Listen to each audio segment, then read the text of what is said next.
Qin Yi once believed that those who pursue immortality must first cultivate a tranquil mind, devoid of desires, capable of enduring patience and resisting temptation.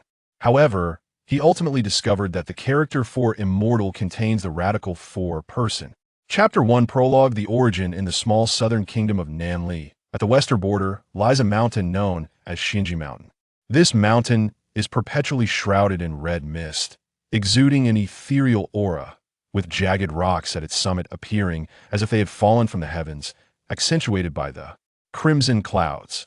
According to ancient lore, there are immortals residing within the mountain, though no one has ever found even a single strand of immortal hair. The red mist has thus become a topic of idle conversation among the locals, and aside from the occasional fervent seekers of immortality who venture forth, it is no different from any ordinary hill. At 18 midnight, a young man slowly ascends to the mountain's peak, standing in contemplation outside the pile of rocks. He is not a seeker of immortality, but merely a villager from the foot of the mountain. Strangely, since reaching the age of 16, he has often felt an inexplicable urge, as if something within the mountain awaits him. Unable to suppress this feeling, he comes to the summit to daydream, yet he is always left empty-handed. The rocks at the summit are coarse, adorned with ancient, chaotic patterns. As the young man reaches out to touch them, he experiences an inexplicable sense of familiarity, one he has never felt before despite having seen these stones every day since childhood. That I wonder if it has anything to do with my parents. When I asked Subo and the others, they all said I was just dreaming. He muses, gazing at the stars and moon above. The moon, now high in the sky, appears tinged with an unusual red hue through the crimson mist. At that moment, voices suddenly emerge from the rock pile. What bad luck! We traveled all the way to this wretched mountain, and it seems that little Tao Hong from Yihong Courtyard has already been taken by some scoundrel. As the voices continue, two figures emerge from the rocks, and upon seeing the young man, they momentarily freeze, their words swallowed before transforming into sinister smiles as they thrust their swords toward him. The simple-minded young man, having had little experience with the world, had previously encountered seekers of immortality who were always courteous to the local residents. He never imagined that these men would attack him without warning. It wasn't until two swords pierced through him that he even understood the gravity of the situation. The two men left with laughter. The young man lay in the center of the rocks, blood gushing from his chest, staring wide-eyed in the direction they had departed, on the brink of death yet wanting to ask why. They had underestimated his vitality, believing him to be doomed. In truth, the young man had practiced martial arts since childhood, and had he not been caught off guard, they would have found it far more challenging to kill him. Yet, as he lay there, he gradually noticed that the familiar rocks around him began to change as his blood seeped into them. Under the moonlight, the stones began to shimmer with an eerie blue glow, mingling with the bright red of his blood in a bizarre spectacle. The luminescence seemed to infect the surrounding rocks, and soon, the entire pile was illuminated in a brilliant blue. In that moment, the young man, on the verge of death, suddenly vanished. Before him, a distortion occurred, leading to a vast expanse of blood red, like a world stained with blood, without end or boundary, revealing nothing but scattered white bones, exuding a ghastly stench. Amidst the bones, fragments of stone tablets and various broken weapons lay strewn about, while countless faces seemed to writhe within the surrounding red mist, contorted in anger and despair. This. Hell! The boy's consciousness was fading. I feel such hatred. Unbeknownst to him, in this peculiar realm, a unique energy was gradually mending his body, which should have succumbed to blood loss. Alas, his soul was too weak, and his consciousness dissipated, leaving him unable to survive. Amidst the anguished cries deep within his soul, a vague voice suddenly resonated. This bloodline. No wonder you could come here. Bloodline? Are you dying? The voice seemed delighted, such a weak soul, just perfect. Before the boy could react, a chilling presence surged from an unknown source, penetrating his soul and reaching deep into his consciousness.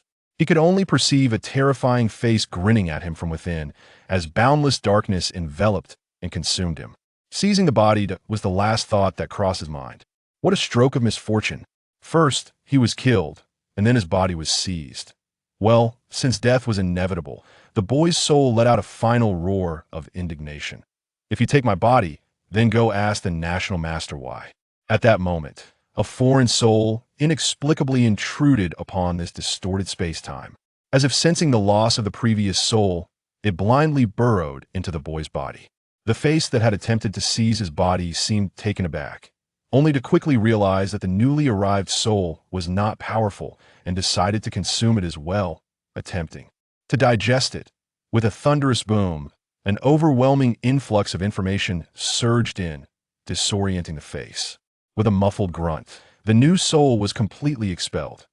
Now, only the new soul remained within the boy's body. He opened his eyes, bewildered. So, hell truly exists, and it is like this? Silence. After a moment, a voice floated up. What are those computer, mobile phone, and video novels that occupy your soul? The boy replied, after so many years in hell, you still don't know about these? The voice paused for a moment before reluctantly stating, Who are you? My name is Qin Yi. The voice seemed to mock him slightly. What a coincidence. From the soul I just consumed, I learned that the one inhabiting your body is also called Qin Yi. Upon hearing this, the boy immediately became alert.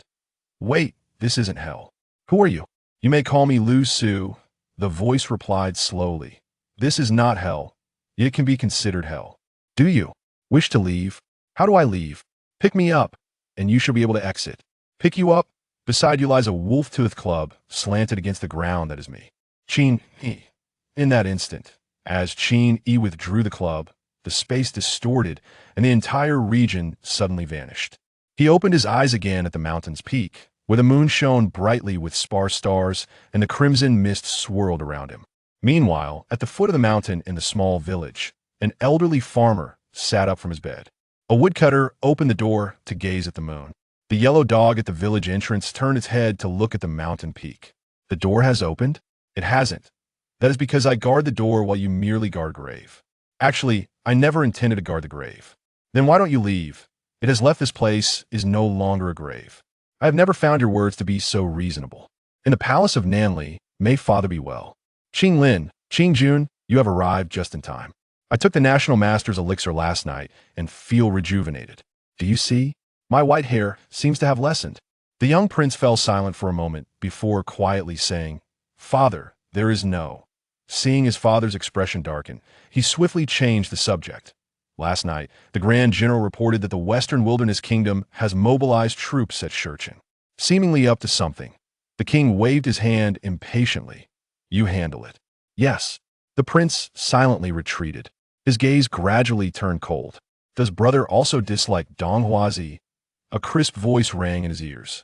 Also, the prince looked at his sister. Aren't you quite enamored with the immortal? I admire the immortal. But isn't an immortal someone who consumes the wind and drinks dew, traversing the azure skies?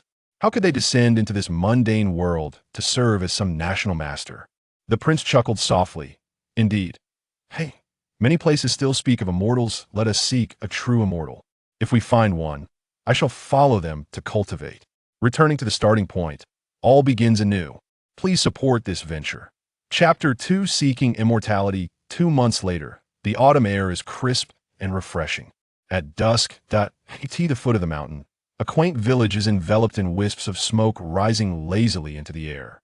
A few children frolic and play amidst the village, while farmers toil in the fields, cutting rice. A large yellow dog lies languidly outside a house, inhaling the fragrant aroma of food wafting from within as the sun begins to set. The sound of hooves approaches, shattering the tranquility of the small village. The large yellow dog, startled, rises and arches its back, cautiously gazing at the distant dust cloud. 2 magnificent horses, one black and one white, gallop towards the village entrance, slowing their pace as they lift their heads to survey the mountains in the distance. The evening glow bathes the mountains, where mist lingers and casts a rosy hue upon the landscape. Jagged rocks pierce the sky, appearing as if they might be the entrance to a celestial realm, shrouded in crimson clouds. A young shepherd rides in on a cow, playing a pastoral flute that enhances the serene beauty of this rural scene. Indeed, as they say, this place possesses a hint of divine essence, remarks the youth on the white horse, a lad of about 14 or 15, with ruby lips and pearly teeth. His long, dark hair is meticulously tied into a warrior's top knot with a silver ribbon, cascading down like black satin. His bright eyes gaze longingly at the mountains, filled with hope. The young man on the black horse appears slightly older, dressed in a brocade robe, and bears a striking resemblance to the youth, suggesting they are brothers. However, his features are sharper and more austere, evoking a sense of seriousness. Both horses carry long oilcloth bags, from which the cold tips of spears protrude, glinting ominously. "What troubles you?" the youth inquires, turning his head. The young man nods in agreement, acknowledging that while the environment may initially suggest a mere 5 or 6 points of divine essence, the soothing sound of the flute elevates it to 7 or 8. He chuckles. "There are countless beautiful melodies in this world, yet we cannot possibly know them all. Has my brother suddenly developed a fondness for the sounds of silk and bamboo?" The young man chuckles softly, shaking his head as they slowly ride into the village. The roadside is lined with rice paddies, where farmers labor diligently in the fields. As the young man rides past, he fixates intently on the paddies, his expression growing increasingly serious. The youth glances around and notices that some rice has been harvested while others still stand tall, creating a chaotic scene. Observing his brother's solemn demeanor, he queries, "What are you looking at?" "Look more closely and from a distance," the young man instructs. The youth focuses intently, and as he gazes out over the paddies, he suddenly perceives that the areas of rice cut short form the shape of an yin-yang symbol. Though not perfectly standard, it unmistakably resembles the Tai Chi. Is this merely an illusion? Suppressing his astonishment, the young man reins in his horse and respectfully addresses the farmer. "Good sir." The farmer lifts his head, and upon noticing the evident nobility of the two riders, his face lights up with a broad smile. "Are you two seeking immortals in the mountains? The sun is setting. Would you care to stay at my humble abode for the night? It is quite affordable." The image of a wise man is instantly shattered. The young man's eyes flicker, yet he remains courteous, introducing himself. "I am Qin Yi, and this is my younger brother, Qin Jun. May I inquire, good sir, about the peculiar shape of the harvested rice?" "Peculiar shape?" The farmer scratches his head in confusion, dirt getting caught in his hair. "This is a simplified representation of the numbers 6 and 9 taught to me by Qin.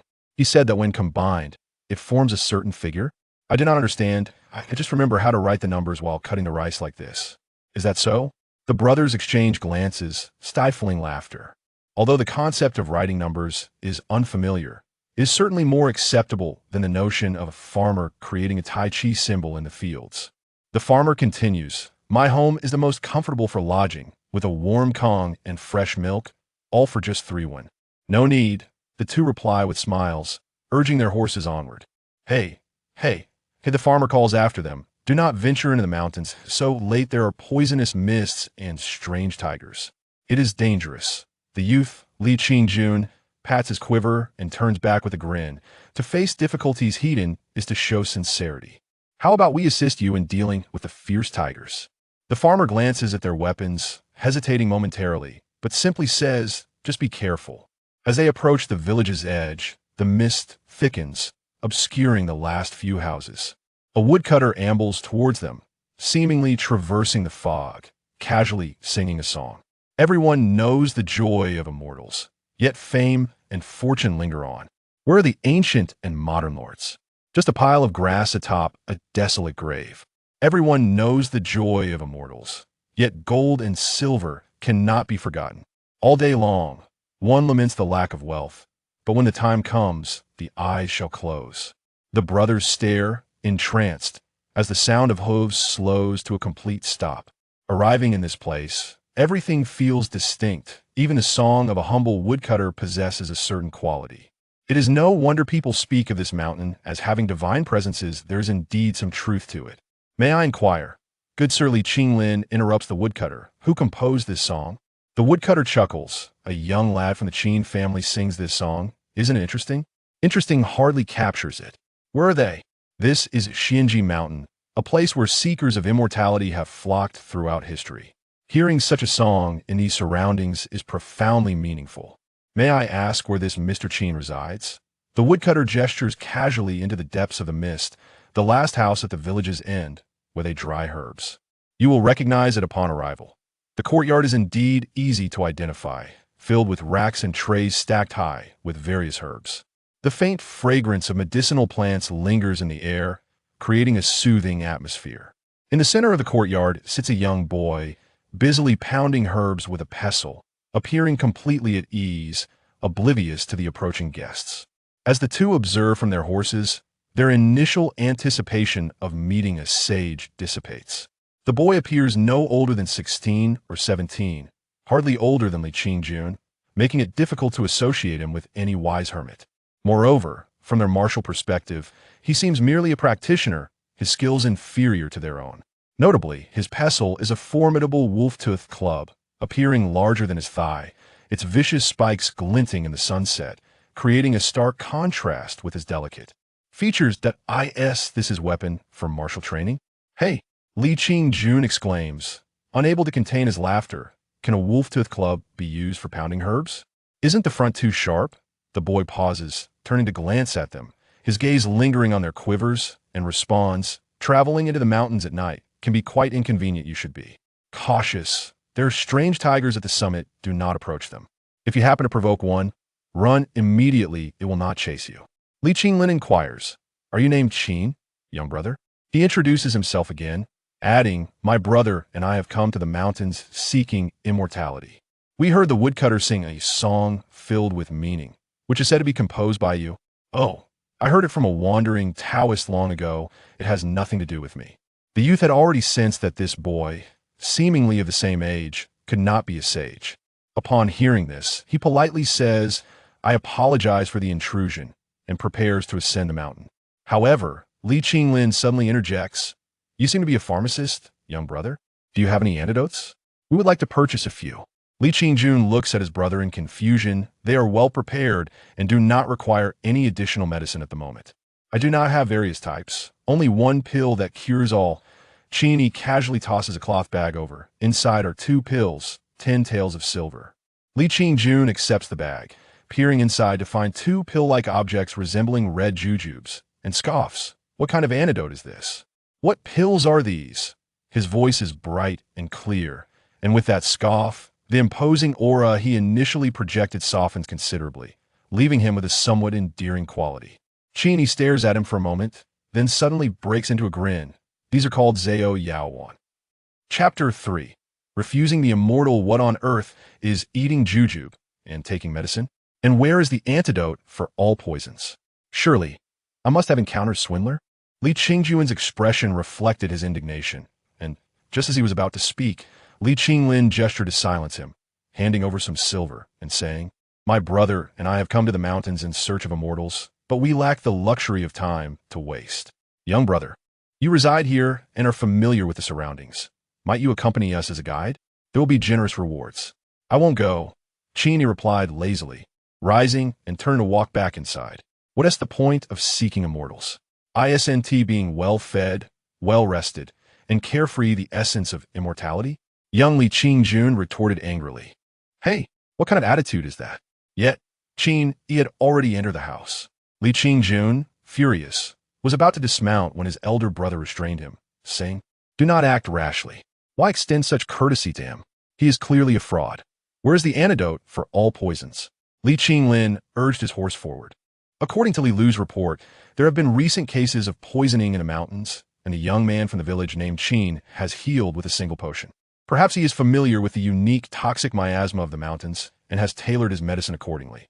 It may be more suitable than what we have prepared. Moreover, don't you find this young man somewhat extraordinary? He is likely just putting on an act, with the villagers helping him create an atmosphere to facilitate his deception. Li Qinglin chuckled softly. Li Qingjun quickly caught up to his brother and asked, if you find him useful, why not insist on hiring him as a guide? Li Qinglin smiled slightly. Let's not rush. A guide merely shows the way. Can he truly lead you to an immortal?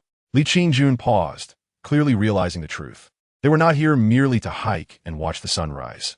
They sought to find immortals in the mountains. The mountain was not particularly large, and the tales of immortal encounters had circulated for countless years. Every inch of land had been scrutinized.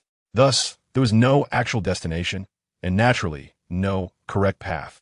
Entering was merely a trial of fate, rendering a guide unnecessary. Li Qingjun felt somewhat disheartened, his previously erect shoulders sagging slightly. So, brother, like everyone else, you do not take this quest for immortal seriously. Country bumpkins, self-righteous, and spouting nonsense. I will pierce him with a spear and see how he remains carefree. Laughter echoed as it faded away. Qin Yi lay in the room, resting his head on his arm, with a wolf-toothed club placed at his bedside. He could vaguely hear the brothers' conversation, and, at its conclusion, he chuckled, finding Li Qingjun's remarks rather amusing. A voice suddenly arose in his consciousness. What are you laughing at? These brothers seem quite adept in martial arts. Perhaps they truly have the capability to pierce you. The voice penetrated his soul, its origin unknown, not clearly male or female, as if it had materialized directly within his heart, creating an exceedingly eerie sensation. Yet, Qin Yi appeared accustomed to it and replied lazily, I find it amusing that there are indeed young girls masquerading as boys in this world. Why would they think others cannot see through it? The voice paused before responding. How do you know she is a young girl? Young men naturally have less prominent Adam's apples, and a slightly higher-pitched voice is not uncommon, because you have no nose and cannot detect her fragrance. Besides, where can you find such a beautiful youth? That delicate face brims with collagen, with picturesque features and bright red lips. The air of femininity is palpable even with eyes closed. Do you think there are beauty filters at play? What is collagen? And what on earth is a beauty filter? None of your concern. The voice sighed. It matters not whether she is male or female. Have you not observed how many seek immortals, fervently devoted? If they were to truly receive a chance at immortality, they would kneel for 3 days and nights without complaint. Yet, why do you refuse to pursue cultivation? Am I not already cultivating? Look, I plan to stay up all night. This is what you call cultivation? Do not attempt to deceive me with your tricks. Qin Yi replied coldly, and do not think you can deceive me with the same tricks you use on fools. As he spoke, he casually tossed the wolf-toothed club into the footbath beside the bed. The voice in his consciousness grew frantic. I can tolerate being used to grind medicine or hammer nails, but to be placed in a footbath is where I draw the line. The wolf-toothed club leapt from the water and struck at Qin Yi, leaning against the headboard. He kicked out, landing squarely on the handle, causing the club to spin mid-air before crashing against the wall and sliding down to the floor, bouncing a couple of times before coming to rest. A palpable aura of resentment emanated from the club. Hey, club, I've told you 1,000 times. My name is Lu Su, a wolf-toothed club with a spirit named Lu Su. Do these two entities even share a semblance of style? Who was your original master? Can't you have a bit of self-awareness? Lu Su remained silent, a cold smile on its face. Qin Yi inquired again. Do you think these two can handle the issues in the mountains? Ever since Qin Yi had traversed into this world, changes had begun to unfold on the mountain. Firstly, the emergence of toxic miasma had caused illness for many who entered. Secondly, a peculiar winged tiger had inexplicably appeared amidst the rocky piles. The miasma was not true poison, but rather the resentment from Lu Su's spatial aura, while the winged tiger was a result of the miasma created by the two men prior. Both issues were intrinsically linked to Qin Yi. Lu Su lazily remarked, if you refuse to learn cultivation from me, how can you deal with a tiger that has only recently begun to transform into a demon? Because it cannot take my life, but you can. Thus, Lu Su claimed it would teach him the ways of cultivation, promising to assist in reconstructing its body in the future. However, Qin Yi was hesitant to learn. He was aware that the original soul had already been consumed by Lu Su. This was certainly not a benevolent entity. Who knew if the cultivation techniques it taught would harbor hidden traps designed for it to reclaim its body? Qin Yi considered himself not foolish enough to take such risks and was initially tempted to discard the wolf-toothed club. Yet, his curiosity about this world of cultivation ultimately compelled him to keep it by his side. After all, it was currently quite weak, was it not? Delightful. Liu Su scoffed. I can tell you that the resentment will dissipate on its own soon enough, requiring no intervention. However, the tiger has already begun its demonization. Relying on my meager knowledge of the demon-binding array, especially since you have not yet cultivated, you will hardly be able to restrain it for long. It will eventually start harming others. To completely resolve this issue, you must cultivate with me. Qin Yi pressed his lips together, contemplating for a moment before responding. Regardless, I will find a solution. Lu Su laughed derisively. Your plan is to spread the word about this long-forgotten immortal site, attracting seekers to deal with the tiger? That is certainly more reliable than the villagers. I see the Li brothers have some skills. Lu Su continued, if you wish to pursue this path, I have an even more foolproof idea. What is it? Lily's siblings are either wealthy or noble, if you can lead them to their demise at the tiger's jaws.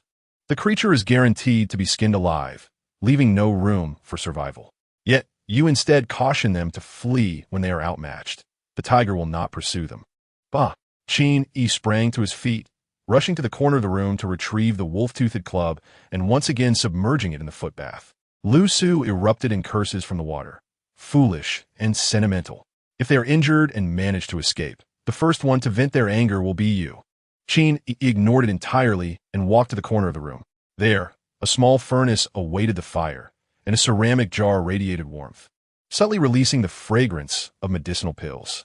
The art of potion making and elixir refining, along with some basic array formations, served to both satisfy Qin Yi's curiosity about cultivation in this world and to provide Lu Su the opportunity to demonstrate its capability to teach him. The two found common ground in this endeavor, one learning diligently while the other taught earnestly, devoid of quarrels and arguments.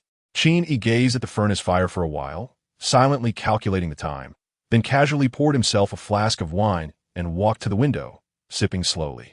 The sky had turned completely dark, with a myriad of stars and the moon illuminating the night. The sounds of the world faded away. The chirping of insects and the calls of cicadas filled the air. Slightly tipsy from the wine, Qin Yi felt that such an environment was itself akin to immortality.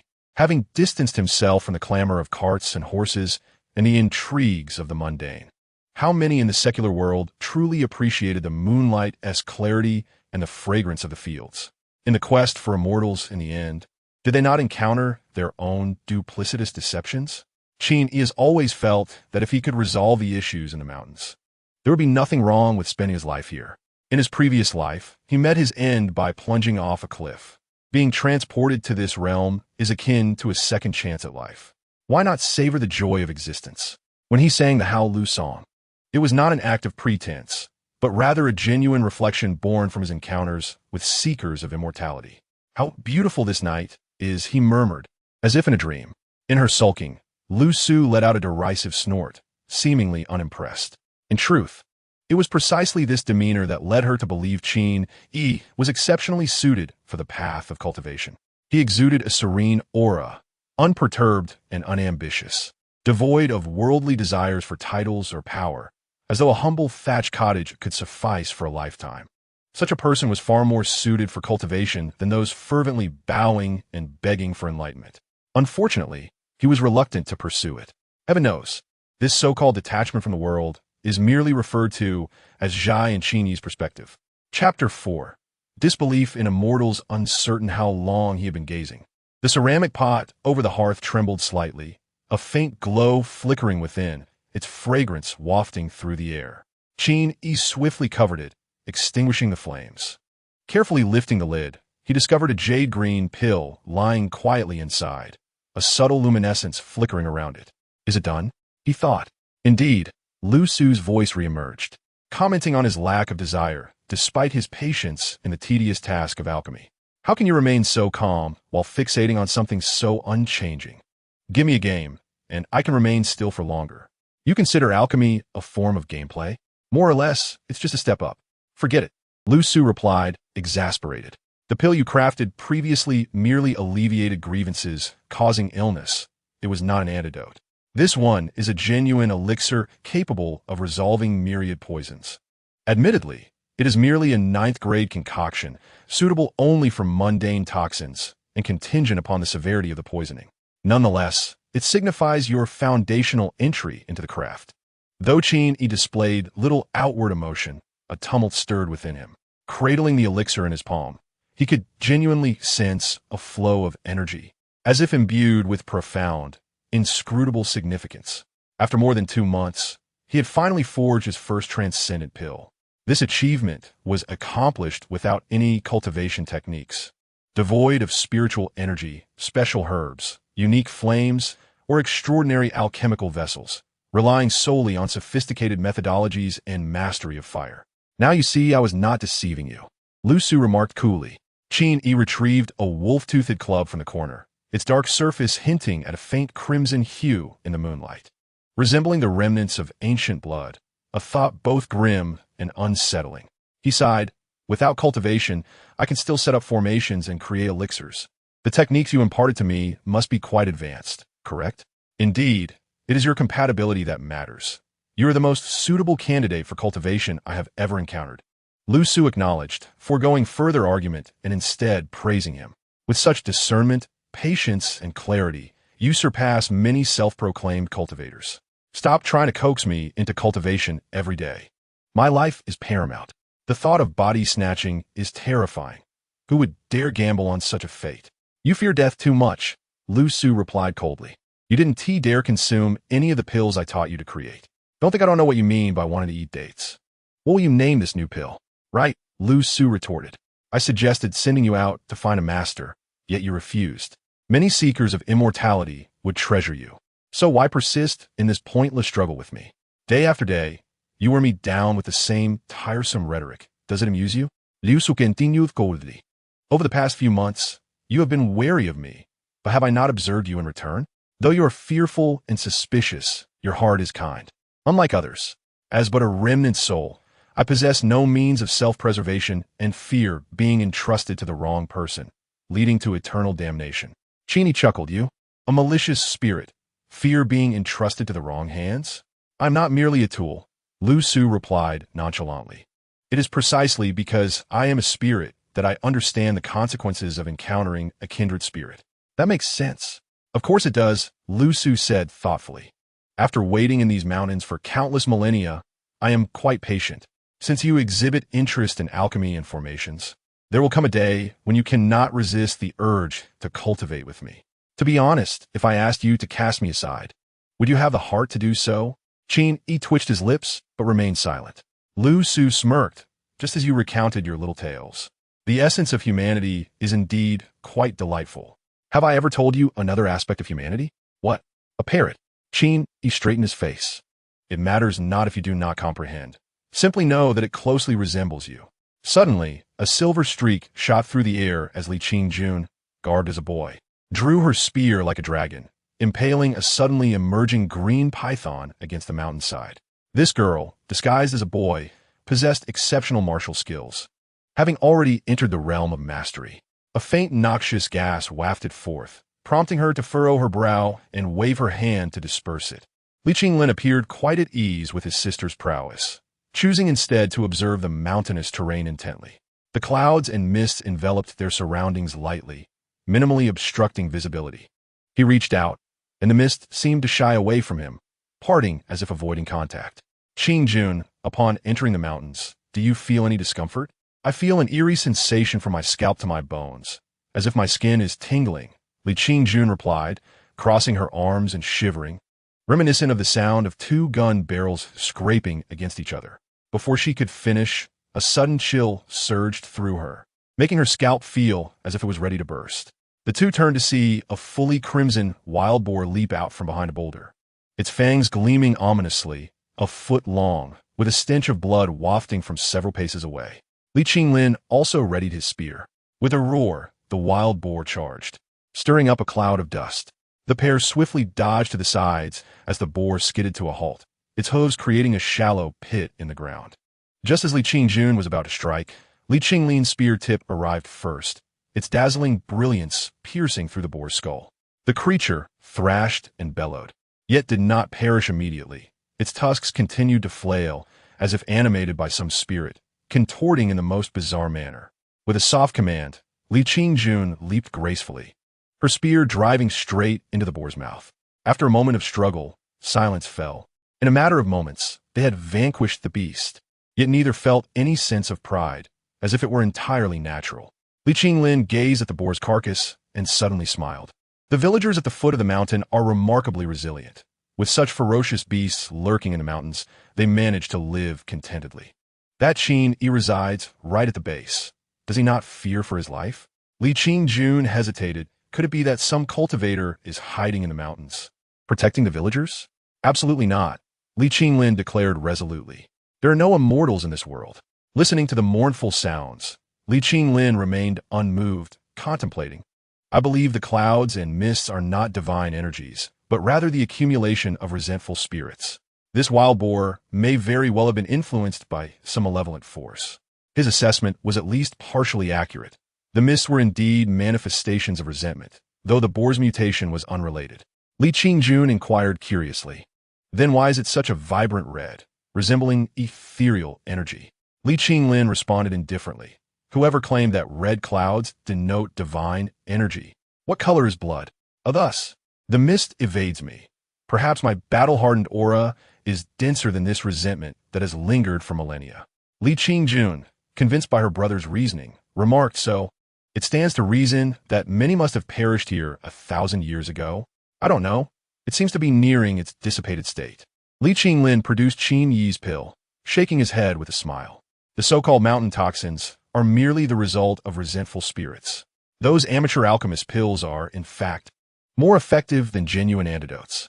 This is the secret behind Qin Yi's ability to resolve myriad poisons with a single pill. Li Qingjun's eyes widened. You came here specifically for Qin Yi. Li Qingjun stamped her foot and exclaimed, you claim to accompany me in search of immortals. Yet your true intention is merely to validate rumors and ascertain whether he is the person you desire. Li Qinglin turned to gaze at her, reiterating, there are no immortals in this world. He watched her as she descended the mountain, shaking his head with a smile, then lifted his gaze to the mist enveloping the peaks before continuing his leisurely ascent. He sought to witness the peculiar tiger that Qin Yi had described, one that does not pursue. Chapter 5. Breaking into the courtyard, Qin Yi was still awake, engrossed in the preparation of medicinal concoctions. Lu Su claimed to possess numerous herbs that require the moonlight, compelling him to toil through the night. He meticulously measured the red firefly grass, taking only the tip, and the cold mat flower, extracting only the center of its bloom. To this, he added 3 drops of golden toad pus, mixing it with the dew of moonlight. While muttering, Qin Yi, you wretch, do not use me to crush the medicine. It is a miracle I haven't fed you toad excrement. What on earth is this golden toad pus? The result cannot be elixir, but rather a powder for itchiness, right? What do you know? This is a principle of monarch and minister, harmonizing yin and yang. Spare me your nonsense. The last time you taught me to concoct stone skin water, you added some ghastly powder, and I itched for 3 days and nights. And the time before that, Lu Su interrupted with unwavering confidence to temper the skin. One must endure what others cannot. Do you think cultivating martial arts is as simple as eating and sleeping? I cannot believe your nonsense. Qin Yi grumbled as he dripped 3 drops of the pus into the mortar, lifting the wolf fawn club and pounding into the stone basin, imagining smashing someone's head into it while the legs flailed outside, providing him with a semblance of solace. You wretch, be quiet, you foul stick. However, the intern ultimately lacked the courage to disregard his mentor's guidance and could only continue to adhere to Lu Su's prescriptions, being duped day after day. Qin Yi was currently refining body-tempering medicine. Although he had not learned any methods of immortal cultivation, he was studying martial arts. The techniques were not taught by Lu Su, but were innate to the original body, which still bore a manual. Yet, it seemed he lacked the proper methods to practice effectively. Lu Su, on the other hand, possessed knowledge of many advanced techniques, even secretive stick techniques. Hidden away like a treasure trove, it was a wonder he could trust this foul stick at all. After pounding for a total of 81 times, the medicinal liquid became uniform, presenting a pale red paste. Then should he proceed to concoct it? Concoct what? You should first refine the medicinal embryo. You are still lacking a primary ingredient, the purple lotus root. Qin Yi was taken aback. Purple lotus root? Do you think this dilapidated mountain possesses every medicinal herb? Even in the county, there is hardly anything of quality. You should venture out to greater places, to the land of immortals and spirits. What future can one find in this wretched locale? Can one truly rely on dreams to concoct elixirs? Qin Yi paused in his pounding, pursed his lips, and fell into contemplation. After a long while, he replied, let us resolve the issues in the mountains first.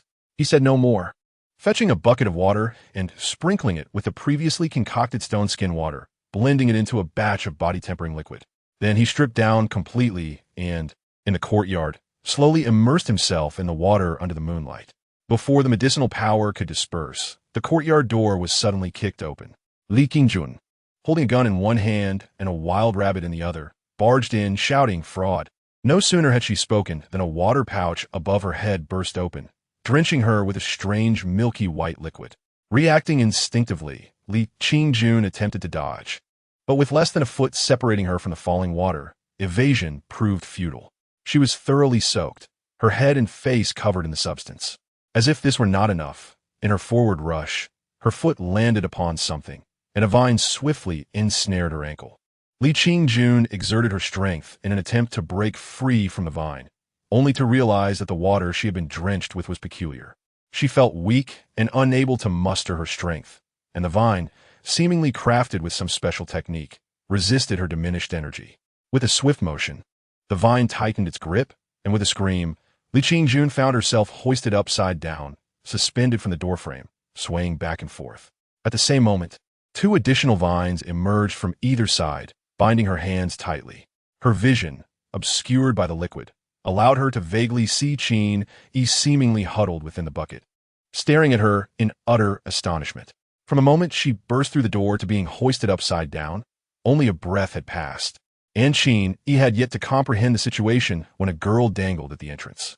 Indeed, it was unmistakably a girl, as the dainty waist was a shape no man could possess. Her hair, once neatly tied, had come undone, cascading down like a waterfall, her face flushed with anger, teeth clenched, and eyes ablaze, embodying the image of an indomitable maiden. "Why do you gaze at me with such a chaste expression?" Qin Yi said, clutching his shoulders as he nestled in the bucket. "This is my home where I bathe. Isn't it inappropriate for you to intrude and watch?" Li Qingjun glared at him. Her teeth gritted, silent in her fury. Never before in her 15 years had she felt such humiliation. She feared that speaking would bring forth tears. Qin Yi, too, fell silent. The current predicament was rather awkward.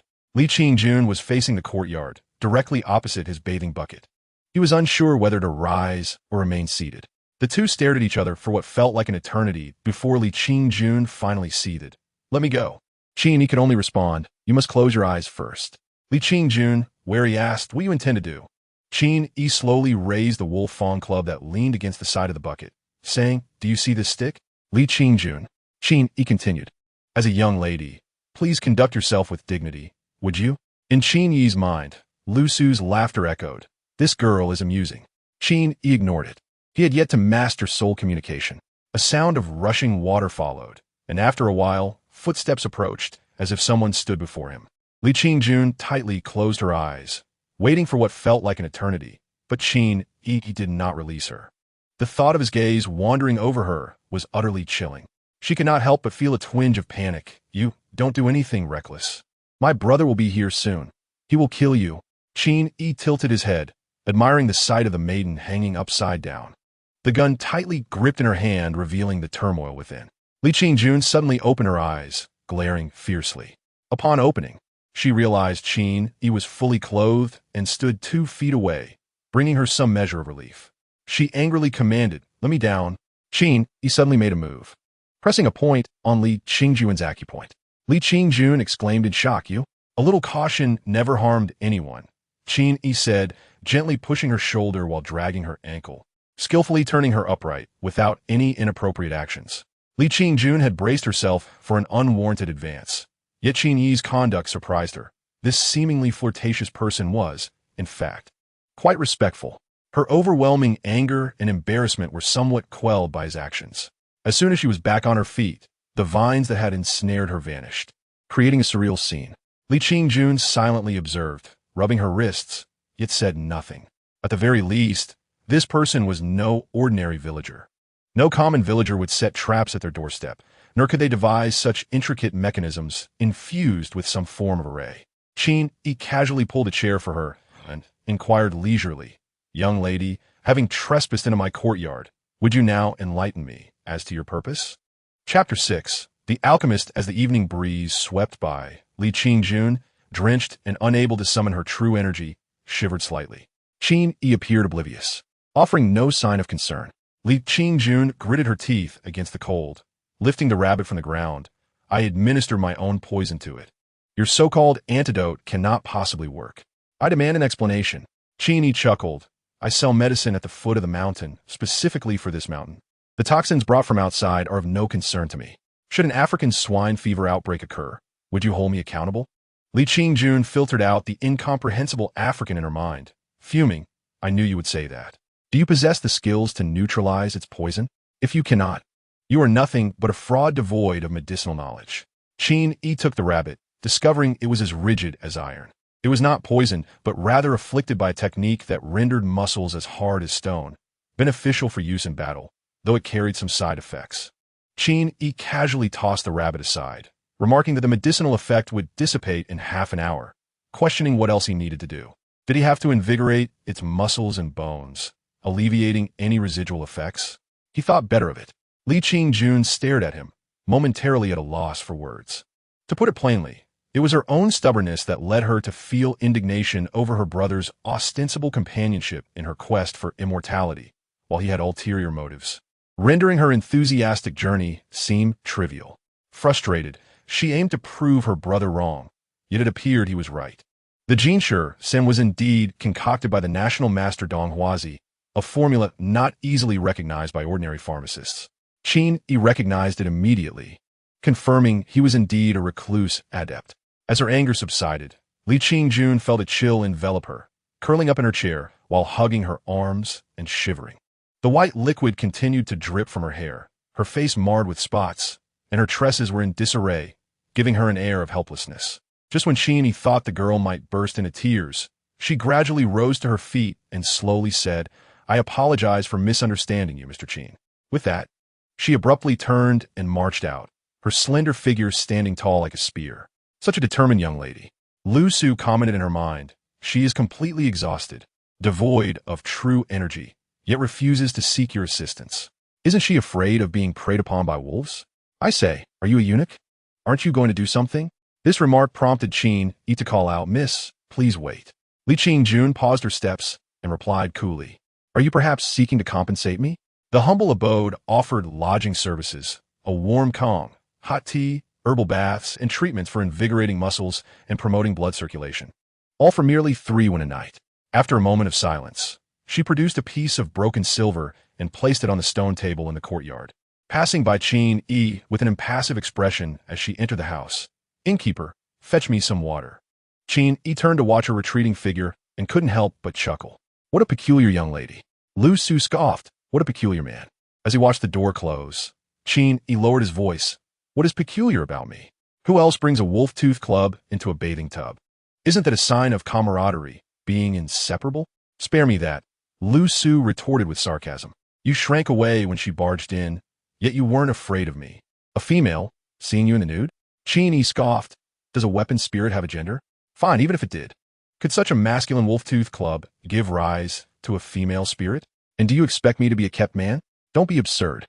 If it were a female, she would likely be a fearsome creature, robust and broad-shouldered." Li Qingjun soaked in the hot water, lost in thought as she gazed at the furnishings of the guest room. The modest wooden cabin had not even been painted, yet was meticulously crafted. The pillars were smooth and polished, almost allowing one to envision the young craftsman's focus and dedication. The clean wood was covered with a layer of smooth gel, seemingly to ward off pests. On the windowsill sat a small flower pot, blooming softly under the moonlight, its fragrance wafting gently, enchanting the senses. The bedding was pure white silk cotton, exuding the fresh scent of sunlight, neatly arranged. A painting adorned the wall, depicting misty mountains and forests. The artistry was somewhat peculiar, seemingly created with a sharpened brow pencil. Rendered solely in black and white, yet it strikingly conveyed depth and light, vividly lifelike. In Li Qingjun's eyes, the painting leaned toward a craftsman's simplicity, lacking in ethereal charm, yet for a young artist, it was quite an achievement, especially with such an innovative style. The signature read, "Qin Yi doodled on the 8th day of the 2nd month in the 1st year." The meaning of this chronology eluded her, but overall it was elegant and refreshing. Li Qingjun sensed an attitude of serene and refined living. It was hard to imagine this was the home of a country youth, bearing little resemblance to the so-called mystics, resembling more a scholarly family.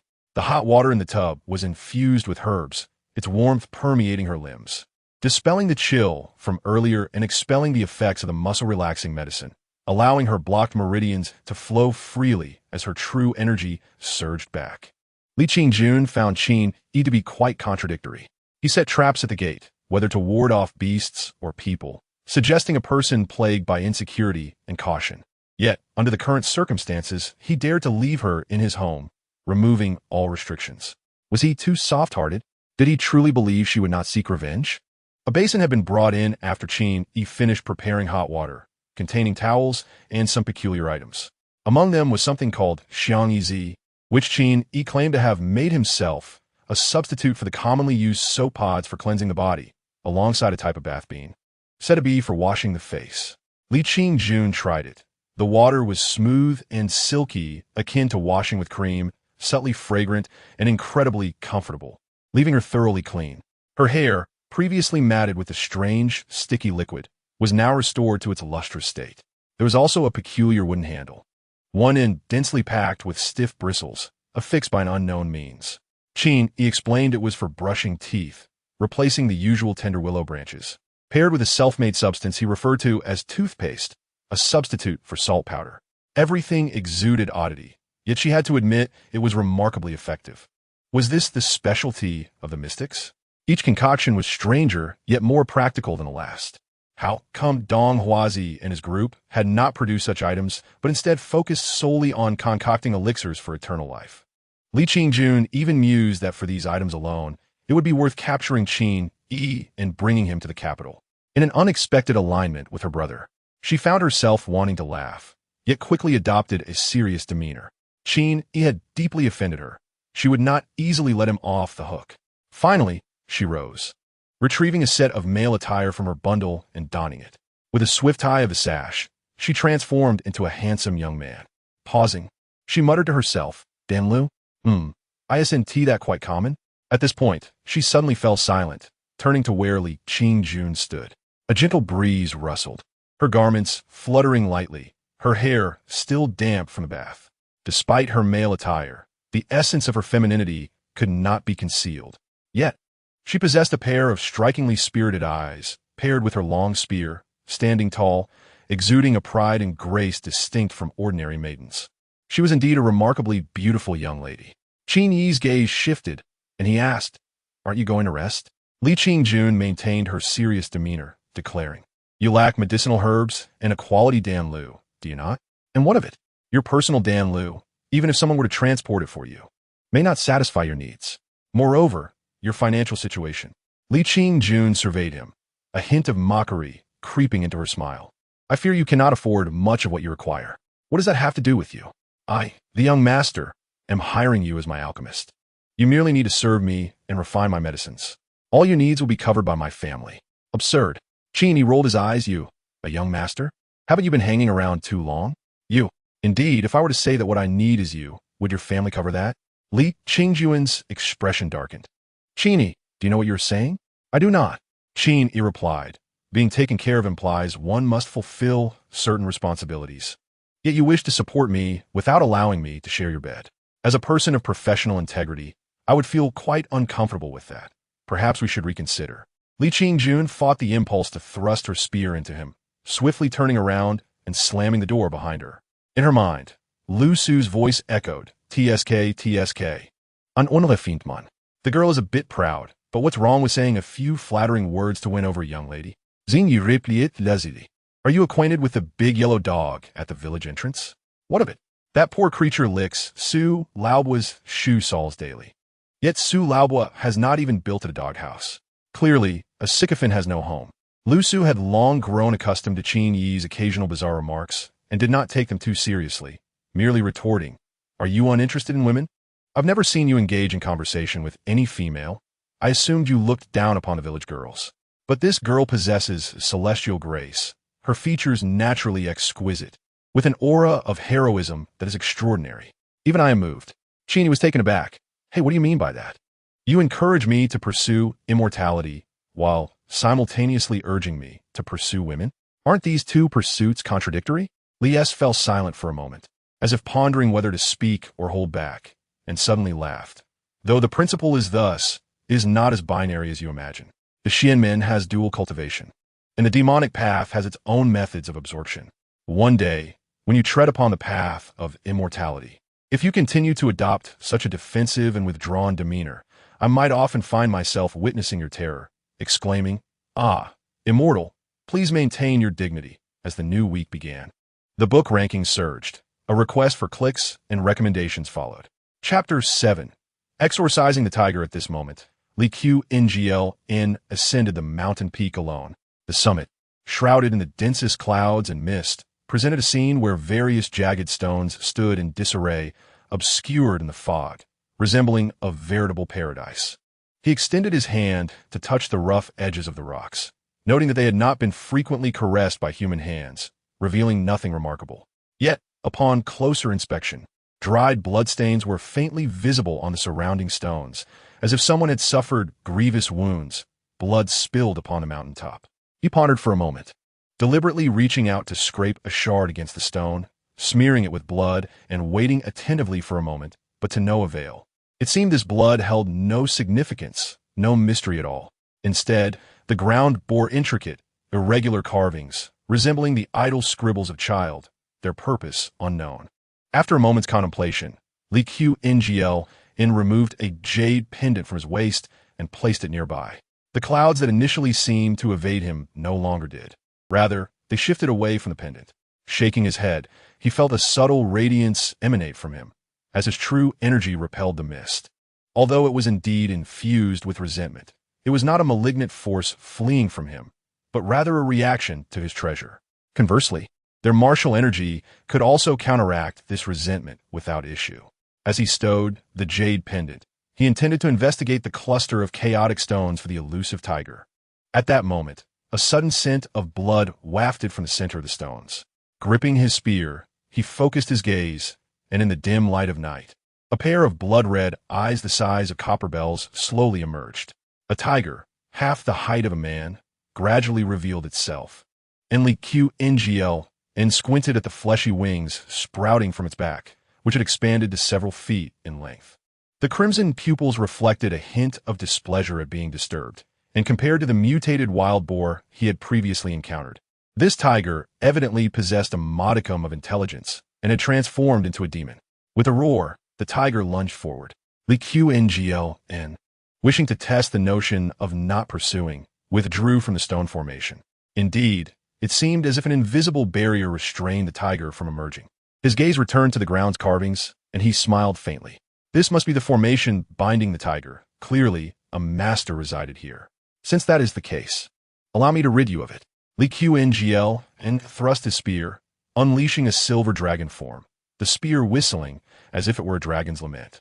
Meanwhile, Qin had not yet fallen asleep. Enraged by Qin, she found herself unable to rest. Therefore, she sat cross-legged, calming her mind. Not long after, the wind carried the sounds of tiger roars and dragon cries, prompting her to open her eyes wide. The dragon's roar? Brother. Unable to remain seated, she seized the silver spear from her bedside and swiftly exited. Observing Qin vanish into the darkness, Qin followed at a measured pace.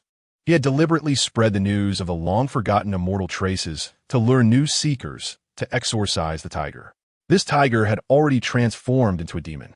He could not contend with it and had to learn the binding formation from Lies to confine it within the stone heap, preventing it from causing harm. However, this was not a long-term solution. What if one day it broke free? Ultimately, the hidden danger must be eliminated. Once the demon tiger was dealt with, he could excavate the so-called demon-transforming miasma, allowing for a life unburdened, whether residing here or roaming the world. He hoped the Li family siblings would prove dependable. Before reaching the mountain's peak, one could already perceive a silver light flashing like lightning, illuminating the stars. The air crackled with terrifying energy remnants, shaking the grass and stones, scattering them in all directions. As one approached, it seemed the entire space was filled with sharp, piercing rays, threatening to rend flesh and bone. Such formidable martial prowess was certainly that of a practitioner who had transcended the realm of ordinary mortals, reaching the pinnacle of innate power. Liisa Ramarka. Who would have imagined that in this remote little nation there exists an individual who has cultivated mundane martial arts to such extraordinary heights? Qin was somewhat astonished. Being a martial artist himself, he understood the implications of this statement. Qin's martial arts level was already among the finest in the mortal realm, with only a handful surpassing him, qualifying as exceptional masters. To ascend further would require following the path of sword cultivation or achieving sanctification of the physical body. Realms beyond ordinary martial arts, accessible only to a rare few. Thus, the search for immortality ensued. Upon reaching the mountain peak, the first sight was of Li Qin, his silver radiance flashing as the monstrous tiger unfurled its wings, displaying remarkable agility. Li Qin thrust his spear into the void, sweeping it aside, striking the tiger's flank. The tiger retaliated by sweeping its wings, and with a resounding crash, the massive creature was sent careening into the mountainside. Li Qin merely took a slight step back, clearly holding the upper hand. With a sharp command, Li Qin joined the fray, wielding her spear with determination. The tiger, still dazed from its collision with the rock, was met with another silver spear, radiating the same chilling resolve. Simultaneously, Li Qin expertly thrust his spear toward the opposite flank of the tiger, effectively restricting its escape. With a fierce roar, the tiger leapt, its tail sweeping forcefully against Li Qin's spear, causing her to grunt in pain. Yet, she pressed on, rising defiantly like a startled dragon. The tiger, deprived of any chance of escape, could no longer evade Li Qin's thrust, ultimately suffering a grievous wound to its side, blood gushing forth. In a final act of desperation, the injured tiger lunged toward Li Qin. She raised her spear to block, but the sheer force propelled her backward, leaving deep imprints as her boots scraped against the ground. Li Qin, still holding his spear embedded in the tiger's flank, managed to hurl the entire creature against the rocky terrain with a thunderous crash, shaking the very earth. Li Qin collided with another cluster of stones, a trickle of blood escaping from the corner of her lips. She did not pause to wipe it away, instead charging forward once more. Quite impressive, this young lady, Qin Yi thought, filled with admiration. The tiger had grown far more formidable than when he had set the binding formation. It seemed to have absorbed a considerable amount of demon energy from the miasma in this location, evolving in strength. Had it been this powerful from the outset, he might not have been able to establish the binding formation at all. Yet, he marveled at the fierce spirit of this seemingly delicate girl. This brother and sister duo exuded an air of iron-blooded warriors. Although Li Qin exhibited a hint of arrogance, she was far from sheltered flower. What sort of family could cultivate such siblings? They appeared akin to the offspring of a general. Li Qin alone was sufficient to confront the demon tiger. With Li Qin joining forces, victory was assured. The injured tiger could no longer withstand their combined onslaught, ultimately collapsing, lifeless upon the ground. A wisp of demon energy dissipated into the air. Indeed, this brother-sister pair proved to be reliable. Li S let out a cold snort. Qin's success meant that his more sinister plans had been thwarted. A smile playing on his lips as he looked towards the shadows. Having watched for so long without lending a hand is rather inconsiderate. After all, this is a bestial mountain. Qin emerged from the shadows, his demeanor calm and unflustered as he replied, each to their own responsibilities. I had other matters to attend to. Li Qin, breathless, regarded Qin with curiosity as he stepped into the rocky pile. The siblings exchanged glances and followed him inside. Before long, they witnessed Qin crouching down, extracting a small shovel to dig into the earth. Moments later, he murmured. As expected, he unearthed a muddy object, brushing away the dirt to reveal a small incense burner, intricately carved with demonic figures, emanating a faint, dark red smoke. Li Qin suddenly realized, so you deliberately spread the news of immortal traces here to lure people to the mountain to eliminate the tiger. Also, you could retrieve this. Qin turned to her, smiling. It is not that I seek to take it, but rather... As he spoke, he raised a wolf-toothed club and brought it down upon the incense burner, shattering it into pieces. Li Qin was taken aback, feeling a twinge of indignation. Yet you have exploited us. Qin Yi cautiously retrieved a piece of silver, suggesting, how about I pay you? Li Qinjun was so infuriated that she nearly spat blood and was on the verge of drawing her weapon, but Li Qinlin gestured to stop her. Brother Qin has already warned us about the strange tiger on the mountain. It was my own curiosity that led me to want to see it. and I willingly became a pawn in your hands. Who can I blame for that? But it seems that this fierce tiger is bound by you, Brother Qin. Qin Yi nodded. It cannot be allowed to harm anyone. Li Qinglin remarked, there is another grievance in the mountains that Brother Qin can resolve with a single pill.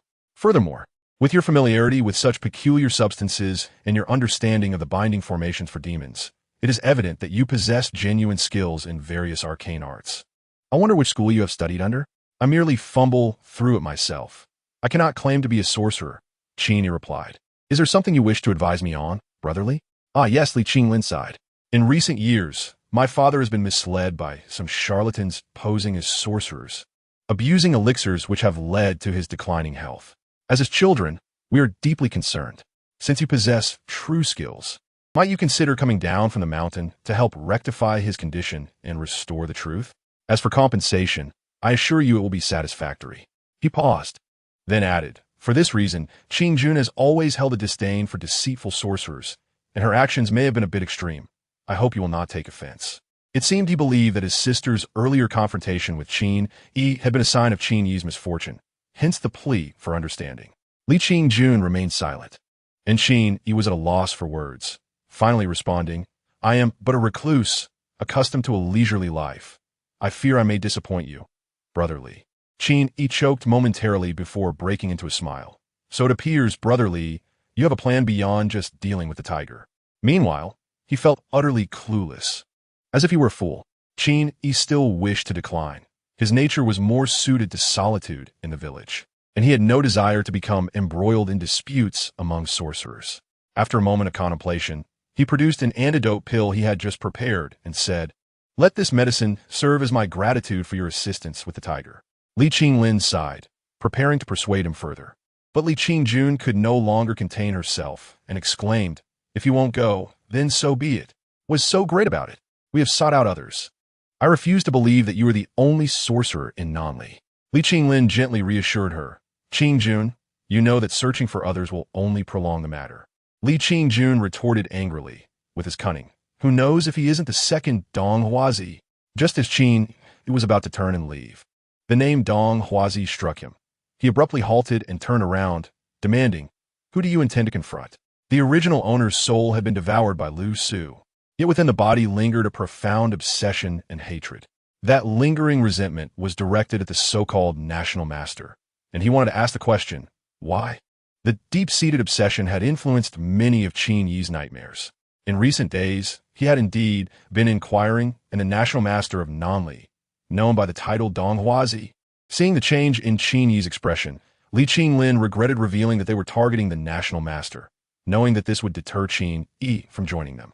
He had initially planned to coax him along, but it seemed his sister could not keep her secrets. He looked at Qin Yi helplessly and said slowly, the national master Dong Huazi of Nanli, if Brother Qin is afraid, then I shall have to seek out someone more capable. No, Qin Yi replied resolutely. I will accompany you.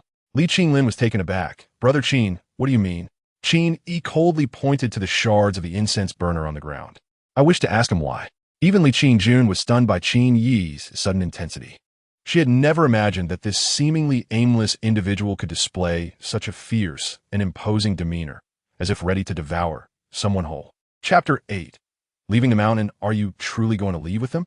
Once the decision was made to depart, there was no room for hesitation. Qin Yi began to pack his belongings. In the room, the Wolf-Tooth Club leaned against the wall as Lu Su observed Qin Yi busily moving around and asked languidly, isn't this just what you wanted? Haven't you been saying that the medicine is insufficient and that the furnace is inadequate, trying to coax me out? Now that you are leaving, why concern yourself with this place? To be frank, it would be better to destroy this village entirely, allowing you to have no further attachments. Qin Yi narrowed his eyes at the Wolf-Tooth Club, contemplating whether to toss it into the foul ditch behind the house. Lu Su immediately sensed his ill intentions and hurriedly said, all right, even if it's for the sake of avenging the original owner of this body. Seeking clarity of thought requires eliminating the enemy. Otherwise, cultivating immortality may lead to inner demons. Enemies? I think he would rather wish to eliminate you. Qin Yi glared at her. Lu Su chuckled awkwardly. He was already meant to die at that time. It cannot be counted as my doing. Yet you have ruined my plans, so why glare at me? Do you still wish to consume me? Qin Yi dismissed her, turning back to continue packing. He gathered various herbs he had been refining over the past days for experience, planning to take them along despite their seemingly useless nature, as they might prove beneficial at some point. Turning to open a hidden compartment in the bed, he found some silver coins and a blue-covered secret manual. The manual bore no title and was a possession of the original owner of this body, which Qin Yi referred to as the Nameless Manual. Initially, he thought that the original owner, having trained for over a decade without notable achievements, must possess a low-level manual. However, he discovered that the material of the book was quite extraordinary, akin to the invulnerability described in many martial arts novels. Such a material should not be indicative of a low-grade technique. It could only be inferred that the original owner had failed to grasp the method or that the foundational techniques were exceedingly arduous. Martial arts indeed hold promise in this world. Judging by Li Qinglin's demeanor, it seemed that even ordinary cultivators might not be able to match him, especially with opportunities leading to alternative paths. Since Qin Yi was not yet prepared to learn cultivation from Lu Su, practicing martial arts became the best means of self-preservation. After all, wielding a wolf-tooth club made practicing martial arts rather appealing. Lu Su did not attempt to dissuade him from practicing, having no inclination to form a hierarchy of disdain for martial arts, and instead instructed him on the necessary herbs for body strengthening and taught him the techniques of wielding the club, perhaps sharing a similar thought process. For over 2 months, the two had cohabitated in the same room with their respective secrets hidden from outsiders. Regardless of any reservations or wariness towards each other, they could be considered the closest companions in this world, albeit in a somewhat unconventional manner. When departing, the Li brothers led their horses on foot, while Qin Yi, lacking a horse, walked alongside them. "Once we are outside, I will buy Brother Qin a horse immediately," Li Qinglin expressed with a hint of regret. "I should have considered this beforehand." Qin Yi, perplexed, inquired, "I see you come from a wealthy family. To oppose the national master is no ordinary feat. Yet you two brothers venture out without even a guard. Are you not afraid of encountering trouble?" Li Qinglin smiled lightly. "My family is somewhat different. We have always encouraged our children to experience the world and face challenges." Qin Yi glanced at Li Qingjun. "What if your sister had caused trouble for me last night and accidentally fell into my trap?" Li Qingjun, furious, wanted to retort, but recalled that if Qin Yi had truly intended to harm her, she would likely have perished. She attempted to express something else, but her words faltered, leaving her face flushed with embarrassment. Li Qinglin observed his sister's expression with surprise, having initially assumed that Qin Yi had been reprimanded by her. Now he realized that it was indeed his sister who had been at a disadvantage. How had Qin Yi, who seemed merely to be training his body, managed such a feat? Perhaps sorcerers truly possessed some secrets. As these thoughts crossed his mind, Li Qinglin merely smiled. Even if Qin Jun was harmed by Brother Qin last night, it would only be due to her own lack of skill. Of course, I shall avenge my sister by taking Brother Qin's life. After a pause, he continued, "Additionally, since Qin Jun is female, there is no need to conceal this from you any longer. Perhaps you have already realized." Li Qingjun huffed and turned her head away. Qin Yi shook his head. "Your family is indeed quite peculiar." He pointed to the satchel on the horse's back. "I plan to venture outside." As soon as these words left his lips, a crowd of villagers set aside their tasks and surrounded him. "Are you really leaving the village? What a pity. I was hoping to betroth my little Tao Hua to you. What is so good outside the village?" "Leaving the village is good. Leaving the village is good. Does that mean I no longer have to repay your foreign for the medicine?" Qin Yi broke out in a cold sweat. "Everyone, please step aside." An elderly man squeezed into the crowd, tapping his pipe and questioning what nonsense was being discussed. His gaze shifted back and forth between the Li siblings. A look of distrust etched on his face. "Have you thought this through? The city folk can be quite treacherous. Don't let them sell you off and then count the coins." Li Qinglin smiled, offering no retort. Qin Yi could only assure him, "Rest assured, Su Bo, I know my limits." The old man took a few puffs from his pipe and exhaled. "As long as you thought it through, that's good. You're young and educated. No one at home requires your care. So what is the point of hiding in the mountains? It's time to venture out." A chorus of voices chimed in. "Exactly. I've long said that young Qin shouldn't be cooped up in the valley. We'll keep your courtyard safe. Anyone who dares encroach will have their legs broken." The smile on Li Qinglin's face took on a deeper significance. Throughout their journey, it was evident that nearly everyone was eager to steer the conversation towards Qin Yi, seemingly intent on showcasing his extraordinary nature to outsiders. thereby encouraging him to leave the mountains. This place was intriguing. It appeared that Qin Yi was deliberately attracting the attention of outsiders, while the villagers with different perspectives had their own agendas. Was it that Qin Yi was not well liked in the village, prompting others to wish him gone? Li Qinglin thought not. Perhaps there was another reason. Qin Yi found it odd as well. The original owner of this body clearly had a different demeanor, yet the villagers seemed oblivious to any discrepancies. Were they perhaps too naive? The crowd was enraged, shouting, "Get lost! Do you have no shame?" It would not be long before the opportunity slipped away, akin to a horse that one could not catch. Usually, Su Bo cherished his belongings, yet now he spoke of giving them away so casually. Qin Yi took a deep breath, choosing silence, and bowed deeply before mounting his horse. Li Qinglin cast a meaningful glance back at the small village before joining his sister on horseback. The three steeds rode towards the rising sun, departing the village slowly. Before he could inquire of Li Qinglin, he learned their destination was the capital of Nanli, Lihua City. A person who had encountered a fateful connection yet rejected the divine, another who yearned to seek the immortal, and one who harbored no belief in such beings. Set forth together from a village steeped in myth, stepping into the mundane world. Chapter 9. The Taoist Temple. The name Nanli, derived from the concepts of the southern Ming and the separation from fire, designated the nation, with the capital named Lihua. Xian village was a small settlement located in the southwestern region of this land.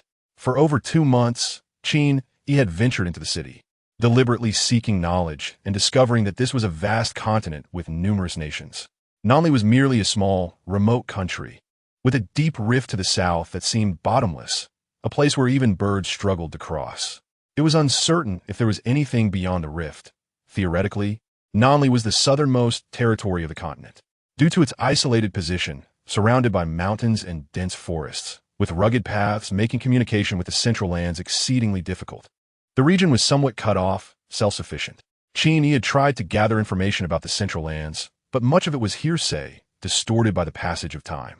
However, the people here were known for their martial prowess.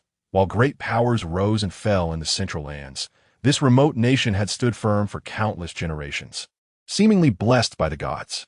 The current king, known as King Wuda, had ruled for 20 years, before learning that the enemies of the Li siblings were the national teacher. Qin Yi had not realized they hailed from the capital, Lihua. Though Nanli was small, it encompassed several counties, and at least 2 major counties separated Lihua City from Xian village, alongside several smaller towns. Initially, he had assumed they came from a county, but discovering they were from the capital was significant.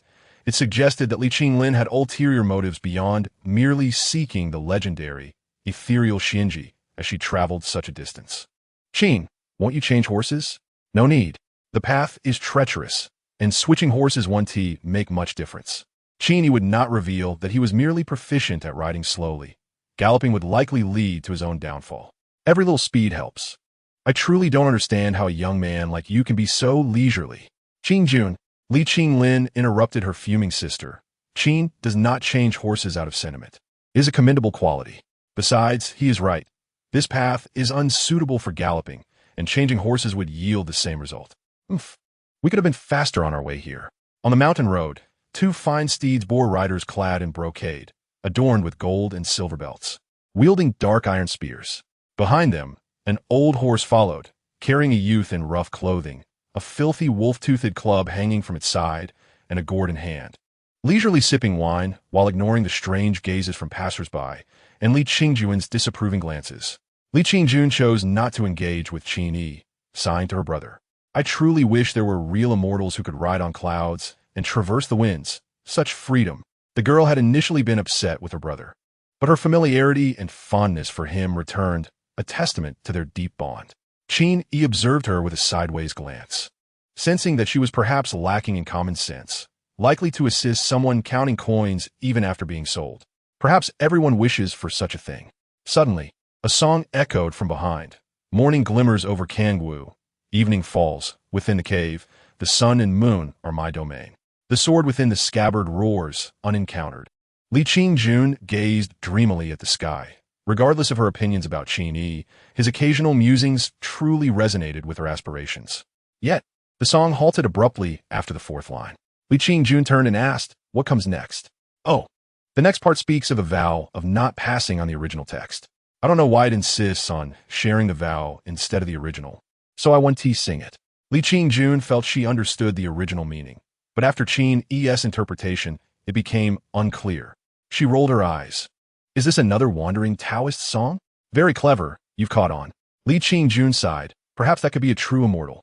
Even immortals might ride on donkeys. The conversation stalled, causing Li Qingjun to glare at him, losing interest in continuing. Qin Yi, within his consciousness, heard the voice of Lu Su. Where do these lyrics come from?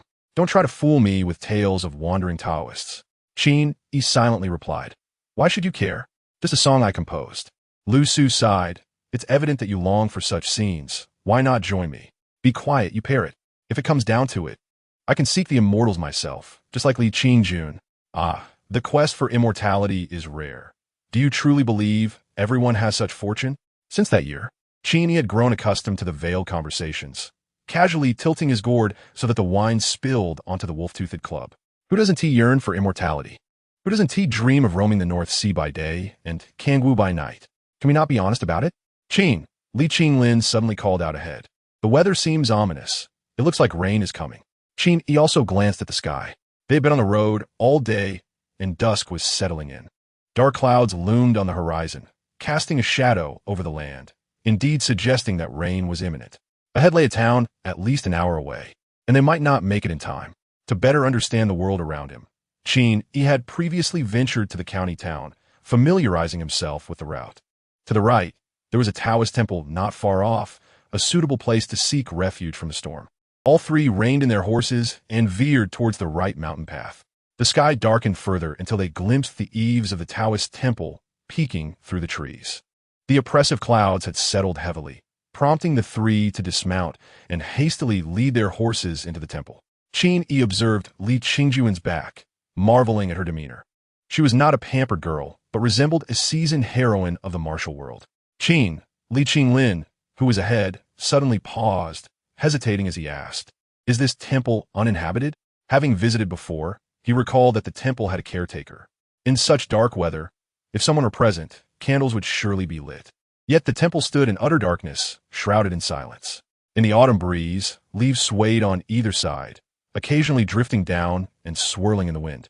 A faint scent of decay wafting through the air, reminiscent of a desolate graveyard. I was here just a month ago, and there were people then. Qin Yi cautiously gripped his wolf-toothed club. There may be something amiss. Let us be vigilant. No sooner had he spoken than heavy raindrops began to pour down. And Li Qingjun brandished her spear, kicking open the temple door. The temple lay in profound silence, enshrouded in dust, with a colossal spiderweb draping over the deity's idol, suggesting it had long been abandoned.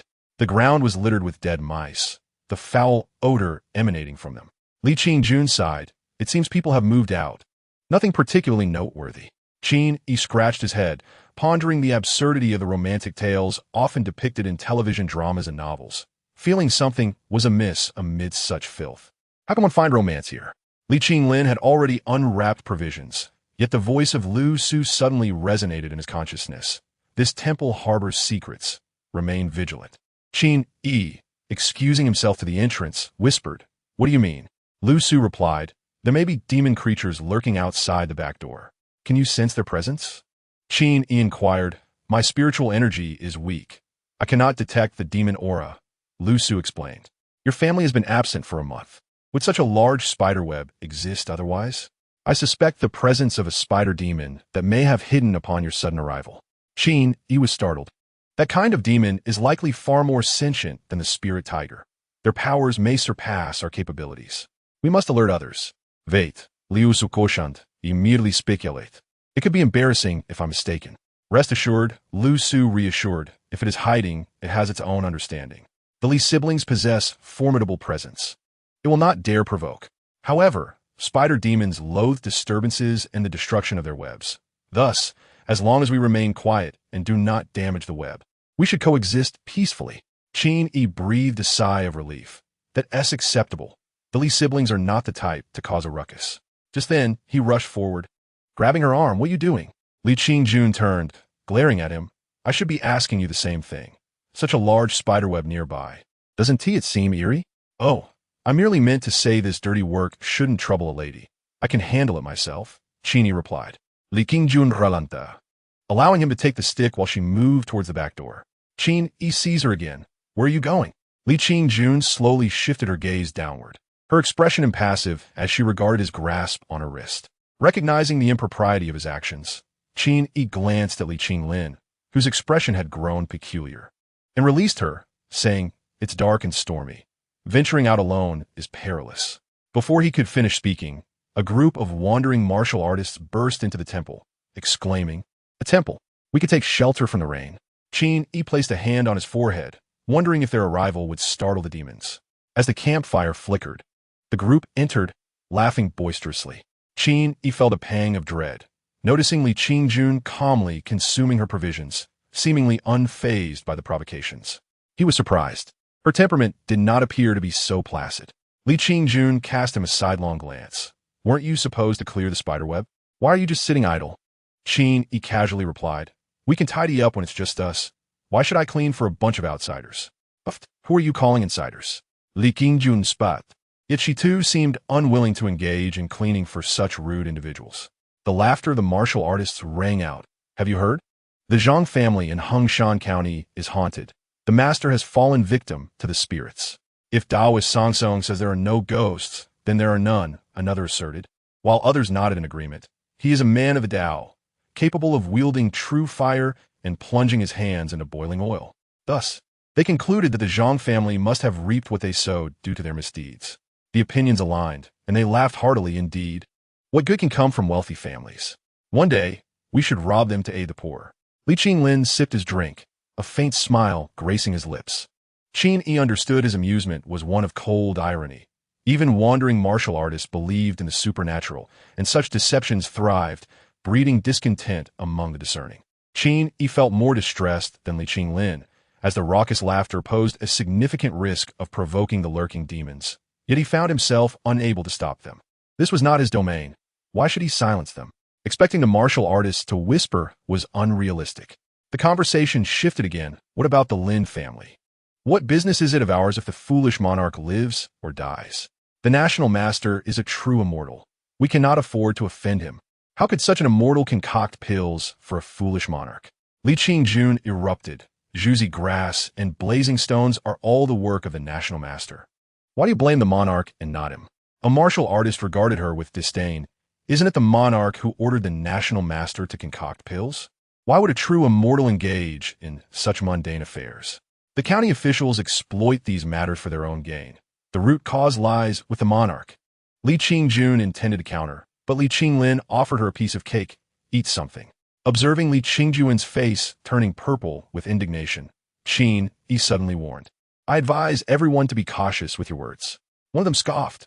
"What? Are you going to report us?" Laughter erupted, shaking the walls and causing dust to fall onto the spiderweb. Qin Yi said coolly, "Do not blame me for not warning you. Feel free to laugh even louder." The burly man who had mocked Li Qingjun stood, laughing heartily. "I will laugh. What are you going to do about it?" Before he could finish, the laughter abruptly ceased, as a small spider dropped from the beam, landing squarely in his open mouth. His face turned green. "Brother!" Panic ensued as the group rushed to support him. The man doubled over, attempting to expel the spider, but only retched, causing Qin Yi to feel nauseated on his behalf. Li Qingjun's expression shifted. "You stopped me from dealing with the spiderweb and from leaving." "Yes." Li Qingjun fell silent. The martial artists also ceased their raucousness. Qin Yi's warning had proven prophetic. Their laughter had attracted a spider, leaving them momentarily unnerved. The man clutched his throat and staggered toward the back door, seeking to wash his mouth with rainwater.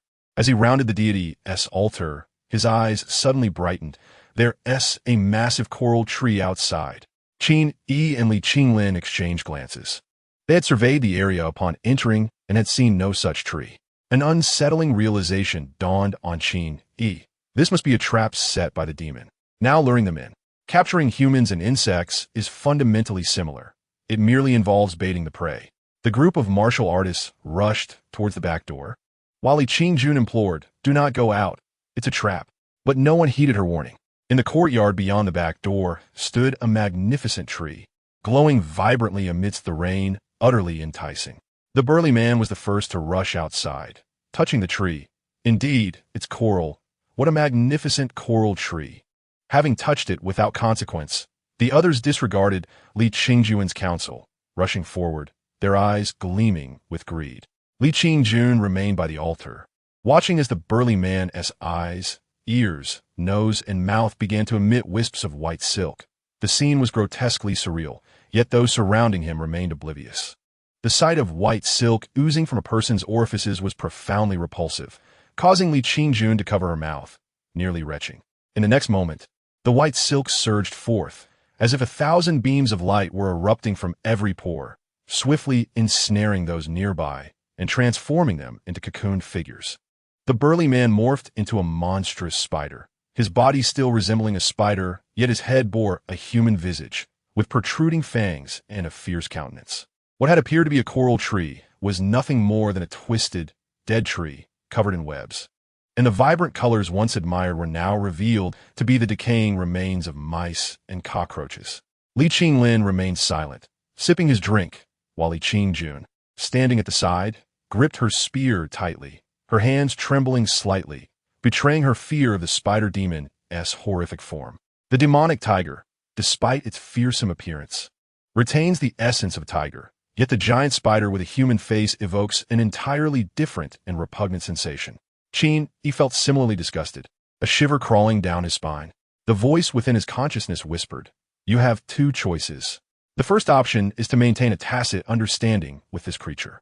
As long as you do not disrupt the harmony, all may remain well, and perhaps even a semblance of friendship could blossom. However, I advise you to choose the second option. This monster has acquired a human visage, and its magical abilities are intriguing. This is indicative of a spirit entering a phase of significant development. If it absorbs these humans, it may achieve a breakthrough and give rise to a demon core. At that point, we can eliminate it to procure the core." Before the word were fully uttered, Li Qingjun took a deep breath, her spear like a silver thread, aimed directly at the spider demon. Do not harm innocent lives. Chapter 11. Assistance. Only children make choices. Adults have no such luxury. The battle had already commenced. Li Qingjuan's silver spear darted forward, catching the spider demon off guard as it did not anticipate a breach of their tacit agreement. Anger flared upon its face as it raised its forearm to parry, resulting in a resounding clash of metal. The demon's other arm struck towards Li Qingjuan's face like a sword. She deftly sidestepped, the spider's limb merely grazing her hair and severing a lock. With a swift motion, the silver spear swept across its midsection, and the creature defensively retreated a step, both parties momentarily disengaging. Surrounding them were several tightly cocooned figures, while Li Qingjun stood resolutely, spear in hand, facing the monstrosity. The dread she had felt earlier dissipated, her eyes now gleaming with icy determination. In the torrential rain, her long hair flowed freely, plastered against her cheeks, her attire soaked even more than when Qin Yi had drenched her previously. Yet, her posture remained as upright as a spear, unwavering. Where had the Taoist priests of the temple vanished? The spider demon cackled in a bizarre, human-like voice. They have been consumed, of course. Li Qingjun inhaled deeply and declared coldly, "Such sins cannot go unpunished." The silver light surged again, slicing through the darkness of the temple, the force veering off as it struck the earth wall with a resounding impact. Li Qinglin exited the courtyard, shouldering his spear, standing beside his sister as a guardian without engaging in the fray, evidently to foster her growth. Li S sighed. These individuals have clearly offended her. What is there to salvage? The original priests? They're dead. Why bother? The simplified, binding formation they had previously employed against the demon tiger was now in play, though its effectiveness against the spider demon remained uncertain. Observing the fierce battle, one side was a vision of flowing hair, the silver spear dancing like a dragon, graceful as a startled swan, illuminated by the stormy sky, while the other side appeared grotesque, its roar like thunder, creating a stark visual contrast that made Li Qingjun seem even more ethereal. Previously, he had not perceived this wild girl as particularly beautiful. Indeed, vibrant flowers require verdant leaves for proper contrast. Qin Yi mused quietly. Li S chuckled softly, gazing at the white cocoons on the ground. Qin Yi felt his stomach churn and cautiously inquired, Does this creature possess any unique magical skills beyond its bindings? Poison, most likely, as spiders typically do. Li S replied. Beyond that, it appears to lack developed skills. After all, it is still merely a minor demon. In terms of combat techniques, it may not surpass Li Qingjun, yet its magical abilities could prove troublesome. In the heart of the conflict, Li Qingjun thrust her spear through several strands of white silk, aiming directly at the spider demon's shoulder. The creature failed to evade, letting out a pained roar as it staggered back, several of its legs faltering. Its seemingly impenetrable body bore a wound, azure blood gushing forth. Li Qingjun swiftly tore through the webbing, retreating with some disarray. Qin Yi stroked his chin, muttering to himself, "This spider demon, though fearsome in appearance, does not seem overly powerful. It appears to lack the strength of the demon tiger." The disparity in strength stems from its inherent abilities, yet in terms of various magical capabilities, it surpasses the tiger considerably. Li S remarked, particularly in its traps. Li Qingjun simply evaded them. The greatest distinction between demons and beasts lies not in brute strength, but in this. Intelligence? Indeed. Observe how it hesitates to provoke Li Qinglin, instead frequently casting glances at you, perhaps considering you a soft target, planning to break through should the tide turn against it. How clever. As the battle raged, Li Qingjun found herself at a disadvantage. As Li S had stated, the spider demon lacked remarkable combat techniques, yet Li Qingjun was equally inexperienced in countering magical arts. Each time she perceived a victory within her grasp, she was thwarted by an array of strange abilities, leaving her in disarray. Qin Yi watched with intrigue, while Li Qinglin, concerned for his sister, finally intervened. With a swift motion, the silver spear reached the spider demon's face, unleashing a chilling aura that made the creature's bristles stand on end. Instinctively raising its arm to block, the spider's limb emitted a burning scent as the explosive force of the spiraling energy pierced through its seemingly impenetrable arm. Simultaneously, a radiant light seemed to emanate from Li Qinglin, causing the spider demon to emit a terrified shriek as it frantically lunged towards Li Qingjun, disregarding her spear's imminent threat. Li S pondered. There is something about Li Qinglin that cannot be achieved through mere martial prowess. The overwhelming fear Li Qinglin instilled in the spider demon must have been too potent. It abandoned evasion altogether, colliding shoulder first into Li Qingjun. Undeterred, she braced herself against the onslaught, readjusting her spear, firmly gripping its tip and thrusting it deep into the creature's mouth, shattering several of its fangs as it penetrated its throat. The spider demon emitted a deafening wail, only to suddenly spew forth a cloud of red mist, enveloping Li Qingjun, who stood mere inches away. Poison. Who knows what kind of spider this is, or what poison it bears? Over there, Li Qinglin gasped, poised to assist his sister when he abruptly froze in place. Witnessing the spider demon's upper limb poised to pierce Li Qingjun's throat, a sharp crack echoed, followed by a pained cry. The limb that should have struck her instead impaled itself upon an unexpected wolf-toothed club. The club's jagged teeth pierced through its arm, causing even its sword-like appendage to succumb to pain. They had pushed their way closer to Qin Yi, who wielded the wolf-toothed club to block the spider's arm, while his other arm encircled Li Qingjun's waist, retreating 3 steps. Once they steadied themselves, he swiftly produced a pill and placed it in Li Qingjun's mouth. Li Qinglin did not pursue, seemingly intrigued by Qin Yi's actions. Li Qingjun, taken aback, found the pill dissolved instantly, a cool sensation flooding her mind and limbs, dispelling the fog of poison that had clouded her thoughts, restoring her strength. Turning to face Qin Yi, she saw his smiling visage. "This is an antidote to all poisons.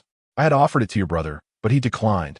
Li Qingjun pressed her lips together, about to speak when Qin Yi once again wrapped his arm around her waist. Swiftly retreating 3 feet, the spider demon lunged forward, roaring as it pursued them on all fours. Qin Yi guided Li Qingjun to the doorway, and just as the spider demon reached them, it suddenly halted. It seemed to have stepped on something, becoming inexplicably stuck to the ground, unable to lift its feet. It attempted to strike at Qin Yi and Li Qingjun, but fell short by a foot, unable to reach them. Looking up, Qin Yi grinned, brandishing the wolf-toothed club. "Did you think me an easy target? Allow me to teach you a lesson." "Hey!" Li Qingjun exclaimed, displeased. "We are the ones who saved you. What offerings will you make at the Changshan Temple?" Though one ought to express gratitude to benefactors, having encountered a genuine demon, One should show greater reverence to the celestial beings. Li Qingjun found herself at a loss for words, silently watching as they departed with endless thanks. The trio did not linger within the temple, instead making their way to a pavilion outside the mountain. In the rain, the pavilion appeared fresh and clean, providing a stark contrast to the foul odor they had just escaped in the temple, lifting the spirits of the three. Li Qingyuan's earlier gloom dissipated swiftly, and stretching her arms, she mused, I actually killed a man-eating demon. Does this not elevate me to the status of a celestial maiden? Qin Yi found her quite intriguing. He observed Li Qingjun with keen interest, while Li Qinglin regarded him with equal curiosity. I must thank Brother Qin for his assistance earlier, Li Qinglin remarked. Li Qingjun pursed her lips and gazed at the distant mountains in silence. Qin Yi replied, There is no need for thanks. It was merely a moment of urgency. Upon reflection, had I not intervened, Brotherly would have ensured no harm befell your sister. This creature was hardly a match for you. Qin Yi felt a twinge of embarrassment. Li Qinglin glanced at Qin Yi's wolf fawn club and chuckled. It is rather surprising that such an unassuming weapon could crush the creature's skull. Ah, it had a human head, not particularly resilient, was it? Not wishing to delve into the subject of the wolf fawn club, Qin Yi swiftly redirected the conversation. I recall you expressing skepticism about the existence of immortals. While a tiger with wings might be considered an anomaly, with such a creature before us, how can you not be astonished? Li Qinglin clarified, Brother Qin, you misunderstand. I only doubt the exaggerated claims of eternal life. I harbor no skepticism regarding demons or the arts of exorcism. The former lacks evidence, while the latter is supported by numerous facts. In truth, I have slain demons myself. The inability to achieve immortality does not transcend the human realm. It was no wonder he showed no interest in his sister's quest for immortals. Perhaps there were many traces of immortals and numerous demons, but none were sufficiently remarkable to astonish him.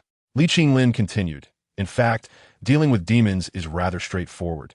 Dealing with humans, however, is far more challenging. Qin Yi was taken aback. And why is that? Demons are hardly formidable. One can easily pierce them with a single shot, and there is no burden in slaying them. Even if the demon is innocuous, the act is still met with praise. However, to kill a human brings about various complications, regardless of one's status. It is challenging to act with impunity. Qin Yi fell silent. Chapter 12.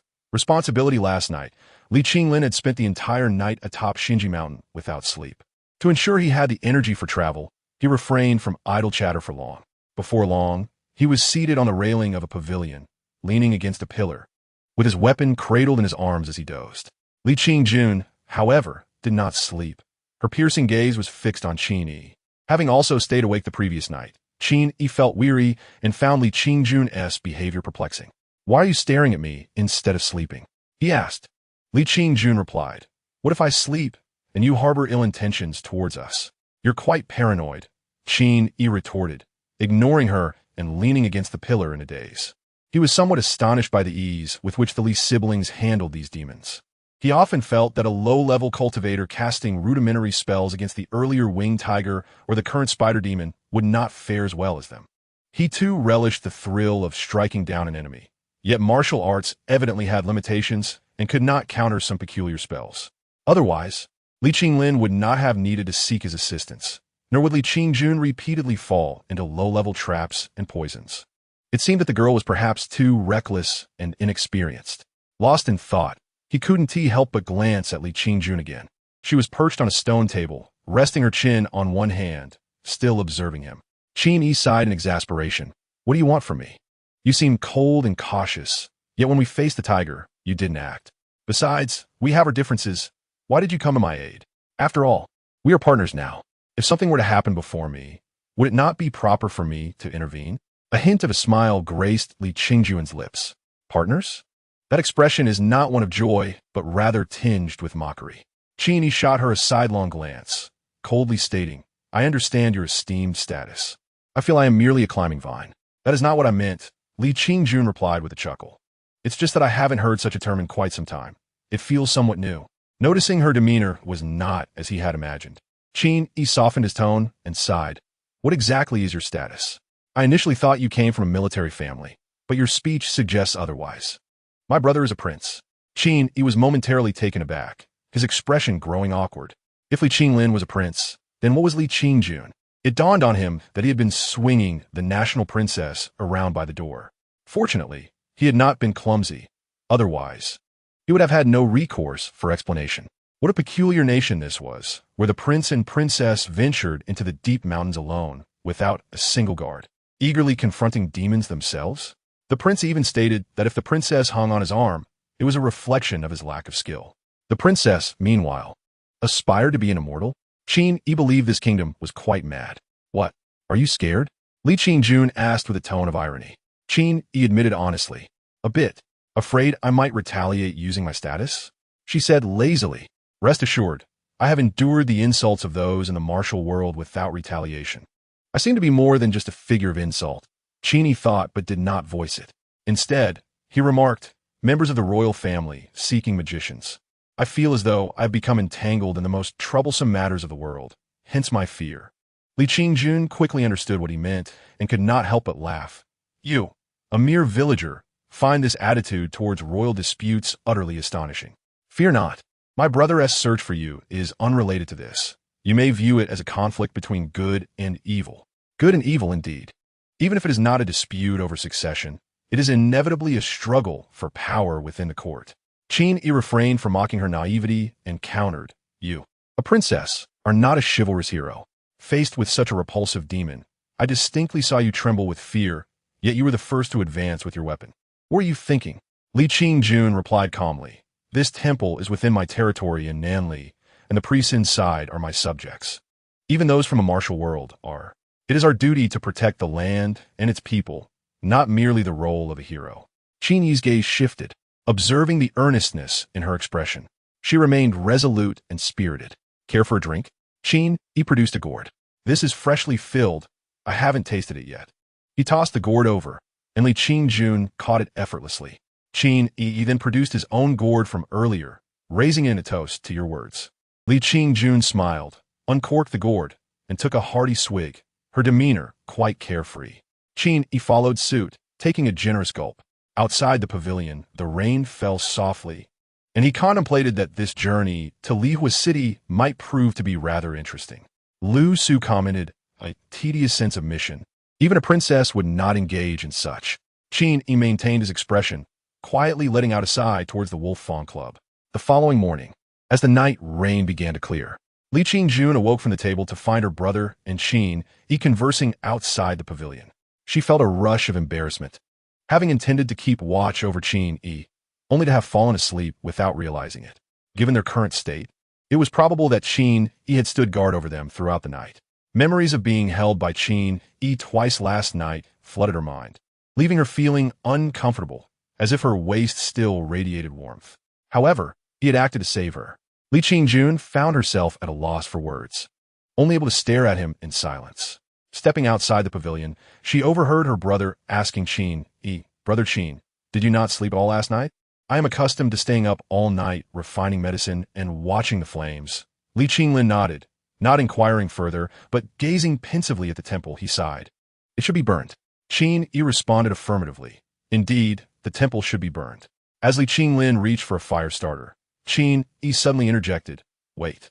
Li Qinlin looked at him curiously as Qin Yi retrieved his bag from the horse and produced a bottle, circling the temple to sprinkle its contents. Li Qingjun stepped outside. Puzzled, what are you doing? Oh, this is for fire prevention. I sprinkle it at home to prevent fires while alchemical refining, Qin Yi replied with a smile. If we are to burn the temple, we must be cautious of igniting the mountains. Li Qingjun murmured, It's not easy to ignite the Taoist temple after the rain. Are you still afraid of burning the mountain? Then, she observed Qin Yi taking out another bottle and sprinkling a bit on the temple window frame. What is this? A quick-drying powder, he replied. There are indeed many peculiar things. Otherwise, why would you invite me? At this point, the conversation fell silent. The three exchanged glances and suddenly burst into laughter. The temple was engulfed in a roaring fire. Yet the flames were curiously contained within the circle where Qin Yi had sprinkled the powder. Li Qingjun watched for a while, clicking her tongue in admiration. This was truly something unattainable by martial arts. If martial arts were to restrain such a great fire, it would require laboriously digging trenches around the temple, consuming both time and effort. Hey, Li Qingjun suddenly asked Qin Yi, when we reach the town, I need to freshen up. Do you still have that toothbrush? Yes. Qin Yi chuckled. Do you think I can make a living selling toothbrushes in Lihua City? Li Qinglin laughed, though I do not know what a toothbrush is. It would be a pity if your aspirations were limited to being a merchant. Qin Yi smiled, but remained silent. Qin Yi inquired, what is wrong? It has become increasingly rare for monsters to openly devour humans. Yet in these past few months, there have been numerous occurrences. Li Qinglin Boja then continued in a low voice. Regardless of what he is plotting, this person must be eradicated. He is a calamity for the nation, and the foundation will surely crumble. Chapter 13. The bounty noticed Qin Yi understood that although Nanli Kingdom was remote and self-sufficient, it was not without its enemies. The Western Wilderness Kingdom was a sworn enemy of Nanli. Unlike Nanli, which had stood for a millennium and cultivated a culture akin to that of the Central Plains, the Western Wilderness Kingdom was a nation formed by barbarian tribes that had risen only in the past century, known for their ferocity and frequent incursions. Of course, the people of Nanli were not easy to provoke either, having many great generals who resisted the Western Wilderness and even launched counterattacks. The two nations had been at war for a century. Just over a month ago, Nanli had repelled an invasion from the Western Wilderness, and the one commanding the troops in the capital was this very Prince Qinglin before him. Qin Yi could hardly believe that this person, who had been fighting against an enemy nation, was now accompanying his sister on a quest for immortals. Moreover, Princely Qinglin had personally been on the battlefield multiple times, shedding the blood of countless enemies. Qin Yi had modest ambitions, yet he could not help but feel a degree of admiration for such a person. No wonder Li Qingjun considered the rivalry between her brother and the national master as a struggle between good and evil. It indeed resembled the conflict between a nation's valiant general and a calamity for the realm. So, is your brother the crown prince? Qin Yi asked, uncertain. No, I have an elder brother who is the legitimate heir and thus the crown prince. Li Qinglin replied casually with a smile. My elder brother has studied statecraft since childhood. Unlike me and Qingjun, who possess mere martial valor, we can only engage in battles. Qin Yi scrutinized his expression, unable to discern anything. What mere valor? Li Qingjun interjecta. To lead troops in battle, to defend the borders and protect the people, or to roam the world, vanquishing evil and injustice. That is what we desire. Are we to imitate them, embroidering in seclusion, feigning fragility? Li Qinglin smiled as he explained to Qin Yi. Our Nanli's founding ancestor originally came from the Jianghu. He established the rule that royal offspring must conceal their identities and venture into the world alone to experience life. Although this has led to some unfortunate incidents over the generations, it has overall fostered a favorable atmosphere for the royal family. Hence it has been maintained until now. However, because of this, the atmosphere at the homes of married princesses has always been rather unusual. Qin Yi couldn't help but chuckle. No wonder the prince and princess traveled alone, as this was indeed an established rule.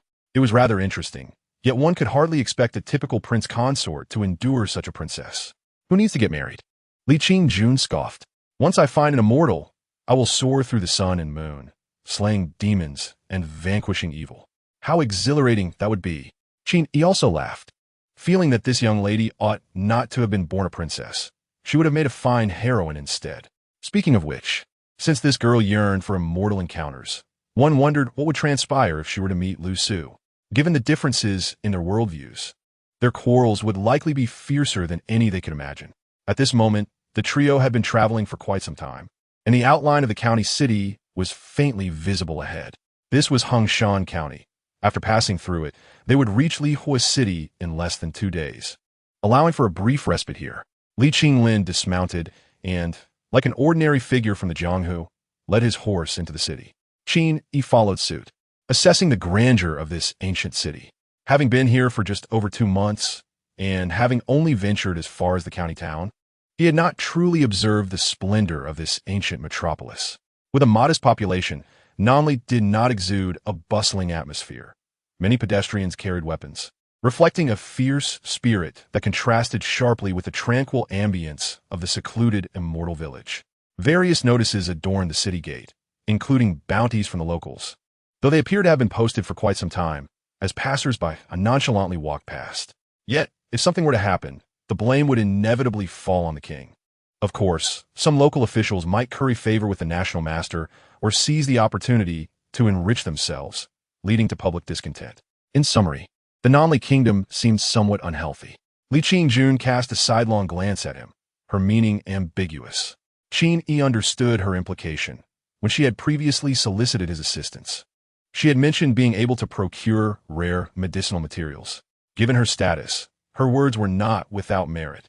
Much like how the national master could mobilize the entire nation to seek resources, which was far superior to his solitary and aimless search. Li Qingjun spoke casually. If you can indeed be of help, I would not mind letting you take his place. Qin Yi shook his head, not engaging in that conversation. Noticing that while Li Qingjun spoke to him, her gaze was fixed on other notices, he followed her gaze. Li Qingjun was examining a bounty notice from the county government, stating that there seemed to be disturbances at Zhang's manor outside the city, with guests mysteriously disappearing, and even the manor's owner had recently died under inexplicable circumstances. The notice called for capable individuals to investigate, promising a reward. This was something he had heard from Jianghu individuals before, mentioning how Daoist Chongsong had visited and claimed there were no ghosts. In truth, Qin Yi also believed that the likelihood of this being a human-made issue was quite high. Shall we go take a look? Li Qingjun finally asked her brother. To Qin Yi's surprise, Li Qinglin only pondered for a moment before turning to Qin Yi and asking, "Would you be willing to delay for a day?" It seemed he considered Qin Yi not someone who liked to meddle in others' affairs.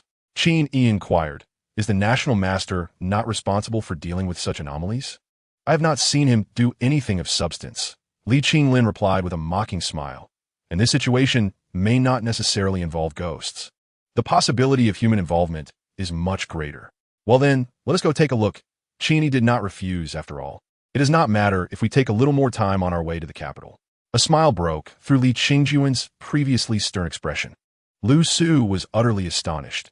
It knew better than anyone that Qin Yi was truly not a person fond of meddling, especially in cases that were evidently likely to be human-made. Unable to resist, it asked in the depths of his mind, "Hey, you can't possibly be falling for this princess, can you? What happened to your promise of being a love-stricken fool without a home?" Qin Yi ignored it. The three turned around and exited the city, heading straight for the farmhouse outside. As dusk approached near the farm, they spotted faint white banners fluttering within, evoking a sense of desolation. Farmers working in the fields, upon seeing the long spears of the Li siblings, stood nervously to the side, not daring to breathe. Li Qinglin pointed out, "Now, this is what a normal villager looks like." The manor gate was unlatched, and a steward was stationed at the entrance. Qin Yi inquired, "The city gates are closed. We have missed our lodging for the night. Might we be able to stay here for one night?" The steward hesitated. "Aren't you here to catch ghosts? If so, you should leave quickly. This place is haunted. Why would you want to stay?" Li Qingjun retorted, "If you live here and are not afraid, what ghosts are there to be concerned about?" The steward stamped his foot. "If it weren't for the fields I cannot leave, I would have left long ago. Even the manor owner has passed away. There are indeed ghosts here." "Kulme, fool." A soft voice called from within the manor, stopping the guests in their tracks. "Let them in." The steward, with no other choice, complied. "Yes, madam." Qin Yi had not anticipated that the so-called Madame Zhang would be such a stunning beauty. Before him stood a woman no more than 20 years old, clad in simple white mourning attire, devoid of makeup, yet her complexion was as radiant as a peach blossom. Though her face bore signs of sorrow, her captivating peach blossom eyes sparkled with life, exuding an allure that was almost soul-stealing, further enhanced by her mourning attire. She possessed an enchanting fragrance that overshadowed the delicate scent of Li Qingjun nearby. Madame Zhang's gaze swept over Qin Yi without pause, clearly unimpressed by his frail youthful form and his coarse attire. Her eyes momentarily lingered on Li Qingjun, offering a slight smile, yet with little expression. However, when her gaze fell upon Li Qinglin, Qin Yi could distinctly observe the sudden brightness in her eyes, her voice dripping with sweetness.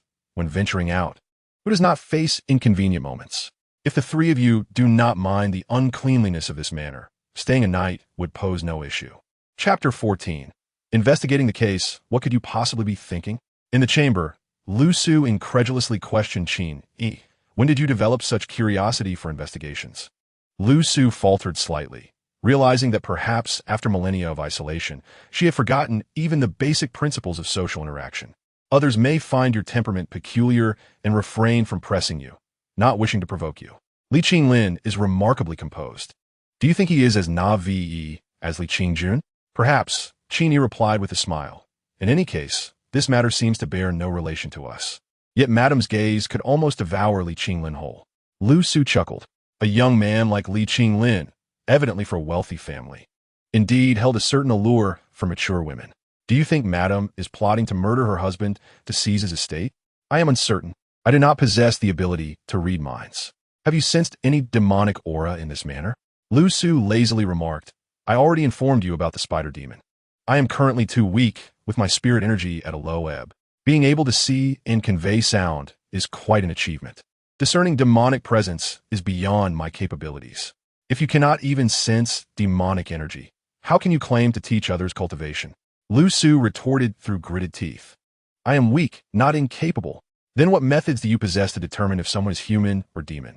Lu Su boldly asserted, if you were to cultivate with me, countless methods would be at your disposal. As it stands, I have none. Just as Qin Yi was about to speak, footsteps were heard outside, prompting him to immediately close his mouth. A knock soon followed, and upon opening the door, he found Li Qingjun standing there. I have come to discuss how we shall investigate this matter tonight. Li Qingjun's expression bore a hint of excitement, clearly eager. Vin Yi Sikit, your brother is quite the person. Why not consult him instead of coming to me? Li Qingjun glanced around and lowered her voice, just let me in first. Qin Yi stepped aside, and Li Qingjun slipped in, shutting the door behind her. The cause of this incident, whether human or demonic, remains uncertain. If it is human, your brother can certainly investigate. However, if it involves demons, your input is essential. Li Qingjun paused, then added somewhat reluctantly, moreover, it is possible that my brother may not be able to assist us tonight. Qin Yi chuckled, is it because Madame Zhang might seek your brother out? Yes. Thus he will remain at home tonight. Perhaps he will discover something. The task of venturing out falls to us. Hearing her tone, it seemed she was rather supportive of her brother's potential romantic escapades. What natural response. How quaint the ancient world is, Qin Yi mused, his smile taking on a hint of ambiguity. Li Qingjun shot him a disdainful look. Men, for you smile in such a repugnant manner. What concern is it of yours how I smile? Your brother is the one with potential romantic encounters. Are you not worried he might be ensnared by feminine charms? Qin Yi eventually nodded. Though they had not spent much time together, he had a strong faith in Li Qinglin. Li Qingjun then seemingly innocently inquired, I see you remain remarkably indifferent to everything. Why are you intrigued by such trivial matters? A desire for justice in the face of inequity. The dreams of a wanderer. These are sentiments I also possess, Qin Yi replied. Lu Su wished to wield her wolf-toothed club against him. You did not say that just now. Li Qingjun listened, unsure whether to believe him. Yet she merely smiled faintly. Then let us act tonight. Do you have any suggestions? After pondering for a moment, Qin Yi suggested, I believe we should examine the corpse of the manor's master. It is said that the body has not yet been interred, correct? It should still be in the morning hall. Under the cover of darkness, the two stealthily approached the morning hall from behind. Peering through the window, they observed flickering candlelight within, with several individuals keeping vigil. Among them was a young man dressed as a filial son, seemingly the young master of the manor, though his face was pale and lips white, indicating a frail constitution. This young master appeared to be of similar age to Madame Zhang, suggesting she was merely his stepmother. Qin Yi felt an itch in his ears, the fragrance of orchids wafting around him, momentarily rendering him speechless. Li Qingjun also recognized the ambiguity of their position, her fair face flushing slightly, yet she quickly urged, enough with the sentimentality. Hasten to say, if you have any means. I do, Qin Yi replied, producing a pouch of powdered herbs. If you blow this powder into their vicinity, they will inevitably fall asleep. In recent months, he had conducted numerous basic pharmacological experiments to enhance his alchemical skills, and many of these had proven useful. Li Qingjun took a step back, looking at him with disdain. What are you planning to do with such illicit concoctions? Qin Yi chuckled helplessly. You both require this powder and look down upon me for possessing it. Are you experiencing a split in your psyche? Li Qingjun huffed, snatching the powder from him, preparing to channel her energy to release it inside.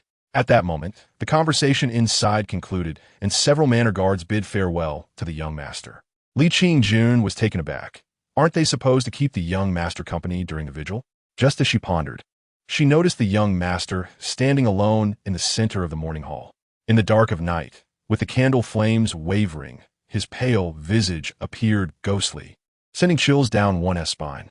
The young master remained silent for a moment before suddenly speaking. Why do you wish to retain those 3 guests? In the empty morning hall, the stillness of the night rendered his words even more eerie. A figure clad in mourning garments slowly approached from outside, softly replying, "That young man possesses inner strength. He is crucial to me. Perhaps from now on, I will not require anyone else. Do you not also dislike my associations with others?" The young master maintained his resolute tone, yet with a hint of resignation. "Possessing inner strength, do not strain yourself. Moreover, judging by his demeanor and attire, he was undoubtedly of noble birth. Do not invite unnecessary trouble. As long as we conduct ourselves discreetly, what issues could arise?" Madame Zhang's delicate hand rested upon the young master's chest, her tone soothing. "Do not fear those so-called ghost hunters. There are no true practitioners among them, merely charlatans." The young master grumbled in irritation. "So those 3 today were the same?" "Not entirely." Madame Zhang hesitated. "One of them is a young lady, so I shall refrain from mentioning her. The 2 gentlemen, however, possess clear eyes.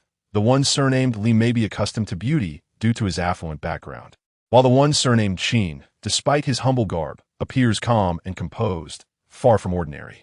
Qin Yi felt somewhat speechless. It seemed that what was deemed normal by the observant could be perceived as a flaw. The young master queried, "So you're not afraid they are truly ghost hunters?" Madame Zhang shook her head. "I did not sense any magical prowess. They merely possess martial strength. Even if they came to hunt ghosts, it would not matter." "It seems you have taken a liking to that young masterly," the young master exclaimed in annoyance, shaking off her hand and turning to leave. Though feigning anger, he tacitly permitted her to pursue Li Qinglin. Madame Zhang stood for a moment, a faint smile gracing her lips before she too turned to depart. Qin Yi and Li Qingjun exchanged glances, realizing that the morning hall had suddenly been left unattended. "Let us go. The sleeping powder will no longer be necessary." After waiting for the people to depart and ensuring no one else approached, Li Qingjun, confident in her caution, climbed through the window. Wait. Qin Yi barely had time to call out before she dashed to the edge of the coffin and attempted to lift the lid. With a crack, it seemed as though a switch had been triggered, causing the ground beside the coffin to suddenly split open. Li Qingjun, caught off guard, plunged downward. "That foolish woman!" Qin Yi rushed forward, trying to grab her, but could only catch hold of her delicate hand, and the force of her fall pulled him down as well. Fortunately, the pit was not too deep. Li Qingjun landed at the bottom, sprawling awkwardly, while Qin Yi fell directly atop her, pinning her down securely. Chapter 15. The Taoist nun. Outside the cave's spirit hall on the rooftop opposite stood a Taoist nun, silently and gracefully. Her blue and white robes swayed gently in the moonlight, while her plain headscarf fluttered like a fairy riding the wind. She gazed quietly at the spirit hall, seemingly able to discern the figures of the 2 individuals beneath the earth. Such profound demonic energy had undoubtedly claimed countless lives. It was unimaginable that the princess of Nanli, Xiaoyang, would dare to venture into such peril. Though reckless, her courage shone like the sun and moon. The Taoist nun murmured to herself, "Let us observe further, to see if she can break the impasse." Inside the cave, Qin Yi became instantly alert as he caught the scent of an aphrodisiac. A sense of dizziness washed over him, and the warmth of the jade beneath him was irresistibly tempting. He could feel the heat radiating from Li Qingjun's cheeks, and she, too, was aware of the intoxicating aroma. However, instead of pushing him away, her initial instinct was muddled. She felt somewhat uncomfortable beneath him, yet there was an inexplicable comfort in his presence. Qin Yi bit his lip forcefully and sprang to his feet. As a practitioner and a pharmacist, he was well versed in such matters. With Lu Su watching the spectacle, Qin Yi swiftly reached into his bosom, retrieved a pill, and swallowed it, hoping it would alleviate his clouded thoughts and desires. He then struck a spark to illuminate the situation and offered Li Qingjun a pill as well. The Taoist nun mused softly, "This young man possesses a clear mind and remarkable composure. He is indeed a gentleman." Lu Su, having watched the scene unfold, offered a contrasting remark. Qin Yi, focused on expelling the remaining effects of the drug, had no time for banter. Li Qingjun took the pill and half sat up, her expression complicated as she adjusted her clothing. Qin Yi turned his head away, while Li Qingjun gazed at him, wide-eyed and seemingly ready to scold him, yet unsure of where to begin. Lu Su continued to reflect. Reasonable women often find life burdensome. Therefore, women should have the right to be unreasonable. Unleashing their ire can at least alleviate their embarrassment. Qin Yi suppressed the urge to roll his eyes and pulled Li Qingjun up. Are you all right? Li Qingjun moved her lips and finally replied. For someone who practices martial arts, a fall from such a height is nothing. Her cooperation relieved Li Qingjun, and she added, It seems I acted rashly once again. Qin Yi remarked, Fortunately, your recklessness prevented me from being beaten that day. Li Qingjun chuckled, recalling that her own impulsiveness had led her into Qin Yi's trap, leaving her furious at the time. Yet now, his words were oddly comforting. It seemed that Qin Yi was quite tolerable. Despite being ensnared by her, he offered no blame, only solace. Moreover, he appeared to be a true gentleman. Both shared a tacit understanding not to dwell on these matters, turning their heads to survey their surroundings.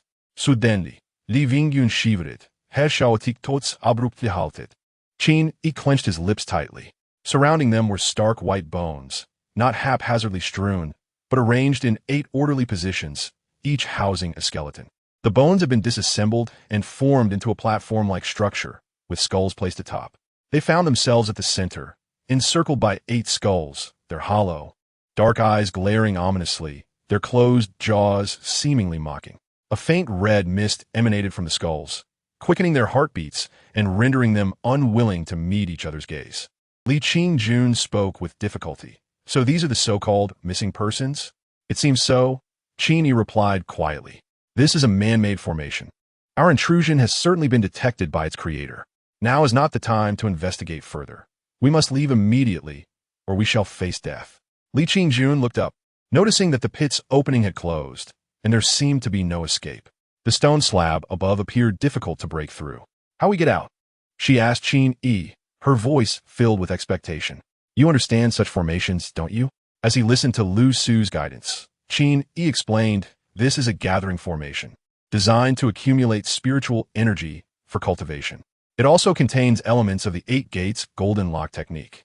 If we choose the correct path, the exit mechanism will be there. If we err, the consequences could be dire. In truth, Lu Su's thoughts were more scathing. What foolish person set this formation? The efficacy of gathering spiritual energy is barely realized, and the energy dissipates, leaving only residual negative energy. How dare they attempt to incorporate the 8 gates golden lock? The life gate is obvious and reekingly foul. Do not panic. The one who set this up is a fool. We could easily eliminate them. Li Qingjun, of course, could not hear Lu Su's inner dialogue. Seeing Qin Yi's confidence brought her some reassurance. Yet, she noticed Qin Yi did not even glance back as he confidently approached the eastern skull. The Taoist nun was calculating. This 8 gates golden lock changes with the times. Embodying 96 transformations, it is quite exquisite. They may not escape. It seems I must come to her aid. Huh? She exclaimed, as Qin Yi accurately approached the life gate position and pressed down on the skull, causing the previously closed opening to swing wide. Li Qingjun was overjoyed, grasped Qin Yi's hand, and leapt gracefully out of the pit. It turned out this young man was indeed a fellow Taoist, capable of unraveling the dual formations and the time-will golden lock at a glance. He handled it with such ease, they were safe now. The Taoist nun smiled and suddenly vanished. In truth, at the moment she spoke, voices had already begun to rise outside the spirit hall. The young master led a group of people wielding torches and swords, encircling Li Qingjun and Qin Yi. The young master was unaware that a celestial being had arrived. Upon surrounding them, his heart sank. His stepmother was seeking Li Qinglin, yet these two had dared to intrude upon the spirit hall where Li Qinglin was. He was in a frenzy, hastily sending a servant to check on Li Qinglin, while coldly sneering at Qin. My mother graciously welcomed you as guests, yet you turn out to be thieves? Before Qin Yi could respond, Li Qingjun retorted sharply. Within the spirit hall, traps are set. Beneath the coffin, bones are piled high. Who is the true thief here? The young master scoffed. This is my ancestral hall. Beneath it lie the bones of my ancestors, and it has nothing to do with others. The traps are specifically for dealing with grave robbers like you. Li Qingjun's eyes widened, momentarily rendered speechless. Qin Yi calmly interjected. Is that wicked formation designed to gather spiritual energy for cultivation also set by your ancestors? The young master paused, bewildered. What formation? Xin Yi Fronit. The young master clearly had no interest in banter and waved his hand. Seize them. The servants rushed forward, and Li Qingjun raised her spear. Just then, a horrifying scream echoed from a nearby guest room, filled with excruciating pain and terror, sending chills down their spines. It was the voice of Madame Zhang, distorted and ghostly. Oh no! The young master's expression changed dramatically, abandoning the two he had trapped and rushing toward the guest room, nearly stumbling over the threshold in his panic. Chapter 16. The Human Heart. When Madame Zhang knocked on Li Qinglin's door, he was seated cross-legged on his bed, practicing meditation. Hearing the knock, he displayed no emotion and simply said, "Come in." The door opened, and a fragrant breeze filled the room. Madame Zhang entered gracefully, carrying a jug of wine. Her voice soft. "In this humble abode, I hope you will not take offense at my lack of hospitality." Li Qinglin opened his eyes and replied, "Madame's guest room is clean and exquisite. There is no neglect. I thank you for your kindness in providing shelter." Madame Zhang set down the wine tray, poured a drink, and gently suggested, "There is little to offer in the countryside. It is a chilly night, so why not share a warm cup of wine?" Li Qinglin regarded her in silence. It was evident to anyone not made of wood that her intentions were unmistakably inviting, especially since Li Qinglin had been waiting for her arrival. Seeing that Li Qinglin offered no response, Madame Zhang took a sip from her cup and smiled lightly. "The wine is warm just right." As she spoke, she moved elegantly to the bedside, extending the cup she had sipped from toward Li Qinglin. "Would you care to drink?" "My lord." Li Qinglin accepted the wine, revealing a subtle smile. "The fragrance of the wine is delightful, and so is the lady. How could one not indulge?" Lady Zhang's demeanor became even more enchanting, her eyes sparkling as if they might shed tears. "Does the young master desire even more allure?" Li Qinglin glanced at her attire of filial mourning and sighed, "But it is rather unsettling to see the lady in such a state. What difference does it make? The departed are no more. One must always look to the future," Lady Zhang replied seductively. "Moreover, does this garb of mourning not add an air of intrigue?" Indeed, it was more intriguing. Li Qinglin smiled knowingly, surprised to find such charm within this farmstead.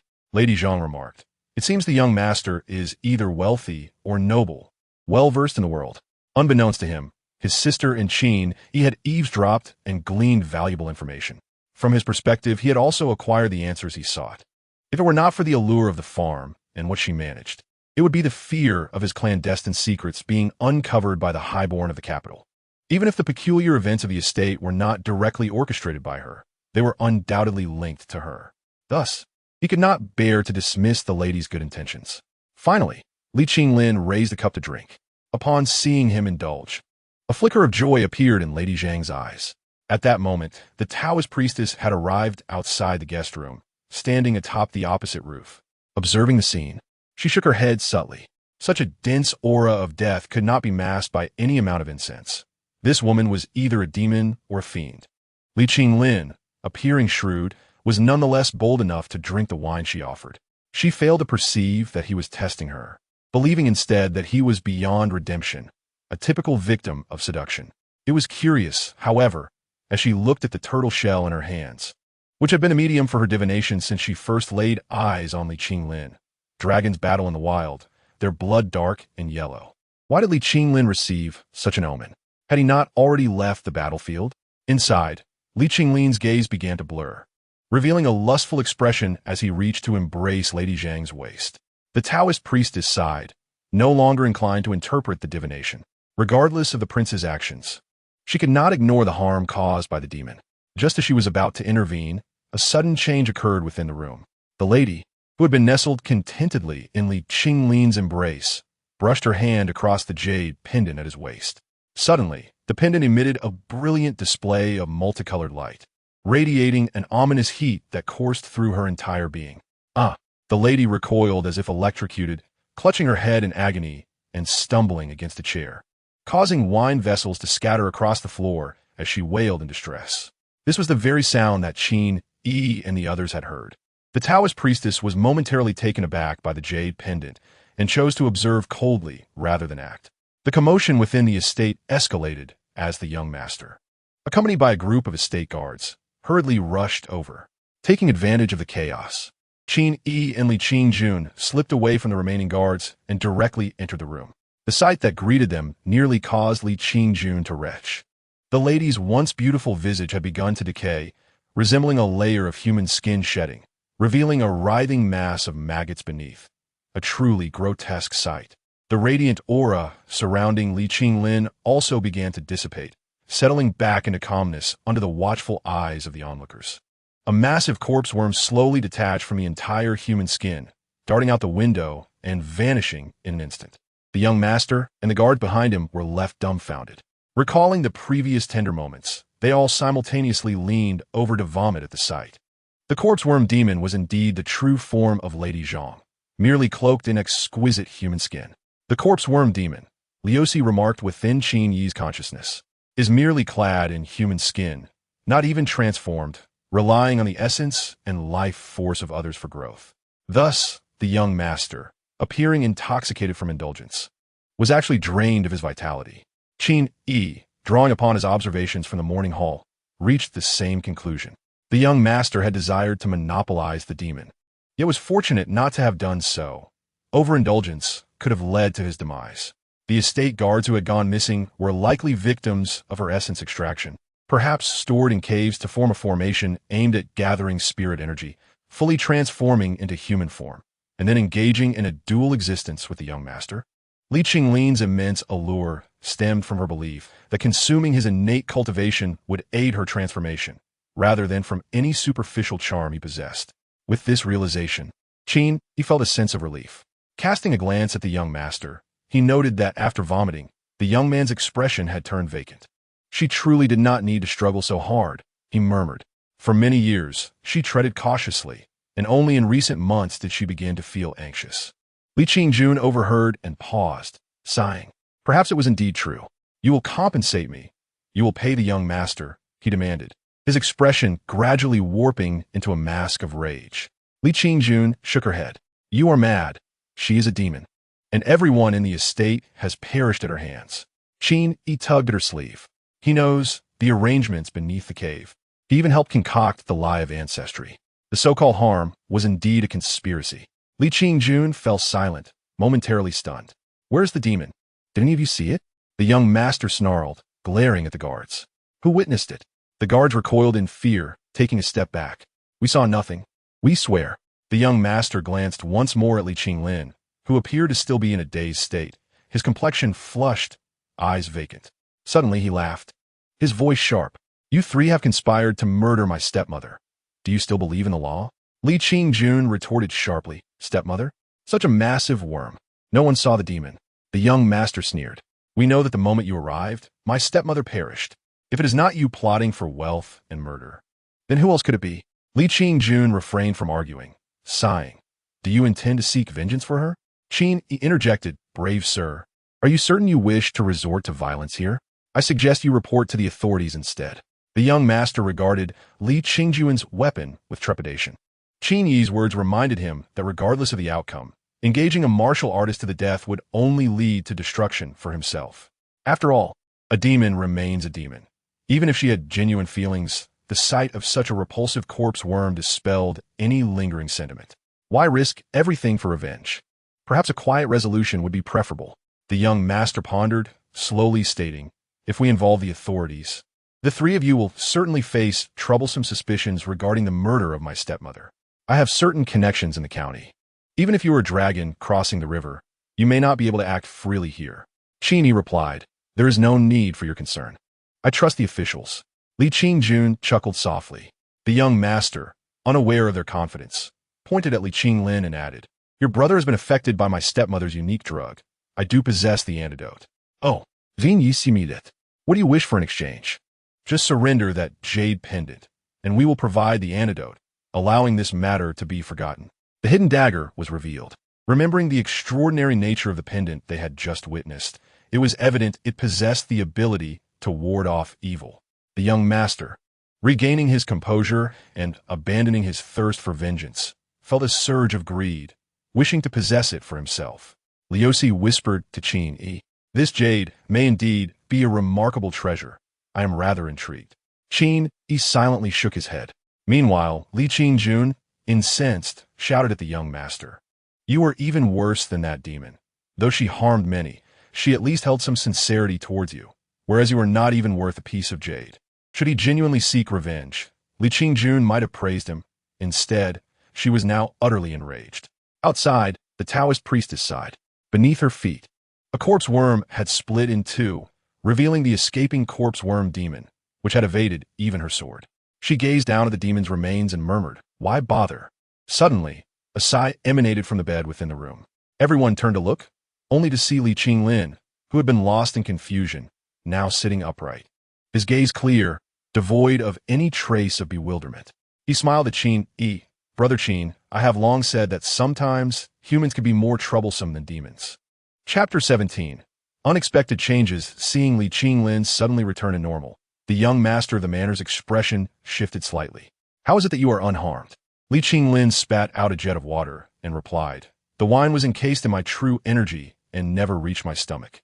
I feigned poisoning merely to ascertain what truths that creature would divulge in my moment of confusion." He paused briefly, a hint of frustration in his voice as he continued. "I did not anticipate that this jade pendant would exert such formidable restraint over the demon. The commotion it caused was entirely unintended." Outside, the Taoist nun pressed her lips together, taken aback by the twists and turns of the situation. No wonder the master had said to seek wisdom in the mortal realm. Human hearts are indeed capricious and cannot be comprehended through mere seclusion in the mountains. Reflecting on this, she muttered to herself, "Li Qinglin's cunning makes it increasingly plausible that he was responsible for that incident."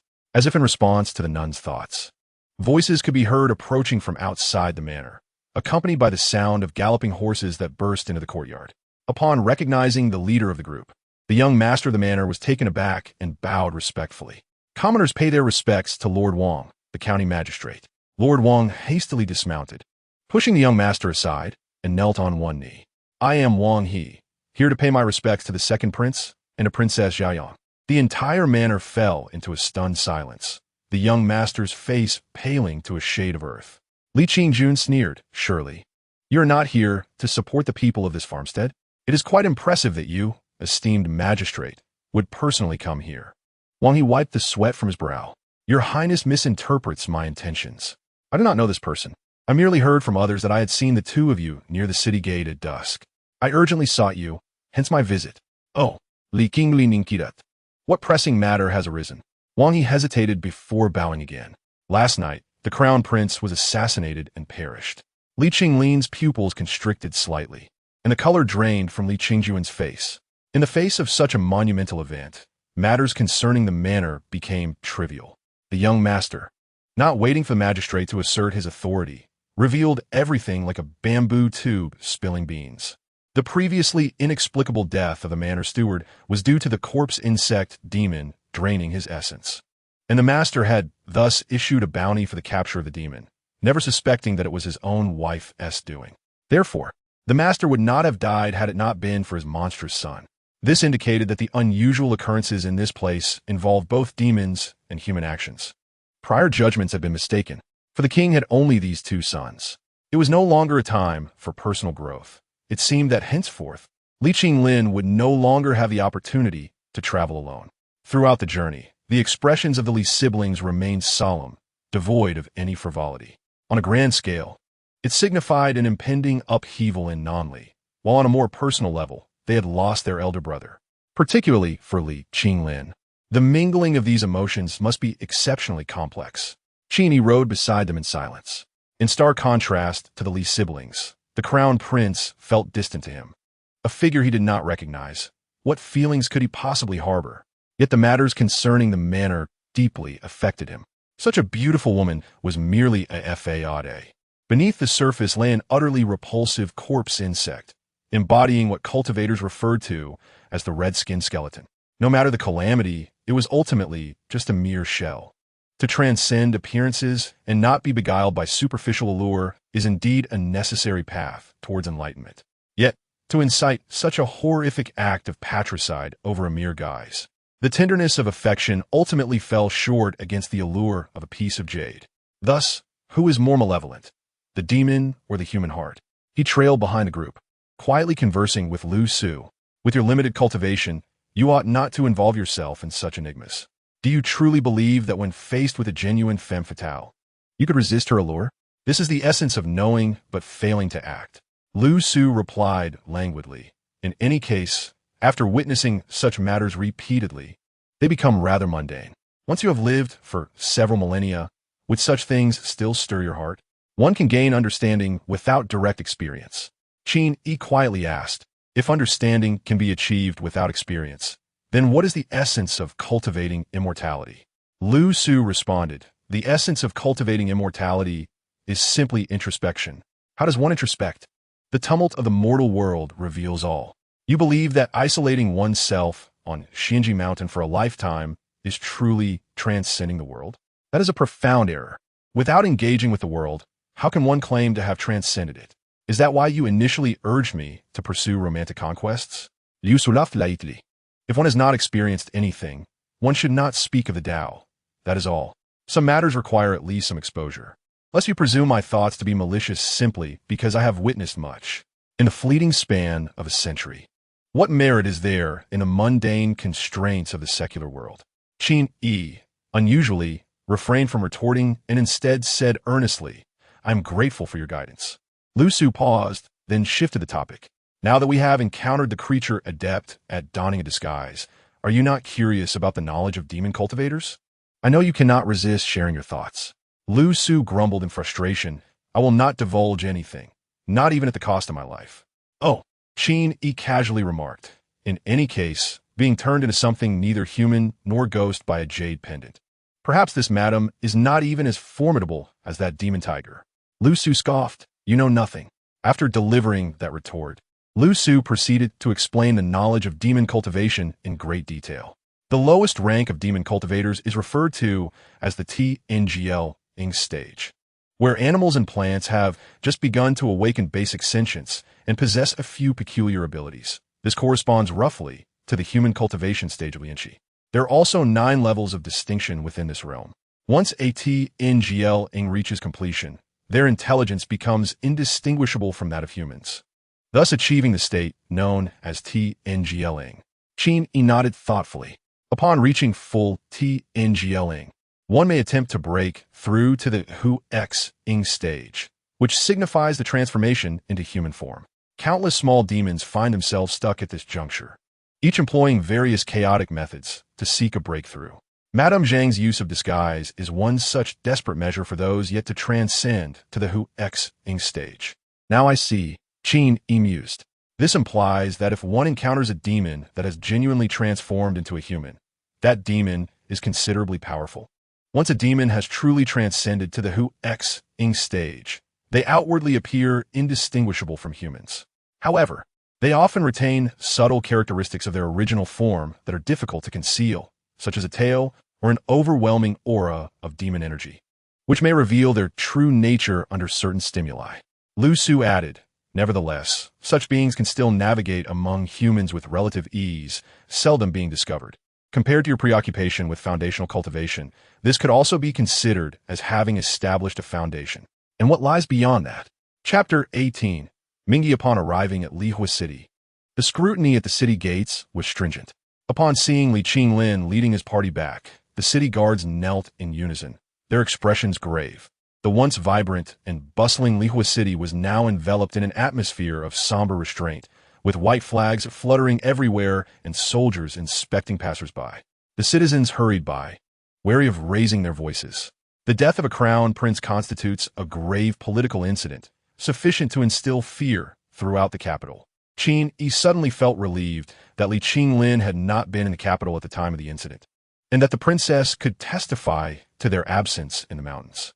Otherwise, he would have been the prime suspect, which would have posed significant issues. The first priority for the Li siblings upon entering the city was not to settle Qin Yi, but to head directly for the royal palace. Li Qinglin handed Qin Yi a token with an apologetic expression, saying, I am sorry, Brother Qin. My sister and I must enter the palace immediately and cannot delay. Please take this token to my residence, where you shall surely be treated as an esteemed guest. My foolish brother has been remiss. I beg your understanding. Qin Yi, displaying great understanding, accepted the token with a smile. It is my pleasure. You both may attend to your duties. Watching the Li siblings depart with grave expressions towards the palace, Qin Yi sighed and, with the token in hand, decided to explore the city. Changxing Temple was easy to find. Any passerby could direct him with a look of reverence and longing. In truth, Changxing Temple was not far from the royal palace, situated at the fork where he had parted ways with the Li siblings. To the left lay the royal palace, while to the right stood the temple, its towering spire visible, shrouded in curling incense smoke. That was the ascension platform, perched atop a high hill, a 9-tiered structure and the tallest building in Lihua City, even surpassing the royal palace in height. To Qin Yi's surprise, the National Master enjoyed quite a favorable reputation among the populace. The National Master is indeed a true immortal. Last month, my wife was possessed, and a talismanic water from Changsheng Guan cured her. Changsheng Guan is renowned for its accurate divination. On that occasion, as I prepared to embark on a business journey, I sought their guidance, and the Taoist instructed me to return in 3 days. Can you believe it? On the 3rd day, my wife nearly overturned the candle holder and almost fell into the water, but fortunately, I was at home and managed to extinguish the flames in time. Who, if not a living immortal, could achieve such feats? It is said that last month, the barbarians from the west invaded, and it was the National Master who cast spells from the platform, causing them to suffer for several days, allowing General Xia to emerge victorious. Qin Yi shook his head and walked slowly. It was one thing to attribute trivial matters to the National Master, but even the military achievements against enemy nations were being belittled. It was no wonder that Li Qinglin held such deep disdain for him. Standing before Changxing Guan, Qin Yi looked up. The stone steps before the hall, numbered 99, teeming with a crowd of devotees bowing in reverence. The somber atmosphere in the city, due to the death of the crown prince, seemed to have no bearing here. The patrolling soldiers enforcing martial law did not venture this way. Those who passed by offered respectful greetings. This realm appears to have taken on an air of neglect toward the common populace in favor of divine matters. Qin Yi murmured, gaining further insight into why Li Qinglin sought to confront the National Master. Lu Su remarked, Changsheng truly exists. Li Qinglin, confined by his limited perspective, has become biased. Qin Yi nodded. If viewed through his established lens of Chinese history, the National Master was undoubtedly a charlatan, while Li Qinglin was a loyal man. Yet in this world, where the methods of immortality genuinely exist, their positions became adversarial rather than simply a matter of right or wrong. For Qin Yi, irrespective of his historical viewpoint or personal preferences, his stance inherently aligned with Li Qinglin. Just as he prepared to ascend the steps to view the Grand Hall, he suddenly slowed his pace. A Taoist nun emerged from the temple, approaching him directly. Qin Yi could swear he had never encountered a nun so breathtakingly beautiful. Not even in anime or games. She stood quietly in the midst of the stone steps, her exquisite visage unparalleled, her expression serene and tranquil, her eyes clear as water. Although surrounded by a bustling crowd, Qin Yi felt as if everything around him had faded into the background, leaving only her, standing alone in a realm of her own. In fact, aside from Qin Yi, nearly everyone else seemed oblivious to her presence, as if she were entirely invisible. Unlike the ordinary blue robes typically worn by disciples on television, she was adorned in garments intricately embroidered with the bagua, featuring a base of plain fabric interwoven with azure hexagrams. A gentle breeze lifted the hem of her robe, revealing simple white inner trousers that connected to her Taoist boots. This attire likely belonged to a mid-level Taoist priest, yet, paired with her flawless figure and demeanor, it took on an air of a fashion show. Her hair was neatly styled into a Taoist bun, with a scarf cascading down, and her sleeves flowed like clouds, enhancing her ethereal quality. She held a long sword in her hand, not a whisk. This pure and transcendent aura revealed a hint of heroism. Qin Yi suddenly felt that the term fairy was indeed meant to describe someone like her. Lu Su's cold voice penetrated his soul. What? Upon seeing such beauty, have you forgotten the corpse insects? Qin Yi's heart jolted, and he ceased to stare, quickening his pace. However, the nun halted right before him, as if she had something to discuss. Qin Yi glanced left and right, then met her unwavering gaze, confirming that she was indeed seeking him. Though the nun appeared ethereal and aloof, why was she suddenly addressing him? Alarm bells rang in Qin Yi's mind as visions of the corpse insect's grotesque form flashed through his thoughts. He took a step aside, intending to pass her by. The nun raised her hand to gently block his path. Young master, please stay. Was she truly persistent? No one would believe she was innocent. Qin Yi felt a chill run down his spine, instinctively retreating a half-step and gesturing to push her hand away, speaking earnestly. "Fairy, please have some decorum." Liu Su said softly, silently counting on it. The nun frowned slightly, perhaps taken aback that someone would dare to say such a thing to her. Yet, she quickly dismissed her surprise and got straight to the point. "The iron handle protruding from your satchel, is it your weapon?" To her, what would be considered an insult by others seemed to drift by like a gentle breeze, and she spoke with a sense of profound composure. However, her words tightened Qin Yi's heart, heightening his sense of vigilance tenfold. If she intended to deceive him, questioning about the bang-bang weapon could imply that she sensed something mystical within the wolf-toothed club. Regardless of Liu Su's malevolent nature, he would never allow anyone to exorcise it. He needed a way to distract her. Finally, Qin Yi exhaled deeply, beads of cold sweat forming on his brow. It was not merely a matter of recognizing Liu Su. Yet this nun truly possessed sharp insight, able to discern even the spider demon he had slain a couple of days prior, unlike Liu Su, who could not sense the aura of the corpse insect standing before them. The nun nodded, her voice still cool. "Since you exorcise demons, why do you associate with Prince Qinglin?" "Huh?" Qin Yi furrowed his brow, puzzled by her meaning. The spider demon had been dealt with alongside Li Qinglin, after all. The nun scrutinized Qin Yi's eyes, seemingly searching for authenticity. Suddenly, he felt an uncomfortable sensation under her gaze. It was difficult to describe the nature of her eyes and the tone of her inquiry, which, despite being polite, felt like an interrogation. It wasn't indifference or arrogance. It was merely calmness. Yet this calmness did not exude the comfort of a clear spring. Instead, it resembled the Milky Way in the night sky, beautiful yet distant, leaving one to gaze in awe. Perhaps it was akin to observing an ant. One notices it without forming any opinions, only marveling at its industriousness before moving on. One might even indulge in dark humor and inadvertently crush it underfoot. The feeling was remarkably similar. Yes, it felt oddly familiar, like someone he knew. Liu Su? Liu Su's wickedness likely stemmed from this very distance. It had once remarked that the rules of the mortal realm are not worth taking seriously, suggesting that such detachment did not signify inherent malevolence, but rather a viewpoint that looked down upon all beings from a different dimension. The so-called refinement was merely a product of distance. Qin Yi boldly retorted, "Are you a disciple of the national master?" If she were indeed affiliated with him, her bias against Li Qinglin would be entirely understandable. It was impossible for the followers of Changxingguan to view Li Qinglin favorably. The nun shook her head. "I am Mingyi, merely a wandering Taoist, residing here, not a disciple of Donghua. Young master should refrain from calling me fairy. Just address me as Taoist." The phrase Mingyi is distant yet desirable sprang to Qin Yi's mind, perfectly encapsulating her essence. It seemed to be crafted just for her. Chapter 19. The Gift of the Sword. Not a disciple of a national master. Perhaps she had merely heard some negative stories. "I have collaborated with Li Qinglin to exorcise demons 3 times. Just last night, we vanquished a corpse insect demon. Why do you perceive those who exorcise demons as unworthy of association with Li Qinglin? What prejudice is this?" Qin Yi interjected.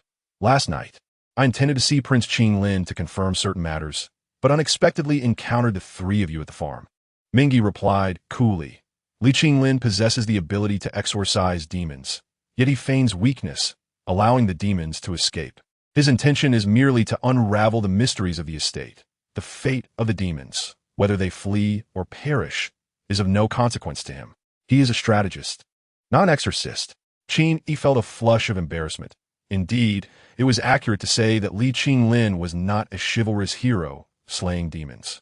If it were Li Qingjun, it would be a different story. Yet, this did not tarnish Li Qinglin as character. Each individual walks a different path. He sighed. "Taoist, what is it that you wish to convey by sharing this with me?" "I wish to express that a person like Li Qinglin would ally with demons if it serves his interests." "What utter nonsense." Qin Yi expressed his displeasure, stating that the true collaborators with the demonic entities were. He stopped midway, aware that he was at the entrance of Changxingguan, and thus refrained from speaking further. Nevertheless, his gaze towards the temple conveyed his sentiments. Mingyi subtly shook his head and remarked, "I have witnessed the national master vanquish demons with great ferocity and without mercy. In contrast, on the night of the prince's assassination, a demonic aura surged like lightning around the prince's residence, which still harbors a dense demonic presence to this day. I ventured covertly to observe Prince Qin Lin for this very reason. Qin Yi was momentarily taken aback, replaying the words in his mind several times. Before abruptly widening his eyes, Ming He continued, I have seen you wield a staff against demons and break the 8 gates golden lock, clearly indicating your status as a practitioner. Furthermore, you addressed Li Qinglin by name, which implies a certain distance. If you possess even a modicum of intent to expel evil, might I request a small favor from you? Qin Yi narrowed his eyes. You want me to investigate the demons in Li Qinglin's residence? Precisely, Ming He sighed. My journey is dedicated to the eradication of demons. I have vowed that my skills shall only be employed against these fiends and not against mortals. The security at Li Qinglin's estate is formidable, making it inconvenient for me to forcibly enter and eliminate the demons. Qin Yi scrutinized her for a long while before responding earnestly. I apologize, but I have no inclination towards demon slaying. If you require assistance in that regard, I might consider it. The distinction between the two phrases seemed negligible to the Taoist, who gazed at him with wide, curious eyes, revealing a hint of her youthful innocence that had previously eluded him. A sudden amusement washed over Qin Yi. This Taoist seemed rather naive in certain aspects, making her less intimidating than he had initially thought. He finally conveyed his true meaning. I am not a practitioner and cannot perceive demonic energy, thus I am powerless to assist. With that, he turned to leave, seemingly more daunted by her presence than that of Changshengguan itself. Ming He sighed from behind. You do not trust me, do you? Is it because I am beautiful? You have yet to even inquire about my name. To put it differently, even if Li Qinglin were harboring demons, it was hardly an extraordinary matter. As she mentioned, Li Qinglin was a strategist, not a demon hunter. Cooperation with demons in certain matters was not incomprehensible for a future king. Qin Yi did not feel compelled to intervene in such affairs. He had come to collaborate with Li Qinglin against the national master, not to meddle in his private matters. Regarding the night of the prince's assassination, this Taoist had emerged from the national master's temple. One could hardly ascertain her true ties to him, and she might very well be utilizing him. It was best to keep a distance. As he pondered this, Ming He unexpectedly appeared before him, blocking his path. Qin Yi coldly inquired, Do you have any further instructions, Taoist? Ming He, undeterred by his increasingly aloof tone, presented a wooden sword and gently stated, It was my impudence. Upon reflection, it is clear you lack cultivation, and compelling you to confront demons would be unwise. Should you insist on entering the estate, please take this sword. It may protect you from harm. Qin Yi glanced down at the wooden sword and then at Ming He. Her eyes remained clear and tranquil, akin to flowing water. He contemplated rejecting it, but after a moment's thought, accepted the sword, politely bowing before striding away in silence. What was happening? Once he was in a secluded area, Qin Yi immediately whispered to Lu Su, Did that Taoist follow us? Lu Su remained silent for a considerable time before replying, No, she did not follow. However, it will be prudent to speak in hushed tones. I cannot ascertain whether her spirit can eavesdrop. Qin Yi lowered his voice further.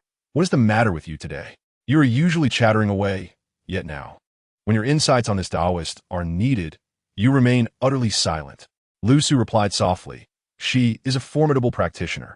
While her current level of cultivation may not detect my presence, if I were to converse with your soul in her presence, the fluctuations of soul energy could potentially alert her.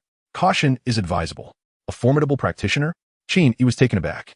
He was accustomed to Lu Su's disdain for others, and he believed its former master to be impressive. This was the first time he had heard it commend someone's cultivation level. Lu Su suddenly asked, When she inquired about your weapon, why did you seem so anxious? Were you afraid I would be discovered? Qin Yi retorted, Of course. This Taoist is unpredictable.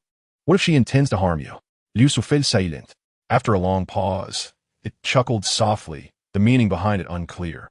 It did not pursue the topic further, instead elaborating that Ming He appeared to be younger than 20, yet had already attained the realm of Qin Xian, if not nearing its perfection. What is Qin Xian? Lu Su, unusually refraining from mockery, responded, Given your preoccupation with foundation building, you may understand it as akin to the foundational stage. Still in the foundational stage and not yet perfected. That does not seem particularly impressive. She is yet to turn 20. Do you comprehend what that signifies? Lu Su's previously softened demeanor turned vehement, nearly exclaiming, Many individuals strive their entire lives without ever reaching the foundational stage, and she is on the verge of perfection. The tiger demon you cannot defeat, she could vanquish with a mere breath. Any martial prowess that Li Qinglin possesses would be considered extraordinary if he could withstand even one of her strikes. Qin Yi suddenly remarked, so, she is a genuine cultivator? Indeed, without a doubt. And her teachings are exceedingly profound, far surpassing any trifling spirit-gathering formations. I surmise she hails from a prestigious sect of the Xian men. Do you realize what the peachwood sword she gifted you signifies? Is it akin to the one given to King Zhou by Yin Zhongzi? Qin Yi stood motionless for a moment, hesitantly questioning, could she truly be aiding my self-defense? Lu Su did not answer. At that moment, Qin Yi's thoughts turned to the sword, intending to ascertain its origins and purpose, only to discover that it was indeed meant for demon slaying, which was quite peculiar. He furrowed his brow, meticulously reviewing the various circumstances, yet still found himself tangled in confusion. What was the purpose of this unexpectedly formidable practitioner from a prestigious sect appearing in this small southern kingdom? A true cultivator from a prestigious sect implied that she was certainly not under the national master's tutelage. Otherwise, Li Qinglin would simply be resting peacefully without any conflict. However, despite her transient presence, her demeanor towards Li Qinglin seemed quite hostile. Should she truly harbor any malicious intent, Li Qinglin would be in grave danger. Chapter 20. The monkey returning to Li Qinglin's residence, which was not technically a palace since Li Qinglin held no title. It was merely a prince's estate. Qin Yi was unsure why Li Qingjun possessed a title, while Li Qinglin did not. Nonetheless, it was likely that this place would soon transform into a prince's palace, making the title irrelevant.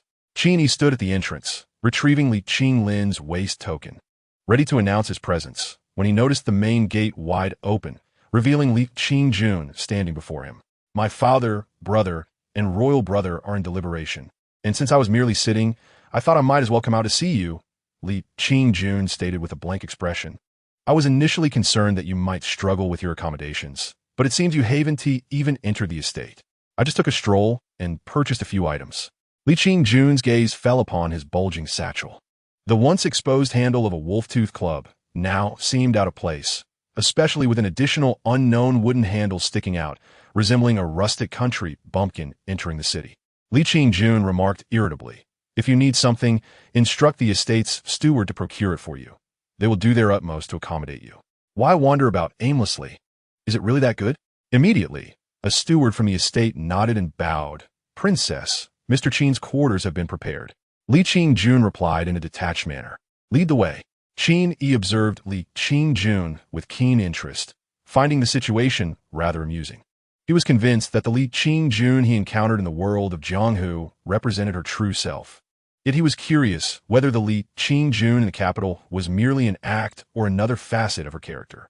The steward had prepared for Qin Yi a separate courtyard, its layout reminiscent of Qin Yi's own small garden, but adorned with much more opulence. Featuring intricately carved beams and painted rafters, and filled not with medicinal herbs, but with a plethora of blooming flowers and lush greenery, exuding a fragrant and elegant beauty. Qin Yi shook his head and said, this place is quite satisfactory. It would be ideal to have a sunny clearing, as I sometimes find it useful. The steward immediately turned to give orders. Level the grassland behind. There will be servants coming to work soon. Qin Yi hurriedly interjected, wait, that's unnecessary. The servants promptly halted, obeying the command. It seemed that Li Qinglin's military style was being applied at home. Qin Yi glanced at Li Qingjun, who remained expressionless and silent. He resignedly said, let it be as it is. I have matters to discuss with the princess. The steward, displaying great awareness, led the others away. Li Qingjun stood quietly for a while, her gaze following the departing servants. Soon, she discarded her graceful demeanor, plopping down on the grass and exclaiming, I am truly exhausted. After a moment of silence, Li Qingjun sighed softly. If you were to die, elder brother, I would be equally burdened. As she spoke, her eyes reddened, clearly having held back her sorrow until now. Qin Yi, feeling apologetic, said, I'm sorry. This sister had been treated unjustly by him before, shedding tears, yet maintaining a tough exterior. It was Qin Yi's first time witnessing her display such a vulnerable sadness. It was evident that despite her chivalrous heart, she possessed the softest corners within, particularly concerning family ties. She shared a close bond with Li Qinglin and evidently had a strong relationship with the crown prince, whom she had never met. Qin Yi believed that such a sister would rarely harbor conflicts with any brother, suggesting she was well loved by all. Nothing much, Li Qingjun sniffed, her expression turning fierce. It must have been the barbarians from Xihuang. They're always seeking trouble. Qin Yi found it difficult to respond. Li Qingjun did not expect him to solve the case. She merely sought a sounding board, continuing, "One day, I will sweep away the Xihuang, avenging my elder brother." Qin Yi nodded in agreement, following her lead. With brother Qinglin's strategic mind, that day will inevitably come. Indeed, Li Qingjun expressed her trust in Li Qinglin, it is certain. After this exchange, a silence fell between them. Qin Yi was at a loss for words to comfort her, while she gazed absent-mindedly at the sky. They sat quietly on the grassy patch, enveloped in silence. After a considerable time, Li Qingjun suddenly remarked, "I remember the first words you spoke upon meeting me. Eat well, sleep well, live without worries. Is that not akin to being a celestial being? And now, you are a celestial being among mortals, while we are mere mortals striving to transcend." Qin Yi sighed. There are always certain obligations one must fulfill. Even celestial beings have desires. Those who seek the celestial path have desires, but true celestial beings possess none. Li Qingjun mused, her gaze fixed on the heavens. She softly stated, "You taught the woodcutter to sing the song of contentment, which encapsulates the obsessions of all living beings. Once those obsessions are resolved, then one becomes a celestial being, free of desires. Does one not think?" Qin Yi recognized that the assassination of her elder brother had profoundly affected Li Qingjun, stirring up the longing for transcendence that resided deep within him. He offered, "I know of a monkey that traversed countless rivers and mountains, searching for a true immortal for 10 years, and eventually found one, learning the secret to longevity. Do you think it attained transcendence devoid of desires?" "Certainly, attaining longevity is indeed a form of transcendence," Li Qingjun replied, intrigued. "What happened then?" "Well, I know that before seeking immortality, it was truly carefree, yet after attaining enlightenment, it became embroiled in chaos, unable to find peace. Eventually, it donned shackles and became a Buddha, forsaking its former boldness. One must wonder how much its enlightenment diverged from its original intent. Did it end up regretting it?" Li Qingjun fixed her gaze on Qin Yi, sensing that this monkey was a metaphor for herself. "Are you trying to advise me?" Qin Yi shook his head. "No. Everyone has their own fate. I believe a person must understand what they truly seek." "What do I seek?"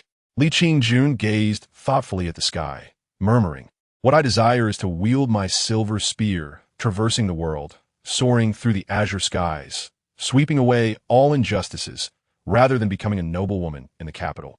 Ultimately marrying an unremarkable prince and being confined to this life."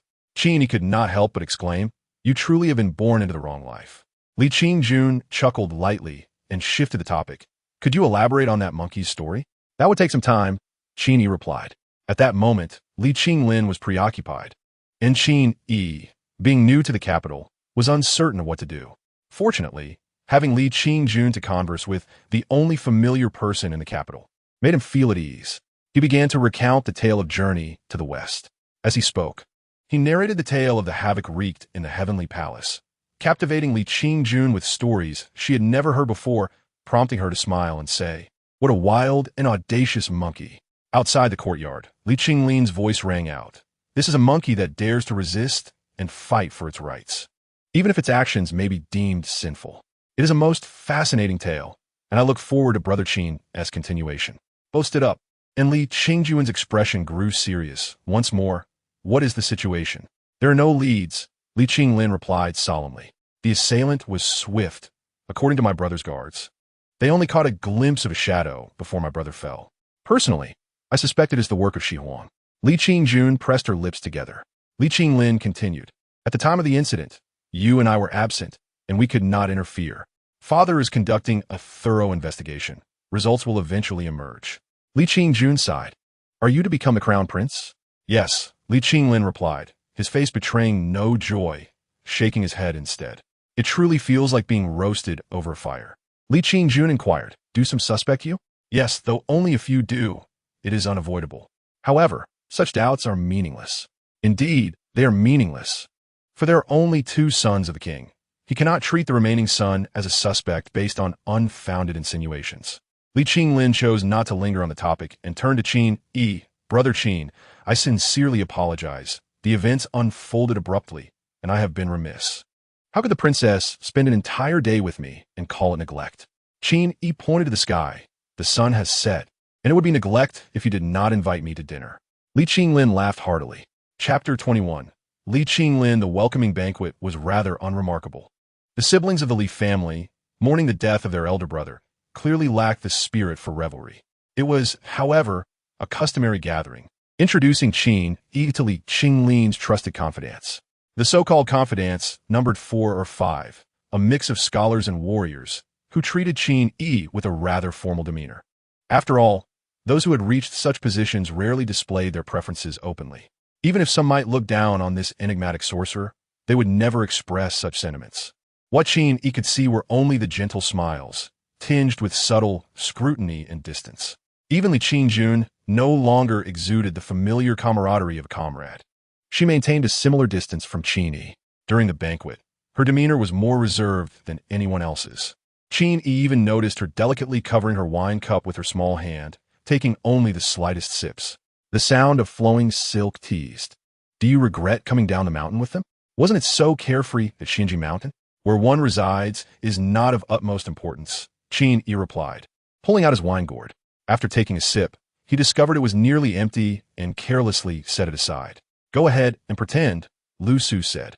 Why didn't you bring your peach-wood sword to this welcoming banquet? Why would I need it? Qin Yi retorted. Even if there are demons around Li Qinglin, it does not equate to evidence of fratricide. Acting violently at the banquet would only tarnish my standing. Lu Su casually asked, if he did commit fratricide, would you still collaborate with him? Qin Yi stared blankly at the courtyard, pondering for a long while before responding, I do not know. In truth, even if he did commit fratricide, it had little to do with her. What she sought to confront was merely the national master. Lu Su's words held a hint of encouragement. If Li Qinglin has aspirations for the throne, it would only bolster your position against the national master. Qin Yi remained lost in thought, uncertain of what he was considering. After a long pause, he finally stated, regardless, for now, I still trust him. When the crown prince was attacked, he was clearly still in the mountains searching for me. It is illogical to doubt a partner based on the provocation of an unknown Taoist nun. Lu Su chuckled, understanding his sentiment. Qin Yi had used the term, for now.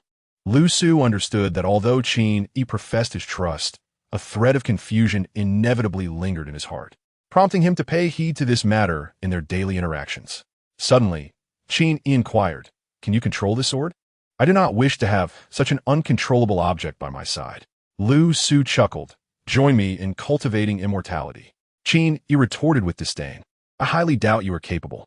At that moment, a wolf-toothed club sprang up from the ground, exclaiming, who says I cannot?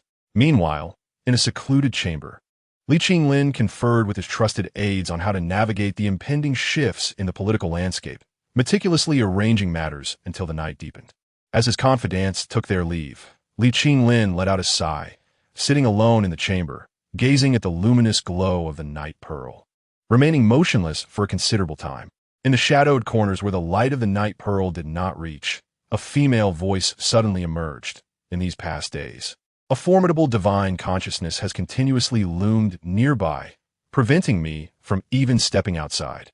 The voice, youthful yet frigid, would likely provoke an immediate reaction from Qin Yi if he were to hear it. Undoubtedly, this was the demon Ming he was pursuing. Li Qinglin chuckled softly. No wonder I wondered why you hadn't departed. We agreed that after assisting me with this endeavor, you would leave. You still have the presence of mind to laugh. The female voice retorted coldly. Do you not understand what this implies? I have been exposed, and an unprecedented foreign cultivator has set their sights on me. Li Qinglin maintained a smile. You once stated that should matters fail, you would take your own life and spare me any trouble. I hope your so-called soul oath proves more reliable than that of a human. Li Qinglin countered. Do you wish for him to help you through this ordeal? Even ants cling to life. How could I desire death?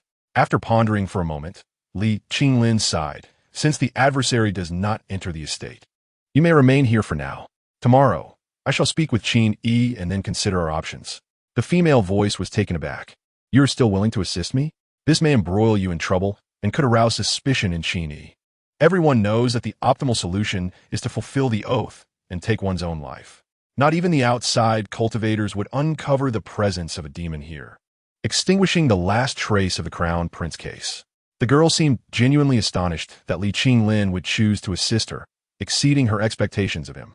Li Qinglin continued, "In truth, having a demon by my side is not entirely incomprehensible. Qin, he does not strike down demons at whim. Who would link the Crown Prince case to you without cause? Assisting the demon I harbor is not beyond reason, is it? Enough." Li Qinglin waved his hand. "You think I am helping you, but I also wish to seize this opportunity to witness the cultivator you speak of. After all, Qin Yi lacks substantial cultivation. Should his skills prove inadequate, perhaps this foreign cultivator you mention could be my final resort, and he may not even be one of Dong Huazi's disciples." The female voice fell silent once more. A foreign cultivator implies no ties to local powers, making them a potential ally for Li Qinglin, with the price to be paid merely her life.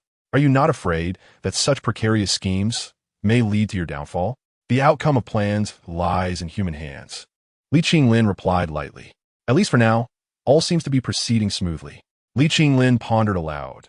Qing Jun is a whimsical monkey traversing the path of immortality, embodying the purest truth. She shall eventually mature. I merely wonder what the catalyst shall be. A monkey? Chapter 22. Wings Qin, he did not remain idle for long. The very next morning, Li Qinglin came knocking at his door.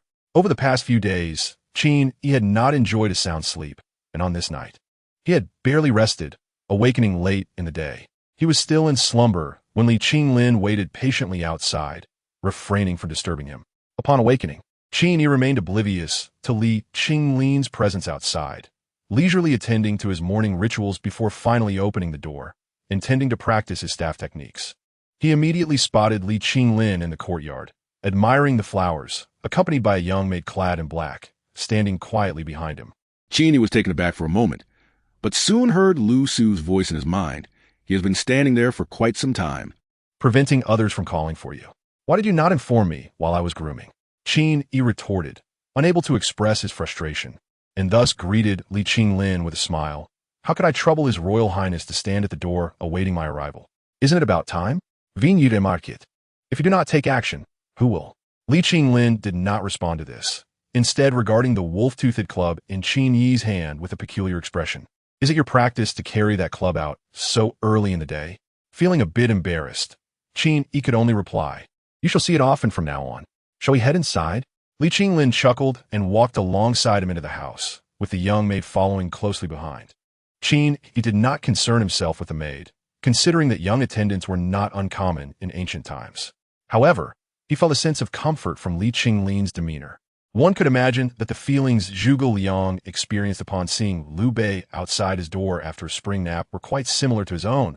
Gratitude, perhaps, mixed with the sense of duty to serve the late emperor, regardless of how much of it was mere performance.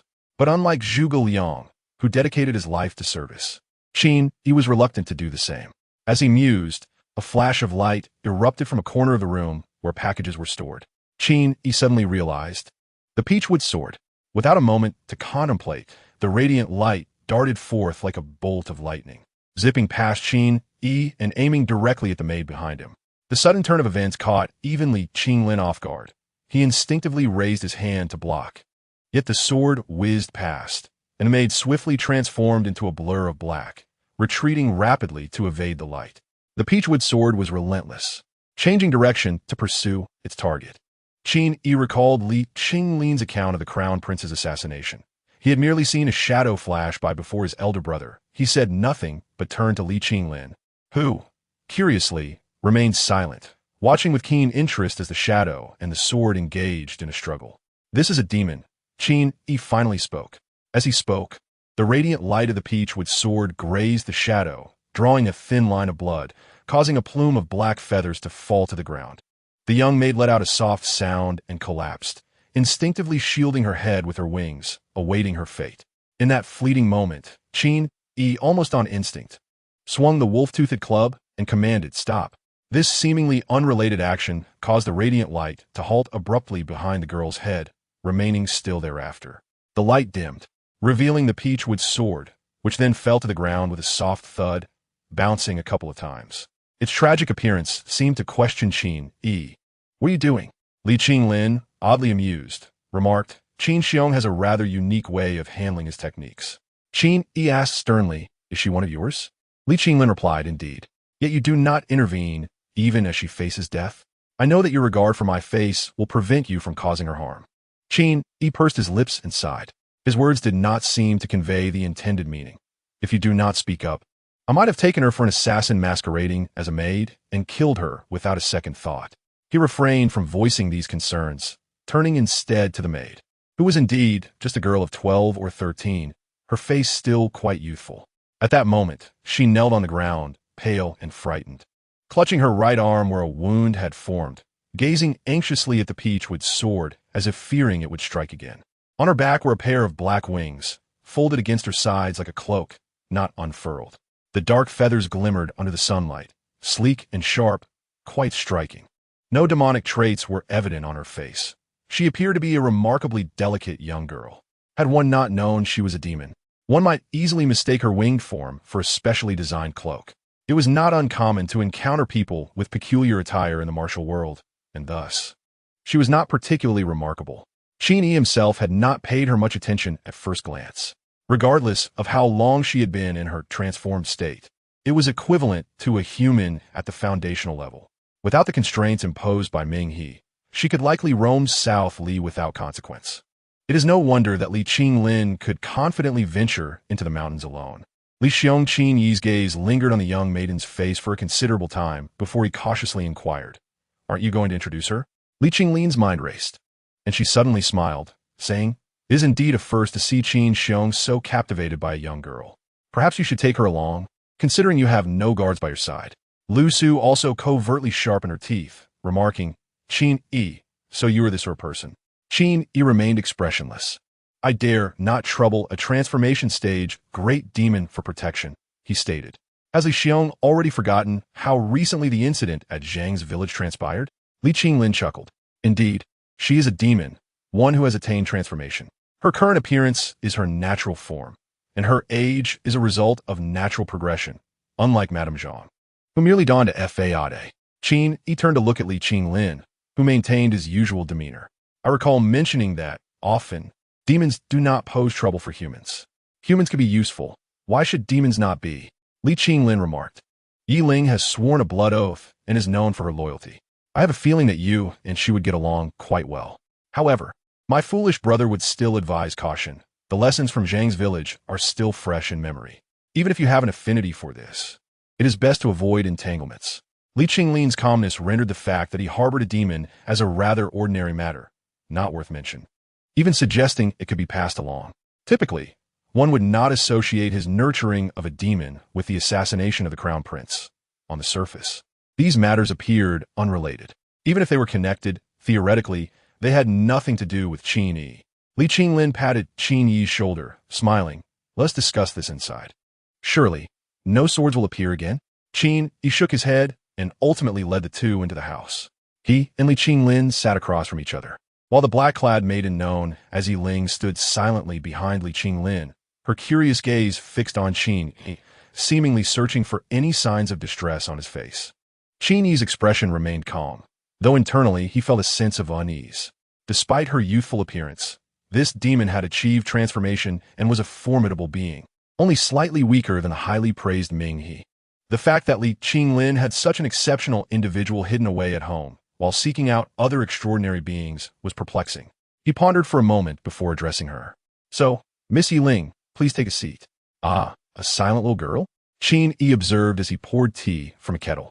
Dismissing her presence and turning to Li Qinglin, "You sought me out early this morning for another matter, did you not?" Li Qinglin maintained an amused smile as he regarded Qin Yi. Qin Yi, unconcerned about the fact that he kept a demon, even invited her to sit, displaying a natural demeanor that intrigued Li Qinglin. Perhaps he could engage in a more profound exchange with him? Chapter 23. Che-Chi he held back his thoughts, and, upon hearing Qin inquire about his intentions, produced a pill, saying, "Today, I came to request Qin Xiong's assessment of this elixir." Qin Yi accepted the item, observing it was a red pill the size of a ping-pong ball, gleaming and smooth, firm yet possessing a slight softness. resembling a piece of red jade more than a medicinal pill. Lu Su scoffed quietly. This is a classic case of a mistaken concoction. External pills are not made this way. Consuming this could lead to unforeseen complications.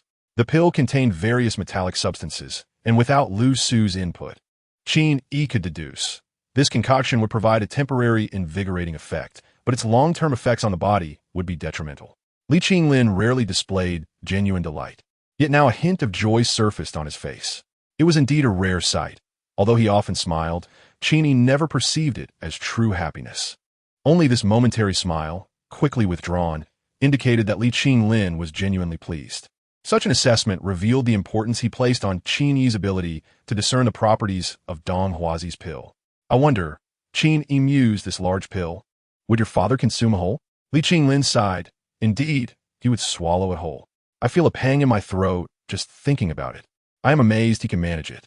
The two exchanged glances, shaking their heads and laughing simultaneously. Qin Yi remarked, but telling your father my assessment would be of no use, would it? Indeed, Li Qinglin replied. It is merely to keep me informed. I also confirm that you truly understand some of Dong Huazi's tricks, which is quite significant. Li Qinglin nonchalantly added, then you might as well regale Qing Jun with tales of monkeys to amuse her. I enjoy listening as well. Engaging in a battle of wits? Perhaps, but it cannot be executed so crudely. I will proceed with caution. Li Qinglin smiled slightly. You also need to familiarize yourself with Dong Huazi from various angles. I brought Yi Ling with me today with this intention.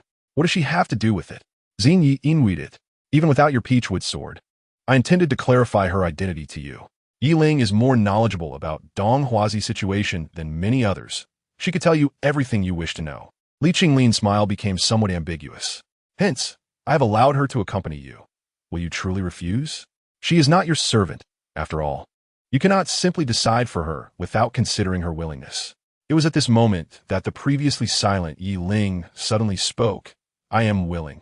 Li Qinglin sighed inwardly. He understood that many of his actions would not earn Yi Ling's genuine loyalty, which is why he disregarded his own reputation, eagerly seeking a chance for her to choose her own path. Of course, perhaps it was also a result of Qin Yi's earlier invitation for her to take a seat. Some matters may seem trivial to oneself, but could hold great significance for others. Li Qinglin recognized the profound impact Qin Yi's unorthodox perspective, treating demons as equals, had on Yi Ling. Given her short experience as a demon, she had encountered many dark events. Though he thought this, he would not display it outwardly. His smile grew increasingly enigmatic. He initially believed Qin Yi would accept, but to his surprise, Qin Yi firmly stated, I would rather not. A gentleman does not take away what others cherish. Li Qinglin cleared his throat. She is nothing of mine. She is merely a guard. Suddenly, a voice came from outside. Sending a guard? Let me see. It must be someone reliable. With that, Li Qingjun strode into the room and upon spotting Yi Ling, exclaimed, Oh, Yi Ling, she seems quiet and composed. That's good, as Qin Yi prefers tranquility. But is she not a bit too young? Qin Yi stared in disbelief at Li Qingjun today. She was dressed in women's attire, wearing a simple silk garment with a flowing white skirt, adorned with jingling accessories at her waist. Her face bore no makeup, and her long hair cascaded like clouds, with a white flower pinned in as a symbol of mourning. Though her attire was simple compared to others' extravagant outfits, it conveyed a sense of loss. Yet her breathtaking beauty blossomed suddenly, akin to a flower bursting into bloom.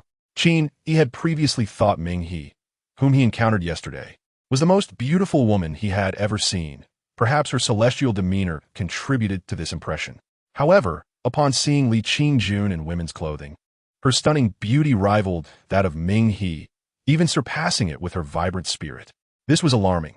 Why could this bold girl continually redefine beauty? If she were to dress up properly next time, she would surely ascend to celestial heights. Enough of this nonsense, Li Qinglin said with a grin as he sipped tea. His initial intention of having Qin Yi interact with Yi Ling to gauge her attitude regarding the foreign cultivator was now deemed unnecessary. Qin Yi's demeanor was far more entertaining than he had anticipated. Very well, Qin Yi conceded. Let us not call it a monkey story. It is titled Journey to the West, authored by a gentleman named Wu Cheng'en. I thought you had heard this tale from somewhere. It appears you have concocted it on the spot, attributing it to some Mr. Wu. Seeing Qin Yi rendered speechless, Li Qinglin chuckled. Indeed, It is a marvelous fabrication. While demons and monsters are one thing, how did you conjure the celestial beings? Qin Yi replied irately. Are we still discussing this? We are. Li Qingjun shot a glare at her brother. Do not interrupt. What were we discussing? The country of Qi capturing monks, and the monkey inquiring about it. What happened next? 2 decades ago, a great drought afflicted the land, plunging all life into despair. Suddenly, 3 celestial beings descended from the heavens, performing rituals to summon rain and rescuing the suffering souls. Thus, Qin Yi became the national master. As he narrated this tale, his voice dwindled, for he noticed the countenance of the Li siblings had shifted. Li Qingjun, displeased, remarked, "You've run out of stories and resorted to fabricating tales about us from Nanli. Is it true that this Dong Huazi is also a national master who sought rain?" Qin Yi fell silent, unable to continue, as the conflict of the country of Qi was precisely what Li Qinglin had requested him to do. Qin Yi replied, "What else is there to discuss?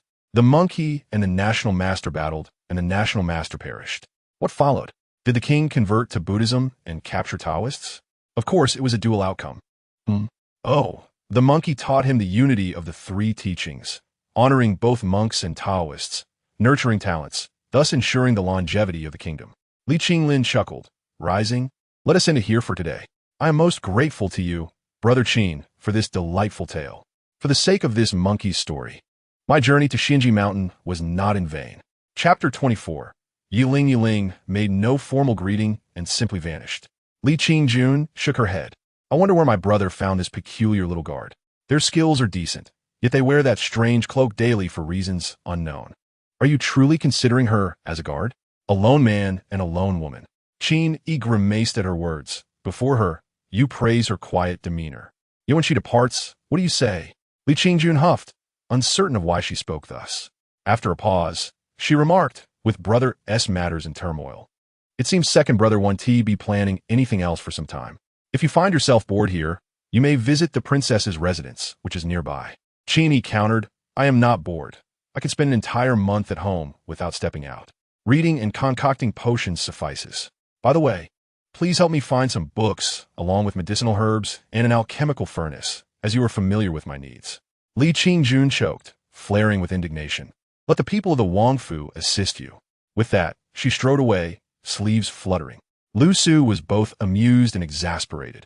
Witnessing the usually composed Qin Yi display such foolishness, including the act of concealing it beneath the bed. Before long, Yiling reappeared, surprisingly comfortable in her role, as if truly believing herself to be his guard. "If I recall correctly, I said no. You are not my guard," Qin Yi sighed. "How can a powerful being such as you lack a sense of dignity? You accept being a guard so readily, even after nearly being harmed by me? Dignity?" Yiling replied indifferently. "In my ignorance, I awakened my spirit, responding to a call within my heart, and was thrust into Dong Huazi's demon refining array. Upon witnessing a ground strewn with demon bones, I understood my purpose. Where is the dignity in that?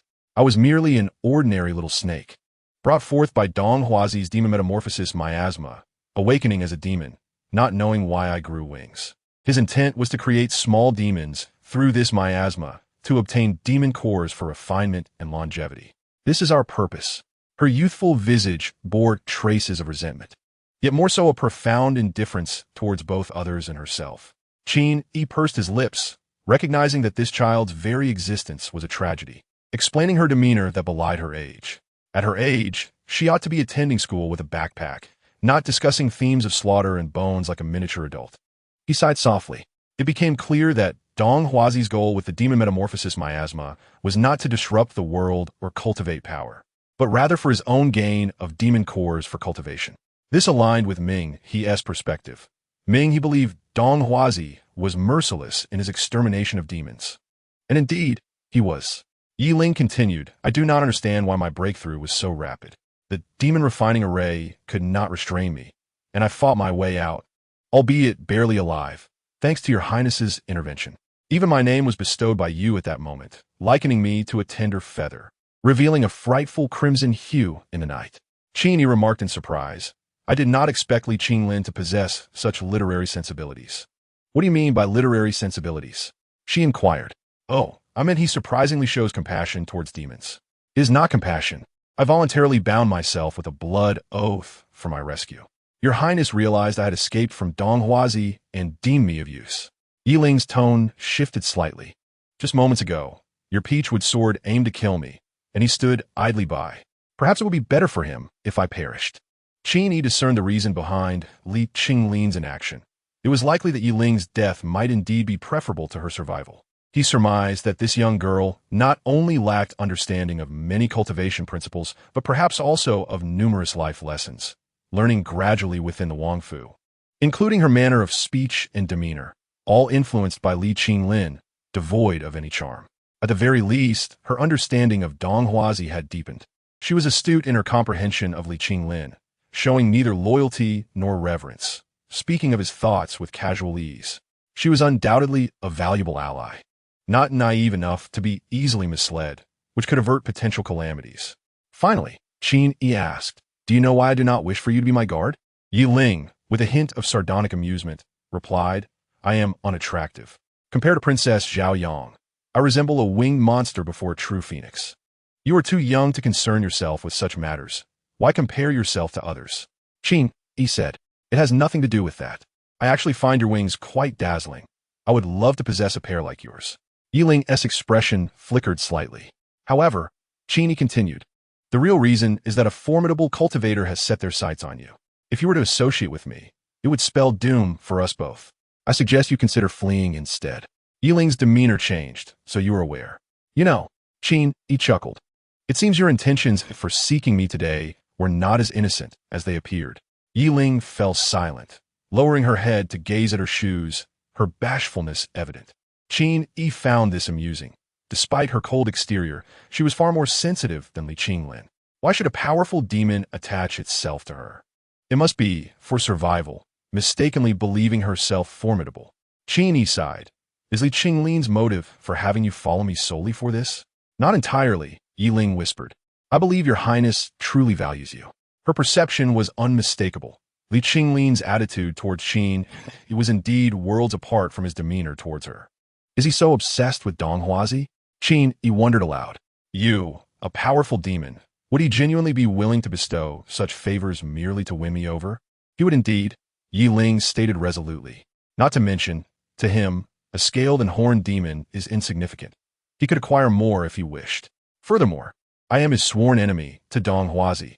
It makes no difference whom I follow in his dealings with Donghuazi. Yiling asserted.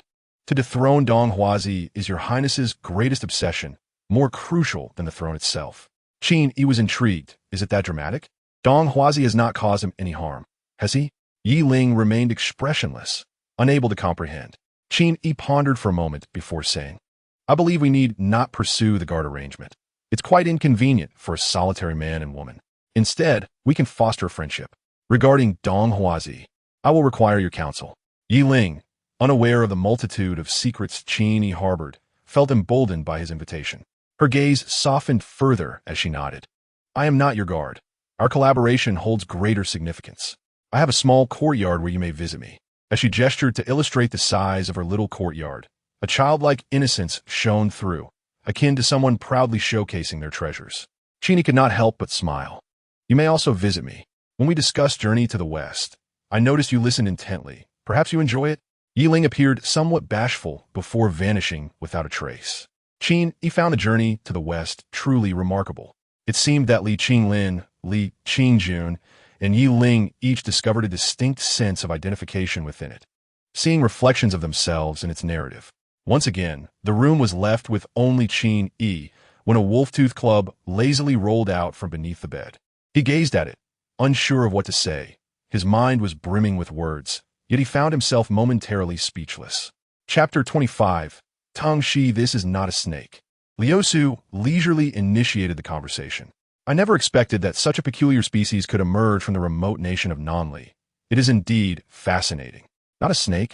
Are you suggesting that the wings are not a result of the transformation caused by the miasma, but rather an innate feature?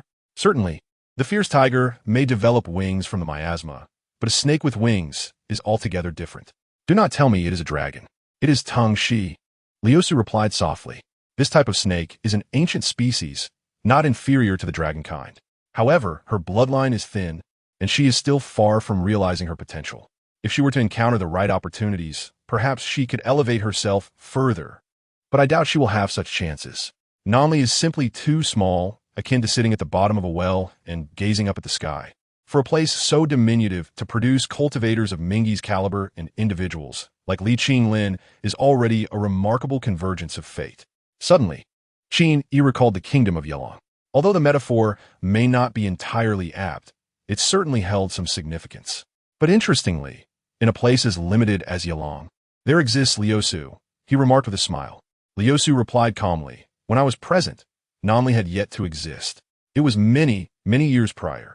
Thus, it is not that Liusu appeared in Nanli, but rather that Nanli is fortunate to be situated near Liusu. Her tone was somewhat unusual, and as Qin Yi listened, he was once again struck by a feeling of condescension, as if viewing from a great distance, akin to the galaxy suspended in the sky. The tranquility of Mingyi and the wickedness of Liusu indeed stemmed from the same essence, a perspective detached from the mortal realm. After a moment of contemplation, he suddenly inquired, since it is an extraordinary species, is Yi Ling's speed innate? How would I know if I haven't seen it? Liusu retorted coolly. Are you subtly hinting that I should state the prince was most likely sent to kill by Li Qinglin? Qin Yi fell silent. Neither had anticipated that the resolution to the mystery would come so swiftly. This revelation was not a result of their keen observation, but rather because Li Qinglin seemed to possess no desire to conceal the truth from him. Qin Yi felt that if he were to confront Li Qinglin directly, he might very well receive a clear answer. After all, they shared a common goal and a mutual enemy, allowing for the possibility of differing views on other matters. After a lengthy pause, Qin Yi finally stated, regardless of his schemes, he has treated me fairly. He spoke softly, as if attempting to convince himself. In any case, my collaboration with him is solely aimed at dealing with Dong Huazi. Anything else is of no concern to me. Liusu responded coldly. Is it truly of no concern? Qin Yi did not answer, yet his mind conjured the image of Li Qingjun weeping upon learning of the prince's demise. Even her journey to Xianji Mountain in search of immortals was merely a tool employed by her brother. He truly did not know how to evaluate Li Qinglin. No matter how much of it was performative, Li Qinglin had indeed treated him well, making it difficult for Qin Yi to harbor any resentment towards him. Yet, these matters were in stark contrast to his values, leaving him with increasingly complex emotions. He rose and stood by the window, quietly gazing at the bright moon in the sky. After a long while, he softly remarked, You were right. One must traverse the mundane world to gain understanding. Liusu inquired, Have you come to realize it? Not yet. What about you? What are your feelings on this matter? In my eyes, every ebb and flow of the waves signifies the rise and fall of a world. The petty power struggles of a small nation evoke little sentiment in me. Even if they are bizarre and extraordinary, they only pique my interest slightly. Liusu continued, I do hope Li Qinglin can be a bit more intriguing, so that my long years might be graced with stories worthy of savoring. You are such an impressive individual. How is it that you are so easily provoked by a simple taunt? Qin Yi wished to retort, but found himself at a loss for words. He understood that Liusu's statement was entirely sincere. It was the weight of countless years crystallized into wisdom. Regardless, confronting Dong Huazi was both Qin Yi's own desire and the last obsession of the original owner of this body. The influence was so significant that the mere mention of the title National Master made him feel a wave of disgust. Qin Yi recognized that he must resolve this matter. Li Qinglin was undoubtedly the best collaborator for this endeavor, and in truth, it was Li Qinglin who would play the leading role, while he would merely provide assistance. Everything else was secondary. To be frank, it became clear upon investigation that Dong Huazi was indeed a practitioner with genuine abilities, not the fraud that the Li siblings had initially claimed. Since he was a true cultivator, regardless of his level of cultivation, he was undoubtedly superior to Qin Yi, who had yet to begin his journey. Thus, during these days, while Li Qinglin was preoccupied with consolidating the prince's position, leaving him little time to make other arrangements, Qin Yi had no intention of venturing outside. He remained within the small courtyard, diligently learning some Taoist techniques from Liusu. Some techniques could be utilized without cultivation, while others required cultivation but were comprehensible at this time. He studied with greater seriousness than he had in Xinji village without stepping outside. Of course, another reason for his seclusion was his desire to avoid encountering Mingyi. Even if the prince was indeed killed by Yi Ling, looking at the little girl sitting before him with her blinking eyes. Qin Yi truly felt he could not bear to expose such a young sister to Mingyi's demon-slaying pursuits. Perhaps Liu Su was right. The journey to the farm truly held little value for him. He had deluded himself into thinking he understood the superficial principles of appearance. However, when faced with a little girl sitting before him, his heart naturally swelled with compassion. He could not escape his own perceptions, which honestly reflected in his heart. Moreover, Liu Su did not even attempt to dissuade him from being deceived by appearances. She seemed genuinely inclined to let him experience it for himself. This item is called a Dianhua Dan, which, as the name suggests, is used to enlighten spiritual intelligence. Qin Yi held a pill in his hand and gently coaxed. "Open your mouth." Yi Ling sat on the floor, her eyes filled with skepticism. "I have already transformed. Why do I still need enlightenment? Do you not think you are a bit foolish and need to become smarter? You are the foolish one. All right, in truth, this is akin to the effects of the miasma, but of a higher grade. It may even override the miasma's effects, allowing you to face Dong Huazi without being restrained by his demonic techniques." Yi Ling immediately stretched her neck, attempting to snatch the pill from his hand. Qin Yi withdrew his hand, causing the little girl to tumble to the floor, looking up at him with indignation. Foolish. This was the voice of Liu Su. In truth, she was indeed lacking in common sense. The assertion that she needed to become smarter originated from Liu Su. Yi Ling genuinely lacked basic knowledge, or to put it bluntly, exhibited a significant absence of awareness of human behavior. For instance, she was currently sitting on the floor instead of a chair, reaching for the medicine with her neck rather than her hands. In Liu Su's view, a creature in the transformation stage retaining primitive habits was utterly foolish. Yet Qin Yi found this rather endearing. He imagined that if a bowl were placed before her and she leaned forward to lick the water, it would be even more adorable. Just joking, this pill is not for eating. In the face of Yi Ling's disgruntled gaze, Qin Yi wore a warm smile as he held the pill, pressing it against her forehead. A ray of rosy light flickered, and the pill gradually diminished in size until it vanished completely. "How is that? What do you feel?" Yi Ling gazed at him in confusion, taking a while to respond. "I don't know. It feels like I've forgotten something, but it also seems like nothing has changed." He eagerly asked Liu Su what this forgetting was about. Qin Yi clutched his head, feeling an overwhelming headache. It was not just Yi Ling. Recently, Li Qingjun had been coming daily just to listen to stories. Did these two fools even understand how precious these days were? He'd barely had time to learn, yet they squandered it on storytelling. Go away, go away. I have important matters to attend to today." Qin Yi lifted her and tossed her out. He truly had matters to attend to. For example, there was a formation in the backyard that was half completed, with Mingyi's peachwood sword serving as the heart of the formation. He believed that Dong Huazi could not possibly eliminate demons without any form of recruitment or manipulation. If the adversary were to secretly harbor a legion of demons, then the Jian Mingyi, complemented by the array of Liu Su, would likely yield effects beyond anyone's imagination. Chapter 26. Shi Huang. I am unaware of what Yi Ling has forgotten. Perhaps she has lost a portion of her instincts. Or maybe she has overlooked some form of suggestion or backdoor imposed by Dong Huazi within the Hua Yao Zhuang. Such phenomena could emerge post-enlightenment. In any case, her mind has not housed much. What significant things could she possibly forget? What is there to be concerned about? Qin Yi was laboriously arranging the formation, while Liu Su leaned against the doorframe, offering guidance and clarifying questions for him. However, the manner of clarification felt exceedingly awkward. Qin Yi turned his head curiously. "I see you have quite an opinion about Yi Ling." "I have no opinion of her," Liu Su replied bluntly. "It is merely that she has been frequenting this place too often lately, interrupting our tranquil cultivation." "Is that not an opinion?" Qin Yi retorted helplessly. "Her visits are at my behest. Is this not to gather more information about Dong Huazi?" Liu Su scoffed. At this point, what useful information has she provided?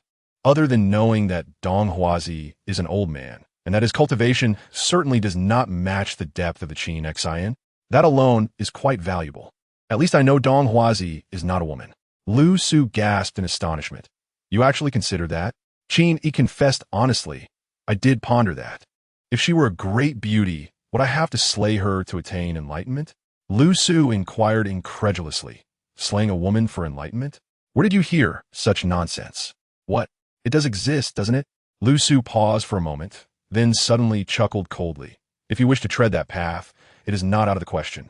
Hearing her tone, Qin Yi mused, why do I feel that if I were to embark on this path, you would be the first to strike me down? Lu Su was quite pleased. You are perceptive, fitting to be my disciple. Qin Yi nodded, silly enough to be my friend. Qin Yi, Qin Yi. A voice from outside called, belonging to Li Qingjun. Where have you gone? Are you not afraid I might set a trap for you again? Qin Yi replied with irritation. I to be hung up again? It would be one thing to have traps in the front courtyard, but to set one on the path from my room to the backyard? That would be madness. After a moment of thought, Qin Yi mused. Actually, it is a clever idea. No one would suspect it, and perhaps it could ensnare someone. Li Qingjun sighed in exasperation, but quickly shifted her gaze to the peach wood sword before Qin Yi. The sword was thrust into the ground, perfectly encased in mud, as if it were a seedling being planted. What are you doing? Planting a sword to reap thousands? Correct, Qin Yi chuckled. Next year on this day, I shall come to collect 10,000 swords. Nonsense, Li Qingjun scoffed, not delving deeper into it. She recalled her purpose for coming and smiled. Do you know you have struck gold? I have yet to do anything since arriving at Lihua City. Your toothpaste, toothbrush, and fragrant ointment. I've had them replicated. Now the entire Lihua is using them. Even my father is quite fond of them. The princess's enterprise is one that few dare to imitate in Lihua City. Monopolizing such a business is quite terrifying. Qin Yi could almost envision a mountain of gold piled before him. No wonder Li Qingjun's mood had been improving day by day, as the shadow of her elder brother's assassination gradually receded. Qin Yi smiled. I see. As long as your father enjoys it, there is no need for me to share in the profits. Consider it a reimbursement for sourcing those materials. He resumed tinkering with the sword. Li Qingjun watched his back with admiration. Initially, she perceived Qin Yi's youthful, nonchalant demeanor as pretentious, but through their interactions, she realized he was genuinely serene, seemingly unconcerned with wealth or prospects. Day by day, she would see him refining potions and crafting medicines, and recently, he had taken to creating talismans, hardly stepping outside. If anyone else were to forge a good relationship with the crown princess, they would likely not adopt Qin Yi's demeanor. Amidst the oppressive and tense atmosphere of the capital, Li Qingjun found solace in this place, as it brought her closer to her own understanding of the way. Thus, she often sought refuge here, not only to hear tales of the journey to the west, but also, in a daze, to satisfy her yearning for immortality. Lu Su could clearly see that Qin Yi harbored an unusual fondness for this reckless princess. Eldest brother's funeral is set for tomorrow. The national master will conduct a grand ceremony, said to allow the soul to ascend to the heavenly realm. Li Qingjun sighed softly. Sometimes, I wish Dong Huazi's words were true.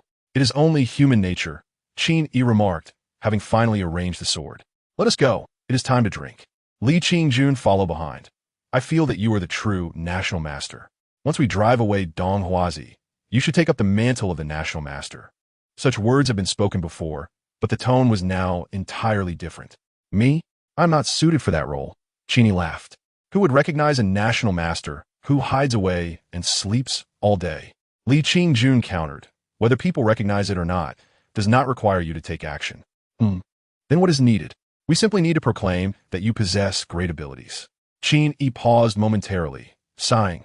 I am not the true national master. You are the true pillar. Li Qingjun shrank back slightly. Why do your words sometimes take an inexplicably crude turn? Upon closer inspection, one could see that beneath the gourd was a talisman, which merely offered a rudimentary levitation function, requiring no magical power, just inner strength to operate. However, this method was remarkably effective for feigning immortality before mortals. Dong Huazi had mastered this technique adeptly, prompting Qin Yi to undertake accelerated learning, and he soon grew fond of it. He increasingly realized that Taoist arts were often not meant for combat, but could replace manual labor, providing countless conveniences. It was truly an essential skill for the lazy at home, or while traveling. He genuinely wished to cultivate immortality. Li Qingjun, seeing the floating wine gourd, was not surprised.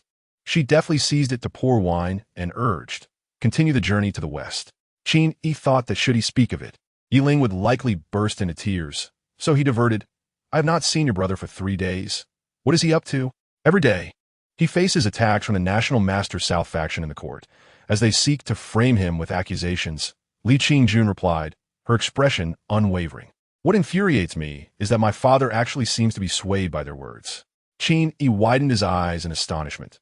That is quite absurd. Does the king possess no sense? With only one son remaining, how can he still hesitate? Who does he intend to pass the throne to? Nonetheless, there are still many courtiers supporting my brother. He has officially been named the crown prince today.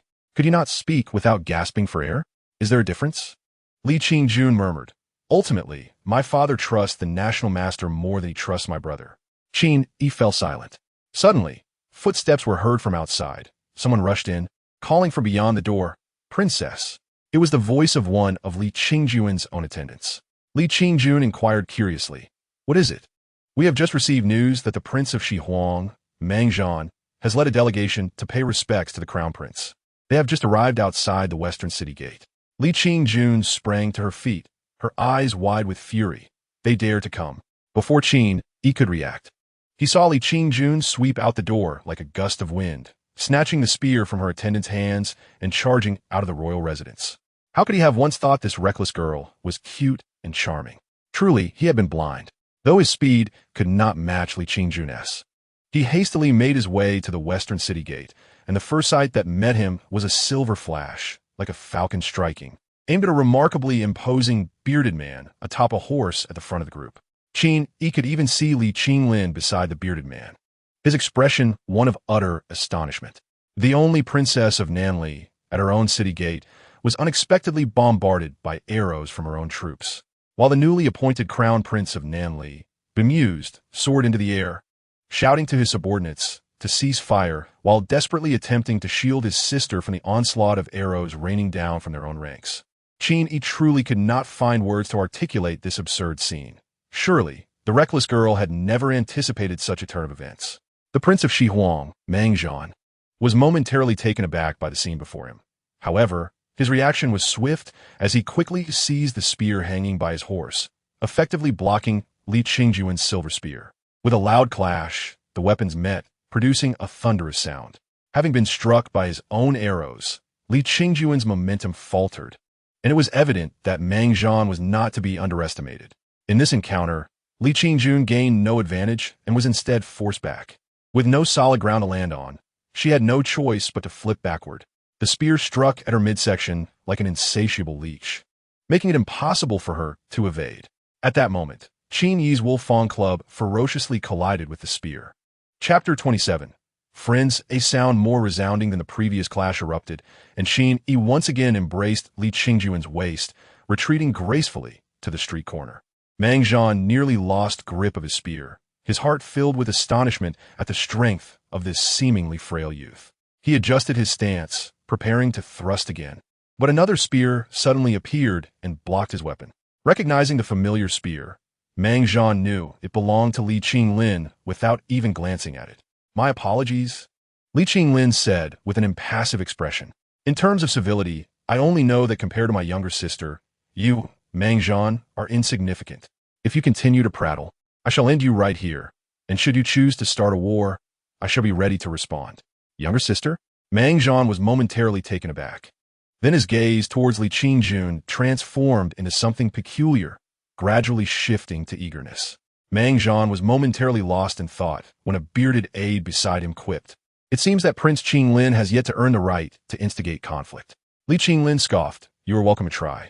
As he spoke, he gestured, and the archers of the Nanli army immediately aimed their bows at the Shihuang party, causing the bearded aide to turn pale, silencing him completely.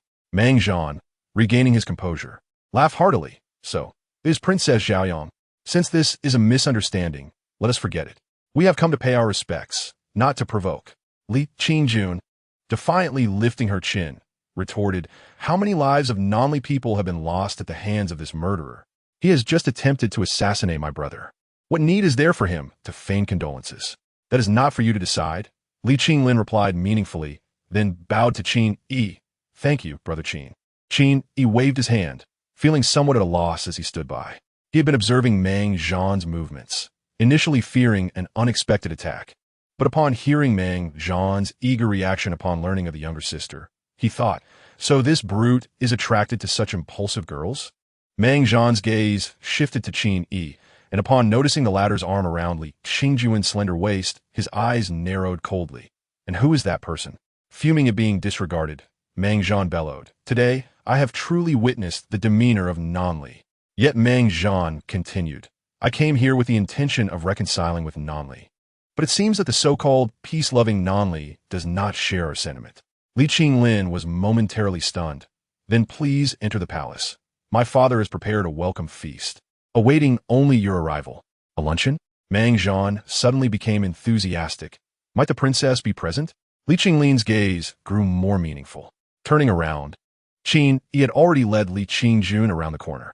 He found it amusing and burst into laughter, only to abruptly stifle it, adopting a serious expression.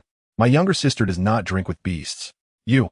Meng Zhan's face darkened as he clenched his iron fists for a moment before finally calming down and falling silent. Around the corner, Li Qingjun leaned against the wall, sighing, It seems I always manage to mess things up.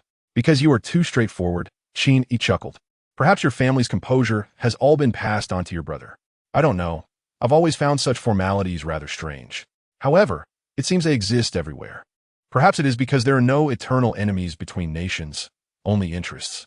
Who knows, you may even end up as allies. Impossible, Li Qing retorta angrily. Just on account of his assassination attempt on my brother, we shall never become allies. After hesitating for a moment, Li Qingjun finally said, Thank you once again, otherwise, that spear would have been troublesome. No need to thank me. After all, we have fought side by side as comrades. Comrades? Li Qingjun smiled faintly, indeed. Qin Yi remarked, I actually find your brother quite reliable. He holds great prestige. That is only fitting. Otherwise, how would he deserve to be my brother, Li Qingjun? In that moment, Qin Yi's mind raced back to when he last heard Li Qinglin refer to him as my friend. Friend?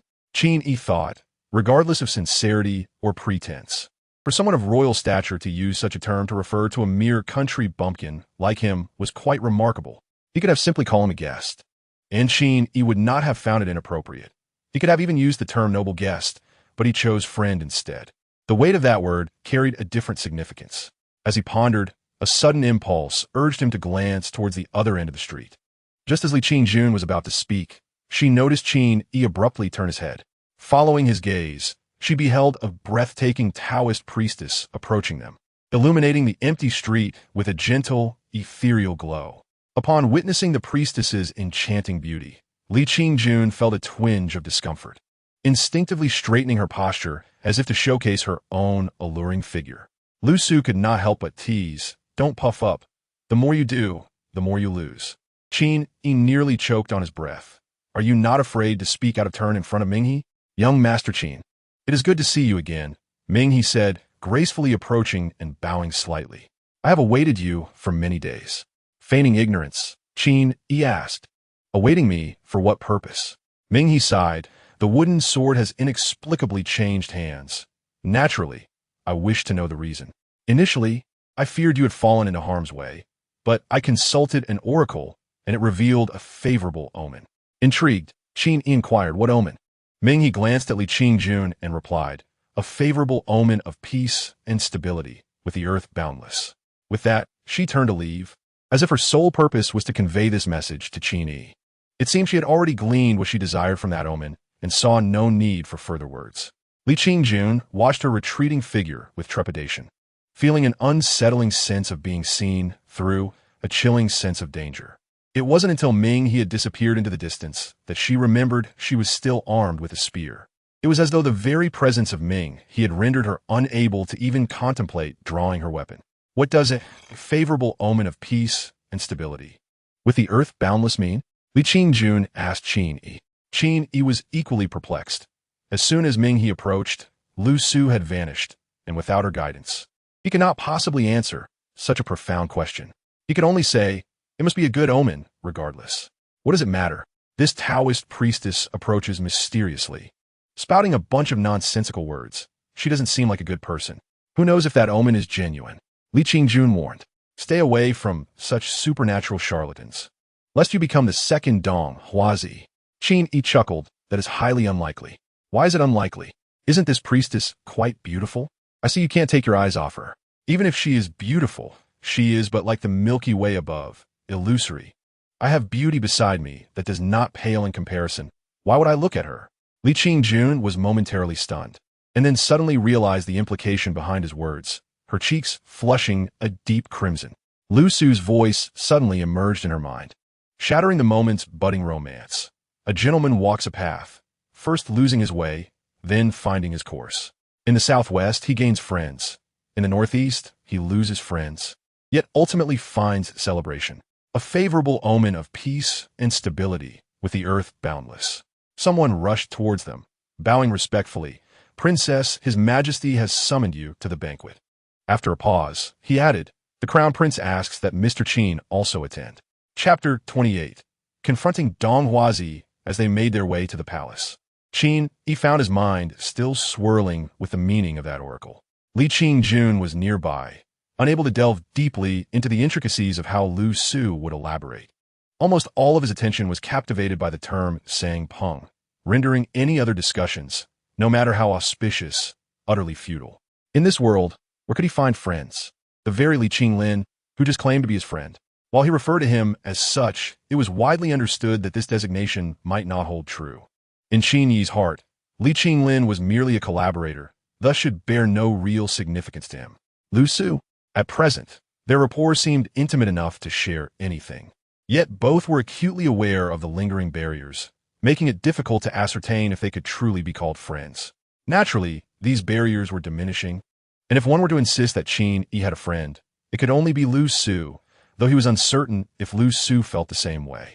Yiling's relationship was still shallow. As for Li Qingjun, Qin Yi recognized a budding affection for him. Could this be construed as a friendship? Perhaps it could now. The notion of sang peng, whether it pertained to Lu Su or Li Qingjun, sent a shiver down Qin Yi's spine as he realized he could not accept either. Hey, what are you pondering with such a serious expression? Li Qingjun inquired, unable to contain his curiosity. Oh, nothing, Qin Yi replied, forcing a smile. In the context of a national banquet, would my presence not seem somewhat awkward? What is there to feel awkward about? You are my brother and my friend. Shouldn't you be welcomed? Li Qingjun retorted, dismissing the notion. Qin Yi, however, felt a twinge of discomfort at the repeated mention of friend, an expression he was reluctant to hear at that moment. He couldn't help but find it peculiar that Li Qinglin had summoned him to the banquet, prompting him to ask the messenger, do you know why the prince has called for me? The messenger hesitated, and Li Qingjun, noticing the hesitation, grasped him firmly and demanded, stop stammering, what is it? After a lengthy pause, the messenger finally whispered, the Prince of Shihuang has proposed a marriage to His Majesty, suggesting an everlasting alliance between our two nations. Li Qingjun's expression darkened instantly. Qin Yi narrowed his eyes, an involuntary chill filling his gaze. Halt! Two palace guards obstructed their path, pointing at the wolf-toothed club in Qin Yi's hand. Surrender your weapon. Get lost. Li Qingjun, armed with a spear of his own, swept the guards aside with a single motion, striding boldly into the hall, and Qin Yi seized the opportunity to slip in behind him. What nonsense! The wolf-toothed club was his true weapon. Surrendering it to enter was absurd. As they approached the banquet hall, the sharp voice of Li Qinglin echoed from within. For a millennium, the kingdom of Nanli has upheld martial valor among its royal offspring. Princesses have always chosen their own suitors without constraints, reflecting the grandeur of our royal lineage. Even in marriage, it is to the great powers of the Central Plains. In doing that most honor, never have we heard of marrying into an enemy's family, subjecting ourselves to disgrace. As the national master, you play tricks and consort with foreign foes, bringing shame upon our nation. Your Highness speaks harshly. An aged voice responded from within. For a century, Nanli and Shihuang have been at war. Do you not see the countless lives lost in misery, all for the sake of royal dignity?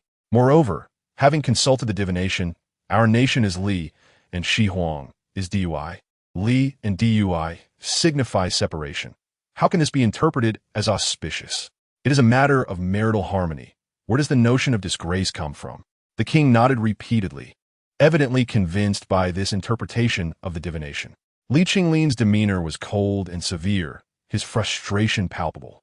It was infuriating that regardless of reason, a mere divination could sway his father's judgment. Yet, challenging an expert in divination would be futile, as those who understood it would not possess the magical arts. Who the king chose to believe was a foregone conclusion. A discordant voice emerged from outside. "Your Highness, who is this diviner inside? This is sheer nonsense." The DUI below and Li above signify Zhehuogu. Water douses fire, leading to incessant quarrels. This is an ominous omen, not a fortunate one. The hall erupted in confusion, all heads turning towards the entrance. Standing outside was a man and a woman. The assembly instantly recognized Li Qingjun, though the identity of the young man remained a mystery. He appeared quite handsome, dressed in simple yet clean attire. Tall and somewhat slender, his bright, clear gaze bore a mocking smile, enhancing his already striking presence. Strangely enough, despite his youthful charm, he brandished a wolf-toothed club. Fortunately, Li Qingjun also held a silver spear, alleviating some of the dissonance of the scene. He stood a head taller than Li Qingjun, and as they stood side by side, they seemed remarkably well-matched. Indeed, they were a fitting pair. Li Qingjun's delicate form and porcelain-like fairness made Qin Yi's refined appearance seem more compatible than the rugged, brutish figure of Mang Zhan. Several individuals within the hall instinctively thought of them as a perfect couple, while observing Mang Zhan's starry-eyed admiration for Li Qingjun. They could only shake their heads in disbelief. A wild man. Li Qingjun spoke up, "Father, I will not marry." Then, turning to the assembly, he declared, "This is Qin Yi, my friend." The courtiers murmured among themselves. Since she had run off with a rogue, it seemed that this Qin Yi, despite his humble attire, posed no significant issue. The concern lay in the timing of his appearance, which felt rather fortuitous. Many discreetly glanced at Mang Zhan, who sat with a stormy expression, gripping his wine goblet so tightly that the veins in his hand threatened to burst. Qin Yi sighed, realizing he understood Li Qinglin's intentions for summoning him. He was merely a pawn intended to thwart Mang Zhan's ambitions. Only he could claim to be a friend to Li Qingjun and confidently refute Dong Huazi's absurd claims. In the aftermath, whether or not a commoner like him could wed a princess was a manageable concern, far better than presenting an aristocrat. Perhaps at that moment, Li Qingjun remained blissfully unaware of the thoughts circulating in the minds of those around her. Wasn't it just an introduction of a friend? The sole issue was Qin Yi's gaze, which subtly shifted to the chair beside the king. There sat an elderly man in a Taoist robe, with white hair and a youthful visage, exuding an otherworldly aura, now regarding him with a smile that held a hint of coldness. Dong Huazi. Qin Yi took a deep breath, sensing his spirit stir. It was not about obsession or inner demons. This man was the first true target he had set for himself since his arrival in this world. Frankly, he had not anticipated encountering Dong Huazi in such a setting. Feeling woefully unprepared, he was aware that Li Qinglin's original plan had not been this, but circumstances had shifted, necessitating this course of action. As the king spoke, "If he is a friend of Zhaoyang, let him take a seat." Li Qingjun pulled Qin Yi toward Li Qinglin, where additional seats were being arranged. Just as they entered the hall, Dong Huazi casually remarked, "Is this young friend also a practitioner of the Tao?" The crowd suddenly realized, having almost forgotten the implications of their earlier discussions. The most pressing issue was that this young man had openly contradicted the national master's divination. This was a grave offense. Qin Yi's heart raced, yet he did not falter. Standing firm in the hall, he declared loudly, "Indeed, I find the previous divination utterly ludicrous.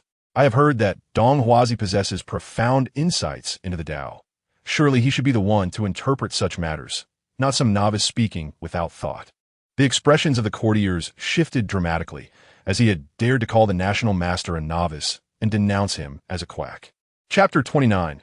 Court Debate. "I am Dong Huazi," the national master replied calmly, showing no signs of anger. "The Tao is boundless. Although I have studied it for a century, it is not incorrect to call me a novice. But I wonder, young friend, how many years have you studied? So you are the esteemed national master. It is an honor to meet you," Qin Yi replied, tilting his head to regard him, masking his true feelings behind a facade of admiration. However, his expression clearly conveyed a sentiment of disappointment in the disparity between reputation and reality. Such an expression was more cutting than any words could be, and Dong Huazi's irritation began to surface. "What insights do you have, young friend?" Qin Yi smirked. "The principle of sequencing by seniority is merely a superficial approach. There are countless warriors in this world. How many of them could possibly rival Prince Qinglin, especially given his years of experience? It is evident that longevity and learning does not equate to depth of knowledge. My master taught me that one should not be confined by the years of birth. Wisdom is not determined by age. This assertion left many in the room momentarily stunned. Even Lu Su, who had been prepared to engage Qin Yi in discourse, paused in contemplation upon hearing the last statement, falling into silence. Young and brash, some youths might think themselves knowledgeable after reading a few books. Dong Huazi spoke slowly, stating that in our nation, naturally, one must prioritize the upper realm. The juxtaposition of Shang Li and Xia Dui symbolizes the clash of opposites.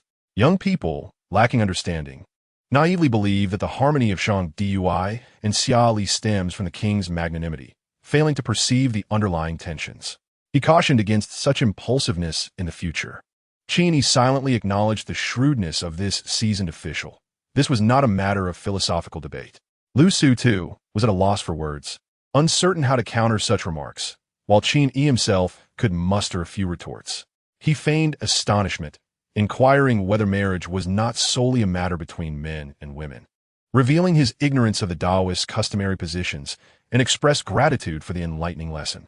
Li Qinglin, unable to suppress his laughter, cleared his throat when the gaze of the assembly turned towards him and said with a composed demeanor, "Qin Yi, in your youth, it is understandable not to grasp these nuances. It is unremarkable for someone to harbor affections in this setting. We ought not to broach the topic of the national teacher's intimate matters during a state banquet." The atmosphere, initially solemn, took on a peculiar tone, as many stifled their laughter while casting furtive glances at Dong Huazi's expression. Dong Huazi, however, maintained his composure and remarked with poise, "Can the alliance between two nations be reduced to matters of the heart? Young ones must tread carefully in their words and actions. Please take your seat." Qin Yi silently commended him. In truth, interpretations of divination texts are often ambiguous and can be construed in various ways, granting ample leeway to charlatans. Just as one could assert that the current hexagram signifies a clash, Lu Su could provide numerous arguments to label it a malevolent omen, while Dong Huazi could just as easily interpret it as auspicious. Such debates could spiral endlessly. Rather than engage in this futile argument, Dong Huazi pivoted to political discourse, leveraging his experience to conclude the matter, leaving the king to ponder the implications. In most instances, debates are not aimed at besting the opponent, but rather for the benefit of the audience. It was evident which side the king favored. As Qin Yi sought a strategy, Li Qingjun could no longer restrain herself and exclaimed in anger, "If I were to marry that barbarian, I would sever his head that very night. That would signify our nation's alliance." The king's expression darkened. "Xiaoyang, choose your words wisely." Li Qingjun, defiantly raising her chin, was about to speak again when Qin Yi gently tugged at her sleeve and smiled. "I have learned much. I once believed that cultivating the Tao meant withdrawing from the world, transcending into immortality. Yet, it seems one must also consider the bonds between nations. The Taoist has imparted a valuable lesson." The king's demeanor shifted slightly. Dong Huazi's eyes narrowed.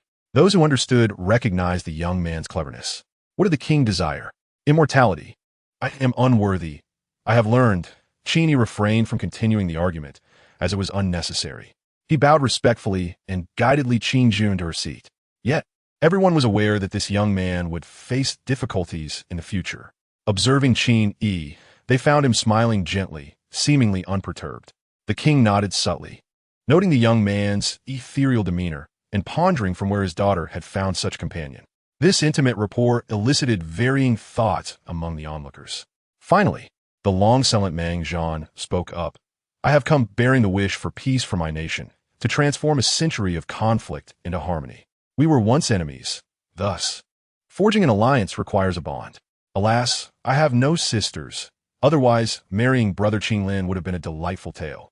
His words subtly mocked Nan Li's lack of propriety, carrying an implicit threat. Li Qinglin responded with a cold smile. "Even if you had sisters to offer me, I doubt it would alter my perception of your Xihuang." Mang Zhan sighed. "Meeting Princess Xiaoyang today feels like a spear piercing my heart. Regardless of Brother Li's thoughts, should I gain Princess Xiaoyang, I would never set foot in Nanli again." Li Qingjun erupted in fury, brandishing her spear. "I shall kill you. You shall never enter Nanli. Xiaoyang, what decorum is this?" The king interjected, gesturing for the dispute to cease. From a national perspective, a marriage alliance would indeed be beneficial. Although Nanli is martial, In comparison to the more uncultured Xihuang, the people of Nanli have long engaged in agriculture and civilization, exhibiting less aggression. The prolonged conflict has primarily seen Nanli in a defensive position. If a marriage could resolve these issues, it is likely that both the court and the populace would view Li Qingjuan's union favorably. The dilemma lies in Li Qingjuan's strong opposition, as she stated. If she were to marry, she would rather sever her husband's head, igniting a fierce war between the nations. Unless Nanli were to humiliate itself by offering its princess to an enemy, as Li Qinglin suggested, it would indeed tarnish its reputation. And such degradation may not even guarantee peace, potentially inciting further hostility. The king himself leaned towards marrying his daughter to Mang Zhan, but only if she consented. His gaze fell upon Qin Yi, who was gently urging Li Qingjun to sit. She complied, appearing to heed his words. This was likely the crux of the matter. His daughter had already found someone she cared for. The king solidified his decision, and Mang Zhan could no longer press the issue in this setting. The conversation quickly shifted towards matters of romance and poetry, guided by the officials of the Ministry of Rites. Li Qinglin let out a sigh of relief. The absence of an immediate decision was fortuitous. Summoning Qin Yi proved to be the right choice. As he scrutinized Mang Zhan and then glanced at Dong Huazi, he caught sight of the two exchanging knowing looks. Chapter 30. Silk Flowers. Initially, Qin Yi felt quite uncomfortable at this so-called banquet. Opposite him, Mang Zhan's piercing gaze felt as if it were devouring him whole. Anyone subjected to such a stare would struggle to enjoy their meal. And with Dong Huazi occasionally glancing his way, it only heightened his unease. Liu Sukoudli remarked, fully sonis. She continued, what skill is it to merely strum my strings? Go play for that barbarian instead. Qin Yi rolled his eyes, contemplating dragging Dong Huazi outside for a thorough lesson, but the circumstances dictated otherwise. Lu Su seemed to sense his thoughts and continued her critique. Socializing among mortals is tedious and laughably hypocritical. If he glares at you, why not return the favor? If he does not provoke you, why not provoke him first? Even if rules must be observed, consider how to manipulate them. The mortal realm is merely a game. Unlike the mundane, you have no attachments. Why not embrace a carefree attitude towards life? Qin Yi felt a stirring within him. He had previously believed he had handled Dong Huazi's provocations with grace, but Lu Su's words made him reconsider the banality of his previous responses. Life, as Lu Su suggested, could be viewed as a game, and either one becomes imprisoned by it or attains immortality. Yet, the allure of such a lifestyle was undeniable. Qin Yi acknowledged the fire ignited within him. Who does not yearn for that kind of liberating existence? At that moment, Li Qingjun leaned closer, whispering, I feel that something is amiss. Qin Yi was momentarily taken aback. What seems off? Li Qingjun's cheeks appeared to flush slightly, as she replied, It seems they have mistaken you for that. Li Qingjun shifted slightly, her gaze tinged with annoyance. Does their misunderstanding about our relationship embarrass you? Had he misspoken again? Qin Yi hurried to clarify. To be frank, I am quite pleased. I merely wish to protect your reputation. Pleasure? Li Qingjun moved away slightly, her look transforming into one of suspicion. What are you trying to imply? Qin Yi felt close to exasperation. Had she not been the one advocating reason? Was it that time of the month? Yet, Li Qingjun's expression quickly shifted, becoming somewhat dazed as she lowered her voice. Your nature is gentle, disinclined to conflict. I initially thought you would lead a tranquil life in my brother's guest quarters, and we would seek your counsel when needed. However, due to my situation, you can no longer evade the tumult of the mortal world. Her gaze grew increasingly dreamy as she fixated on his eyes, remaining silent. Perhaps their feelings had not yet blossomed into love, but after today's events, their bond had begun to intertwine, transcending mere admiration or fleeting affection. Lu Su sighed softly from her perch. With a sharp crack, Qin initially believed the director had called for a cut. However, upon turning his head, he realized it was the formidable Mang Zhan who had shattered his wine goblet, his eyes wide with fury, bloodshot, and seething. Qin Yi was momentarily taken aback. He had previously thought Mang Zhan's desire to marry Li Qingjun was merely a political maneuver, but it seemed there was some genuine emotion involved. Li Qingjun also cast a glance at Mang Zhan, letting out a cold snort, her gaze filled with disdain and anger. She was not only unwilling to marry. In her heart, Mang Zhan was the murderer of her brother. Recalling Lu Su's instigation, Qin Yi felt a stirring within and whispered, Isn't it rather good to see him enraged? Li Qingjun turned to him, seemingly understanding his implication, and with a half-smile, asked, "What do you intend to do?" Qin Yi tentatively extended his hand. Li Qingjun pressed her palm into his, yielding to his touch. Suddenly, Mang Zhan slammed the wine jug onto the table with a resounding thud, capturing everyone's attention. The king, who had been engaged in light conversation with Mang Zhan's attendants, turned sharply, his expression darkening. "I am aware of the rights of the Western wilderness." Mang Zhan trembled with rage. And Qin Yi couldn't help but wonder if a frail man would have collapsed under such fury. Indeed, clarity of thought was essential. Qin Yi mused with a comfortable sigh. Li Qingjun felt a sense of ease wash over her, tightening her grip on Qin Yi's hand. Only Lu Su comprehended that Qin Yi's musings were directed at him, and he smiled quietly without further comment. Qin Xiong, the banquet concluded, and Li Qinlin intercepted Li Qingjun and Qin Yi, who were attempting to slip away through a side door. Qin Yi awkwardly rubbed his hands together, saying it was merely to provoke Mang Zhan. A sudden seriousness enveloped him as he added, "Thank you, I lost my composure." Li Qingjun glanced at Qin Yi, and an unexpected wave of reluctance surged within her. Despite seeing him daily, why did she feel this way? She was not one to cling emotionally, so she did not voice her feelings, merely inhaling deeply and whispering, "See you tomorrow," before turning to leave. "Father retires early now. Otherwise, you would likely be in his presence at this hour." After walking a short distance, Li Qinlin gradually broached the subject. "He will surely summon you tomorrow morning. You must be prepared." "Understood?" Qin Yi inquired. "Is there any special instruction?" "Do not directly advise him to cease his alchemical practices. It will only invite displeasure. As for the rest, manage it yourself. After all, I am an outsider in matters of Taoism and alchemy." Li Qinlin suddenly laughed. "I observe you today, facing Dong Huazi. You displayed quite a political awareness, requiring no further prompting from me." "What political awareness?" Qin Yi replied, feeling quite helpless. "You thrust me into a situation with Dong Huazi. I was fully alert, carefully considering each word before daring to speak." Li Qinlin chuckled. "Isn't it precisely because of this forced encounter that your relationship with Qingjun has grown closer?" Qin Yi hesitated, then sighed. "Actually, Li Xiong, while it seems I should thank you, I must express that Qingjun never considered the implications of bringing a man into the court. If I weren't her beloved, wouldn't you have put her in a predicament? As long as she does not marry into the Western wilderness. That is the primary concern. As for the rest, I lack the energy to ponder. So, you're not truly considering Qingjun's happiness, but merely the interests of the Western wilderness? To be precise, I am concerned for Nanli," Li Qinlin replied coolly. "There are matters of which Qin Xiong should be acutely aware. You need not pose such naive questions." Qin Yi sighed. "It is precisely because I am aware of certain matters that I wish to confirm if you genuinely care for Qingjun, or if this is merely a superficial sibling bond. Now that I have confirmed it, there is no issue." Li Qinlin inquired curiously, "What do you mean by superficial?" Qin Yi pondered before explaining. "It refers to artificial flowers made of silk." "Silk flowers, you say?" Li Qinlin looked skyward, lost in thought for a moment before suddenly smiling. "They are quite lovely in their own right and are not easily withered." Chapter 31. Conversations over wine about longevity in the prince's residence. In the garden pavilion, Li Qinlin and Qin Yi sat opposite each other at a stone table.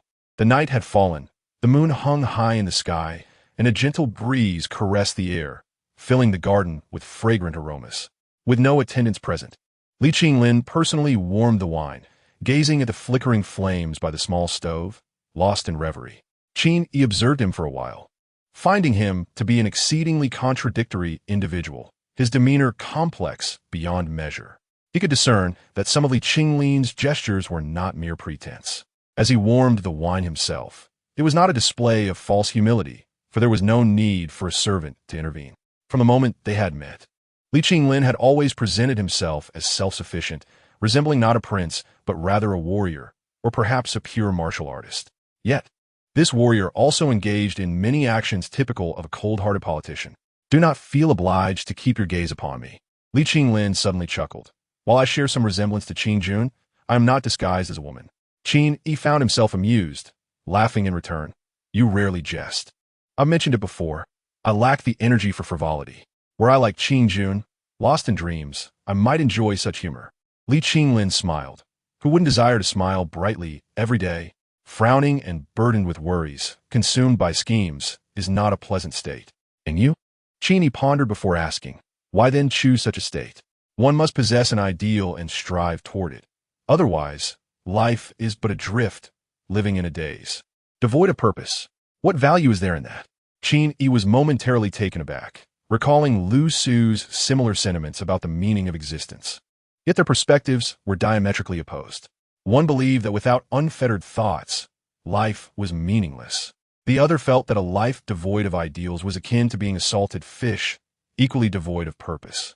He had expected Lu Su to comment on this, but the latter remained silent, offering no response. Li Qinglin continued, what aspirations does Qin Xiong hold? To wander amidst the woods, befriending pines and bamboos, untouched by the clamor of the mundane, living freely and at ease? Li Qinglin smiled. Although our aspirations differ, I find no fault in that. Such is the nature of noble souls. The gravest folly is to live a life of mediocrity, then console oneself with the notion that being ordinary is precious. That is the true foolishness. Qin Yi felt a flush of warmth on his face, realizing he resembled the latter. Yet, he understood why Lu Su remained silent. For the essence of their thoughts aligned, both possessing ideals and pursuits, albeit differing in their specifics. In contrast, Qin Yi, who fancied himself detached and serene, was akin to a salted fish, for he had yet to discern his true aspirations, even if he had once pretentiously advised Li Qingjun to know what one pursues. Finally, he posed a counter-question. Then what is your aspiration, Li Xiong? The great power of Nanli? Qin Yi refrained from pressing further, quietly observing him. Qin Xiong, I'm a man of Nanli and also a healer. Li Qinglin mused, lifting his wine cup and gazing thoughtfully at the liquid within. In your eyes, does Nan Li resemble a patient? Qin Yi sighed.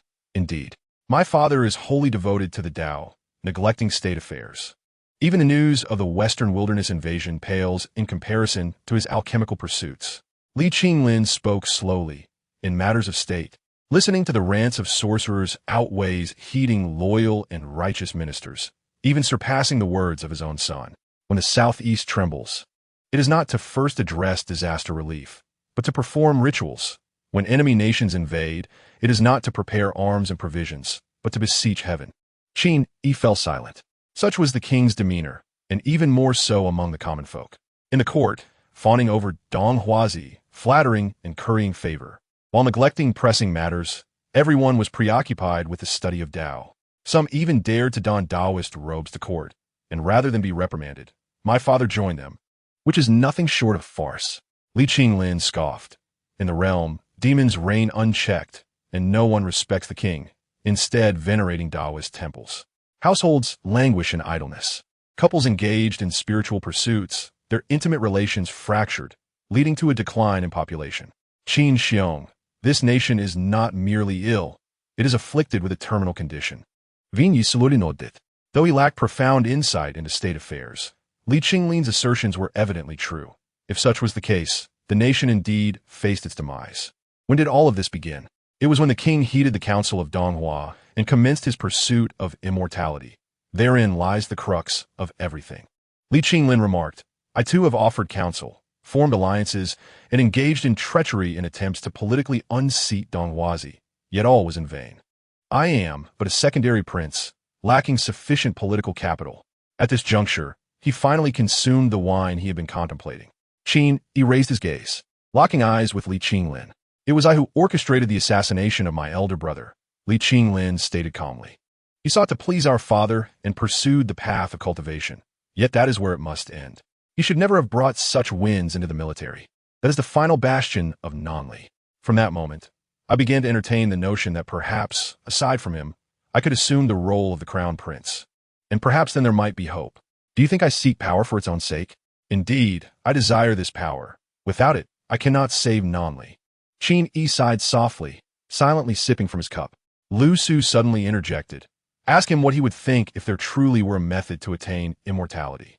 Qin Yi posed a question. Li Qinglin pondered for a moment before responding with a smile.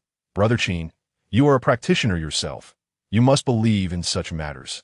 Hence your inquiry. But I have stated before, supernatural beings may have tangible evidence, yet immortality is mere folklore. How many emperors have sought this path, and not one has achieved true longevity? I do not place my faith in such tales. Qin Yi insisted. I am speaking hypothetically, if it were truly possible. Li Qinglin shook his head. I am a prince. This is my realm. My responsibility is to ensure the well-being of the people, the strength of the state, to provide for the populace, and to withstand foreign incursions. If possible, to expand our territories and instill fear across the world. If I could achieve that, I would gladly embrace death without regrets. Immortality? What use is it if one forsakes their duties, forgets their aspirations, and lives on as a hollow shell for endless years? Lu Su chuckled softly. What an intriguing individual. Yet she did not encourage Qin Yi to press further. Instead, Li Qinglin asked Qin Yi, Brother Qin, I have not had the pleasure of hearing your tales recently, but I have intermittently listened to Yi Ling recount some of your journey to the West. I assume it ends with the acquisition of the true scriptures and all becoming Buddhas? Qin Yi nodded. Each has their role. However, Tang Sung and Sun Wukong have indeed attained Buddhahood. Then I am perplexed. Might you elucidate this quandary for me? Li Qinglin Ninkidat. What quandary? The story of the six-eared macaque. Li Qinglin replied slowly. Who was slain? Was it the six-eared macaque, or was it Sun Wukong? Qin Yi's heart leapt, his eyes widening in surprise. Why do you harbor such confusion? After the incident with the six-eared macaque, Sun Wukong's demeanor was as if transformed, devoid of his former wildness. Hence the perplexity. I often wonder if perhaps the true Sun Wukong was outwitted by Tathagata, and the six-eared macaque substituted him in the quest for scriptures. Li Qinglin fell silent, pouring himself another drink and downing it in one go. What troubles you? Qin Yi queried, intrigued. Is there an issue with this narrative? Li Qinglin replied coolly. I would rather believe that the great sage is deceased than accept that the monkey king, who once wielded his staff against the heavens and hell, now sits cross-legged as a Buddha, enjoying immortality. As the wine flowed for the third round, Qin Yi observed Li Qinglin's gaze becoming increasingly intricate. It was more complex than before, initially marked by wariness due to the cold-blooded nature of one capable of fratricide, which naturally prompted thoughts of being utilized and then silenced. He had always felt a thorn in his heart regarding such a politician, making it difficult to grow close to Li Qinglin. Yet, if what Li Qinglin spoke was genuine, Qin Yi found himself filled with admiration. To respect someone who had slain his own brother caused Qin Yi to question if perhaps his worldview was flawed. Contemplating Li Qingjuan's feelings upon discovering the truth only added to the complexity. Li Qinglin slowly sipped his wine, speaking thoughtfully. I know that since Brother Qin met Yi Ling, you have grown wary of me. I understand your thoughts. Perhaps you fear I might silence you later, or even that I am a madman who could pose a threat to Qingjun. Yet you overthink it. If I wish to silence someone, the first to go would be Yi Ling, not you. Without her, even if you spread the tale far and wide, no one would believe you. Moreover, even if someone did, it would bear no significance. Even Dong Huazi's various attacks against me in the court have yielded no results. How much less would they affect you? Qin Yi stated, those in high positions need not consider such matters when silencing others. Some merely encounter a youth in the mountains during secretive dealings and do not hesitate to eliminate them. Li Qinglin's expression turned curious. Is this perhaps the source of your resentment towards Dong Huazi? Did his people slay your friend? One could say so. With a burst of laughter, Li Qinglin spewed his wine. Chuckling heartily, this is what comes from not contemplating the consequences, creating enemies out of thin air. He likely has no inkling of what he has stirred up. How amusing. How amusing. After a spell of laughter, he added, this serves as a living example. You, Qin Yi, may not be without allies. I would not provoke such a bloodbath without reason. Qin Yi chuckled silently. The reason he was sharing so much with Brother Qin was that he believed collaborators should not harbor suspicions of one another. Such thoughts could only bring about misfortune. Our goals align. We hope for sincere cooperation. Hence, Li Qinglin gazed intently at him. Can Brother Qin now speak from the heart? Qin Yi raised his cup in a toast. What prompts this question? Have we not already become friends? Li Qinglin clinked his cup against Qin Yi's, smiling indeed. We have long been friends. The two drank deeply, and Li Qinglin exhaled, appearing significantly more relaxed from my years of observation. Dong Huazi bears a striking resemblance to the three immortals of Qi in your tales. He certainly lacks any legitimate lineage and is merely a wild fox Zen practitioner. Just as that medicinal pill is evidently flawed, it can only imply two possibilities. Either he is deliberately deceiving my father, or he is simply ignorant and has practiced incorrectly. There are many such signs, and I lean towards believing he is truly lacking in understanding. Qin Yi nodded upon confronting Dong Huazi today. I too felt he lacked the depth of cultivation I had imagined. He resembles a politician more than a practitioner. Even the most seasoned practitioners of a martial world should excel in divination, yet he seems rather inept. A truly confident individual would engage me in a robust debate over divination rather than resort to political rhetoric. Li Qinglin smiled. From the moment I met Brother Qin, I sense that your knowledge clearly possesses a structured lineage, surpassing that of Dong Huazi. As long as my father believes in you, Dong Huazi will have no foundation. This is precisely why Li Qinglin placed great importance on Qin Yi, which caused Qin Yi to silently sigh, feeling an increase in fondness for Li Qinglin. For Li Qinglin to deal with Dong Huazi, he originally had another method that did not require such convolutions. He could simply usurp the throne. With the military at his command, he could easily replicate what Li Shimin had done, forcing the king to abdicate in favor of cultivation. Once seated upon the throne, expelling a national master would be but a simple matter. Yet, he chose not to pursue this path. Instead, he sought out practitioners, planning to compete with Dong Huazi for his father's trust. Qin Yi lamented, "Tomorrow morning, I shall meet your father and do my utmost." Li Qinglin pondered for a moment before stating, "This battle in Mang may have some connection to Dong Huazi. I am beginning to suspect that Dong Huazi was originally an insider sent by the West to create chaos. Therefore, Brother Qin, regardless of your feelings for Qin Jun, please maintain a firm stance before our father and do not relent." My feelings? Qin Yi felt a bit awkward and attempted to mask it with wine. Yet upon meeting Li Qinglin's gaze, he finally steeled himself and declared, "You need not mention this. As for the Mang battle, let's stay as far away from me as possible." Li Qinglin clapped in laughter. Thus, our collaboration is indeed a match made in heaven. Returning to his guest quarters, Qin Yi found himself unable to sleep, leaning against the window to gaze at the moon. "What are your thoughts?" he suddenly asked. Lu Su replied dreamily. Li Qinglin is fascinating. Such an intriguing soul is rare in both the mortal and immortal realms. Alas, our paths do not align, and we cannot conspire together. And the others? Li Qingjun is rather endearing. Lu Su scoffed at the other mundane figures. Mang Zhan is merely a martial practitioner. He pales in comparison to Li Qinglin. As for Dong Huazi's meager cultivation, I can discern its limitations at a glance. He is nothing more than a mere phoenix initial 7th layer, akin to an ant. To consider these two as formidable adversaries is nothing short of a disgrace. If you were truly to cultivate with me, there are countless ways to ensure these wretches never attain rebirth. Phoenix initial 7th layer. In recent days, Qin Yi has diligently immersed himself in the study of Taoist principles and has gained a certain understanding of various realms. Cultivating the heart and body is divided into 5 periods and 7 phases. The first phase, known as Feng Chu, signifies the alleviation of chronic ailments, resulting in a lightness of body and clarity of mind, where the 4 elements are in harmony and the 6 emotions are tranquil. In simpler terms, Qin Yi prefers to refer to this as the Qi cultivation period due to his familiarity with the term. Flowing Su has never been particular about the names of realms. To it, the designation is inconsequential.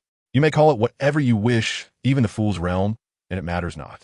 The 7th layer of Qi cultivation may indeed be considered divine for ordinary mortals, yet to Flowing Su, it represents a mere novice, someone just beginning to touch the threshold of cultivation, and moreover, a practitioner of unorthodox paths. If we set aside certain esoteric techniques that are difficult for common folk to comprehend and focus solely on combat prowess, one might not necessarily be able to contend with a seasoned innate warrior like Li Qinglin.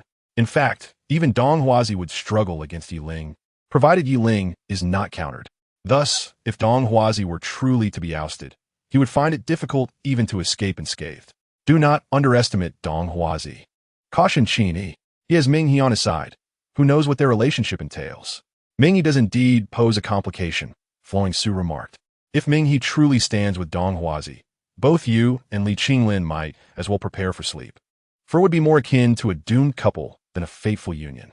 Qin Yi chose to disregard its sarcasm and inquired, "What does her oracle truly signify? Could you elaborate?" "I cannot." Flowing Su sighed. "Do you truly believe I possess omniscience?" The art of divination is something I have never studied. What I have imparted to you is merely common knowledge. The true path of divination is vast and profound. It cannot simply be explained. Even if Ming He were to decipher her own oracle, she might not fully comprehend the meaning behind it. She cannot even understand it herself? Of course not. Otherwise, why would I not have pursued it? Flowing Su's tone dripped with disdain. The ignorant believe they can grasp the heavenly principles, yet the Tao is ever-changing. Who can know it all? In the end, the misguided only ensnare themselves in folly and become the subject of ridicule. As for that oracle, you would be better off forgetting it to avoid unnecessary troubles. You speak of profundity and yet label it as folly. It seems you're simply unable to grasp it. Qin Yi mused internally, feeling a strange kinship with Flowing Su. It turns out there are things it cannot comprehend as well. The next morning, the former crown prince's funeral commenced. A ceremony that ought to have been presided over by the king was instead conducted by Dong Huazi. At the grand rites, Li Qinglin and his sister, Li Qingjun, stood silently to one side. Li Qingjun's eyes were swollen from weeping, while Li Qinglin maintained a stoic expression. His thoughts had drifted to the palace, where his father was summoning Qin Yi. The king's health had been deteriorating over the past 2 years. The previous day's banquet had exhausted him, and this morning he was too weak to participate in the rites, choosing instead to recuperate in the palace. Yet curiously, the king seemed oblivious to his declining health, often believing his spirit was more vibrant. Li Qinglin siga souffli. Turning to glance at his tearful sister, he felt a pang of conflicting emotions. He wished for her to remain blissfully innocent while simultaneously desiring her to mature and gain understanding. Her naivete could be exasperating, yet should she truly comprehend, it might spell the beginning of discord between them. He found himself somewhat envious of Qin Yi, who was serene and unencumbered by desires, thus free from many worries. Meanwhile, Qin Yi was being led by the palace attendants toward the sleeping quarters, feeling an overwhelming sense of discomfort. Clearly, he could not bring his wolf-toothed club to an audience with the monarch. He had left Flowing Su in his guest chamber, cautiously concealed within the heart of the wooden sword formation. After believing he had safely hidden Flowing Su, he stepped outside and felt a profound sense of emptiness, as if he had forgotten something vital. It was akin to forgetting one's mobile phone before an important outing, leaving him feeling half-empty, with an urge to grasp the eunuch beside him. This was the first time since his arrival in this realm that he had been separated from Flowing Su. Fortunately, he had recently studied Taoist knowledge extensively and would not easily reveal his trepidation. He could manage to engage in some superficial divination, as it was not much different from what Dong Huazi practiced. In alchemy, he felt he could surpass Dong Huazi, especially given the latter's shoddy concoctions. Overall, he felt sufficiently confident to face the monarch without Flowing Su rendering him inept. Upon entering the sleeping quarters, the scent of sandalwood wafted through the air. Upon stepping inside, he immediately spotted the king, dressed in a Taoist robe, seated cross-legged on a mat, surrounded by the fragrant smoke of sandalwood, while a maid gently fanned the air. Qin Yi silently lamented the absurdity of the situation. The king's eldest son was being mourned today, and though he was ill, he was here practicing Taoism. At the banquet the previous day, the king had sat high on the dais, somewhat distant, and Qin Yi's attention had primarily been on Dong Huazi and Mangzhan, leaving him little opportunity to observe the king closely. Now, seeing him up close, the king had rather handsome features. No wonder his offspring were so striking. He appeared to be in his 40s or 50s, with dark hair and a flushed complexion, exuding an air of someone who appeared to have mastered the art of health preservation, making it understandable that he believed in Dong Huazi. However, Qin Yi could discern that this flush was abnormal. This King Wuda had once been a warrior in his youth, and a cultivated warrior in their 40s or 50s should still be in their prime, unless one were naturally ruddy or practiced a particularly unique technique. A normal complexion would be expected. Could one envision Li Qinglin with a ruddy face at that age? This flush indicated he had acquired Dan poison, which was already affecting his health. Moreover, the thick sandalwood scent seemed to mask an underlying stench emanating from him.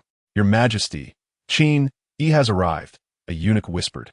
The king opened his eyes, momentarily clouded, before gradually clearing. The phrase "the 5 declines of heaven and man" surfaced in Qin Yi's mind, causing him to tremble slightly. Unsure if his knowledge of pharmacology was still insufficient, it occurred to him that Judging by his limited understanding, it seemed the king might not have much longer to live. Taoist Qin, the king spoke warmly. You are quite young. May I ask which school you hail from? Qin Yi was prepared and responded. My master is the true person flowing Su, who wanders the seas and is not affiliated with any particular sect. The king pondered for a moment. I have not heard of him, yet there are many cultivators in the world, and I cannot claim to know them all. Qin Yi thought to himself how profoundly ignorant the king was. It was not merely a matter of not knowing everything. Yet he refrained from voicing his thoughts and simply bowed. Taoist Qin, please take a seat. The king gestured toward a mat opposite him. Qin Yi gracefully sat cross-legged, his garments billowing softly, palms raised to the heavens in a standard posture, exuding an otherworldly elegance that seemed to transcend the realm of ordinary practitioners. The king observed him intently for a moment and nodded slightly. The double-joint sitting posture with 5 hearts facing heaven is indeed standard. You have clearly received some teachings.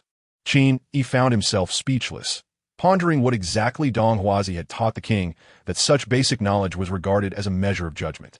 The king continued, what path do you primarily cultivate? The art of divination? Divination is merely a casual pastime.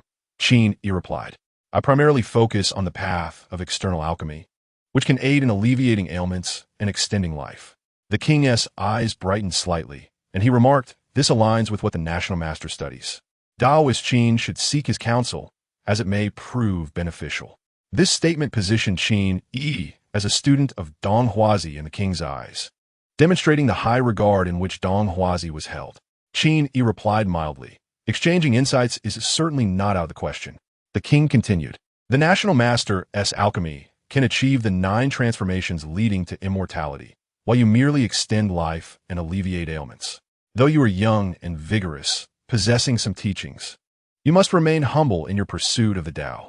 To speak of extending life and alleviating ailments is to imply humility. The path of the Tao is arduous, and one must recognize that the quest for immortality requires a lifetime of exploration. To boast of aiding others in achieving longevity is not an expression of humility.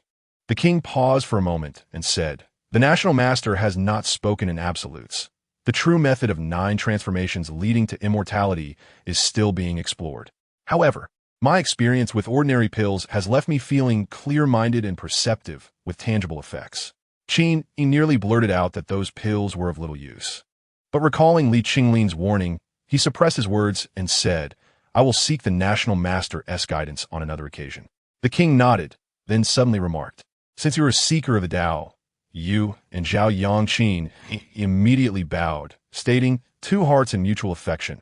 I wish to be a Taoist partner.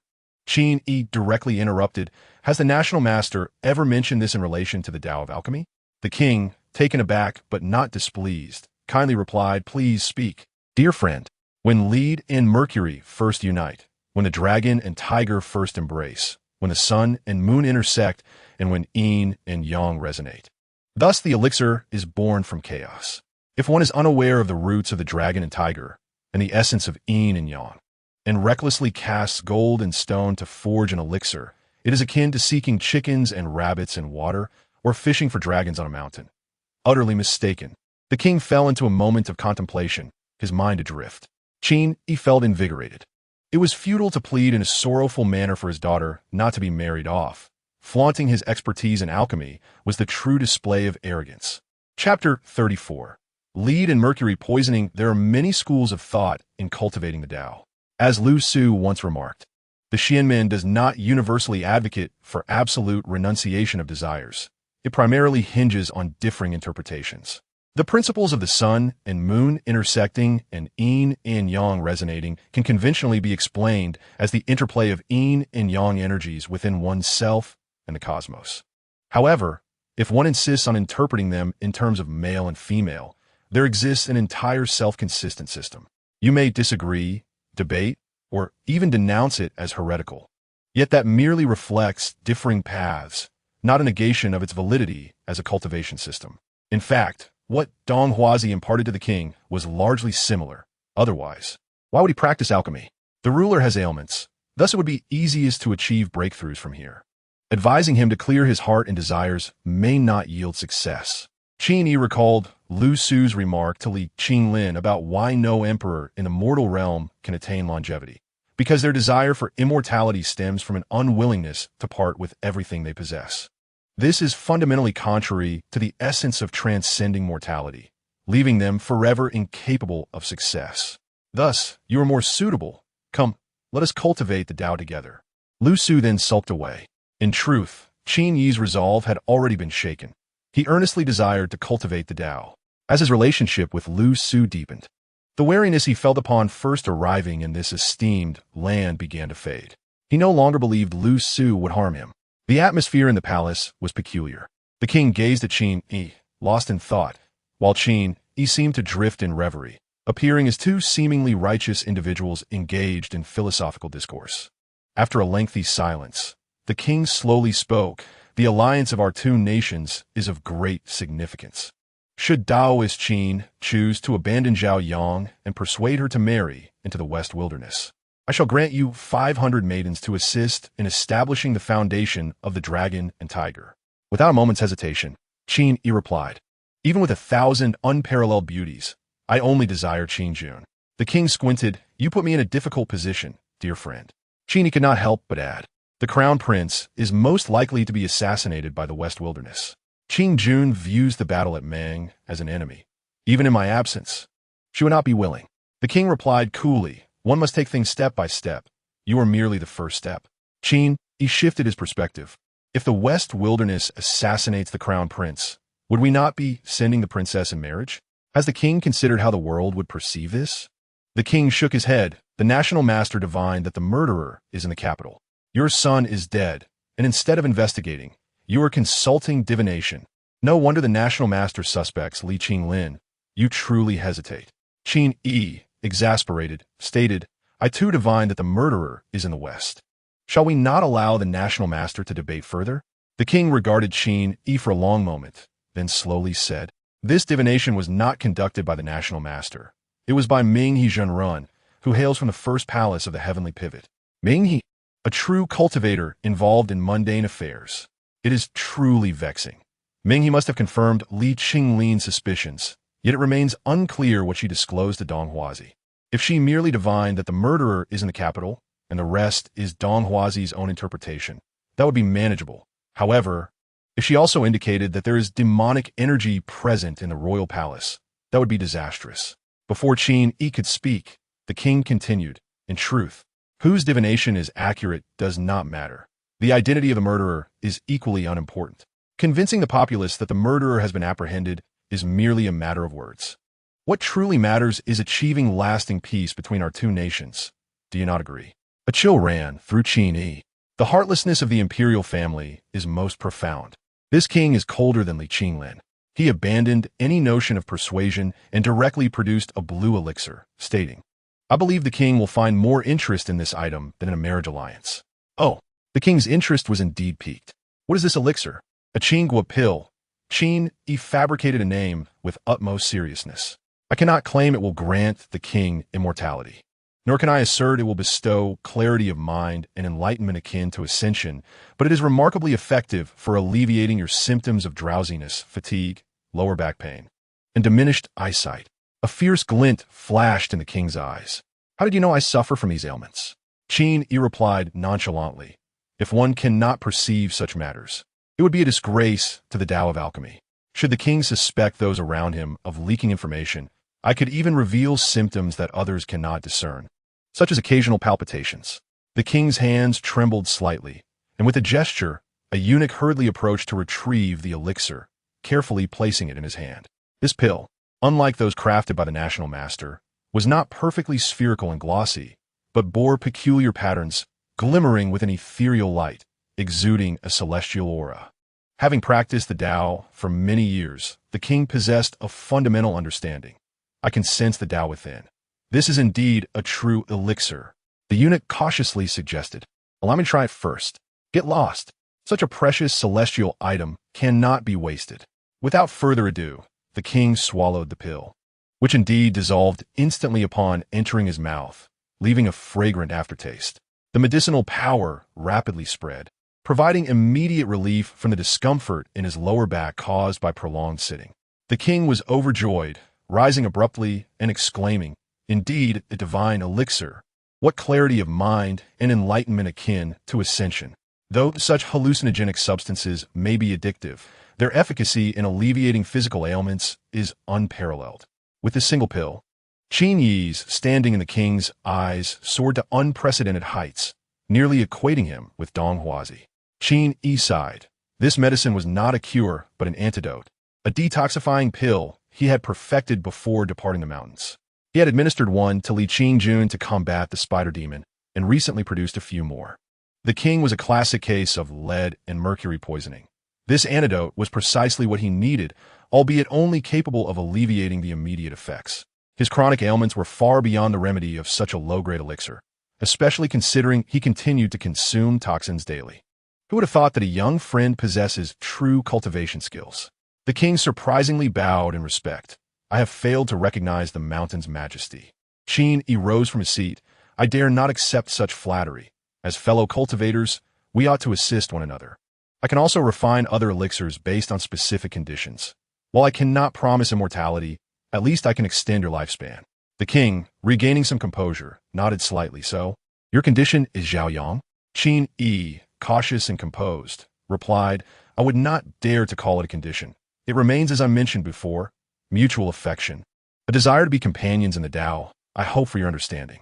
The king found this agreeable and inquired, do you know that the royal son-in-law is not permitted to hold office?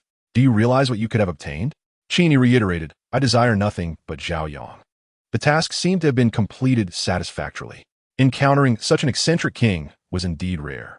Had he met a more ambitious ruler, he would likely have been relegated to the role of a court alchemist. Yet here he could be considered a friend, and even receive a bow of respect from the king. It was difficult to fathom how the king would ultimately weigh health against state affairs. After leaving, he had thought about it all morning. Upon entering his guest courtyard, the overwhelming stench of blood made Qin Yi's hair stand on end.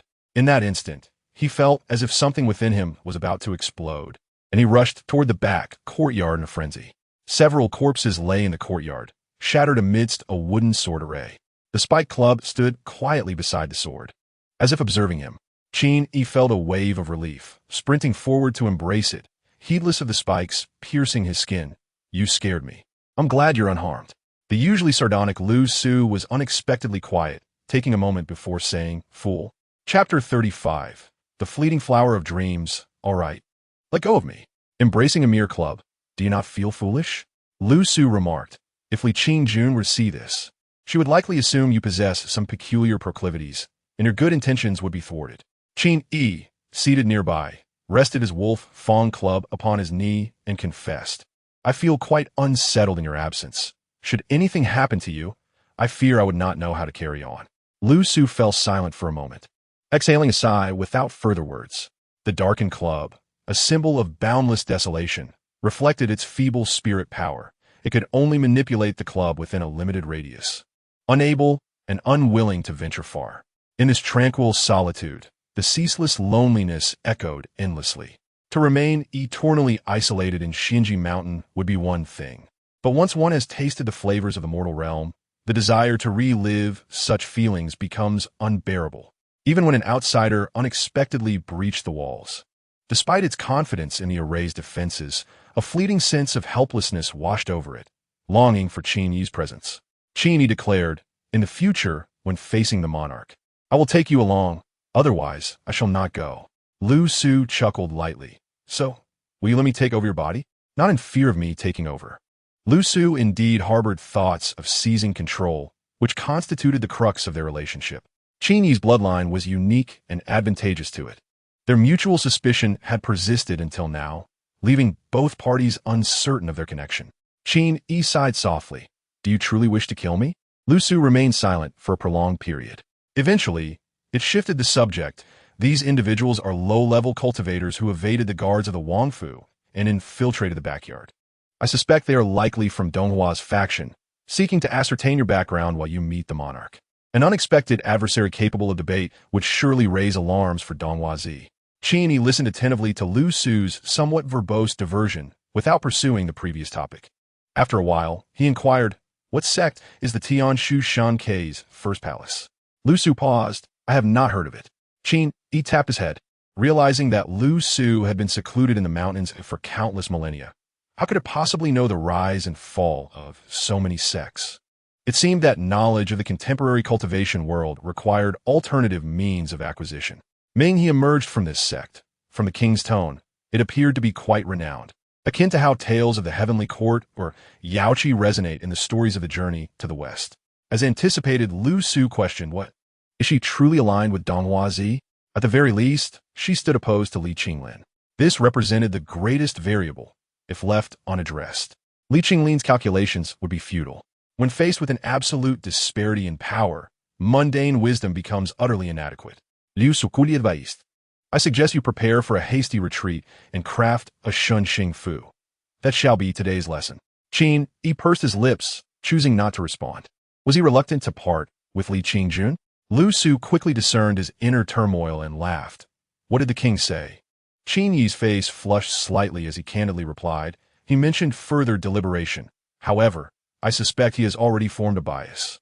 This is not a king who prioritizes national affairs. His desire for a marriage alliance is likely an effort to prevent disturbances from the western wilderness during his secluded cultivation.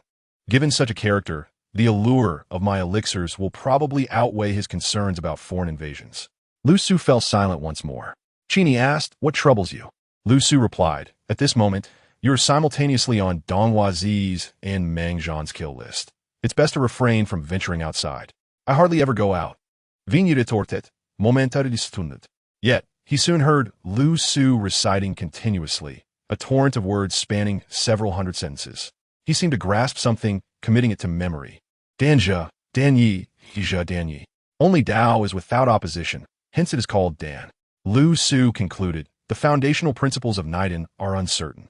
Whether there exist hidden traps or backdoors, I cannot guarantee. Whether you practice is entirely up to you. After a moment of contemplation, Qin Yi softly acquiesced, all right. Regardless of whether Niden was practiced or not, it was not an endeavor that could yield immediate results. The truly expedient undertaking at present was the crafting of Shunxing Fu. Even if not intended for escape, it would provide an additional layer of security. After a modest lunch, Qin Yi commenced the creation of talismans, utilizing yellow paper and vermilion powder. Once a staunch skeptic of such materials in another world, he now not only believed, but actively engaged in their use. He found the process of crafting talismans came more swiftly than learning alchemy. His initial study of pharmacology had relied solely on intellect, lacking any foundational knowledge. His previous expertise lay in calligraphy and painting, and his casual sketches in the ancestral home of Qin Yi village were merely gestures. In reality, he was well versed in multiple styles of brushwork. This solid foundation translated seamlessly into the art of talisman creation, akin to divine providence. Without spiritual power, the paramount consideration in talisman crafting was the absolute precision of the lines. Even the slightest error could lead to catastrophic miscalculations. Given the inherent complexity of talismans, inscribing the most intricate laws of heaven and earth, achieving absolute accuracy was no simple feat. Merely possessing this foundational skill would render an uninitiated individual unable to produce even the most rudimentary talisman after months of effort. Yet, when Qin Yi first attempted to create a floating talisman days prior, he had discarded only 3 attempts before achieving success. Alas, this requires flying white strokes. How absurd! How could the flowing lines of flying white possibly be absolutely precise? Qin Yi lamented as he discarded another failed talisman. Lu Su's design, sketched with a wolf fang, often failed to align perfectly with the paper and brush, necessitating Qin Yi to make corrections as he worked. After discarding 7 or 8 failed attempts, the Shunxing Fu still eluded completion. Be grateful. Having so many talisman papers to squander is a privilege. In Qin Yi village, I could not have afforded such luxury. Otherwise, the first thing I would have taught you would have been talisman crafting, not alchemy. These materials are quite valuable, especially the Huangqian paper and Chilean sand, both imbued with spiritual energy and likely scarce in supply. Lu Su teased, keep striving to become a prince consort. It will only make things easier. Huh. If I entertained such thoughts, Li Qingjun would never look my way. Lu Su chuckled, act without intention. Is this the realm of cultivation where one also seeks to woo young maidens? The so-called unintentional allure is the deadliest? Before the words could settle, Li Qingjun's voice drifted in from outside. Qin Yi. Her tone lacked the usual fervor and instead conveyed a sense of hesitance. Qin Yi turned to see Li Qingjun standing gracefully at the door, quietly observing him with eyes as tranquil as water. Has the funeral concluded? Yes, Li Qingjun replied. Her gaze slightly lowered. I have heard whispers from the palace. Some say. What? You spoke of countless beauties, yet only desire Qingjun. Li Qingjun clutched her garment's hem, quietly inquiring, is it true? Qin Yi's brush paused, leaving an ink blot on the talisman paper, and his heart raced unexpectedly. The atmosphere grew palpably still. A gentle breeze swept through the courtyard, entering the room and lifting the hem of Li Qingjun's skirt, causing discarded talisman papers to flutter like petals. The fiery and impulsive young woman stood with her head bowed, her cheeks flushed. In that moment, Qin Yi was reminded of the day they first met when she had kicked open the courtyard door. In contrast to now, it felt surreal.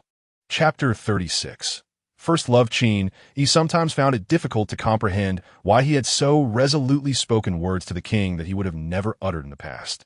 Were they entirely his own sentiments, or were they intertwined with an obligation to act? Was it a determination not to allow Li Qingjun to wed Meng Zhan, compelling him to fight for this chance? Or did he genuinely love her to such an extent? He did not know. He even felt that if he were to marry Li Qingjun at this moment, his heart was still unprepared. Yet, he could at least confirm that he truly liked Li Qingjun. His affection was not solely based on her breathtaking beauty, but also stemmed from his admiration for her courage and valor, her independent spirit, and her fierce tenacity. Although he often teased her about being a reckless girl, he quickly forgot the annoyance, finding it rather endearing. It was indeed peculiar. Their personalities seemed to be polar opposites, perhaps even to the point of being extreme, yet these very contrasts held immense allure for him. He was reminded of the words he had spoken to her at Zhangjiazhuang. I, too, have dreams of standing up for justice in a turbulent world. Perhaps in her, he saw the dreams that his once idle self had harbored, just as if she had glimpsed the dream of seeking immortality within herself. They were irresistibly drawn to each other. Why are you silent? At the entrance, Li Qingjun's shyness had faded as she jumped in place, exclaiming, Are you trying to say that was just to placate Meng Zhan? No, Qin Yi finally spoke. It is genuine. Li Qingjun, who had just leapt up, suddenly felt her hands awkwardly at a loss, unsure of what to do. Qin Yi slowly approached, standing before her.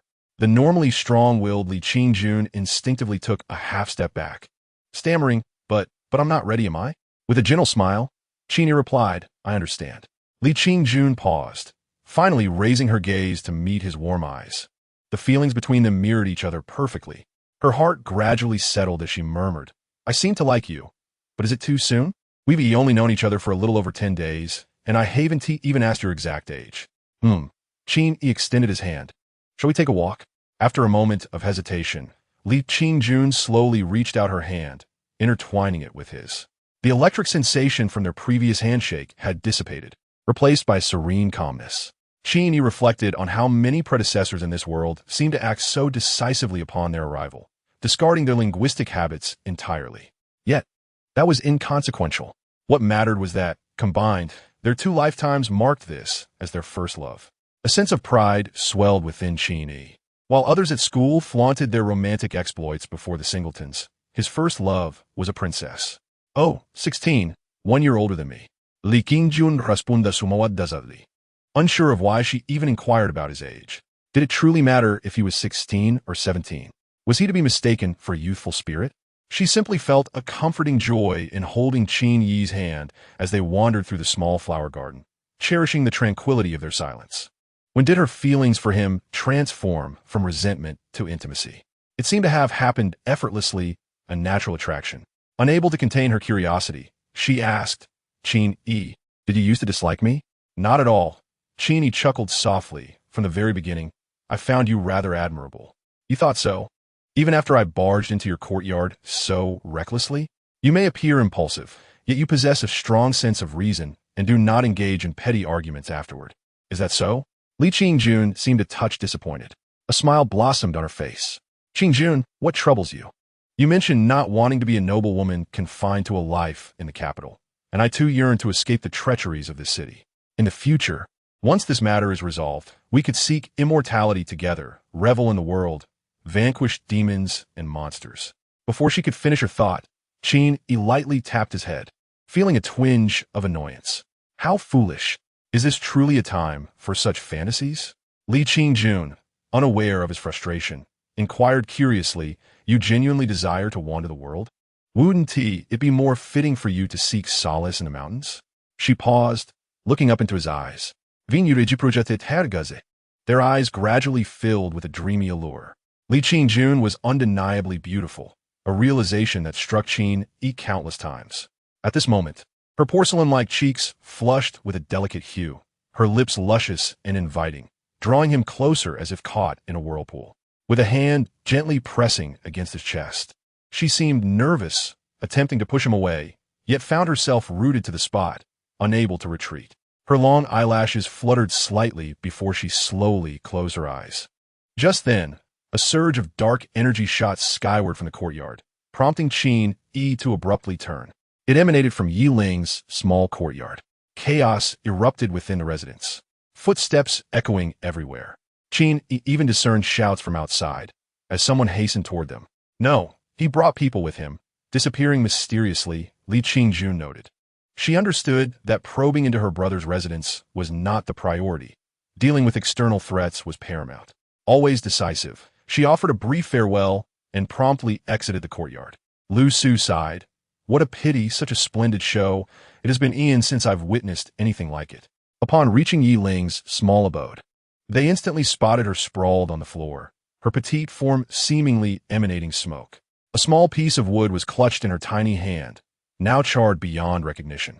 The ceiling bore a large hole, its edges singed, confirming that the dark energy had indeed erupted from Yi Ling. Her clothing was riddled with holes, exposing her delicate, fair skin marred by patches of soot. Strangely, her wings appeared smaller, resembling a child dressed in a mischievous costume, endearing in its own right. Qin Yi rushed forward, glancing around until he found a set of outer garments by the bed, which he swiftly wrapped around Yi Ling, helping her to her feet. Upon seeing him, Yi Ling whimpered, "It hurts." What happened? Was I struck by lightning? I'm not sure, Yi Ling replied, bewildered. It felt as if a fire ignited from my heart and suddenly scorched me.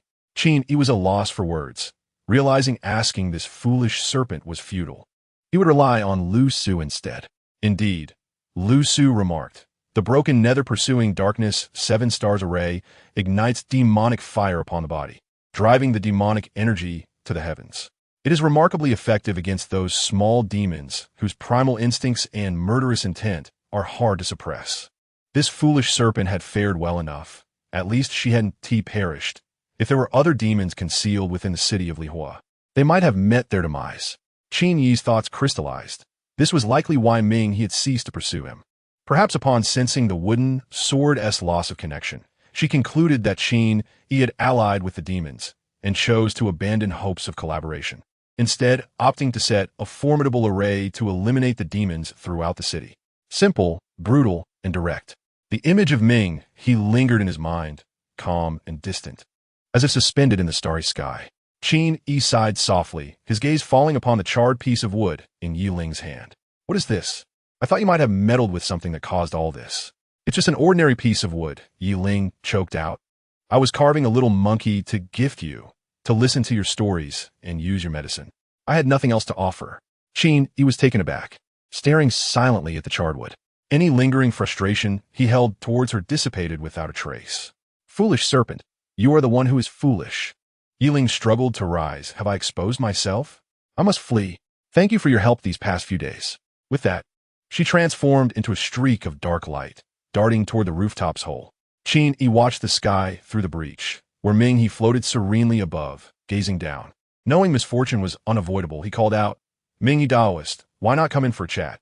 Ming he descended gracefully, her robes billowing, and Qin Yi felt as if a celestial being had descended to the mortal realm. For ordinary mortals, she truly embodied the essence of a fairy. Yi Ling, terrified, crawled around to hide behind Qin Yi. He shifted slightly to shield her more securely, looking straight at Ming He and saying, a being of your caliber should revel in the pleasures of life. Yet why engage in worldly strife as a mere enforcer? Ming He shook her head slightly. Worldly strife bears no relevance to me. Yet, When demons take lives, I cannot turn a blind eye. Qin Yi replied, to be frank, the killing of demons is no concern of yours either. Having attained such a level, do you not comprehend the equality of all beings? From your perspective, is there truly a distinction between a demon killing and a human killing? There is. Ming He spoke softly. What you say, young master, seems reasonable. However, such sentiments were once held by others a millennium ago, leading to chaos where demonic beings roamed freely, devouring the innocent, transforming the land into desolation. This is fundamentally opposed to the heavenly way. Even if you choose to turn a blind eye to the mundane world, these malevolent creatures will ultimately encroach upon your sacred mountain and invade your dwelling. This is what is meant by those who are not of my kin harbor different intentions. Qin Yi found himself at a loss for words. Initially, he thought this Taoist maiden's heart was impure, but it became clear that her contemplations dwelled on a vastly different plane. Ming He continued as cultivators. If we merely seek the path to immortality, then upon closing the mountain gate, we should selfishly refine our elixirs in solitude. Yet we pursue the arts of flying swords, the techniques of the five thunders, and the formations of battle. What is the purpose? Not for contention, but to vanquish demons and protect the realm. It is precisely because these fiends fear our might that the beings of this world thrive. Yet you, young master, enjoy the fruits of this peace while speaking on behalf of the malevolence. That is truly a foolish perspective. Her gaze shifted to Qin Yi's back. Wei Ling was nervously clutching his sleeve, peeking at her. Is it imperative for young Master Qin to shield this demon? Qin Yi could only respond. Is it not possible for a demon to be benign? If a harmless little rabbit were to be unexpectedly enlightened, would you still deem it non-kin and hastily extinguish it? I am not devoid of reason, he replied, but does this demon truly harm others? Ming He replied coolly, who killed the crown prince is a matter not worth your defense. For while you may deceive others, you cannot deceive me. Qin Yi realized he was momentarily unable to counter her, for throughout his journey after leaving the mountain, he had indeed encountered demons that feasted on humans, and their resolve to eliminate evil was unquestionable.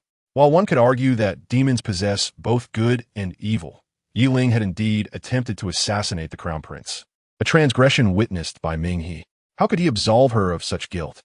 To claim that he was bewitched by demons and had lost his moral compass would be the only conclusion. Yet to concede that she was right and advocate for her demise was an impossibility. Gazing at the charred wood beneath him, Qin Yi understood he could not bring himself to act. At that moment, Lu Su's voice echoed in his mind. There's a change in Yi Ling. I suspect her demonic aura has dissipated, which is why Ming He is so verbose. Otherwise, under the influence of her demonic energy, she would have acted by now. A flicker of realization sparked in Qin Yi's heart. This was manageable. Who claims she is a demon? The Taoist must speak with evidence. Ming He frowned. Lu Su had struck a chord.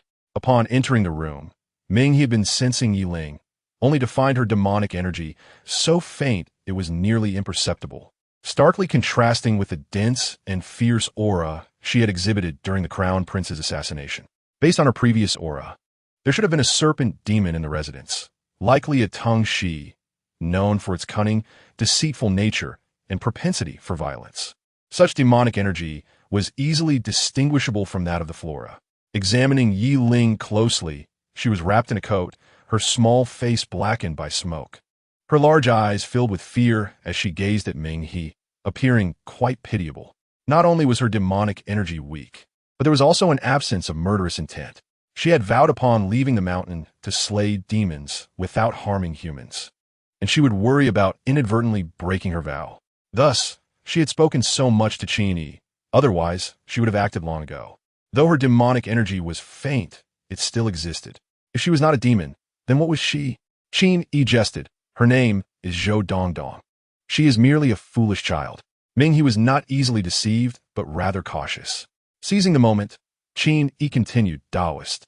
This matter is rather complex and not as black and white as you perceive. How about this? There is surely an intriguing spectacle unfolding at the front gate.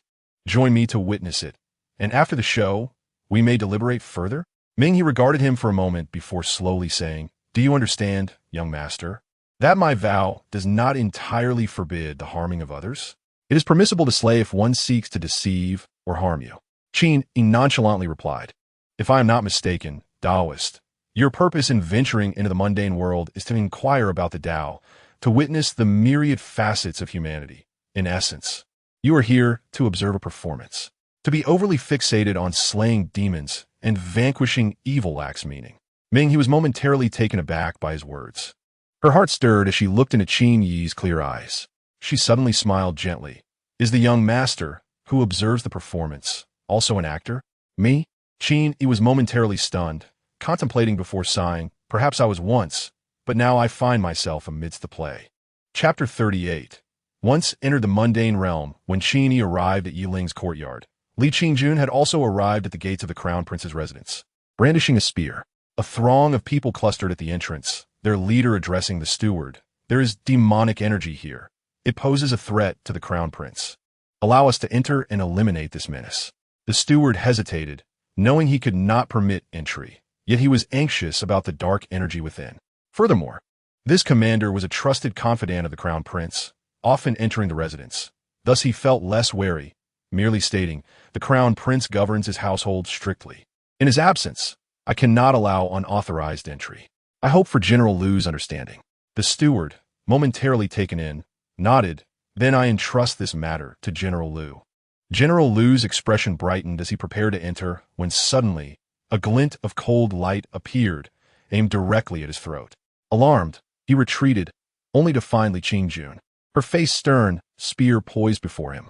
Princess this. Li Qingjun coldly interjected. You speak of the threat to the crown prince while simultaneously claiming it is the crown prince who sent you. Do you not find this contradictory and absurd? The steward's expression changed, his gaze toward General Lu now filled with suspicion. He gestured, and numerous guards swiftly surrounded the entrance.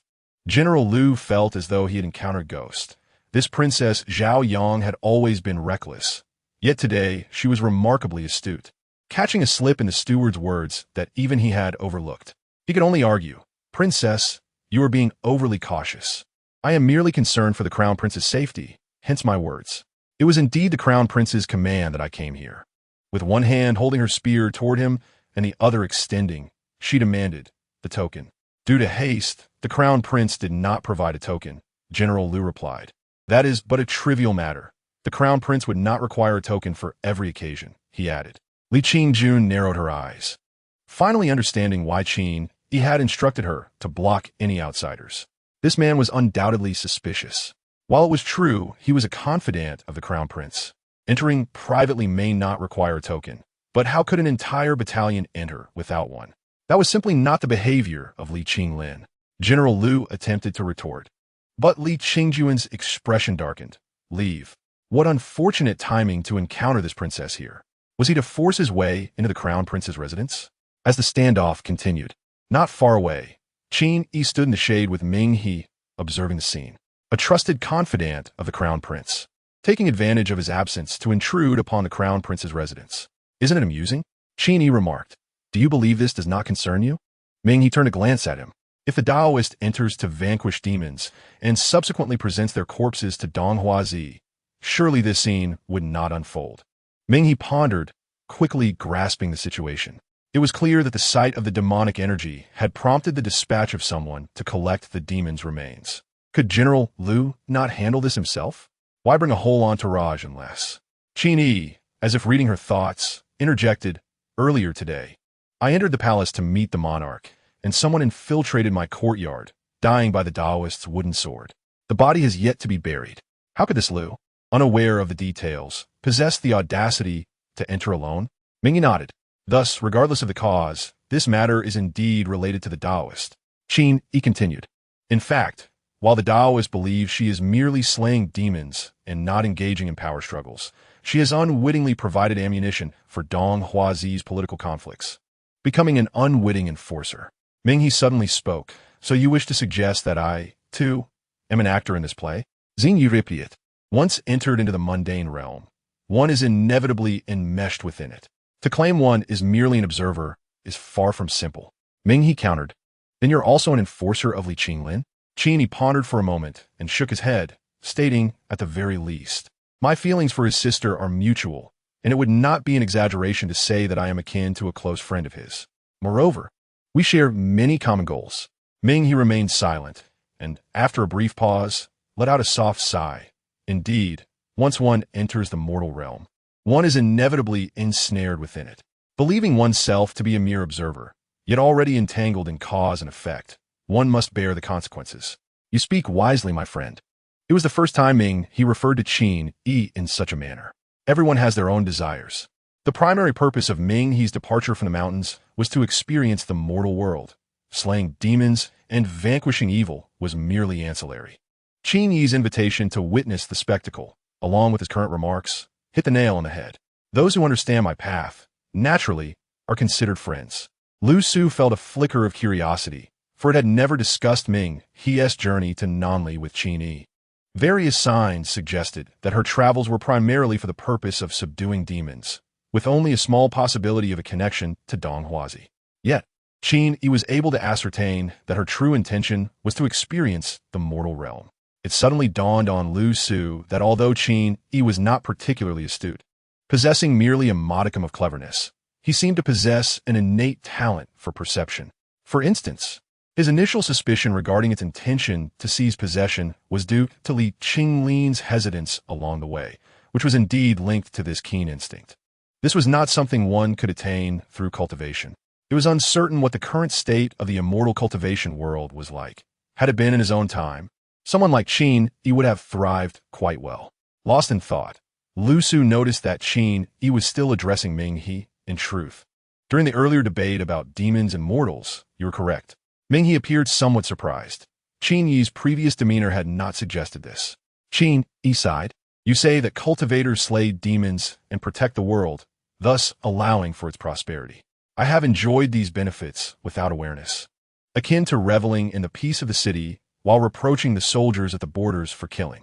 It seems rather foolish, yet my cultivation is insufficient, and I always feel that this matter cannot simply be explained. In any case, I have not managed to see through it.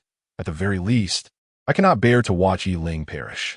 Ming He seemed to smile slightly. Yiling? Ah, that name was merely a jest. I realized I could not deceive a friend such as you, so I shall refrain from making a fool of myself. Qin Yi candidly acknowledged his error, an attitude that Ming He found quite admirable. Many in the world cling stubbornly to their beliefs, yet how many can openly admit their failure to perceive the truth? Then let us observe this matter thoroughly before making a decision, she thought. She understood that she had inadvertently provided ammunition for the conflict of others and was reluctant to persist, fearing entanglement in the consequences. Meanwhile, at the entrance, General Liu found himself unable to maintain his composure any longer. Since entering the Crown Prince's residence was not by order, and the princess had already sensed this, retreating now would be futile. He would inevitably face the Crown Prince's reckoning in the future. It was better to act decisively. Since the princess did not trust her subordinates, to avoid defying orders, he had no choice but to offend her. General Liu unsheathed his long sword and led his troops to assault the gate. Li Qingjun brandished a spear, and soon the two forces collided. Qin Yi had initially intended to say something to Ming He, but upon seeing Li Qingjun and General Liu engaged in battle, he could no longer restrain himself. Grasping a wolf-toothed club, he rushed forward and struck General Liu directly on the head. With a clang, General Liu felt a numbing sensation in his palm and hastily retreated. Li Qingjun exclaimed in delight, "You've come. Is everything all right inside?" Qin Yi smiled gently. "All is well." Li Qingjun swept aside a soldier and said, "Perfect timing for us to fight side by side." Observing the tender glances exchanged between them, the atmosphere of battle was punctuated with an almost sour sweetness, prompting Ming He to shake her head slightly. It was no wonder they said he was already a character in the play. Qin Yi was indeed deeply entangled in his role. This was no mere immersion in the mortal realm, but rather a descent into a tangled dream. What cultivation remained for him? One could only wonder how his master would feel upon witnessing such a spectacle. The ferocity brought forth by seasoned warriors charging in a battle was surely beyond the comparison of Qin Yi and Li Qingjun. As soon as he appeared, the soldiers who had dared to besiege the princess turned pale, their fighting spirit extinguished, and they cast down their weapons, surrendering without resistance. The battle was quelled in an instant, yet Li Qinglin bore no expression of triumph. Instead, he regarded Qin Yi with a serious demeanor, saying, "Qin brother, the situation has changed. We must discuss this in the residence." When Qin Yi turned to look, Ming He had already vanished from the shade of the trees within the residence. Chapter 39. Who was bewitched by the medicine upon returning to the residence. The three entered Yi Ling's room. Yi Ling was no longer the disheveled figure covered in soot. She had tidied herself neatly, wearing an oversized garment that concealed her shrunken wings. To the casual observer, she resembled a child clad in an adult's clothing, her small hands tucked within the sleeves. Sitting on the stone steps, waiting for Qin Yi, in front of Li Qinglin, her demeanor was consistently composed and mature. For any hint of childishness would prompt Li Qinglin to tell her, "What vengeance can you exact in such a manner? What achievements can you attain?" It seemed essential for her to maintain the guise of a taciturn and aloof creature imbued with resentment. Yet, Qin Yi was different. Whether sitting on the ground or scrambling about, he would neither scold her nor display anything but a kind and gentle gaze, his storytelling voice softening further. Li Qinglin paid no mind to her attitude, examining the hole in the ceiling with a furrowed brow. Is that outsider cultivator truly that formidable? To be able to kill from a distance exceeds all expectations. Qin Yi replied, "Shouldn't your primary concern be Yi Ling's condition?" Li Qinglin chuckled, "You are the apothecary." The implication being that it was sufficient for him to be concerned with such matters.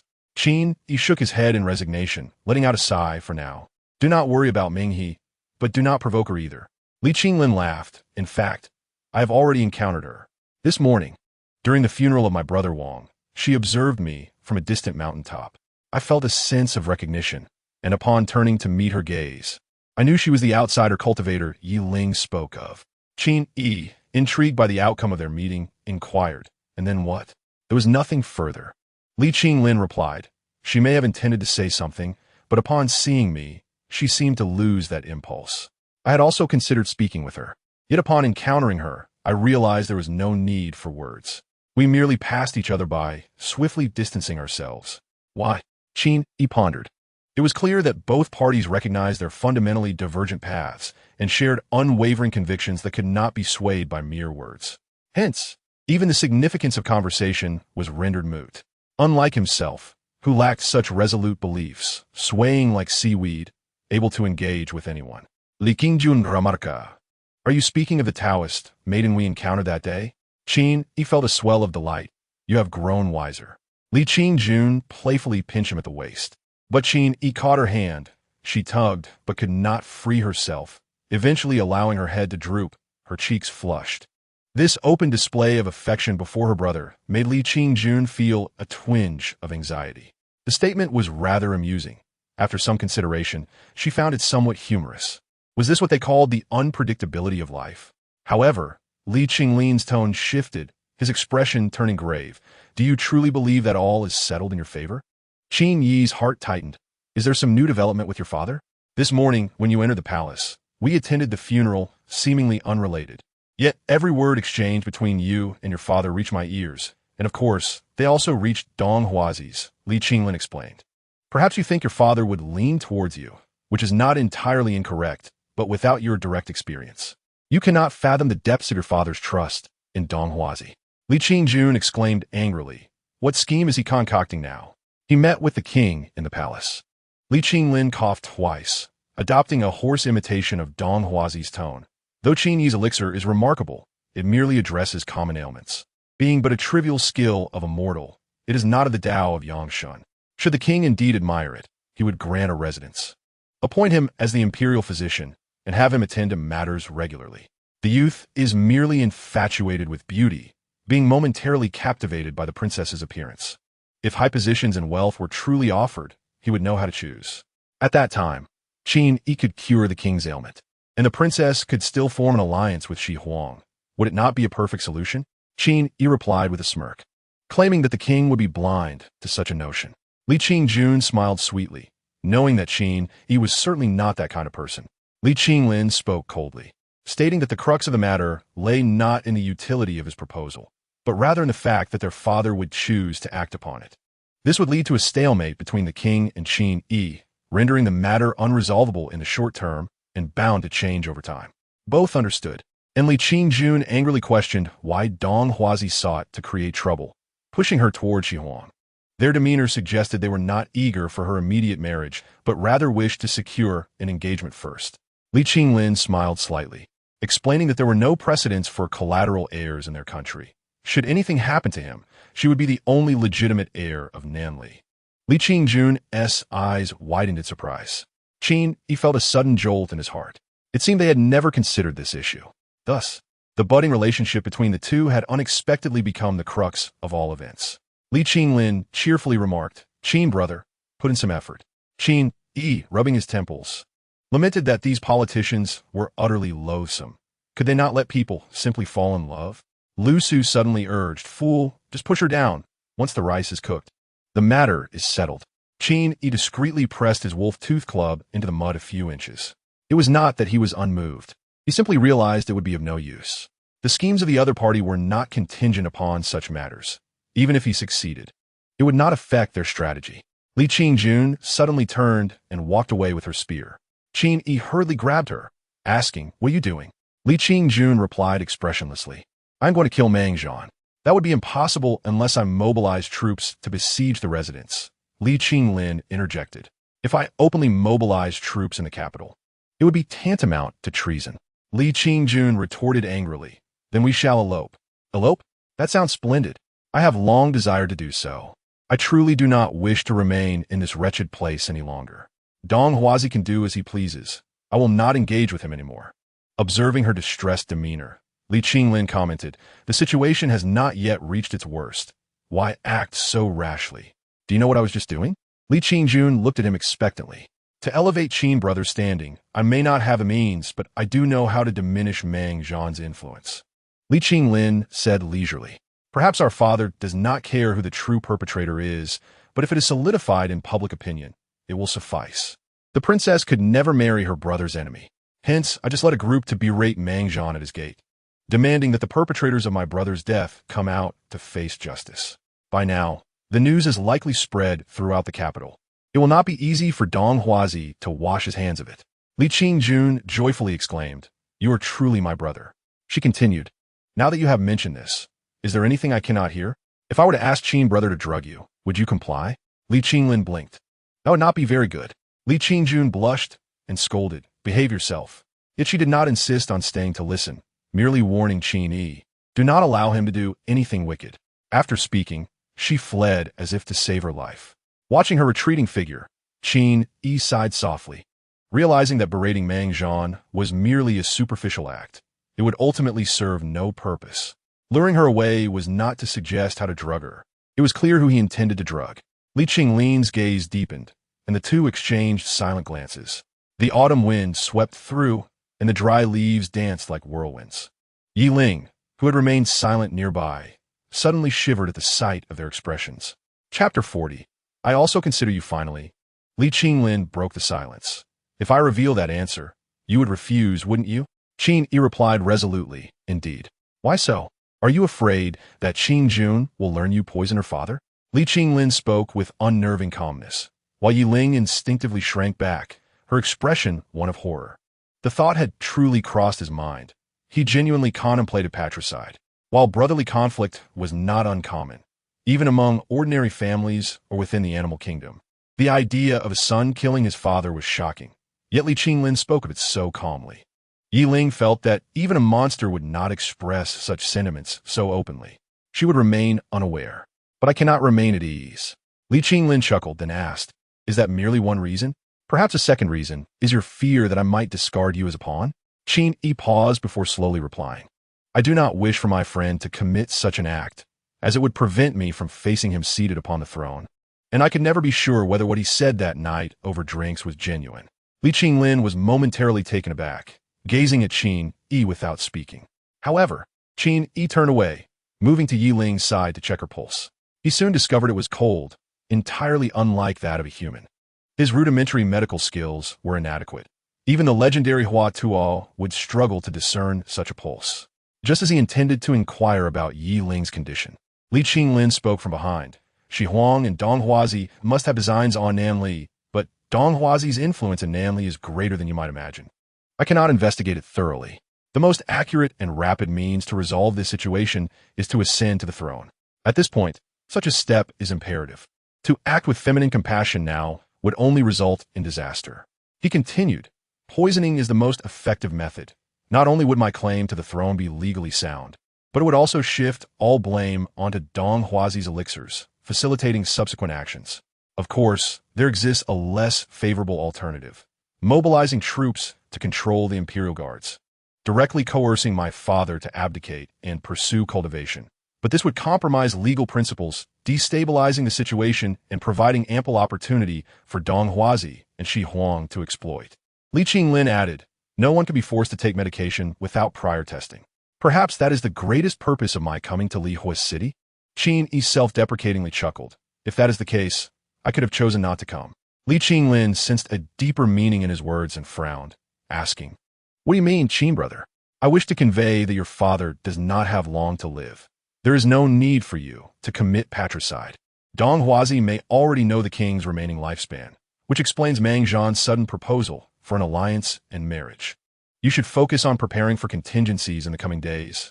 Otherwise, should anything occur, Qin Jun would truly become the sole heir."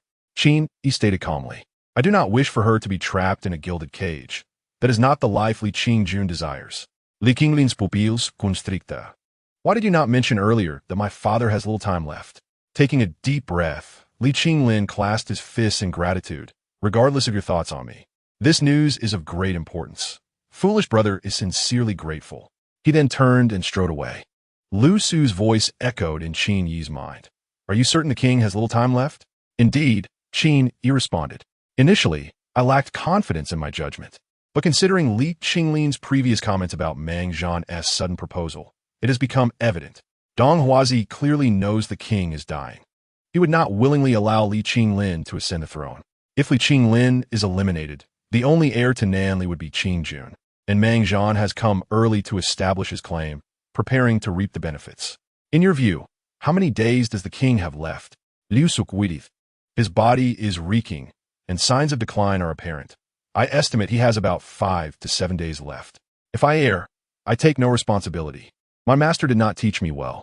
Lu Su clicked her tongue, offering no further comment. "Qin Yi," a voice interrupted, and Yi Ling swallowed nervously. "Who are you speaking to?" "Huh?" Qin Yi finally registered that the little one was still sitting beside him. Lost in thought, he had completely forgotten about her. "I was merely talking to myself, trying to clarify my thoughts. You and T understand, silly snake." "Oh," Yi Ling replied meekly. "Is he not going to kill his father?" Now he should be hoping his father lives a few more days. For Dong Huazi's preparations will undoubtedly be more comprehensive, and it is he who needs time, she sighed, adopting a mature demeanor. "What are you pretending to be so grown-up for? I was foolish enough to be deceived by you when we first met. Consider me blind." Qin Yi grasped her face and lifted it slightly, causing Yi Ling to stand upright in surprise, puffing out her cheeks and staring at him. "Quickly tell me your current condition. Not only has your demonic energy diminished, but according to Ming He, it seems the very nature of that energy has transformed. Moreover, your wings have shrunk. Do you feel any discomfort in your body? That sudden surge of demonic fire burned painfully before, and it still hurts now. I feel weak, but I can't pinpoint the discomfort, especially regarding my wings." Qin Yi jested. "Perhaps I should examine your body?" Yi Ling scratched her head. "All right." Coughing. Qin Yi held back a laugh. Lu Su remarked, "The reduction in wing size indicates a breakthrough on her part. When her wings become invisible most days and can retract and extend at will, her transformation will be complete. As for the weakening of her demonic energy, it is naturally due to severe injury and the change in nature." She hesitated, pausing before continuing. "It is caused by the heart fire separating from her, taking away some of her wildness. However, it shouldn't be this extreme. I suspect it might be related to something she forgot that day." Qin Yi nearly spat blood, recalling how she had said Yi Ling had nothing important in her mind to forget. This change in the properties of her demonic energy was undeniably significant. Qin Yi paused momentarily, choosing not to comment further. He retrieved 2 pills, placing them in Yi Ling's palm. "I haven't concocted medicine for such injuries before, but make do with these for now. I will try to refine something more suitable for you in the next couple of days. You're seriously injured. Rest for now, and I will come to see you again." Yi Ling tugged at his sleeve, displaying a hint of attachment.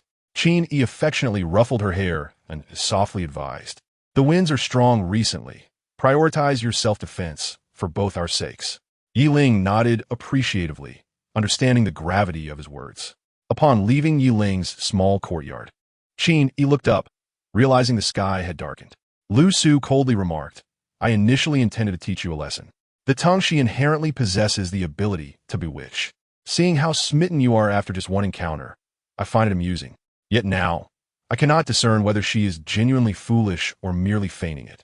Qin Yi was taken aback for a moment and quietly expressed his gratitude. Thank you. Lu Su showed little reaction, and the two walked in silence. Suddenly, Lu Su said, Stop staring at the ground. Are there treasures to be found? Look at your house, Ming He. Qin Yi raised his eyes, observing the tranquil courtyard at dusk. Where Ming He stood silently in the center, gazing down at the half-finished Shun Xing talisman that Qin Yi had drawn. The setting sun's glow cast a hazy aura, akin to the addition of a stunning jade sculpture within the room. Chapter 41. I have you in truth. Qin Yi longed to remind her to maintain her decorum. As a young lady, do you not feel any shame wandering alone into a man's abode? However, he understood that such considerations likely never crossed Ming Yi's mind. The two stars suspended in the sky, two trees standing opposite each other, were merely that, nothing more. He stepped inside slowly and inquired, Is there something you need from me, fair maiden? Ming Yi turned her gaze towards him momentarily. I am no fairy. You previously referred to me as a fellow cultivator. Why now change to fairy? Qin Yi replied, You are too beautiful. Regardless of whether I call you to or fellow cultivator, it feels awkward. Ming He shook her head slightly. Is this the reason you fail to grasp the truth and protect the snake demon? Perhaps. Did you not witness the corpse insects of Zhang's village? Knowing is easy. Acting is hard. Ming Yi did not further admonish him, but continued to examine the half-drawn Shun Xing talisman, as if it held a profound allure for her. Qin Yi feigned ignorance. What intrigues you about the talisman? Where did you learn this symbol? My master, Mu Fengzhenren, travels the world. I do not know his sect. Lu Su nearly choked in disbelief. Ming He either believed him or not, simply stating, this talisman is extraordinarily profound. It is not merely a rigid depiction of established methods, but rather an expression of unique insight. Each stroke conceals mysteries, transforming principles within a small space, manipulating the heavens within one's palm, allowing even those devoid of magical power to wield an 8th-rank talisman. The creator of this talisman is truly remarkable. Their realm has likely reached an unparalleled state, surpassing me by at least 100-fold. As Qin Yi listened, he picked up a cloth and began to wipe the dirt from the end of his wolf-toothed club, realizing its impressive nature. He had not anticipated its extraordinary caliber. It turned out that crafting talismans was not merely about memorizing texts. It involved creating an entirely new composition. Perhaps his previous alchemical endeavors were similar, explaining why he could utilize it without an ounce of magical power. However, Ming He murmured to herself, as if in a trance, this talisman concept is fascinating, akin to the formation in my backyard. Qin Yi was taken aback. How so? Ming He replied softly, It feels distinctly different from contemporary methods. The patterns are more intricate, striving to maximize closeness to the source. This approach resembles ancient methods seen in some relics, which are no longer in use today. Lu Su also paused, pondering deeply. Qin Yi, concerned about this matter, asked, Does the fair maiden mean that this approach has fallen out of favor? The way of heaven moves forward. In the mortal realm, countless generations have passed, and agricultural practices have undergone numerous transformations. How much more so for cultivation methods, which have evolved over tens of thousands of years. Aside from certain forbidden techniques, it is indisputable that modern methods surpass ancient ones. Qin Yi sensed Lu Su's rising anger, a feeling akin to impending explosion, causing him to grip the cloth tighter, drenched in cold sweat. Yet, he heard Ming He add, However, these ancient concepts also possess significant merit. Many aspects are highly reference-worthy, aiding in understanding gains and losses and contemplating the source. If fellow Taoists could kindly provide a complete talisman, a complete system would be even better. I would be most grateful. Lu Su, disregarding the potential danger of being discovered, furiously exclaimed, Do not give it to her. If she believes it surpasses the ancients, then let her. If it is so remarkable, why does she need my talisman? Qin Yi, drenched in sweat, replied, Well, my master has said that I must not pass on what I have been taught. I hope the fair maiden can understand. Ming, he shook her head in disappointment. In this world, the sects are too deeply entrenched in their own views. Yet I cannot mock others, from my own Tian Shushun K methods also cannot be disclosed. This is presumptuous of me. With that, she turned and walked towards the back courtyard. Qin Yi found himself momentarily stunned, thinking it should have been easy for her to demand a talisman, yet she chose to let it go. This mindset truly reflects the essence of cultivation. Lu Su continued to scold, a Taoist nun, clad in a flamboyant robe, pretending to be a cultivator. Qin Yi quickly pressed her down into the bedding, whispering urgently, "Hold it in. Save your scolding for after she leaves. Did you not mention that the fluctuations in soul power could be detected? Are you trying to get us killed?" Lu Su huffed in annoyance, calming down somewhat. Qin Yi, overwhelmed by confusion, exited the back courtyard, observing Ming He standing by the wooden sword, contemplating the formation. What a remarkable formation. Ming He sighed softly. A mere sword of supplementary techniques can be transformed from 1 into 2, from 2 into 3, layered upon layered, striking fiercely. Not only can it slay demons, but also kill humans. It is indeed my own sword, yet should I unwittingly enter this formation, I would find myself in a dire predicament. Fellow Taoist, your cultivation is truly impressive. Qin Yi wondered if Lu Su had heard from beneath the bedding. It would be best if she did, as it might alleviate her anger. As he fretted over Lu Su's mood, he heard Ming He say, "This courtyard of yours holds much wisdom. May I stay here for some time?" Qin Yi nearly broke down in tears. "Fair maiden, please maintain your decorum." Ming He's usually calm expression finally shifted to mild irritation. "You cling to appearances, entrapped by gender boundaries. Your thoughts are convoluted and impure. Your cultivation unclear. You hardly resemble a true cultivator." Qin Yi retorted, "If you're so unconcerned, then why not give me a hug?" "You finally uttered those words." Qin Yi playfully insisted, "I have told you before that I possess no cultivation whatsoever and am not a true cultivator." Ming He suddenly stated, "So your master, Mu Fengzhenren, has only taught you minor techniques and has not imparted any true methods. If that is the case, would you be willing to cultivate alongside me?" Qin Yi was left speechless. His first instinct was to rush inside and pin Lu Su down on the bed, lest she truly explode. However, the bed was unusually quiet. Lu Su did not lash out. Qin Yi sighed in relief and replied, "My master has indeed imparted methods, but I'm still too entangled in worldly matters to begin my cultivation. I appreciate your kind intentions." Ming He gazed at him for a while, letting out a soft sigh. "You are quite suited for cultivation. It is a pity to be so deeply entwined in the mundane world." Qin Yi indeed sensed her goodwill. After a moment of contemplation, he remarked, "My humble abode is not suitable for hosting guests, yet this courtyard warmly welcomes you, fairy. You may visit at any time." Ming He nodded in acknowledgement, not pressing the matter further, performed a respectful bow, and gracefully departed. Qin Yi let out a sigh, feeling utterly fatigued. So much had transpired today, leaving him emotionally drained. He pulled back the covers and gently caressed the rod, whispering, "As long as I have you, that is enough. I shall study the inner alchemy tonight." Lu Su had finally fallen silent. Chapter 42. Truly fragrant in the stillness of the night, Qin Yi made the final stroke, and the talisman paper shimmered with a radiant glow, as if specks of starlight were cascading upon the vermilion. Gradually, the brilliance absorbed into the paper, vanishing from sight. After wasting 16 sheets, he finally crafted his first Shunxing talisman. This talisman, when applied to the human body, could summon the wind and move like lightning, traversing mountains and crossing rivers, enabling one to travel 1,000 miles in a day without fatigue. The principles involved were quite profound, earning it an 8th grade status in Ming He's evaluation system. However, this talisman was not as uniquely crafted as Ming He had imagined. It was, in fact, a casual creation by Lu Su, reflecting her extraordinary understanding of the path of cultivation, something that left Ming He in awe, yet Lu Su regarded it as mere play. Watching Qin Yi complete the talisman, Lu Su remained unusually silent. Qin Yi, caught up in his joy, soon realized Lu Su's lack of response, and, surprised, asked, "What is it? Is my talisman not done well? You have never seen the current talismans. How can you ascertain whether her words hold merit? One does not need to see. This is a truth," Lu Su sighed.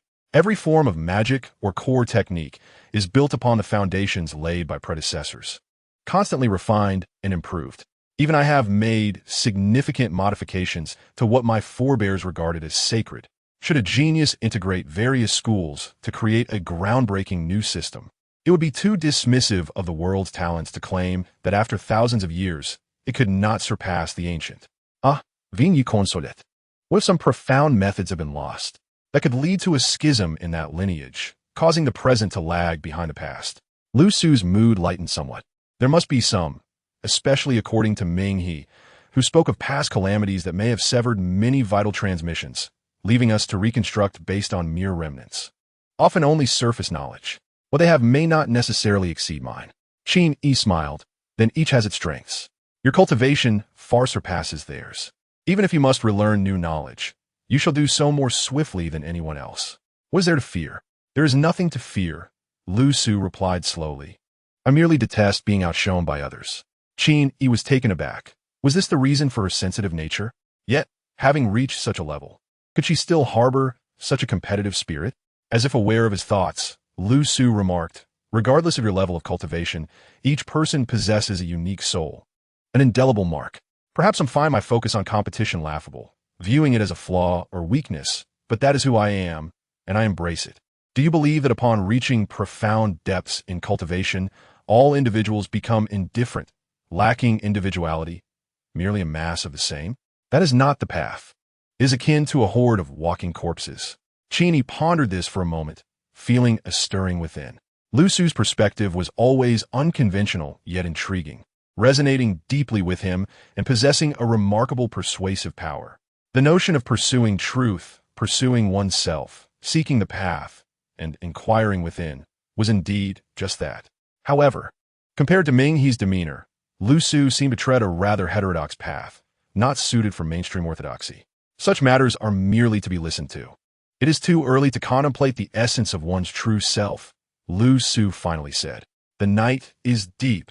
Let us begin practicing inner alchemy. No matter how many changes the current cultivation methods undergo, these foundational practices remain unchanged, akin to how martial arts, regardless of evolution, require one to first establish a firm stance.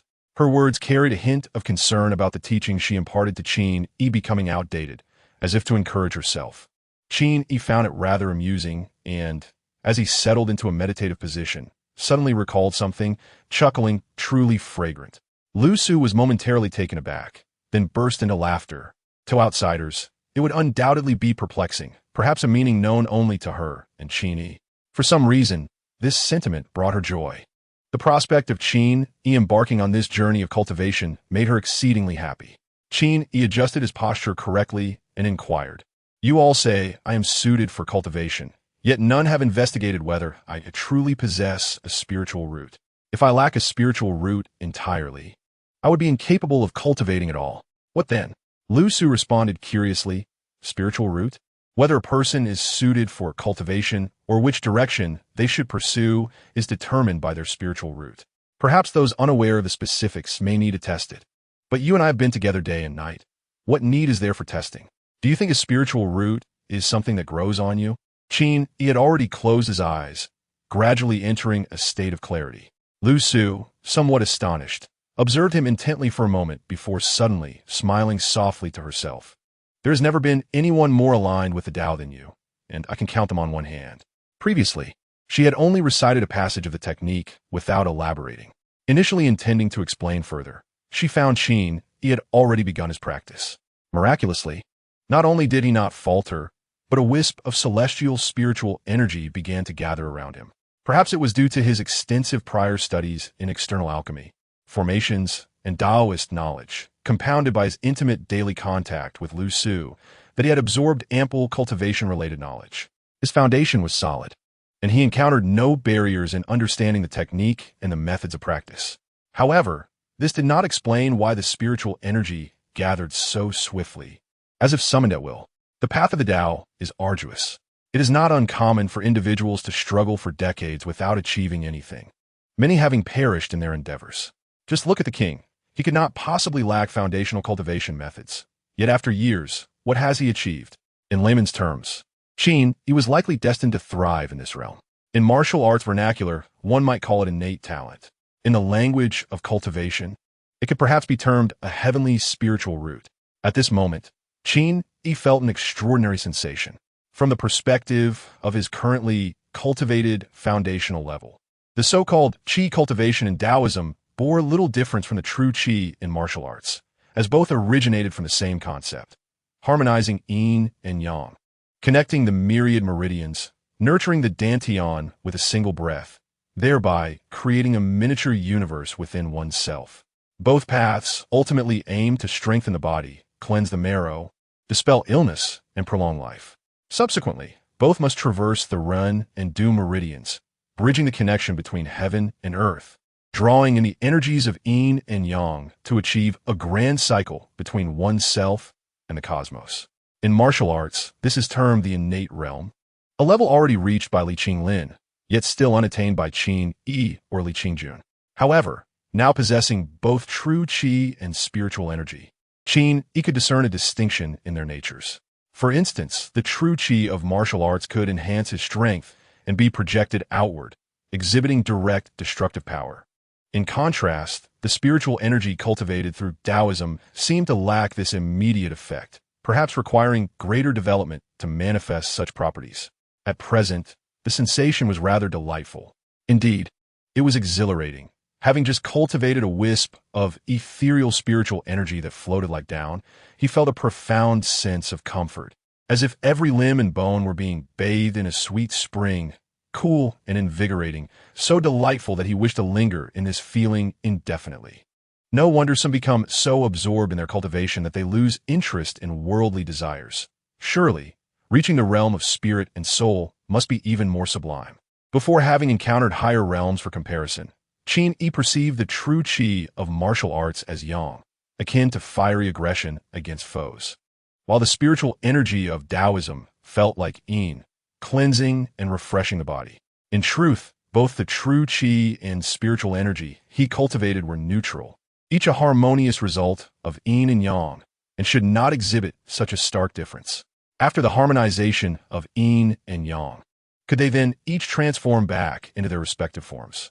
Qin Yi could almost visualize his lower dantian, where the once dormant true Qi and the newly arrived spiritual energy began to rotate slowly, finally resembling the symbol of yin and yang. The spiritual energy remains quite feeble.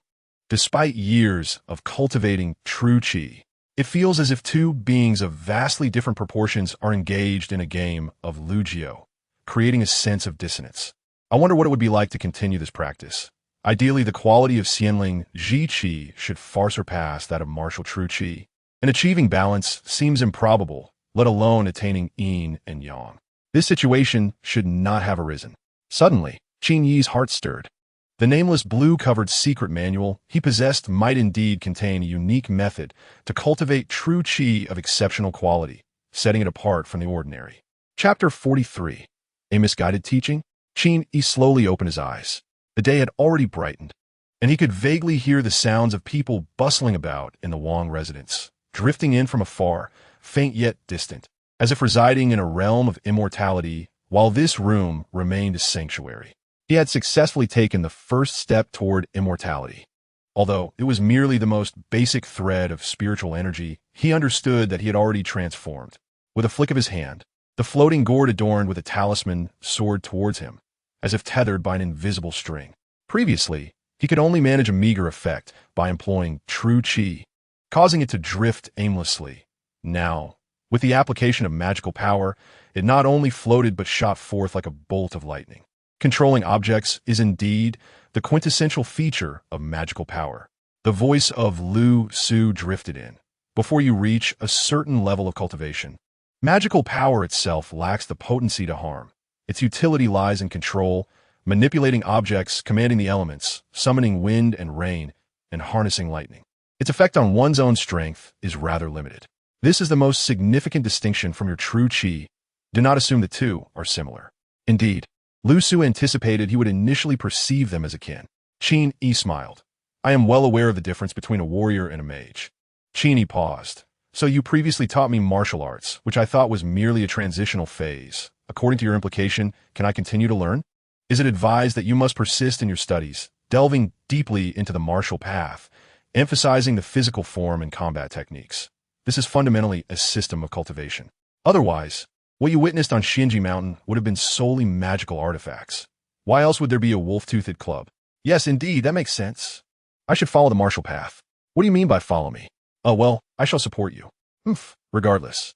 The martial cultivation system is somewhat lacking in longevity, but possesses immense combat power. If you cultivate both paths, you shall reap the benefits of each. Lu Su continued. Ming He solely practices immortal techniques, typically prioritizing yang energy over the physical form, capable of summoning wind and rain while wielding a sword as if embroidering. This is not unfeasible. One can become invincible at the pinnacle, but in my view, it ultimately leans to one side. Should magical power temporarily falter, even a vegetable vendor could ride on her back. Such a vivid image. Perhaps you envision it for yourself? Naturally, human energy is finite. The path of cultivation is vast, and one may not fully grasp its depth in a lifetime. Most people truly lack the mental capacity to master both and must make choices. However, you are different. Lu Su paused. You are inherently suited for this path. If even you hesitate to master both, then no one else can. Qin Yi fell silent for a moment before suddenly saying, Lu Su. Lu Su was taken aback. This seemed to be the first time Qin Yi had called its name. Qin Yi rose and bowed deeply. To pay homage as a disciple with 3 kneelings and 9 prostrations, few can teach with such earnestness as you do. Though Qin Yi may seem dazed, he knew the weight of his conscience. Today, I vow to exert my utmost effort to assist you in reconstructing your form. Lu Su did not respond, taking a long moment before finally saying, Are you attempting to use this statement to quell my thoughts of seizing your body? Qin Yi clicked his tongue. Enough, do not be so proud. If I can reconstruct your body, why would I covet this one? Who covets your body? Qin Yi laughed, then shifted the conversation.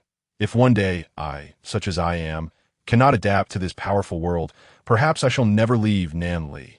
Then this body shall belong to you. Lu Su fell silent.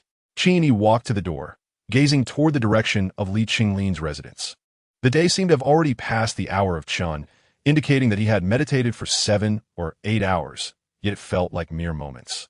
Time flies so swiftly, and the storms of Nanli, the moment of revelation, will arrive in the blink of an eye. I wonder how Li Qinglin is preparing? The one who truly doubts the great power is Li Qinglin. Or rather, he seems to know it exists but chooses not to believe. At times, Qin Yi, who possesses Lu Su, feels a semblance of sympathy for him, akin to witnessing Don Quixote charging at windmills. In a fleeting moment, he grasped Lu Su's and Ming He's perspective of superiority. It truly resembles observing different species from a distance. Ming He certainly would not engage in conversation with an ordinary mortal. It is not a matter of arrogance, but rather a fundamental disconnect, akin to a frog in a well speaking to an insect. Why would they choose to communicate with someone of equal standing? It is simply because he is a cultivator. Regardless of the level of cultivation or status, there exists no insurmountable chasm in dimension. Yet, deep down, Qin Yi silently resonates more with Li Qinglin, provided that the sentiments shared over wine that night were sincere rather than driven by selfish desires. For ultimately, he is but a mortal, not an immortal. I wonder when the day arrives that I truly achieve cultivation, will I become like Ming He and Lu Su? Perhaps. Vinyi. Li Qingjun rushed over, her long hair flowing, her expression brimming with joy upon seeing her beloved. Have you awakened? I thought you were engaged in a late-night conversation with your brother. Qin Yi opened his arms, awaiting her embrace. In truth, seeing Li Qingjun instantly lifted his spirits, transforming his previously suppressed and contemplative mood into one of elation. Li Qingjun halted before him, tilting her head. Do not think of anything good. Quickly tell me, what scandalous plot did you conspire last night? I merely joked about you. Qin Yi laughed, stating, We've even prepared a plan to spread it throughout the city, ensuring all of Nanli knows that Princess Xiaoyang belongs to Qin Yi, and the wild men of Shihuang should keep their distance. Li Qingjun continued to gaze at him sideways, her eyes unwavering. What is it? Qin Yi wondered, scratching his head. Surely you do not take such an obvious jest seriously? Li Qingjun remarked. Did you use some beauty-enhancing potion last night? Huh, after one night apart. You seem even more radiant. Standing still here, you resemble someone who is riding the winds. Isn't that wonderful? Qin Yi finally understood the situation. Cultivating immortality not only improves one's complexion, but also alters one's aura. You must appear more ethereal than yesterday. Li Qingjun hesitated. Qin Yi, you must not cultivate to the point of truly riding the winds, abandoning me. Nonsense. Qin Yi embraced her, whispering, "Your father cultivates. And yet he has not lost the company of 3,000 beauties?" Huh! Li Qingjun, indeed, diverted her attention, stepping on his shoe. "We have not even begun to write our story, and you speak of 3,000 beauties." Qin Yi, holding her foot, jumped. "I was merely making a comparison." Li Qingjun shot him a sideways glance, a smile gracing her lips. "Such casual remarks reveal your true heart. Qin Yi, you are not as gentlemanly as you appear." Lu Su nodded in approval.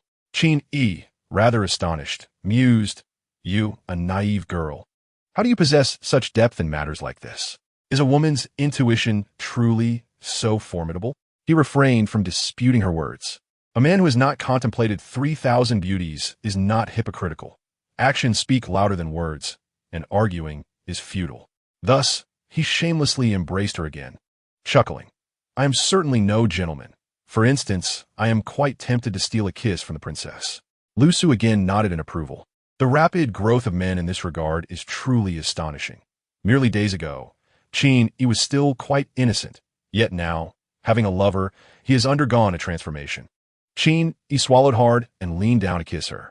Lu Su, leaning against the door frame, observed, initially, she was filled with the intent to watch. But for some reason, as she continued to watch, she felt a touch of discomfort. Perhaps, at that moment, she resembled a private tutor, witnessing her students neglecting their studies for romantic interludes, and naturally, it felt unsettling. However, only through experiencing the world can one truly understand. This was precisely the endeavor that Qin Yi was advised to undertake. Yet at this moment, he found himself questioning whether he had erred in his teachings. Chapter 44. The wind rises. The turmoil of Lu Su did not linger for long. A guard from the royal residence knocked on the courtyard door, announcing, "Mr. Qin, someone from the palace has come to summon you." The couple, lost in their passionate kiss, abruptly awakened, as the ongoing audience with Qin Yi by the king was an inevitable occurrence. Li Qingjun nodded earnestly. "Indeed, I trust you." Qin Yi turned, grasped his wolf-toothed club, and strode out the door. The eunuch was the same one as yesterday, and upon seeing Qin Yi, he frowned. "Why do you bring a weapon into the palace?" The eunuch shook his head. "It will be difficult to enter the palace with that. It is better to leave your weapon at home." Qin Yi discreetly slipped a silver coin into his hand and whispered, "With a eunuch accompanying me, how could I be denied entry? Just say is the king's special decree." The eunuch hesitated for a moment, but ultimately relented, turning to lead Qin Yi toward the palace, chuckling. "The king has summoned Mr. Qin for 2 consecutive days. He surely holds you in high regard." Qin Yi sighed. It was not him, Qin Yi, that the king valued, but his medicinal concoctions. It was not his daughter that he cherished, but rather his own cultivation. Truly, he was nothing more than a selfish old rogue. As he wandered in thought, the two entered a narrow alley where vendors were seated by the walls, selling vegetables and steaming tofu pudding. From a distance, Qin Yi spotted the market and suddenly remembered that he had not eaten breakfast. He wondered if suggesting to stop for a bite would infuriate the eunuch. As he gazed longingly at the tofu stall, an alarming realization struck him, causing him to halt. The eunuch turned in confusion. "What is it?" Qin Yi inquired. "Eunuch, surely there is more than one path to the palace?" "Of course, but this is the shortest route," the eunuch replied quizzically. "Did we not take this path yesterday?" Qin Yi began to slowly retreat. "The vendor selling tofu yesterday is not the same as the one today." The eunuch was at a loss for words. "You remember what the roadside stall looked like yesterday?" Of course, Qin Yi did not recall the appearance of the vendor from the previous day. However, he recognized today's tofu seller, even if he were disguised, for he was one of the two who had slain the original owner of this body on Xinji Mountain. The original memories had been devoured by a foul entity, leaving only fragments of resentment tied to his demise, including an overwhelming hatred for the national master. This vendetta was indeed personal. His instincts urged him to charge forward and deliver a fatal blow, but he knew he must not act impulsively. This person's presence here meant that the vendors were undoubtedly affiliated with Donghuazi. Qin Yi took a few steps back and abruptly turned to flee. The alley erupted into confusion, followed by a cacophony as all the vendors overturned their stalls, drawing swords and shouting as they pursued Qin Yi.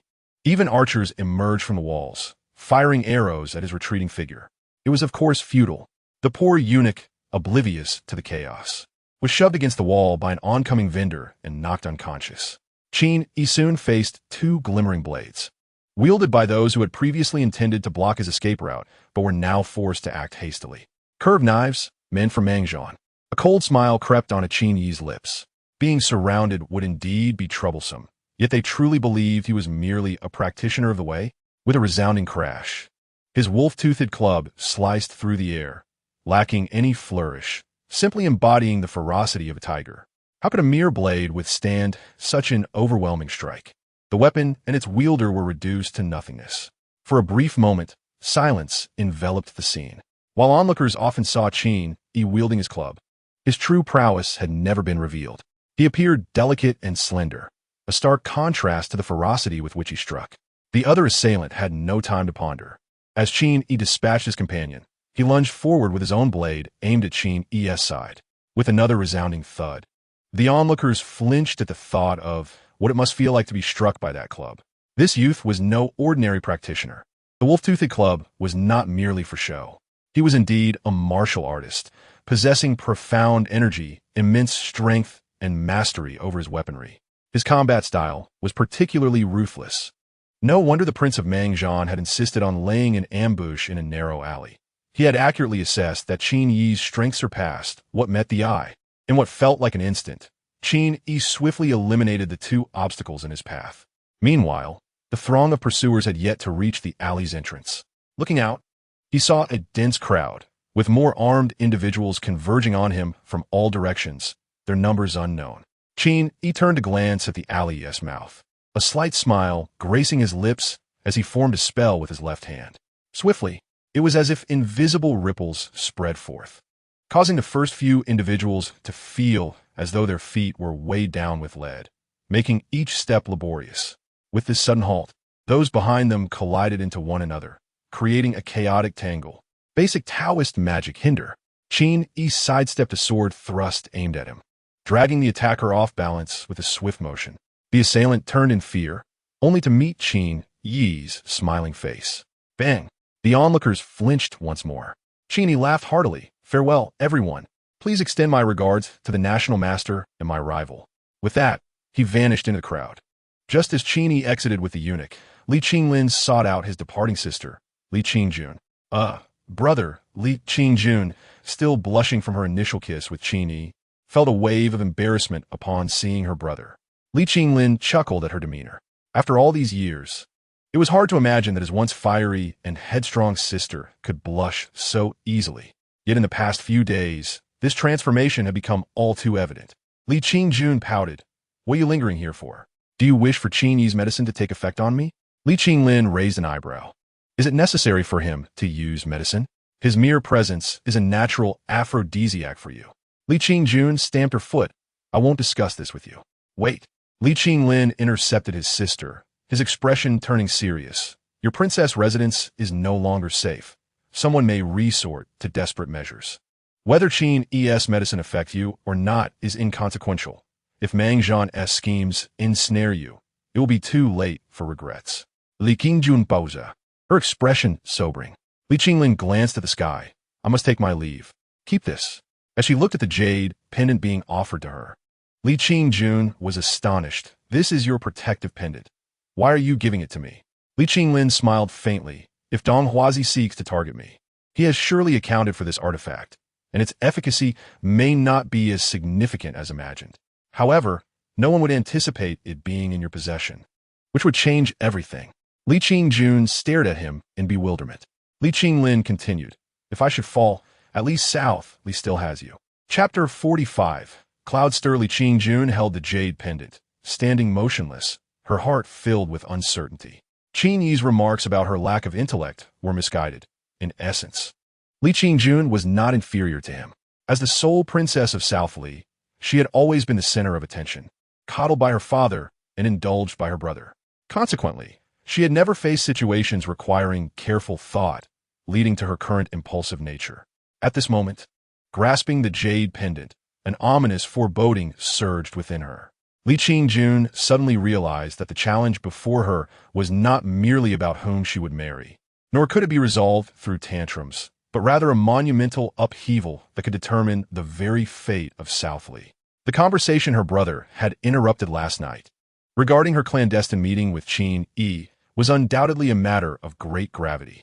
Regrettably, the entire situation remains shrouded in mystery, as neither my brother nor Qin Yi has divulged any information to me. Consequently, I find myself in a state of utter confusion, unsure of how to contribute. However, there is one individual who must be aware. Li Qingjun suddenly pivoted and dashed towards Yi Ling's small courtyard. Yi Ling lay sprawled on the ground, covered with a light blanket. The pill Qin Yi had given her yesterday was intended to heal internal injuries, though it was not entirely suitable for her condition. Nevertheless, it had some therapeutic effect.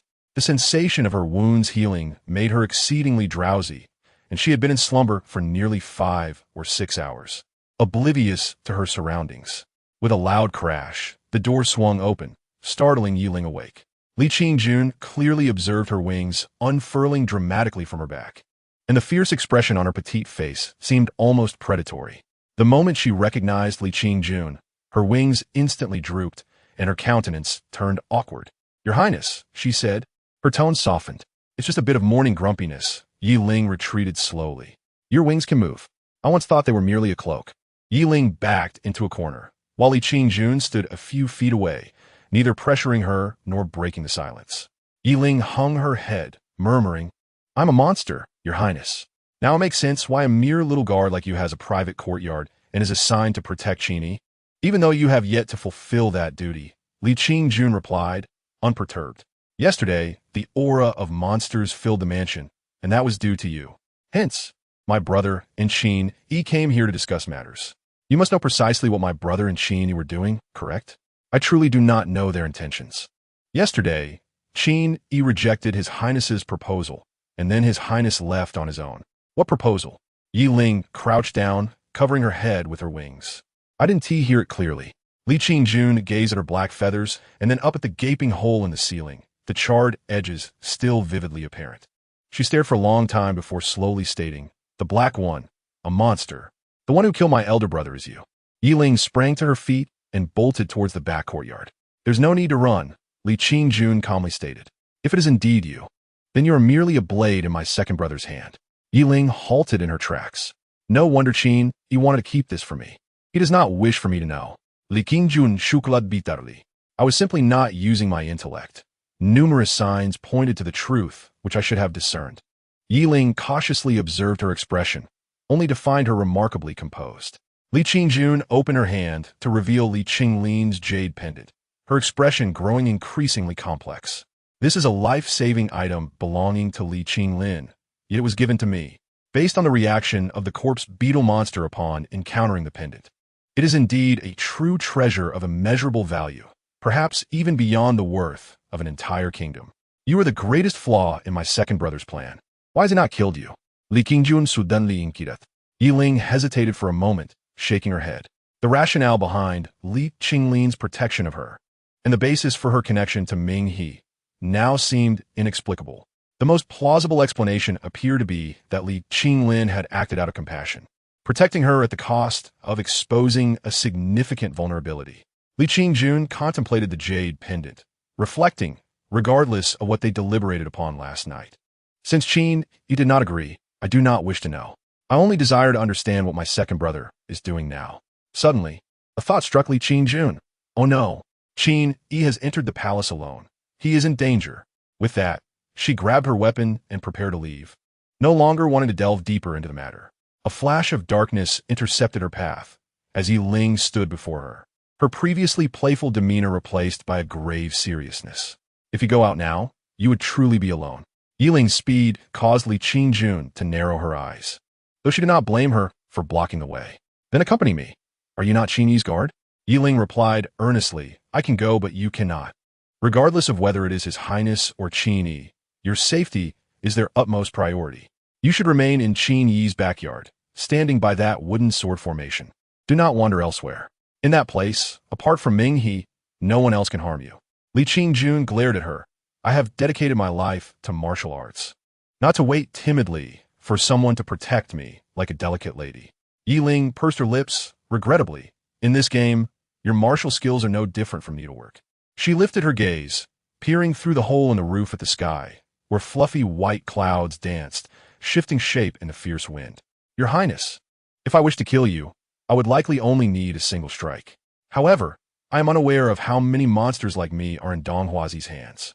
Meanwhile, Qin Yi dashed through the crowd, creating chaos, momentarily feeling as if he were in an action film. The ambush that had been meticulously orchestrated accounted for even the possibility of his escape, determined to achieve its objective in one fell swoop. Yet the assailants could not have anticipated that he would recognize one among them, leading to their plan's complete unraveling. It was understandable that Dong Huazi and Meng Zhan sought to assassinate him. They hoped to secure the titles of Li Qingjun and Meng Zhan before the king's death. As long as he, Qin Yi, perished, the king would have no choice but to make a definitive decision, regardless of his anger. However, there was another method known to all, the use of medicine to incapacitate her. If Meng Zhan were to obtain Li Qingjun first, it would spell disaster. Although Nanli was a remote and small nation, it had adhered to propriety for many years.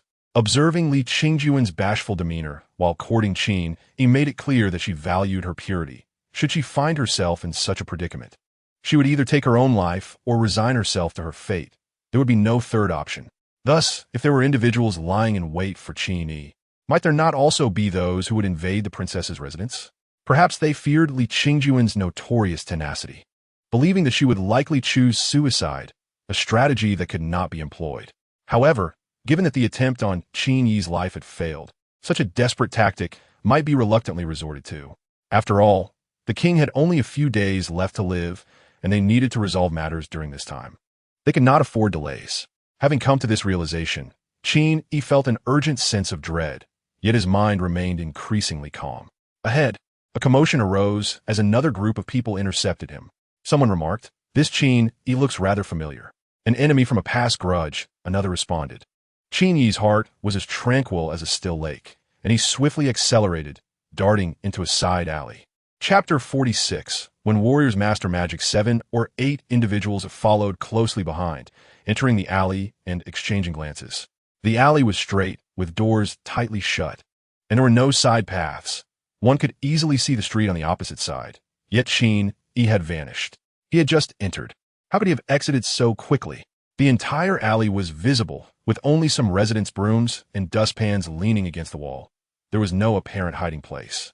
Where could Qin Yi possibly conceal himself? Do not be deceived. He surely hasn't left the alley. Spread out and search. He most likely hid in one of the houses.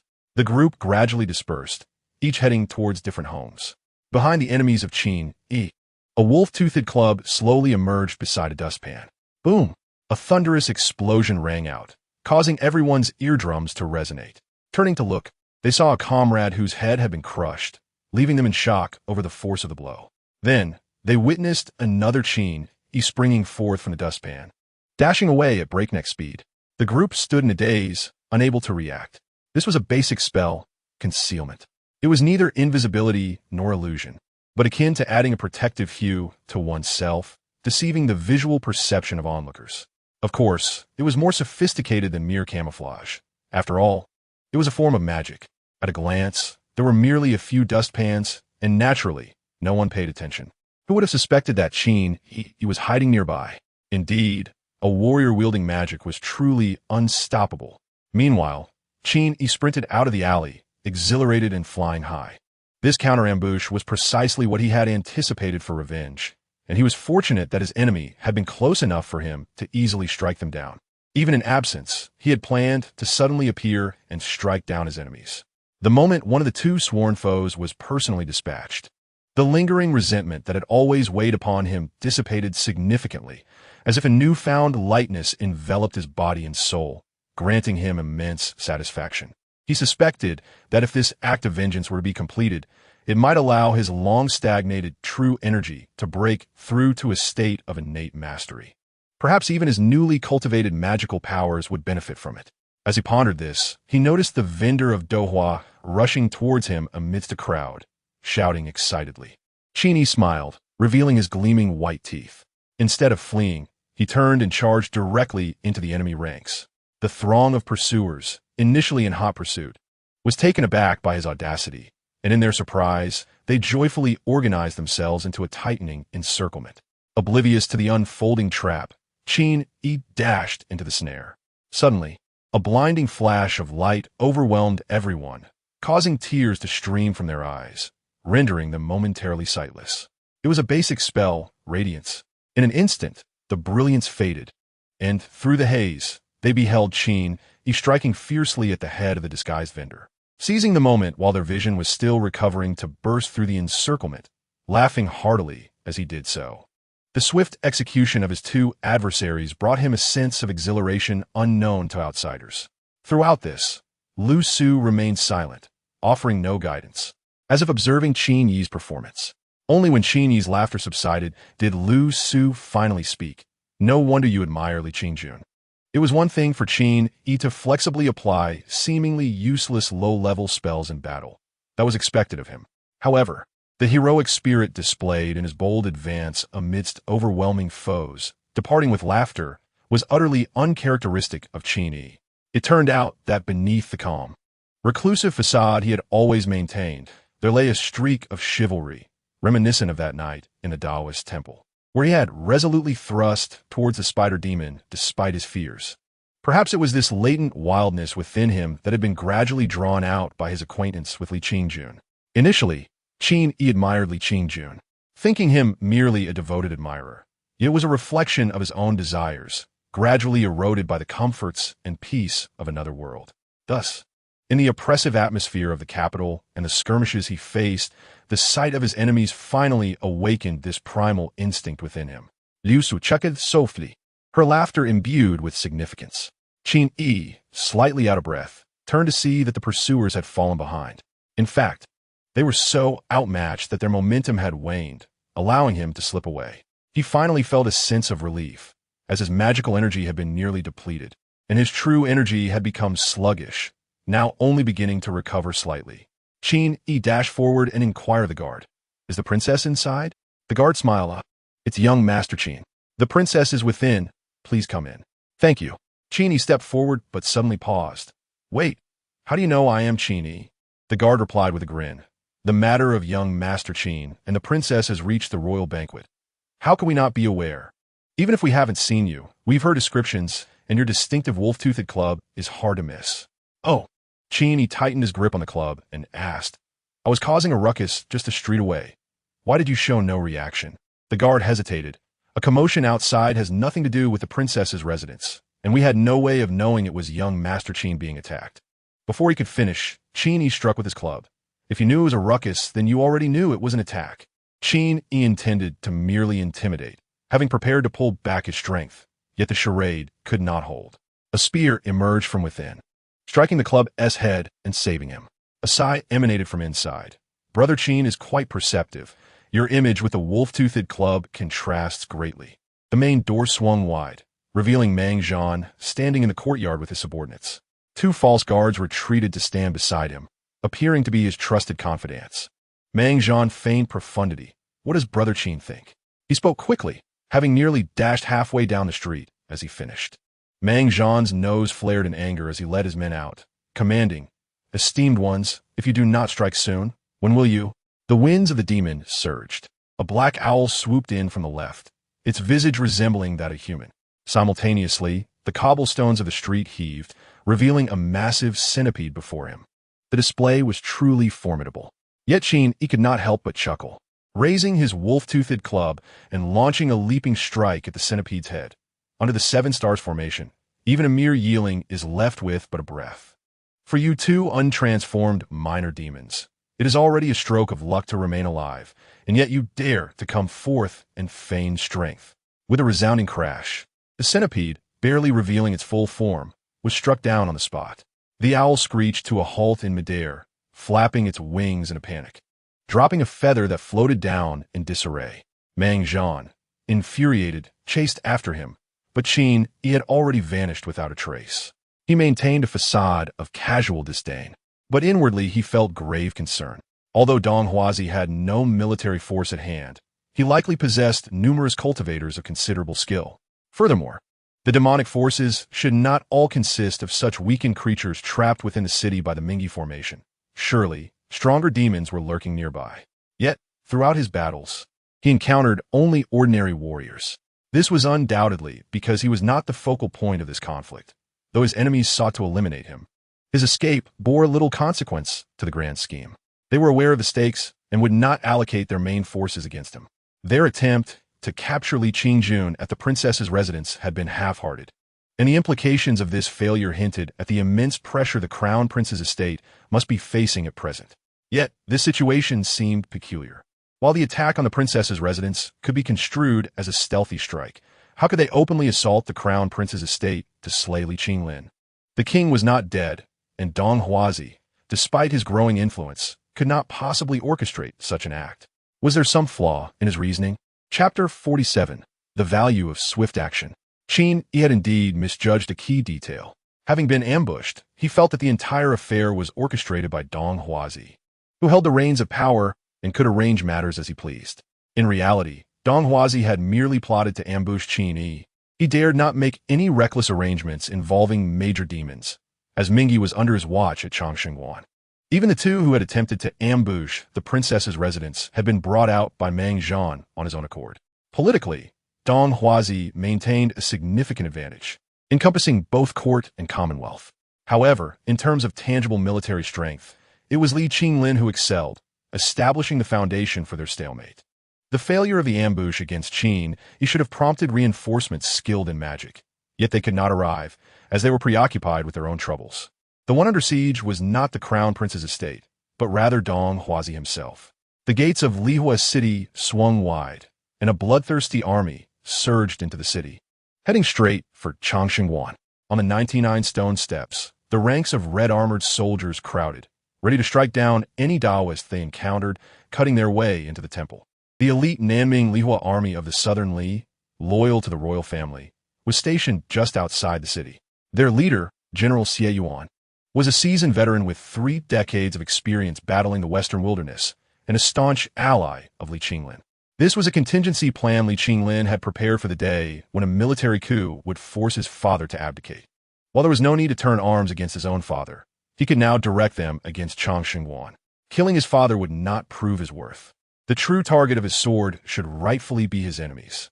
Originally, such actions were unthinkable, as marching troops into the city would equate to treason. However, now that it was known his father would soon perish, what was there left to consider? Li Qinglin was aware that Dong Huazi was secretly scheming to kill him.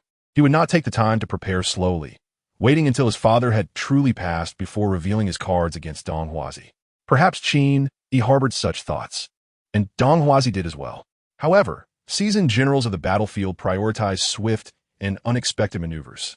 Dong Huazi could never have anticipated that Li Qinglin would abruptly mobilize troops into the capital at this moment, while he leisurely plotted against Qin Yi. Little did he know that elite legions were already at his doorstep. Even Qin Yi was taken aback, as he initially believed that Li Qinglin would hasten his preparations.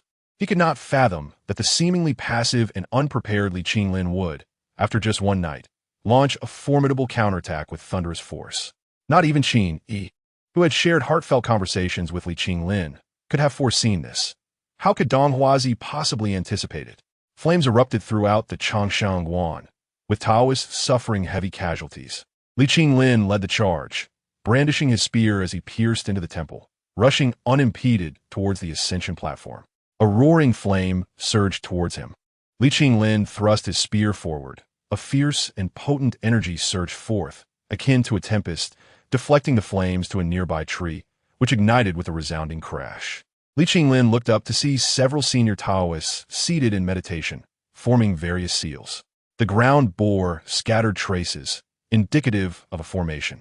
He raised his hand, and the soldiers flanking him halted in unison, collectively drawing their bows, aimed at the Taoists ahead. The previously calm expressions of the Taoists shifted dramatically. Li Qinglin shukalat, remarking that while their spells of fire and lightning might intimidate the common folk, how could they possibly daunt elite warriors emerging from the piles of the fallen? In the next instant, a volley of arrows was released, akin to a tempestuous storm. The Taoists had barely begun to cast their spells when, with great difficulty, they erected a protective shield. Yet, how could they withstand the relentless assault of such powerful bows and crossbows? In an instant, the shield shattered, and several Taoists were tragically transformed into mere pincushions. A few lagging Taoists scrambled towards the ascension platform. Upon the high platform, Dong Huazi's countenance darkened. Li Qinglin. This is treachery. He truly did not expect Li Qinglin to launch his forces at this time, catching him completely off guard and striking at his most vulnerable point. The monsters he had secretly nurtured had suffered grievous losses due to Ming He's 7 stars formation, with 9/10 perishing and the remainder barely clinging to life. Otherwise, despite Li Qinglin's large army, he too had formidable forces at his disposal. Yet fate had played a cruel hand as he encountered Ming He, who casually unleashed a vast formation, causing his strength to diminish by 90% in an instant. Before he could recover, Li Qinglin had already advanced with his troops. It was indeed a precise and ruthless strike. Li Qinglin replied nonchalantly, "It is mutual. As a crown prince, surely the national master also harbors treachery against me. We are both engaged in rebellion." As he spoke, he tossed out 2 severed heads. "Do you find it strange that I did not signal my troop movements? My trusted aides have been thoroughly compromised by the national master." Dong Huazi inquired, "You have never trusted these individuals?" Li Qinglin scuffed. "Not a single one of those who hold office in the capital is worthy of my trust. Just like that General Lu's betrayal. Had it not been for Qin Jun blocking the door, he would have met a grim fate." Dong Huazi scrutinized Li Qinglin for a moment before suddenly laughing. "The crown prince is indeed a remarkable figure, but regrettably, you are confined to a limited perspective and fail to recognize that there are many things in this world that your cunning cannot counter. For instance, this formation."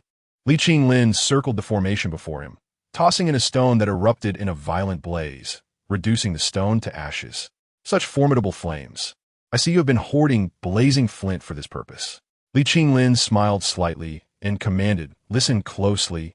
Dig from the sides into the earth to uncover the core of this formation. If there is none, then dig straight up." Without hesitation, a group of soldiers began to excavate the ground, causing Dong Huazi's expression to change dramatically. Li Qinglin patiently awaited the soldiers' progress, saying, "Perhaps there are some extraordinary techniques that even 1,000 troops cannot overcome, and I concede that. But regrettably, you, Dong Huazi, clearly lack the capability. Perhaps you still harbor some shape-shifting monsters like Yiling? However, their numbers are limited, and their knowledge is shallow, even if they possess some skill. 1 or 2 monsters amidst this vast army cannot turn the tide, much like you, Dong Huazi." Dong Huazi gritted his teeth and suddenly signaled into the sky. Li Qinglin looked up and remarked indifferently, "What does this signal mean?" As the crown prince stated, "Those few monsters are of little use here. I instructed them not to come to your aid, but to head to your palace." Dong Huazi grinned maliciously. "Does the crown prince prioritize slaying enemies or protecting family? You truly sent them to my palace?" Li Qinglin's expression held a hint of peculiarity. "Then let them go." As his words fell, the ground was breached, seemingly damaging some core, and the starlight of the formation enveloping the courtyard gradually dimmed. Li Qinglin once again tossed a stone, and there was silence. He looked up with a smile. "Now it is our turn to set fire." He commanded, "Bring firewood and burn this ascension platform." Dong Huazi was so furious he nearly coughed up blood. This 9-tiered platform was riddled with mechanisms and formations, and he had previously claimed they were difficult to breach. Delaying until the king intervened might have offered a solution. Why was Li Qinglin so unconventional? This platform had been meticulously constructed over many years. It was not merely a high platform, but also housed an underground palace. This was not an issue that could be resolved with a single fire. It depended on whether Li Qinglin dared to enter. Li Qinglin watched the flames blaze fiercely and quietly commanded those around him, "Go to the crown prince's palace and see if matters are resolved there. If so, summon Mr. Qin to assist us here." As Li Qinglin launched his assault on Changshengwan, he had just encountered an attack. The 2 locations were theoretically not far apart. Changshengwan was not distant from the royal palace, but in the context of a capital city, the distance could span an entire county from east to west. Both sides were engaged in simultaneous assaults, yet remained unaware of each other. It was only when the ascension platform blazed into the sky that he found himself rushing from the princess's residence to the crown prince's palace. Upon seeing the distant flames, he paused, a sudden clarity washing over him. He understood everything. His brother-in-law was indeed a remarkable ally. He felt a wave of relief and smiled at Lu Su.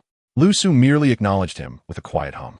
A collaborator like Li Qinglin was undeniably reliable.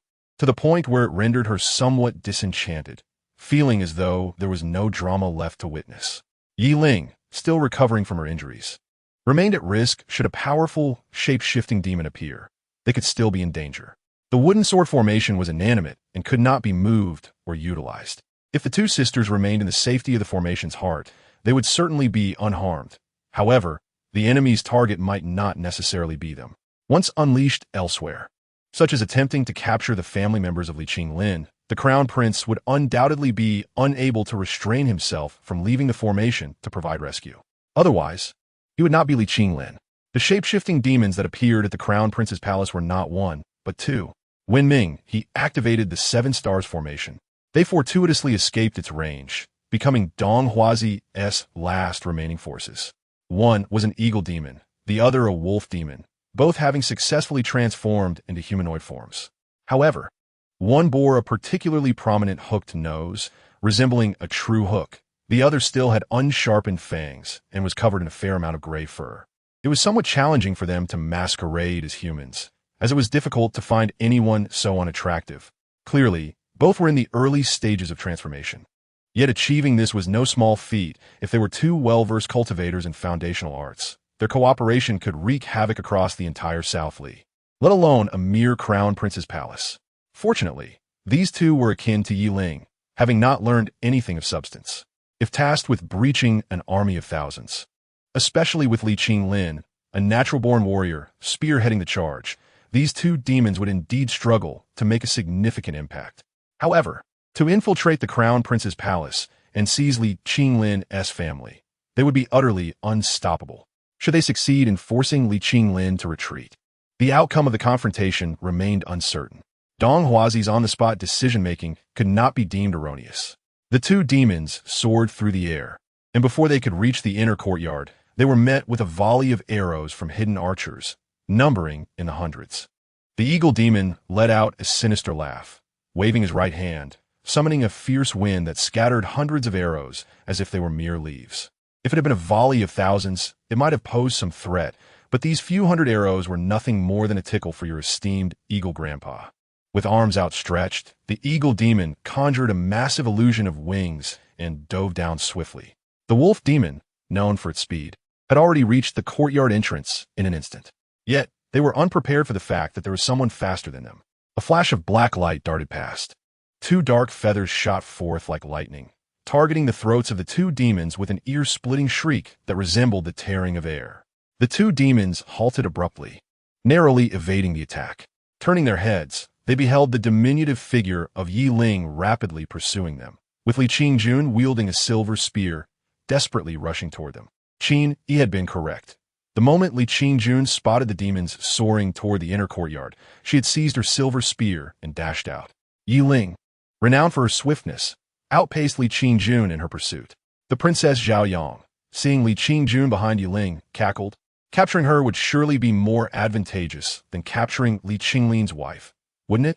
The eagle demon concurred, remarking that a person like Li Qinglin could remarry even after losing a wife. Capturing his family members would be of little use. At least with Princess Zhaoyang, they could threaten someone named Qin Yi. The two demons, sharing the same opinion, ceased their advance into the inner courtyard, their gazes fixed on Yi Ling. Capturing Li Qingjun would be easy, but this little girl presented challenge. The two demons exchanged grave expressions, recalling the small serpent that had escaped the demon refinement array. They had experienced the torment of the demon refinement array firsthand. Dong Huazi had left a backdoor in the demon transformation miasma. Any demon birthed in that miasma, upon reaching the pinnacle of spiritual connection and forming a demon core, would feel a call to the heart, unwittingly entering the demon refinement array, only to be refined into a state worse than death, their demon cores painfully extracted. Such agony was beyond words. They had knelt before Dong Huazi, pleading for mercy and swearing a blood oath of allegiance to him. Later, they had seized another opportunity to break through to transformation. Many demons at the pinnacle of spiritual connection, lacking even the strength to beg for mercy, had been refined to death. They had witnessed it far too often. There was, however, one exception. A small serpent with wings had surprisingly broken through the transformation period amid the extreme agony of the demon refinement array. shattering the array and vanishing in a flash of black lightning before anyone could react. On the day the crown prince was attacked, his guards reported seeing a flash of black light, and everyone in Changshan Guan understood who the perpetrator must be. That was a terrifying great demon, one that had surpassed its peers in resilience and endurance through extreme suffering. The recollection flickered briefly, and Yi Ling had already reached them, hands on her hips, scolding, "Yo uri monsters, ah!" The two demons stared in disbelief. A terrifying great demon? Was something amiss? They were infuriated to the point of smoke billowing from their ears. Yi Ling continued, as if engaged in a comedic exchange. "They've already lost enough demons. Princess." You don't know, they had knelt and bowed before Dong Huazi, swearing oaths of blood, desperate to call him grandfather. TSK. The wolf demon could no longer contain itself and retorted sharply. "Did you not swear a blood oath to Li Qinglin? Otherwise, how could he possibly trust you? Release me." Yi Ling laughed cheerfully. "If His Highness intends to hand me over to Qin Yi, then it's all over. Besides, Qin Yi never asked me to swear an oath. I am a free demon. Aren't you envious?" To be honest, they were indeed envious. Who would want to bear the burden of a blood oath? To serve someone like a beast? If the master were to perish, they too would follow into death. Who could endure such a fate? Their eyes, filled with malice, were fixed upon Li Qingjun. She remained calm, her pale wrist flicking, the silver spear pointing lightly. Yet, she had no regrets. If she could selfishly hide within the array and watch her brother's family come harm, that would not be the Li Qingjun she knew.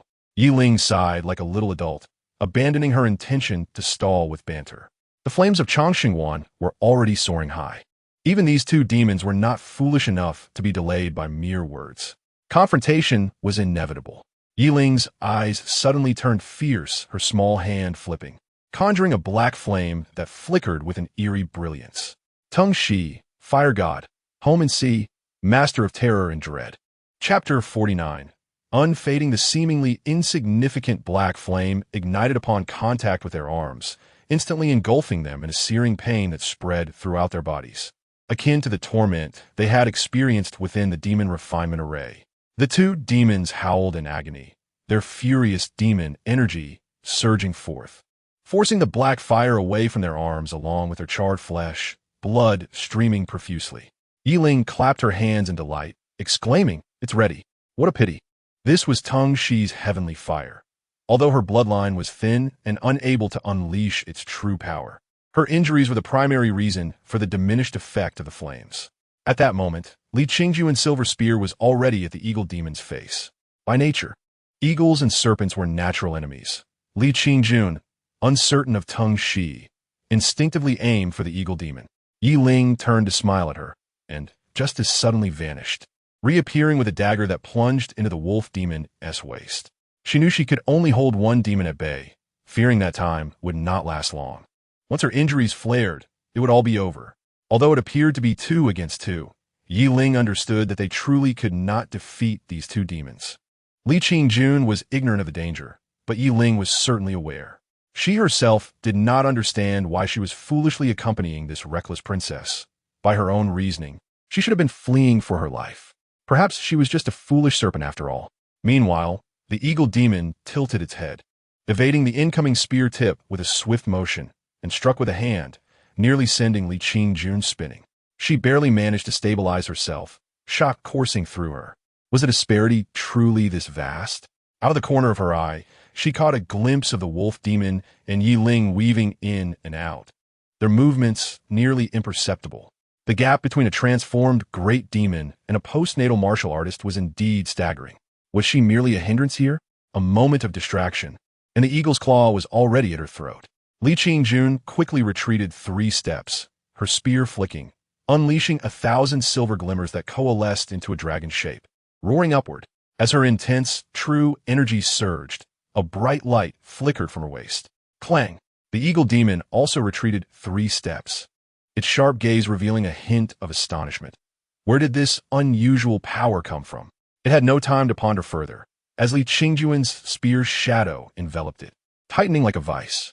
In terms of technique alone, she could crush it tenfold. With an extraordinary force countering its demon power, it truly could not afford to underestimate her. The eagle demon retreated a few more steps, shaking off the relentless spear shadow that clung to it like a parasite, and suddenly swung its arm, letting out a long howl. A powerful whirlwind erupted within the battlefield, instantly kicking up dust and debris, the slicing winds cutting toward Li Qingjun. She braced her spear horizontally, and the clash resonated like a metallic clang. Nearby soldiers let out cries of agony, seemingly injured by the wind blades. Li Qingjun's silver spear twirled, falling like snowflakes, the sound echoing like pearls dropping on jade, continuous and unending as cold sweat dripped from her brow. The winds surrounding her were sharp enough to kill. How could a mortal contend against such a demon? Wouldn't even her brother struggle against it? The eagle demon had closed in, its claw forming a fist, aimed at Li Qingjun's abdomen. She could scarcely respond, inwardly exclaiming that it was over. The attack was swift and decisive. Just then, Qin Yi finally arrived.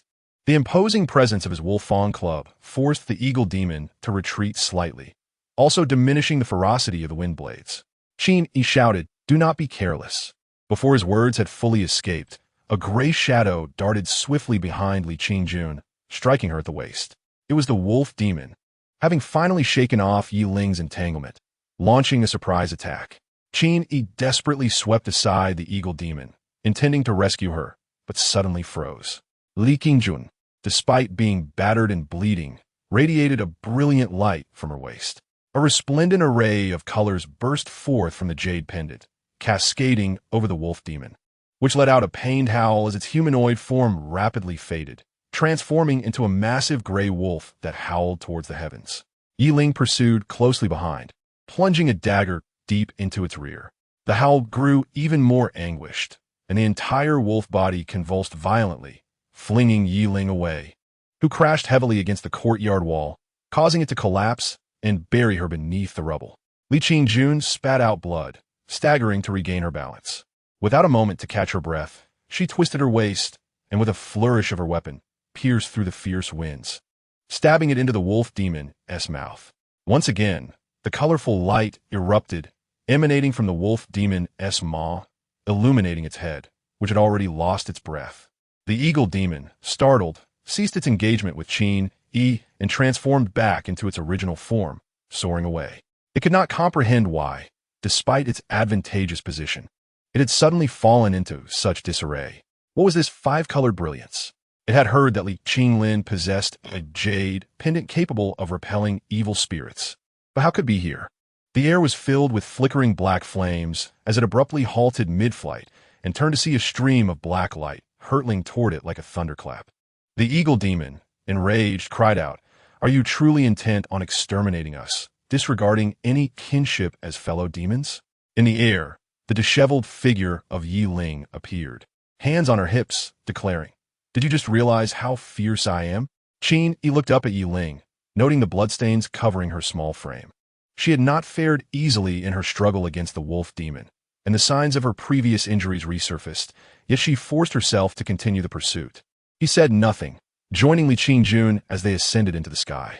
Meanwhile, arrows rained down upon the courtyard. The eagle's cry resounded through the air, feathers cascading like snow.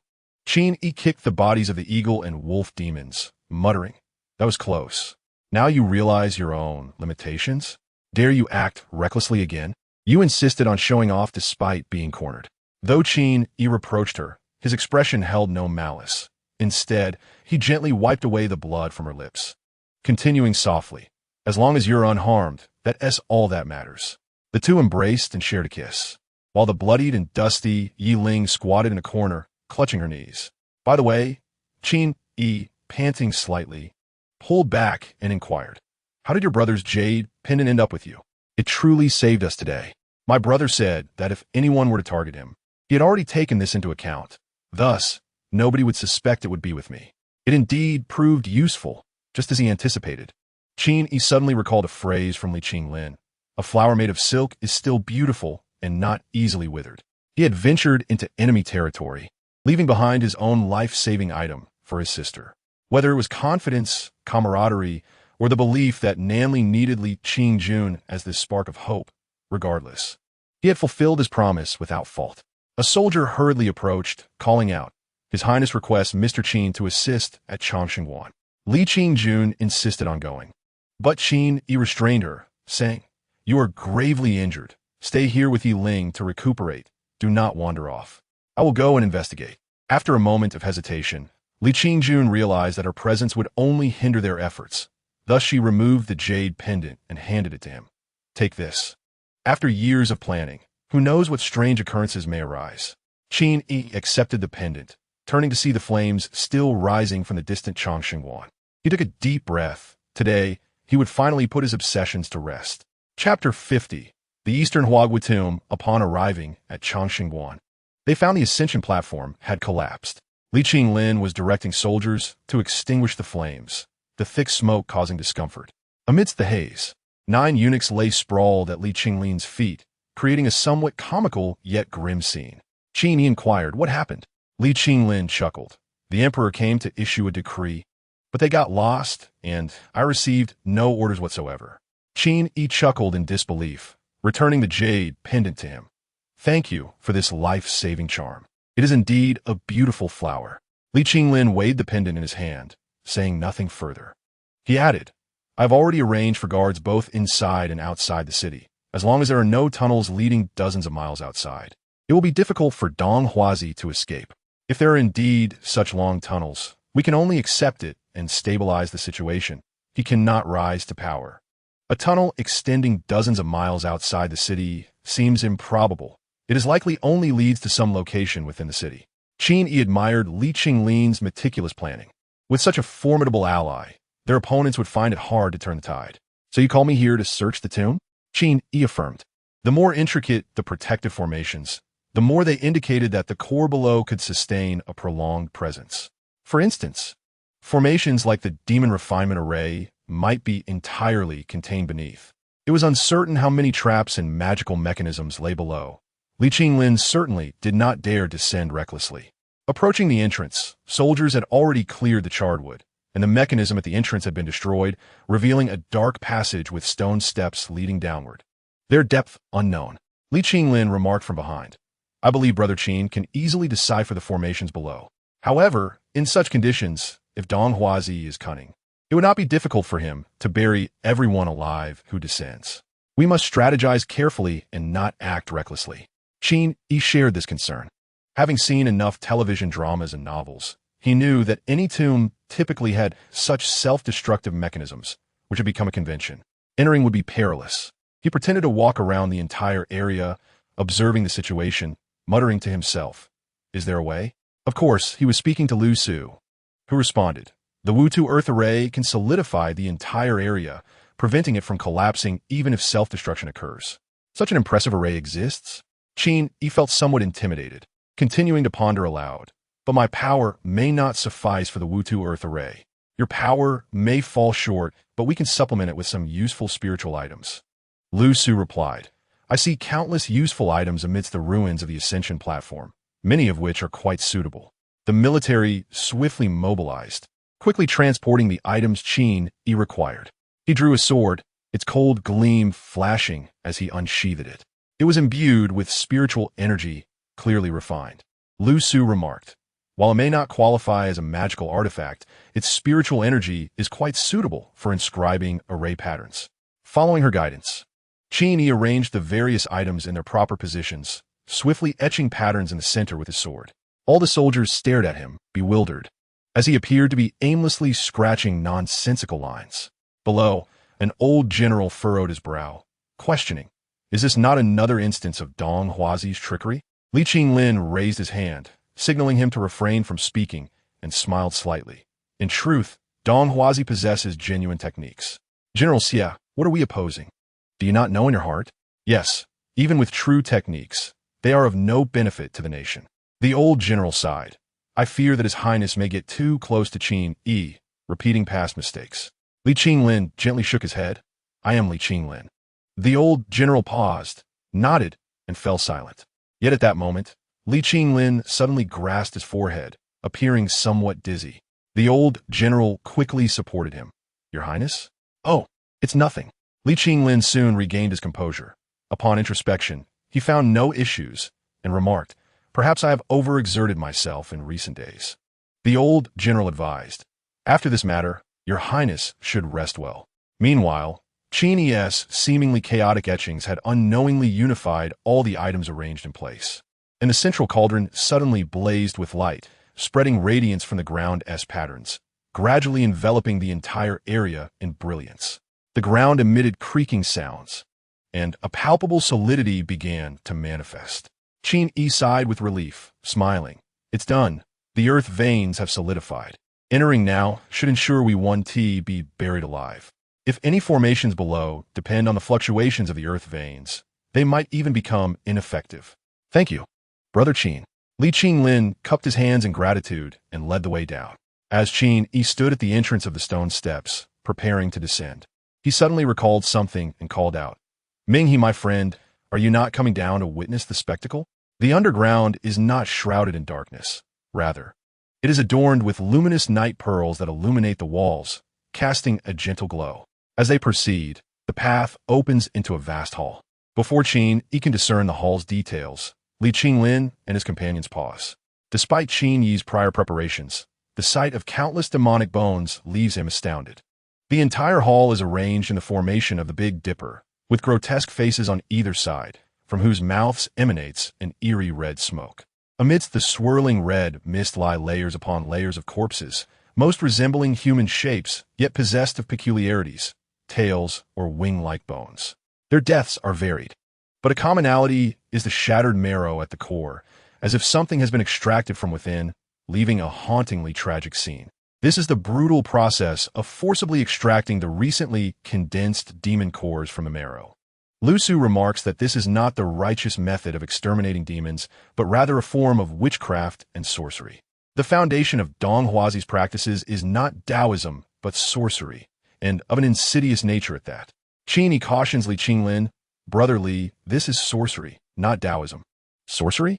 Li Qinglin exclaims, Indeed, it is an internal traitor from the western wilderness. As his words fall, he furrows his brow. Lately, I have felt fatigued. This thick smoke makes me uneasy. We should depart this hall. Qin Yi retrieves a talisman, a low-level wind control talisman. A fierce wind swirls around him, dispersing the dense smoke entirely, and remarkably, it prevents the grotesque faces from exhaling smoke. Such ease is something unattainable by mere martial prowess. Li Qinglin Shuklas. You have quite the talent, Brother Qin. Perhaps sealing the smoke's exit triggered some reaction, as a tremor shakes the hall, seemingly threatening to collapse. Yet, only a light shower of dust falls, and the structure remains intact. Flames flicker to life on the ground, but do not ignite. Only small flames dance weakly, appearing quite pitiable. The previously set array has solidified the underground vein, proving effective. Even the old general, Xie Yuan, cannot help but salute Qin Yi, exclaiming, You are indeed a remarkable figure, sir. I have spoken disrespectfully of you before. Please do not take offense. Qin Yi waves his hand dismissively, devoid of any sense of self-satisfaction, and cautiously produces some pills and talismans to distribute. Sorcery often employs poison and may disturb the mind. Each of you should take an antidote pill, along with a focus talisman for backup. His recent studies in talisman crafting were not limited to frivolous skills. He had adequately prepared for combat-related tactics. Although his performance appears to be that of a top-tier support, beloved by all, regarding the potential sorcery they may encounter ahead, Qin Yi harbors no confidence. Lu Su has expressed ignorance of sorcery, indicating that it lies in an entirely different system from what it has learned. If there are any sorcerous arrangements within, none of them would comprehend. Chapter 51. When your hair turns white contrary to Qin Yi's expectations, there are no extraordinary techniques ahead. The underground palace is indeed vast, but aside from the peculiar demon refining array, everything else merely serves as a clandestine training ground for Dong Huazi's trusted Taoists and demons. In other words, it is merely a routine living space, devoid of traps. Instead, there are numerous spirit-gathering formations utilized to assist in cultivation. As they advance, they observe several Taoists fleeing in a panic, soon pursued and eliminated cleanly by Li Qinglin and his team. Many of the rooms are empty, while others house demons nursing injuries, all of which are dispatched by the soldiers with swift strokes. No anomalies are present. Li Qinglin personally captures a high-ranking Taoist, smiling. Brother Qingfeng, you seem well. No need to be so tense. Li Qinglin continues, This place is vast. We find ourselves at a loss. I I kindly request you guide us, so we may meet the national master sooner. The Taoist, clearly not one to embrace death recklessly, leads them forward with trepidation. And soon they arrive at the entrance of another hall. The doors are crafted from metal, heavy and tightly sealed, adorned with large, menacing faces, surrounded by small figures dancing as if in some ancient ritual. The trembling Taoist states, "The national master is inside. I do not know how to open the door." Qin Yi steps forward to inspect. Lu Su comments, "This is not sorcerous or Taoist in nature. It is merely a mechanism. Those who understand mechanisms can open it easily. Those who do not can simply break through." It seems Dong Huazi's learning is indeed shallow. They have overestimated him. Suddenly, a whoosh is heard from within, as if an arrow has been shot, embedding itself somewhere, prompting Li Qinglin to cover his head once more. At this moment, everyone senses something amiss. Could it be that sorcery is at play inside, attempting to harm Li Qinglin covertly? Qin Yi can no longer contain himself and strikes the door with a powerful blow. The group collectively charges at the door, and the heavy metal barrier cannot withstand the combined assault of so many martial artists. Soon, the mechanism is broken, and the door swings open. The first sight that greets them is a puppet resembling Li Qinglin, its features strikingly lifelike, its attire and stature identical to his. Arrows have pierced its forehead, throat, heart, and dantian. Dong Huazi sits cross-legged before it, muttering incantations. The group erupts in fury, and Li Qinglin charges forward, impaling Dong Huazi with a single thrust, pinning him to the wall. "How dare you use sorcery to harm me?" Dong Huazi coughs up blood, yet gazes at Li Qinglin with a maniacal laugh. A sense of foreboding rises within Qin Yi. The sorcery is evidently incomplete, otherwise Li Qinglin would not appear so vigorous. In theory, both sorcery and Taoism cannot withstand such a fatal interruption. If the caster is killed and the puppet burned, the sorcery would lose its efficacy. Why is he still laughing? Li Qinglin is evidently perplexed as well. This strike did not land a fatal blow on Dong Huazi, but merely pinned him to the wall, intending to interrogate him. Blood flows incessantly from Dong Huazi, and though he appears gravely wounded, he seems unusually spirited, his smile radiant even amidst the bloodstains, creating an unsettling juxtaposition. This was Dong Huazi's original plan. The king likely has only 5 to 7 days left to live. If Li Qinglin were to die unexpectedly during that time, the fate of Nan Li would be dire. Li Qinglin coldly states, "If that is the case, are you still here, tirelessly casting spells in a desperate struggle against death?" Dong Huazi remains silent, suddenly diverting the topic. "Does the crown prince know that although I am indeed sent by the western wilderness to create turmoil, throughout these years, the king has trusted me, and the people have cherished my intentions? I have never betrayed the interests of Nan Li. On the contrary, I have genuinely cared for Nan Li." Li Qinglin scoffs.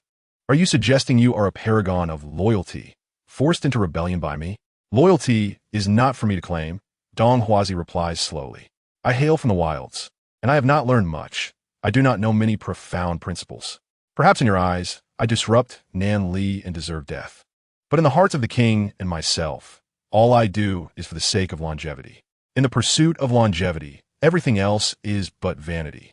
The king himself thinks this way. Why then do you solely blame me?"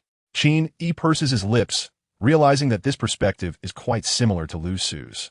Perhaps Ming He thinks this way too. The affairs of the world, especially those of a mere nation, are of little concern to them. Who is loyal?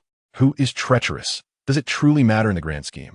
Li Qinglin retorts, "You dare claim you are genuinely assisting my father in attaining longevity? With your lethal pills?" The scriptures indeed record that lead and mercury are components of yin and yang. I have consulted many Taoist friends, and they all practice this way. I believe that if this method does not yield longevity, it must be due to the absence of crucial medicinal catalysts. Hence, I have sought out demon cores for this purpose. Does the crown prince truly believe the king is unaware of my alchemical practices? He knows, yet he partakes as well.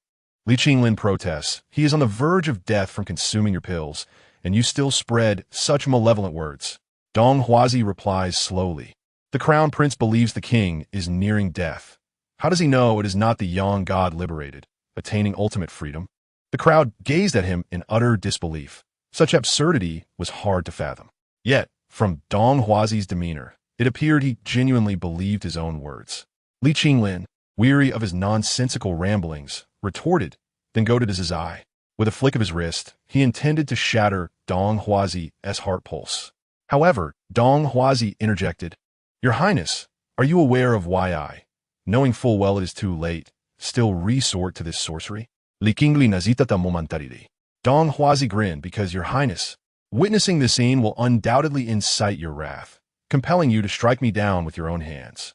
The true essence of my sorcery lies within myself. Whoever slays me shall endure my life curse. The puppet is but a facade. My own existence is the true ace." Li Qinglin's expression gradually shifted. The prince was commendable in every aspect, valiant and astute, a paragon among mortals. Yet, everyone harbors flaws. For instance, the prince's warrior spirit, which drives him to lead from the front, can sometimes prove perilous, as it does now. Li Qinglin listened silently, responding coolly, "Thank you for your guidance, National Master." Qin Yi, too, was rendered speechless. Not only did they lack understanding of sorcery, but even if they did, it would be impossible to foresee such an event. The moment Li Qinglin pierced Dong Huazi with a spear, he had already fallen into the trap. He quietly asked Lu Su, "Is there any way?" Liu Su said, "It seems not fatal, but—" Dong Huazi coughed blood, his smile growing ever more jubilant. "Your Highness does not believe in longevity, or even if you do, you regard it with disdain. Your heart set solely on achieving great deeds for your nation. This is due to your prime of life. I am curious to see. When the time comes and your hair turns white, will you still be the same Li Qinglin who disbelieves in longevity?" With his laughter, he closed his eyes, and his voice faded into silence. Li Qinglin maintained his stance, yet all present could see him trembling slightly. Qin Yi stood behind him, watching as his once jet-black hair gradually turned gray. Chapter 52. Interrogation. He took a deep breath and suddenly spoke. "Ming He, have you had enough of the show?" The air fell silent for a moment. Then a gentle breeze wafted past, and Ming He appeared unexpectedly. "The demons wreak havoc in the prince's palace. Why do you not intervene?" Qin Yi inquired. "Has the performance concluded?" Ming He remained silent. This outcome was unforeseen by any observer, including Lu Su and Ming He themselves. They had not anticipated such a conclusion, and even these transcendental beings were moved by the turn of events. Until this moment, Lu Su remained contemplative, her thoughts unknown. Ming He also felt an intricate turmoil within. "I am powerless," he sighed. "My cultivation may surpass yours, yet my knowledge does not necessarily exceed yours." Qin Yi, undeterred, pressed on. "Does your sect possess any special techniques, such as rejuvenation? If one could aid another in regaining youth, longevity would naturally follow. If such techniques existed, why would we seek the Tao so desperately? Unless one were to acquire the true 9 transformations, golden elixir, or extraordinary celestial treasures. Such matters lie beyond Ming He's reach." Qin Yi fell into silence. "Where can one find such things?" Ming He continued, "What I can offer is but an illusion, allowing the realm of Nan Li to perceive the prince as he once was. As for what follows, that will suffice." Li Qinglin suddenly interjected, his voice aged and hoarse, reminiscent of an elderly man. Some soldiers could not hold back their tears. Ming He waved his delicate hand, and a faint haze enveloped Li Qinglin's form. In the eyes of the crowd, his silhouette regained its former stature, his white hair returning to its original black. He slowly turned around, calmly stating, "Let us leave this place. There are many matters to conclude." After uttering this, he strode forth with unwavering steps. The soldiers breathed a collective sigh of relief, the weight of despair lifting considerably, as they formed an orderly line behind him. Even in aging, he remained the same Li Qinglin. Only Qin Yi silently regarded Dong Huazi's lifeless body, the silver spear still protruding from it. What circumstance could lead a warrior to forget his own weapon? He understood that Li Qinglin's inner tranquility was but a facade. He quietly drew the silver spear and turned to Ming He, saying, "Do you still wish to stay in my humble abode?" Ming He asked, "Do you still hope for me to devise a solution?" "Yes, let's deliberate together. Perhaps we might discover a remedy. This is not true aging, merely a curse that may be lifted." Suddenly, Ming He queried, "What compels you to care so deeply? Do you not wish to know his choice?" Qin Yi replied, "I am aware that true methods for longevity exist. However, from the perspective of a prince, his ambition to strengthen his nation and achieve great deeds is far more admirable than the pursuit of immortality. Even if, years later, Li Qinglin were to become foolish. At least for the next few decades, he should not have to face such dire straits. To force someone into such a predicament in order to extract an answer is meaningless. It is merely Dong Huazi's misguided delusion. For me, I do not wish to know his choice. I only hope he never faces such a decision. Ming He regarded him for a moment and shook his head, saying, "My friend, you still do not resemble a true cultivator." At that moment, Qin Yi was not in the mood for discussions regarding the celestial and the mundane, nor did he wish to observe the matter from a detached perspective. He said no more, grasped Li Qinglin's silver spear, and turned to leave. I have mentioned before. For now, I cannot comprehend. Upon exiting the underground palace, Li Qinglin remained outside, the majority of the army having dispersed, and the old General Xie Yuan was no longer present. Seeing Qin Yi emerge with the spear, Li Qinglin offered a faint smile as he accepted it, saying, "Thank you, Brother Qin." Qin Yi responded, "Do you not have matters to conclude?" He was about to say something when Li Qinglin waved his hand. "I know Brother Qin is noble. There are some words not suitable for the soldiers, nor even for Qin Jun, but I can share with you. Dong Huazi plotted to kill me. I have long been aware of this." Li Qinglin gazed into the distance and continued, "Previously, I thought if I were to perish due to his schemes, or if this endeavor were to fail, then Nanli would be entrusted to Qin Jun. Thus, I would never allow her to marry Mang Zhan or allow her to come harm." Qin Yi nodded. "Your intentions are sincere. The jade pendant proves it all." Yet Li Qinglin continued to stare into the distance, as if afraid to meet Qin Yi's gaze, and whispered, "Now I know I do not have much time left, nor the energy to continue. Yet I do not wish to yield the throne to Qin Jun. The throne lies before me, and I find I cannot utter the words of relinquishment. I am perplexed. What is my true ambition? Have I deceived even myself into believing it is for Nanli, when in reality, it is merely for the throne?" Qin Yi did not mock him. Instead, he said earnestly, "That is quite normal. I do not hold friends to the standards of saints. To claim one as heart is solely for Nanli, devoid of any selfish desires, would be disingenuous." Li Qinglin seemed to exhale a sigh of relief, finally turning to smile at him. "Brother Qin, you are a true friend." Qin Yi remarked, "In truth, Qin Jun is not suited to bear this burden. If entrusted to her, it could very well lead to greater turmoil than if Dong Huazi were resurrected."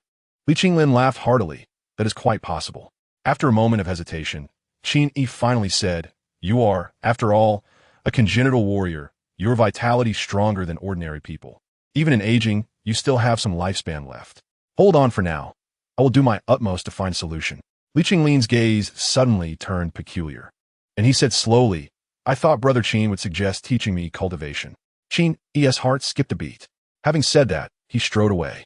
As Qin Yi watched his retreating figure, he fell silent for a long while. Lu Su remarked, "Between life and death lies great terror. One may feel they can face it with a smile, yet when confronted with reality, they inevitably waver. Encountering such circumstances, feeling complex and conflicted is the mark of a genuine person. At least he has not turned to darkness." Qin Yi sighed. "If it were me, I would likely be far less composed. Do you agree to allow me to disseminate the techniques freely? Those are merely foundational techniques. I do not mind." Li Qinglin's understanding that an obsession with cultivation could lead to neglecting affairs is somewhat inaccurate. If one truly possessed sufficient self-control, could it not be possible to balance governance and cultivation? Not at all. The true reason lies in the tranquility and effortless nature required for cultivation, which is fundamentally at odds with the attributes of this throne, making coexistence impossible. One must either relinquish the throne to devote oneself to cultivation or remain seated. For an emperor cannot attain immortality while in power. The most probable outcome is a dual failure, neither achieving longevity nor being able to attend to state affairs. Countless emperors throughout history have substantiated this truth. Qin Yi could understand him, yet he truly wished to avoid that day. Chapter 53. The three who once departed together, seeing Qin Yi's silence. Lu Su smiled gently. "This matter is indeed quite intriguing. It likely holds insights applicable to the level of cultivation that Ming He is at. Being embroiled in it yourself makes it all the more challenging. Do not be overly distressed. If he insists on cultivating, then teach him. Nanli is merely a resting point on your journey. Do not become fixated on it." Qin Yi sighed. "Is there truly nothing you can do about this curse?" Qin Yi paused, suddenly recalling that Ming He had been underground all this time. Enlightenment dawned upon him. Indeed, Dong Huazi's own cultivation ground must have records of related sorcery. Qin Yi inquired with a hint of anticipation. Have you discovered anything, fellow Taoist? There are various Taoist scriptures and arrays recorded, Ming He replied. Many belong to different systems, mixed with those that can kill through cultivation. Dong Huazi merely scavenged without understanding their intricacies. Qin Yi dismissed concerns about Dong Huazi's capability. So there are no spells? There are, but they are unsolvable. Ming He handed over a scroll, stating, I believe you should take a look. It may yield some insights. Qin Yi accepted it and unfurled the scroll, revealing illustrations of spells that seemed to pertain to this very curse. The paper was not ancient, likely only a few years old, probably copied by Dong Huazi himself. However, he understood why Ming He thought he should see it. The lines, textures, and stylistic elements, including some small annotations, evoked a sense of familiarity. This is indeed reminiscent of my style back then. By contemporary standards, it could be considered ancient sorcery. I wonder where Dong Huazi acquired it, Lu Su remarked. However, this only contains the incantation, not the counterspell. I cannot deduce the solution from it, Lu Su continued. Finding someone knowledgeable in sorcery might yield countermeasures? Most likely not. Only those of great power could reverse engineer the solution just by examining the incantation. Where would one find such a person? Lu Su added. Nevertheless, this is likely just a fragment. There must be a comprehensive system. If we could find a complete text, it would certainly contain a solution. She hesitated before producing a paper crane, placing the scroll upon it. With a delicate flourish, the crane transformed into light and vanished. After completing this, she shook her head. Do not hold too much hope, fellow Taoist. If my sect has no solution or is unwilling to provide one, then this matter will be entirely beyond my capabilities. Qin Yi bowed deeply. I am already immensely grateful. Ming He's beautiful eyes fixed upon him, and a hint of a smile emerged. You, who once merely watched the play, are now the one urging me into the fray. Yet, how is it that you appear so self-assured? What is strange about this? People seamlessly transition between various standards based on their emotional inclinations. It seems you have yet to experience the trials of the mortal world, fellow Taoist. Qin Yi gestured graciously. You may stay for as long as you wish, fairy. The fluidity with which he switched between addressing her as fellow Taoist and fairy only added to Ming He's vexation. She felt that while fairy was uttered with respect by others, when Qin Yi said it, it carried an undefinable teasing quality. Upon returning to the prince's residence, Qin Yi spotted Yi Ling sitting on the steps with her knees hugged to her chest. Upon catching sight of Ming He following behind Qin Yi, her head quickly dropped to her knees, her wings instinctively folding over her head in a protective manner. She muttered anxiously to herself, wondering why this calamity had arrived, and urged Qin to hastily send her away. Qin Yi said, Ming He is residing here temporarily. With a thud, Yi Ling tumbled down the steps in a ball. Qin Yi caught her and asked, Where's Qin Jun? Yi Ling, cradling her head, cautiously peered at Ming He and replied, She is in the inner courtyard, keeping company with her sister-in-law. Those two monsters came earlier, and it seems the princess consort was startled. Qin Yi tapped his head. Li Qingjun had previously mentioned that her brother had many consorts. Yet, having resided in the prince's estate for so long, he had never even seen the princess consort, let alone know if Li Qinglin had children, much less any of the other consorts. In this era, Li Qinglin, being in his 20s, should indeed have children, yet he had never heard of any. It seemed he had never taken care of his household and had never discussed such trivial matters with others. Qin Yi pondered how to evaluate this, by his standards. It might seem rather heartless. However, compared to modern family gatherings where 8 out of 10 conversations revolve around marriage and children, it seemed Li Qinglin was somewhat more agreeable. Turning to see Yi Ling, still hiding timidly behind him, Qin Yi helplessly pulled her out. Ming He will not harm you anymore. Do not be anxious. Really, truly? Ming He suddenly spoke. That may not be the case.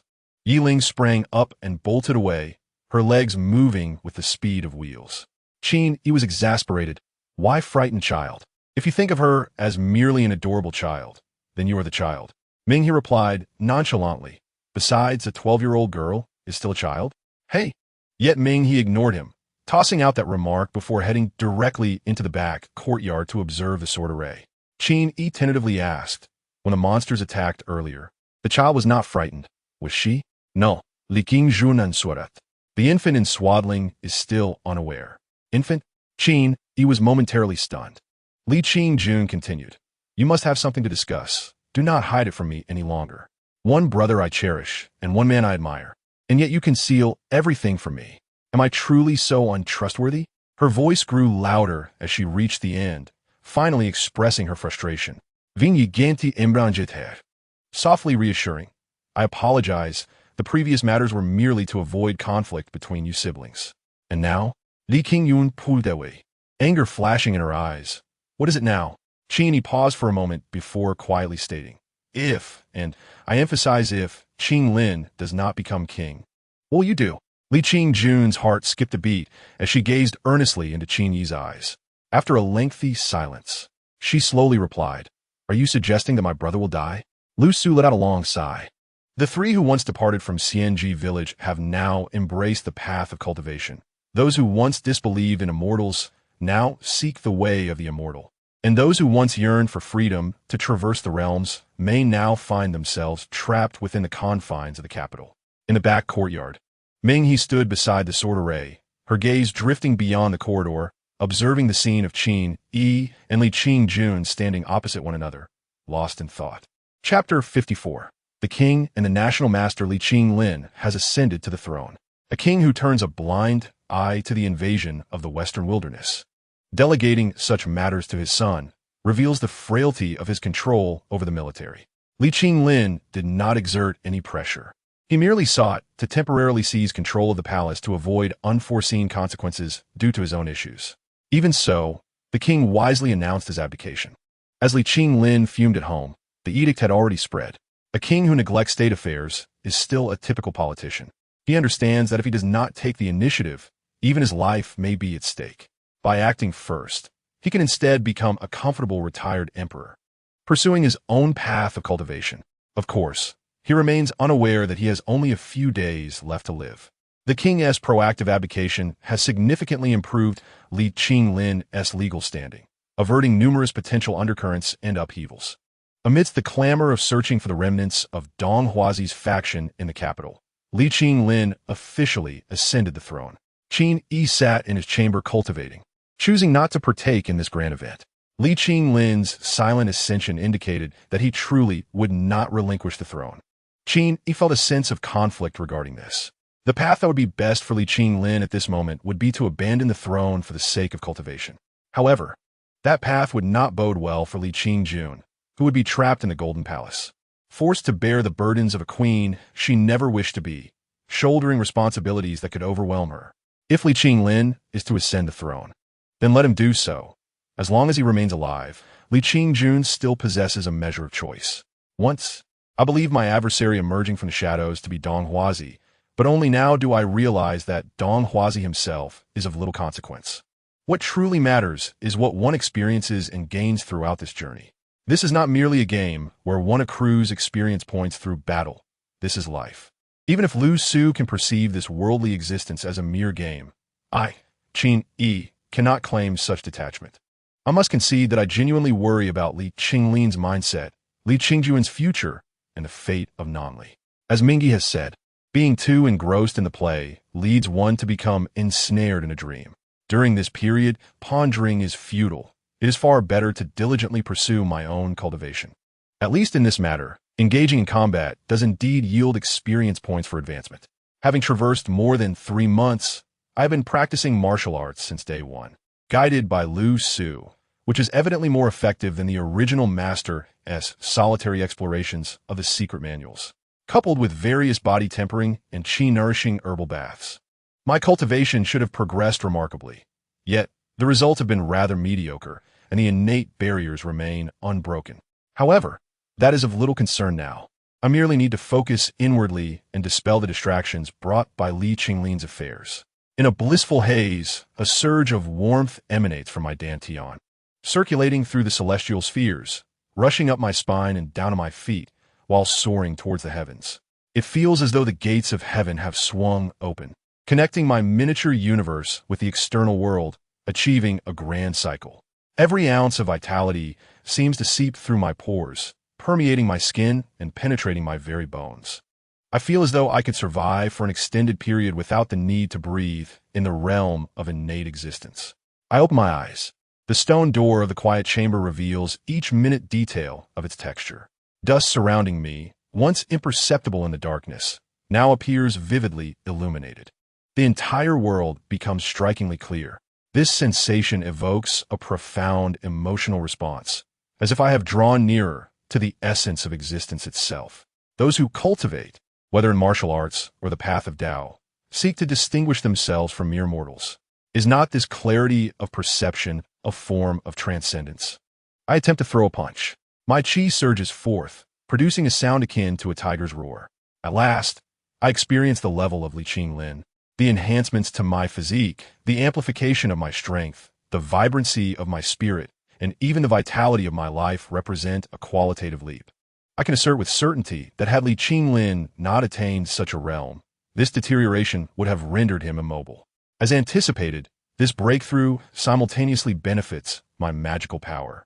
What was once a mere thread of delicate energy has now flourished like grass. Suddenly, I hear Lu Su's voice echo in my sea of consciousness, achieving innate status. You can now, to a certain extent, perceive the existence of spiritual awareness. If one were solely a martial practitioner, they would not yet be able to wield spiritual awareness. However, with your current magical power, you might find a clever way to communicate. A flicker of understanding ignites within me. You mean I should attempt to convey my thoughts to you through the wolf-toothed club? If that is all I need to accomplish, it should indeed be feasible. Overjoyed, I realize that my inability to communicate mentally has often led me to speak to the club as if I were talking to myself. A rather foolish endeavor. When others are present, I often find myself unable to articulate my thoughts, which is quite discomforting. If I can truly manage to communicate with Lu Su without uttering a word, it would bring me even greater joy than doubling my strength. As I focus intently, I can indeed sense spiritual awareness like a vast ocean, boundless and infinite, yet I am uncertain how to wield it. Following Lu Su's instructions, it begins to take on a somewhat tangible form, as if I could accomplish something with great effort. I attempt to transmit a thought to the wolf-toothed club. Club? Lu Su remains silent. Did I fail? Undeterred, I persist. Let me try again. No need to try. I can't be bothered with you. Lu Su replies, do not flaunt your meager techniques in front of Mingi. She will discover your communication with the club in an instant, and you will embarrass yourself. I continue to play with the thought. I find it curious how you have grown bolder in speaking before Mingi. Is your soul energy recovering? Yes. Lu Su replies nonchalantly. In truth, I have been recovering each day for the past 3 months, albeit slowly. I require certain substances to nourish my soul. I inquire with curiosity. You must tell me what you need. When I sent someone from the Crown Prince's residence to gather herbs earlier, they could have procured them for you. I did not wish to mention it then. Lu Su says, at that time, you were quite wary of me. Had you discovered my attempts to seek soul-nourishing substances, it would have aroused suspicion. Very well. I shall begin assisting you in finding herbs today. I rise, stretching my arms and swinging the wolf-toothed club. Let us keep our spirits high, my dear club. Lu Su is exasperated. Outside, the voice of a guard from the Crown Prince's residence calls. Mr. Qin, the king has sent someone to proclaim a decree. Venu momentari fidizis. Recalling that the current king is Li Qinglin. Suppressing his discomfort, he opens the door. Before him stands a eunuch, bowing and scraping with obsequiousness. Congratulations, national master. Congratulations. Qin Yi furrows his brow. Have you mistaken me for someone else? Dong Huazi is at the marketplace. No, no. The eunuch unfurls the imperial edict, skipping over the ornate language, and states directly, the king ascends today and has conferred titles upon the ministers, beginning with you, Qin Yi, who is appointed the national master of the Nanli Qingwei Hongfa, with all possessions of the original Changshan Guan transferred to you, including this former crown princess residence. Qin Yi twitches his lips, wishing to curse the absurdity of it all. Yet, as the words linger on the tip of his tongue, an impulse stirs within him, prompting a question. What treasures are contained within the original Changshan Guan? The eunuch beams. The sorcerer Dong Huazi has hoarded countless treasures over the years, all stored in the vault, awaiting your inspection. Gazing at the wolf-toothed club in my hand, I find it impossible to utter a refusal. Finally, exhaling a sigh, please convey my gratitude to the king. Suddenly, I sense a gaze upon me, Turning, I see Li Qingjun standing not far off, quietly observing. Feeling somewhat awkward, I am at a loss for words, yet Li Qingjun offers a faint smile. Accept it. Only you know how to utilize it wisely. You wish to assist your brother, do you not? In an effort to demonstrate my sincerity, I invite Li Qingjun to accompany me to Chongqingguan to inspect the herbs. Li Qingjun joyfully takes my hand as we stroll through the streets of Nanli. In the face of watchful onlookers, I feel a rush of embarrassment, whereas Li Qingjun remains completely unfazed. What need is there for concern? My brother supports you, and thus our matters are as Li Qingjun continues. There is a hint of shyness in her voice. After a moment's pause, she adds, Our fate is sealed. We await an auspicious day. Unless you wish to cast me aside. I hastily reply, How could that be possible? National Master, Li Qingjun softly remarks, When the time comes, with beauty surrounding you, will you still have time for me? I scoff. Even if all were combined, in my eyes, you surpass them by a mile. Li Qingjun tilts her head slightly to regard me. Is that truly so? You seemed quite confident before. Why the doubt now? Li Qingjun remains silent for a moment before softly stating, Back then, it felt so distant. Believing was easy. Now that it is so close, I find myself plagued by anxiety, much like how my brother once dismissed Changsheng. Yet now, who knows what he truly thinks? Li Qingjun smiles brightly. If the king were to bestow upon you several beauties to serve you, you should accept them. One cannot rely on Night Ling, who cannot even manage herself. I feel quite flustered. How do we end up on this topic? Because Li Qingjun hesitates, finally admitting, I fear you might not be able to keep me. A jolt of realization strikes me, halting my steps. Indeed, if the situation resolves, it would be best for Li Qingjun to leave, allowing us to roam the world freely and carelessly. Yet, I am apprehensive. If Li Qingjun truly needs to remain in Nanli, where would that leave me? Would I stay here with her, forever a national master and prince consort? This is not the life that Li Qingjun originally desired, nor is it the life that Qin Yi yearned for. The two stood silently on the street, exchanging glances until Qin Yi finally spoke. Li Qingjun raised her index finger to his lips, signaling him to pause. Qin Yi complied. With a flicker of emotion in her eyes, Li Qingjun whispered, Kiss me. Without hesitation, Qin Yi embraced her tightly and kissed her passionately right there on the street. The storm of Chongqingguan indeed held countless rare treasures. Although Nanli was small and remote with limited resources, the plundering by Dong Huazi over the years was not to be underestimated. Qin Yi discovered numerous items suitable for his needs, including several medicinal herbs that could aid in delaying Li Qinglin's continued aging. Unfortunately, the soul-nourishing items that Lu Su sought were exceedingly rare. In the end, he only found a few strands of Inghan grass, which had diminished in efficacy due to poor preservation. After collecting the Inghan grass and selecting a few other herbs, he resealed the storeroom. Li Qingjun leaned against the door and asked, Aren't you taking more? This is sufficient, Qin Yi replied, weighing a root in his hand. Do you know what this is? How would I know? This is the Zillian root that I lacked when I first left the mountain with you. Li Qingjun smilat. Her eyes filled with nostalgia. Qin Yi continued. This root is used to concoct a medicinal bath that nourishes true energy. Initially, I needed it to help me break through to the innate stage. Now that I have reached that stage, it is for your use. Li Qingjun bit her lower lip, teasingly responding. Do you think you can bribe this princess with such a mere root? They kissed once more. While Lu Su couldn't help but wish she could cover her eyes and not look at the scene unfolding before her. Out of sight, out of mind. I can close my soul power. Lu Su began to retreat into herself. At that moment, a uniform voice rang out from outside. We pay our respects to the king. The two hurriedly parted, and Li Qingjun frantically tidied her disheveled clothing, unable to lift her head. Li Qinglin approached slowly, and from a distance, Qin Yi watched, feeling his mood shift from the blissful to the heavy.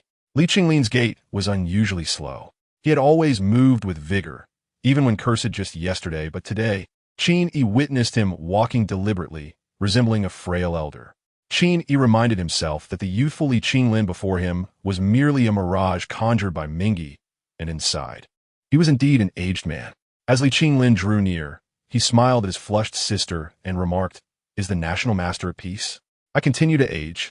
Li Qinglin seemed not to hear his words and continued, At this rate, I may not last a year. Li Qingjun looked up suddenly. Li Qinglin added, Qin brother, there is a significant problem. Qin Yi asked, "What is it?" "I find myself lacking in energy, and my thoughts are much slower than before," Li Qinglin confessed softly. "In this frail state, I am incapable of accomplishing what I wish to do. Even setting right the chaos caused by Dong Huazi in Nanli feels beyond my reach. Frailty, lack of energy, sluggish thoughts. This was no mere matter of facing death.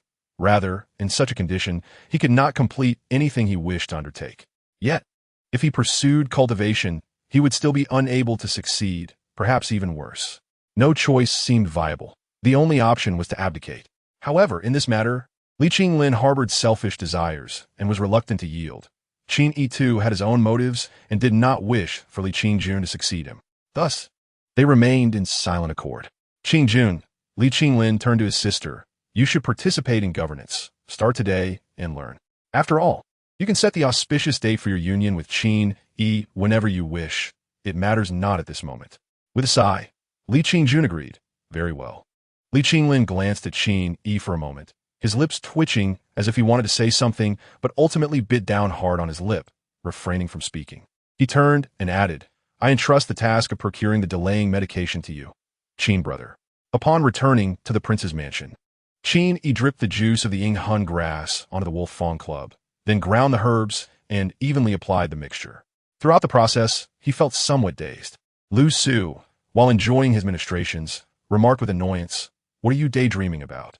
I wonder if Nanli is destined to become a sacrificial offering for both Li Qinglin and me, driven by our selfish desires." "Let it be," Lu Su replied indifferently. "This is his realm, not yours. If Nanli perishes, wouldn't you be able to take Li Qingjun far away?" Qin Yi paused, struck by her words. Perhaps Mingyi thought he was entangled in friendship, noble and pure in spirit, but little did they know the selfish thoughts that truly plagued him. The deepest demons of the heart. Only Lu Su, who was by his side day and night, saw through him completely. Qin Yi remained silent, finishing the application on the Wolf Fang Club before carefully setting it aside. He then retrieved the selected herbs, preparing to refine elixirs. As the flames rose in the furnace, Qin Yi sat motionless beside it, staring intently, the ethereal blue flames casting shadows across his face. In the following days, Qin Yi returned to a state of seclusion, wholly devoted to alchemy. It seemed he had forgotten that the entire prince's mansion had been bestowed upon him, still residing in that guest courtyard. Aside from Li Qinglin's household moving out, the mansion felt much quieter, as if nothing had changed. Mingyi occupied another guest room in the courtyard, spending most of her time in the back garden, meditating on the sword array. It appeared that Lu Su's sword array truly held significant meaning for her. She had indeed said before, "You refine your pills, and I pursue my path," and though they were under the same roof, there was no room for romantic entanglement. It seemed that Mingyi had reached a realm where she no longer required food or other bodily necessities. They encountered no awkwardness between them, and the kind of days living with Mingyi scenarios were far from their reality. Occasionally, they would see each other outside, with Mingyi offering a slight bow before passing by. Qin Yi found himself at a loss for words. The distance between them felt as vast as the galaxy, and it did not diminish with their cohabitation. Rather, as long as she remained silent, the sense of distance only increased, making it feel as though he could not speak in her presence. No one would converse with a star many light years away. He could somewhat empathize with Dong Huazi's discomfort during Mingyi's time at Changxingwan, knowing she was a formidable ally. Yet not knowing how to approach her was a frustrating predicament. Rolling on the ground, begging for help would only lead to ridicule, and discussing philosophy with her would be futile, as he lacked the necessary depth. He hadn't even thought to ask her for lodging money, and instead had been caught in one of her grand formations that annihilated a horde of his monsters. The more he thought about it, the more sympathy he felt for her. She was likely the unluckiest person in history. Fortunately, Qin Yi had never intended to strike up a conversation with Mingyi. Her beauty made him wary of close contact, fearing it might stir Li Qingjun's jealousy. He preferred this comfortable arrangement where they led their separate lives without prying into each other's affairs. By the way, Bang Bang, you have seen much of the world. Have you ever encountered that legendary gaze devoid of any lewdness, purely appreciating the beauty of things? Lu Su asked, "What is that?" "I heard that beautiful women often experience such stares. Others gaze at them with wicked eyes, while someone, perhaps, appreciates them purely. confirming that this gaze belongs to the person they have been waiting for. What a ridiculous notion. Qin Yi sighed. I always felt that my gaze belonged to the latter. Lu Su finally understood, bursting into laughter. A few glances make Mingyi think this and that. Are you sure your head hasn't been struck by a stick? Yes, you. I haven't been hit. Qin Yi replied with a smile. It was merely a jest. I have no intentions toward her. Lu Su expressed her doubt. You really have no intentions? I already said. That is just my pure appreciation for beauty. Lu Su challenged him. Then look at me. Qin Yi shot her a look of disdain. Indeed, that gaze is quite nice. I enjoy how you both scorn me while still tending to my wounds. Qin Yi sat down with the prepared herbs, placing Lu Su flat on the soft cushion. However, he couldn't shake off a sense of peculiarity. Recently, Li Qingjun had been exceedingly busy, making it rare for them to meet. Yet he found himself devoid of that typical yearning that accompanies romantic entanglements, that anxious feeling akin to a long separation. He immersed himself in alchemy and cultivation without any emotional distractions clouding his mind, maintaining a serene demeanor. It was only in moments of leisure that he began to reminisce, which he thought was at least somewhat normal. Shouldn't being in love feel different? As the first time experiencing such sentiments, Qin Yi was uncertain. It seemed that even those academically inclined individuals in love managed to balance their studies. Perhaps it was all a deception perpetuated by romantic novels. He gradually applied the herbs to Lu Su and inquired, Am I perhaps a bit heartless? Liu Su, lost in her enjoyment, momentarily failed to respond. What I mean is I don't seem to have that constant desire to cling to Qingjun. Shouldn't lovers be perpetually concerned about each other? How would I know? Lu Su began to respond, but then felt she had overstepped, jeopardizing her carefully cultivated image of experience, and promptly fell silent. Qin Yi, absorbed in his thoughts, did not notice her hesitation. Lu Su sighed with relief and adopted a more composed tone. I think it's quite normal. After all, has Li Qingjun ever clung to you? Qin Yi was taken aback, realizing she might have a point. Perhaps the timing was not right. Lu Su casually remarked, At this moment, each of you has a plethora of matters occupying your minds. If one could still be preoccupied with romantic notions, that would indeed be heartless. Besides, Li Qingjun is hardly suited for governance. She is likely exhausted and overwhelmed, lacking the energy to ponder trivialities. Why does your tone sound somewhat gleeful? Qin Yi finally regained some clarity. Does it? Lu Su denied it. You've been restless lately, overthinking things. I am not restless. My success rate in alchemy exceeds 90%, and I've made significant progress. You haven't shown any seriousness when applying the Yinghun grass. Lu Su admonished. When engaged in a task, one must focus solely on that task. If you can think of other matters while applying the herbs, you might also let your mind wander during practice, leading to dangerous consequences. Remember, even a mightiest dam can be breached by a single ant. Such matters require vigilance. Qin Yi pondered her words, sensing some truth in them. He accepted the scolding in silence and diligently continued applying the herbs. Lu Su let out a contented sigh. The application of the herb did not take long. Soon, Qin Yi had it evenly distributed and set aside. He then asked, Is this really beneficial for you? What you desire is soul energy, not damage to the staff. This staff is not my body, Lu Su responded. The even application is meant for the medicinal properties to be uniformly distributed, penetrating every angle of the soul for nourishment. Suddenly, Lu Su added, Hey, while the herb's potency is average, it feels like a long-awaited rain in a drought for me, given my lack of external assistance over the years. I used to lack the strength to confront you, but now I can easily defeat you in your sleep. Are you afraid? Qin Yi flicked the spiked end of the staff as if teasing a pet cat. Be good, don't beat Sundara. If Lu Su were indeed a cat, she would likely be bristling at that moment. Vinyi, a voice called from outside, and Qin Yi felt a rush of joy as he rushed to greet Li Qingjun. However, he was met with the sight of her looking haggard, resembling a wilted plant. He stepped forward to support her and asked, What's wrong? Nothing. Just feeling quite difficult, Li Qingjun replied, appearing more than just weary. She seemed utterly drained, practically hanging on Qin Yi. It became clear to him that matters of state were indeed burdensome. Lu Su's earlier assessment was spot on. She was not suited for this line of work. It was akin to a poor student being forced to take an exam, suffering greatly without any real progress. Li Qingjun leaned in and directly took the elixir from him. Her languid demeanor oddly reminiscent of Yiling, unable to resist. Qin Yi gently ruffled her hair and tentatively suggested, since you are not suited for state affairs. Perhaps you shouldn't force yourself? Qin Yi fell silent. In such a situation, suggesting that Li Qingjun leave was something he knew she would never agree to. After all, she was a girl who would never shy away from responsibility, even stating that safeguarding the realm was her duty. At this moment, her sense of obligation seemed to overshadow her dreams, and perhaps even her affection for him. This thought flickered through Qin Yi's mind, but he felt no turmoil. He never believed such matters required a hierarchy of importance. It was as trivial as debating whom to save first in a sinking boat, mother or wife. Each situation must be evaluated on its own merits. When her family faced peril, prioritizing responsibility was only natural. In fact, this sense of duty was one of the reasons he admired Li Qingjun, and he should have been supporting her. Yet, the current circumstances were anything but ordinary. He realized that if things continued down this path, Li Qingjun might end up perishing alongside Nanli. This transcended the issue of mere support. He could not allow such a fate to unfold. He was neither Huang Rong, nor could he emulate her. Lost in thought, he suddenly noticed that Li Qingjun had exhausted herself and had fallen asleep on the stone table.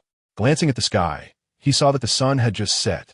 With a sigh, he quietly carried her to bed, tucking her in. Standing by the window, he gazed at the sunset, lost in contemplation when he suddenly communicated mentally. Liu Su. Liu Su was somewhat reluctant to engage, preferring not to be called Bing Bing. Typically, such interactions heralded trouble. I want to take her away directly, regardless of Nanli. Aren't you afraid she'll wake and berate you, perhaps even harbor resentment? I would rather she despise me than witness her demise. Liu Su pressed. Very well. Qin Yi shook his head. I do not find this commendable. It seems I have no choice but to proceed this way. What I meant by very well is that you have finally made a decisive choice. Perhaps you haven't realized it, but you have always acted passively, responding only when circumstances arose. This is your first time taking the initiative to make a difficult decision, regardless of right or wrong. That is commendable. Liu Su smiled. It seems this journey to Nan Li has indeed allowed you to mature. Perhaps. Before he could finish, a knock sounded on the door, and Ming He's voice came through. Are you there, fellow Taoist? Qin Yi felt his heart race. I am not here. I have nothing to hide.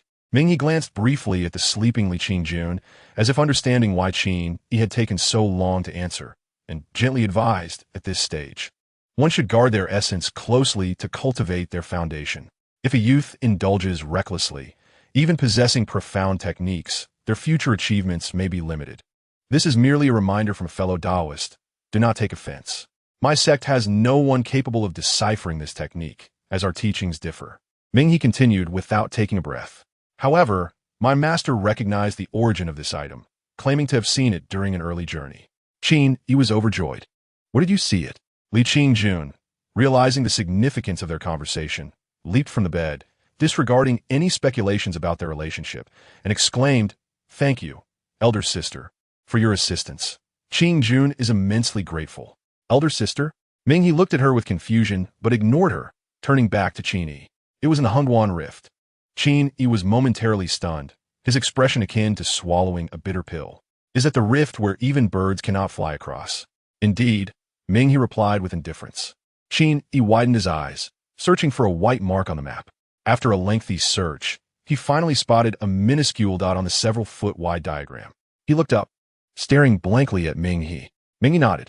Qin Yi asked, What now?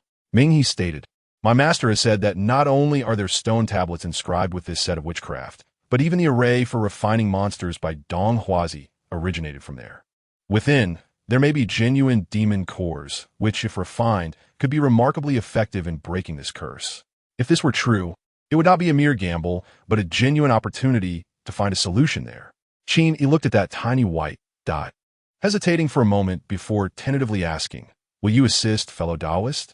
Ming He replied with a calm demeanor, In the conflict over Nanli, I have already overstepped my bounds, and my sect has reprimanded me. The implication was clear. She was absolutely unwilling to go. I exclaimed.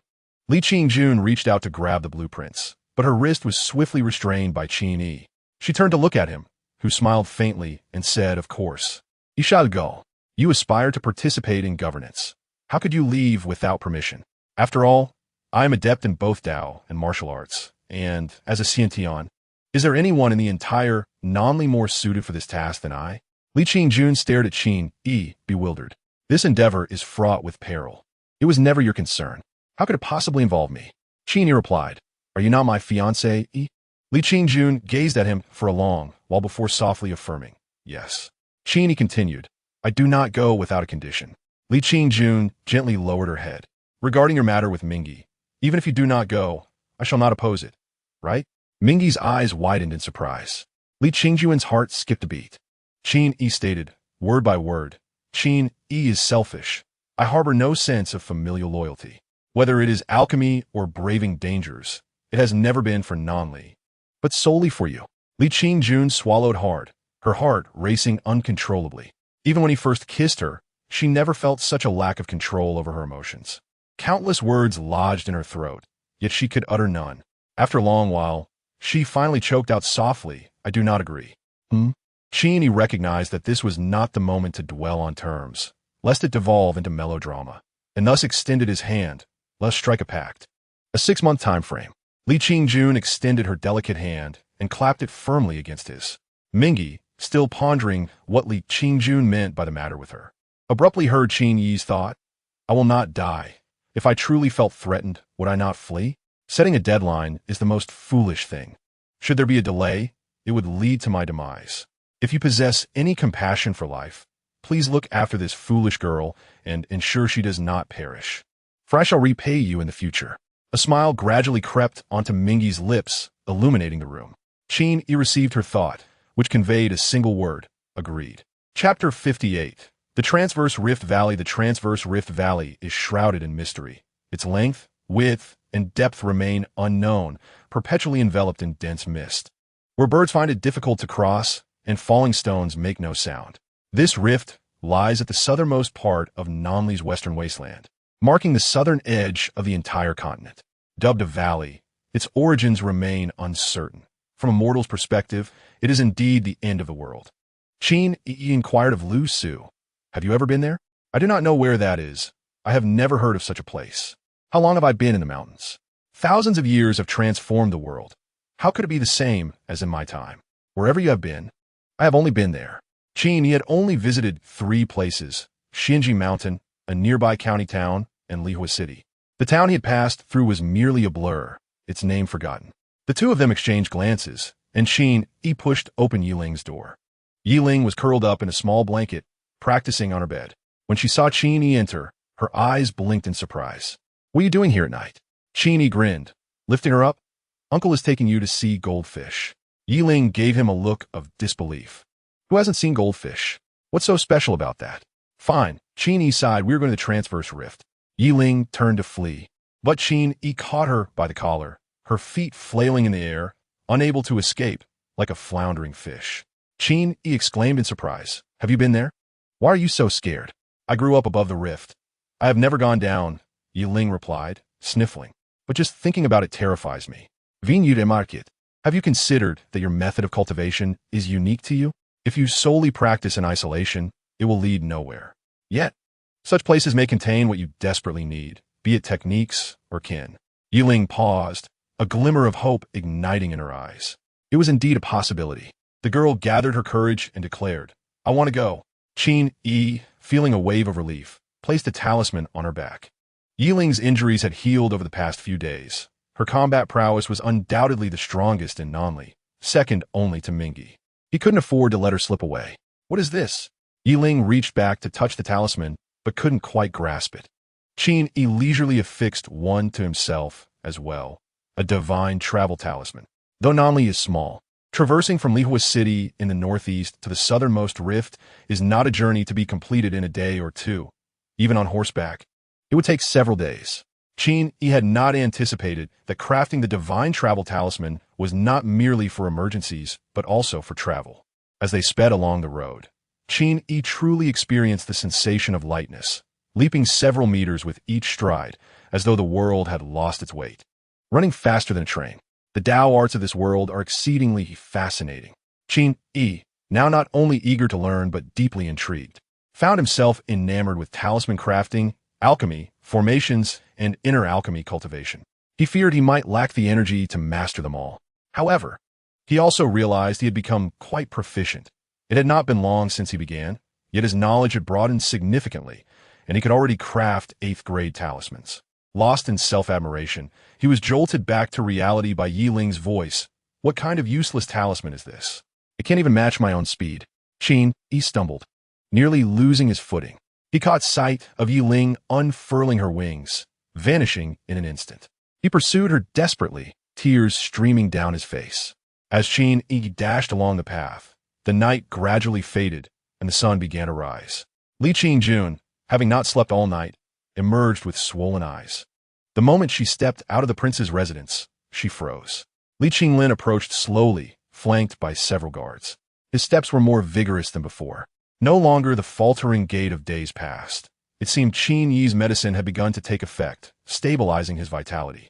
What brings you here? Li Qingjun asked in surprise. Aren't you supposed to attend court today? The court is adjourned today, Li Qinglin replied with a smile. I merely wish to take a stroll for the sake of my health. Li Qingjun nodded. As warriors, they understood the importance of circulation. Li Qinglin's expression turned peculiar. How is it that you came out from here? Have you and Qin Yi? Li Qingjun interjected. Are you here to find Qin Yi? He mentioned that even that kind of elixir should not be consumed excessively, as it would do more harm than good. Li Qinglin fell silent for a moment before responding. It is nothing. I merely wish to have a conversation with him. You know, among all the officials, there are few with whom I can speak candidly. Li Qingjun gazed at him, her heart heavy with a sigh. She had witnessed this several times. Yet, she could not find him laughable, putting herself in his shoes. She understood all too well. Even upon hearing that her brother had been more irritable in the palace lately, often scolding maids and eunuchs, she could empathize with the anxiety he felt, even if she disapproved of his behavior. She merely hoped he could soon emerge from such a mental state. There's no need to seek Qin any longer, she finally spoke. Li Qinglin's expression changed. He has left? You couldn't keep him? His tone saddened Li Qingjun. Is that how you perceive Qin Yi? Li Qinglin's expression shifted several times before he softened his tone. Qin Yi is an outsider, fundamentally not much different from Ming Yi. Perhaps as a friend, he is loyal, but he will never have any allegiance or affection for Nanli. His perspective on Nanli has always been that of an observer. I have been contemplating whether he would leave. So, you conferred upon him the title of national teacher, granted him generous rewards, and arranged my marriage solely to keep him? Li Qinglin sighed. I know he does not care for such things, but what else can we do? What would it mean to retain him? Li Qingjun sighed. He can refine elixirs for you, delay aging, or even grant longevity. Li Qinglin's pupils constricted slightly. He had indeed left, but he did so to understand your curse, venturing into the perilous transverse rift. Li Qingjun stated calmly. He truly has no attachment to Nanli, observing its rise and fall like Ming Yi. Yet, he possesses emotions as a human, unable to remain indifferent to you and me. Li Qinglin's expression changed once more, replaced by a smile. Qin Yi is indeed a true friend, but you two may not necessarily be considered friends, regardless of your feelings towards him or his towards you. Li Qingjun slowly remarked, but he is my husband. Li Qinglin gazed at her for a moment, then suddenly smiled. You have grown up. With that, he turned and slowly walked away. Li Qingjun watched his retreating figure, her delicate hands tightly gripping the sleeve of her garment, within which lay a cultivation manual gifted to her by Qin Yi. She recalled Qin Yi's parting words. I do not know the outcome of my journey, nor the duration. Do not place all your expectations upon it. If Qinglin ultimately cannot resist the urge to cultivate, then let him have it. It is certainly better than him practicing the discarded methods left by Dong Huazi. Ming He was observing her from behind. Li Qingjun harbored an aversion towards Ming He. Although she claimed not to oppose Qin Yi and Ming He's relationship, her discomfort stemmed from the cold detachment in Ming He's gaze. As if he were an observer from the clouds, indifferently watching Nanli, Li Qinglin, Qin Yi, and her, Li Qingjun, observing each individual's joys and sorrows as if perusing through a collection of stories, ultimately transforming them into her own insights. At times, Li Qingjun felt a malicious thought arise within her. One day, when you find yourself ensnared in the mortal realm, I wonder what you would become. Days passed, and soon 2 more had gone by. Qin Yi arrived at Hengduan Li Ji, weary from his travels. Before him lay a vast expanse of mist, obscuring both the opposite side and the valley floor, an ethereal infinity. Qin Yi took a deep breath and half-squatted at the cliff's edge, intending to unfold the map to ascertain his location. Lu Su suddenly spoke. So this is the location of Hongduan Li Ji? Qin Yi immortality. Have you been here before? Of course, Lu Su replied, her tone peculiar because I created this entire chasm. Qin Yi staggered, nearly tumbling into the abyss. Chapter 59. The soaring serpent riding the mist. This existence has become unbearable. Being mocked by a little girl on the road is one thing, but encountering a pompous individual at the destination is truly disheartening. The most crucial aspect is that this is merely a facade, devoid of any practical utility. Even if this chasm was indeed shaped by Lu Su, what has transpired below over the millennia, what creatures have taken residence there, remains a mystery to her. It is an entirely new map for her as well. What good does it do that she created it? Qin Yi felt tears streaming down his face. Lu Su's voice echoed from long ago. In that strike, many perished. Their celestial essence, remains, and treasures may have formed their own domains. The scattered techniques are countless. This place indeed has the potential to become a formidable secret realm, with certain areas likely becoming death traps, where anyone who enters meets their doom.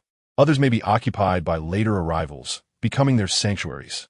Qin Yi sniffled. What uses it to speak so grandly when you cannot access any of it now? At least I can decipher many things. Some techniques that Ming He and others cannot comprehend are merely strategies for a defeated general to me, Lu Su replied nonchalantly. This place is splendid. Qin Yi, you must witness what a cultivator ought to see. Yiling watched him cautiously from side. Why are you staring at that stick? Oh, it's nothing, just lost in thought. Yiling shrank back slightly. I feel there's an ambiguous connection between you and that stick. Before she could finish, Qin Yi's eyes gleamed with menace as he raised the stick, feigning a strike. Yiling crouched defensively, covering her head. Lu Su was exasperated. There are indeed the remains of the tongue she below. It greatly benefits her. Even her thin bloodline may have been influenced by its aura. Now, I won't tell her. Let her die if she wants. Let S go, Qin Yi grumbled, pulling Yiling towards the marked location on the map. Walking along the cliff edge for several days, they finally reached a relatively safe area marked on the map, which was in reality the wilds within the territory of the West Desolate Kingdom. Undoubtedly, Dong Huazi originated from the West Desolate Kingdom, having stumbled upon some ancient shamanic and Taoist practices here. Yet lacking guidance, he could not comprehend them fully, resulting in his current state. The map's grain-sized markings were not insignificant upon arrival, spanning several miles in all directions. However, all they could see were sheer cliffs, with no pathways leading downward. The energy tremors that had once caused spatial disturbances were entirely normal. Lu Su confidently stated thus. At some point below the cliff, one can suddenly plunge straight down. Dong Huazi must have slipped and fallen, fortuitously finding his way up. But I cannot leap off the cliff to test where it leads. Even if I descend, how will I return? What if I become trapped below? Use a floating talisman to descend slowly. Once at the bottom, I can determine which position allows for ascent, Lu Su asserted with confidence. If you misjudge, then you can cultivate down there for 10 or 8 years. What's the big deal?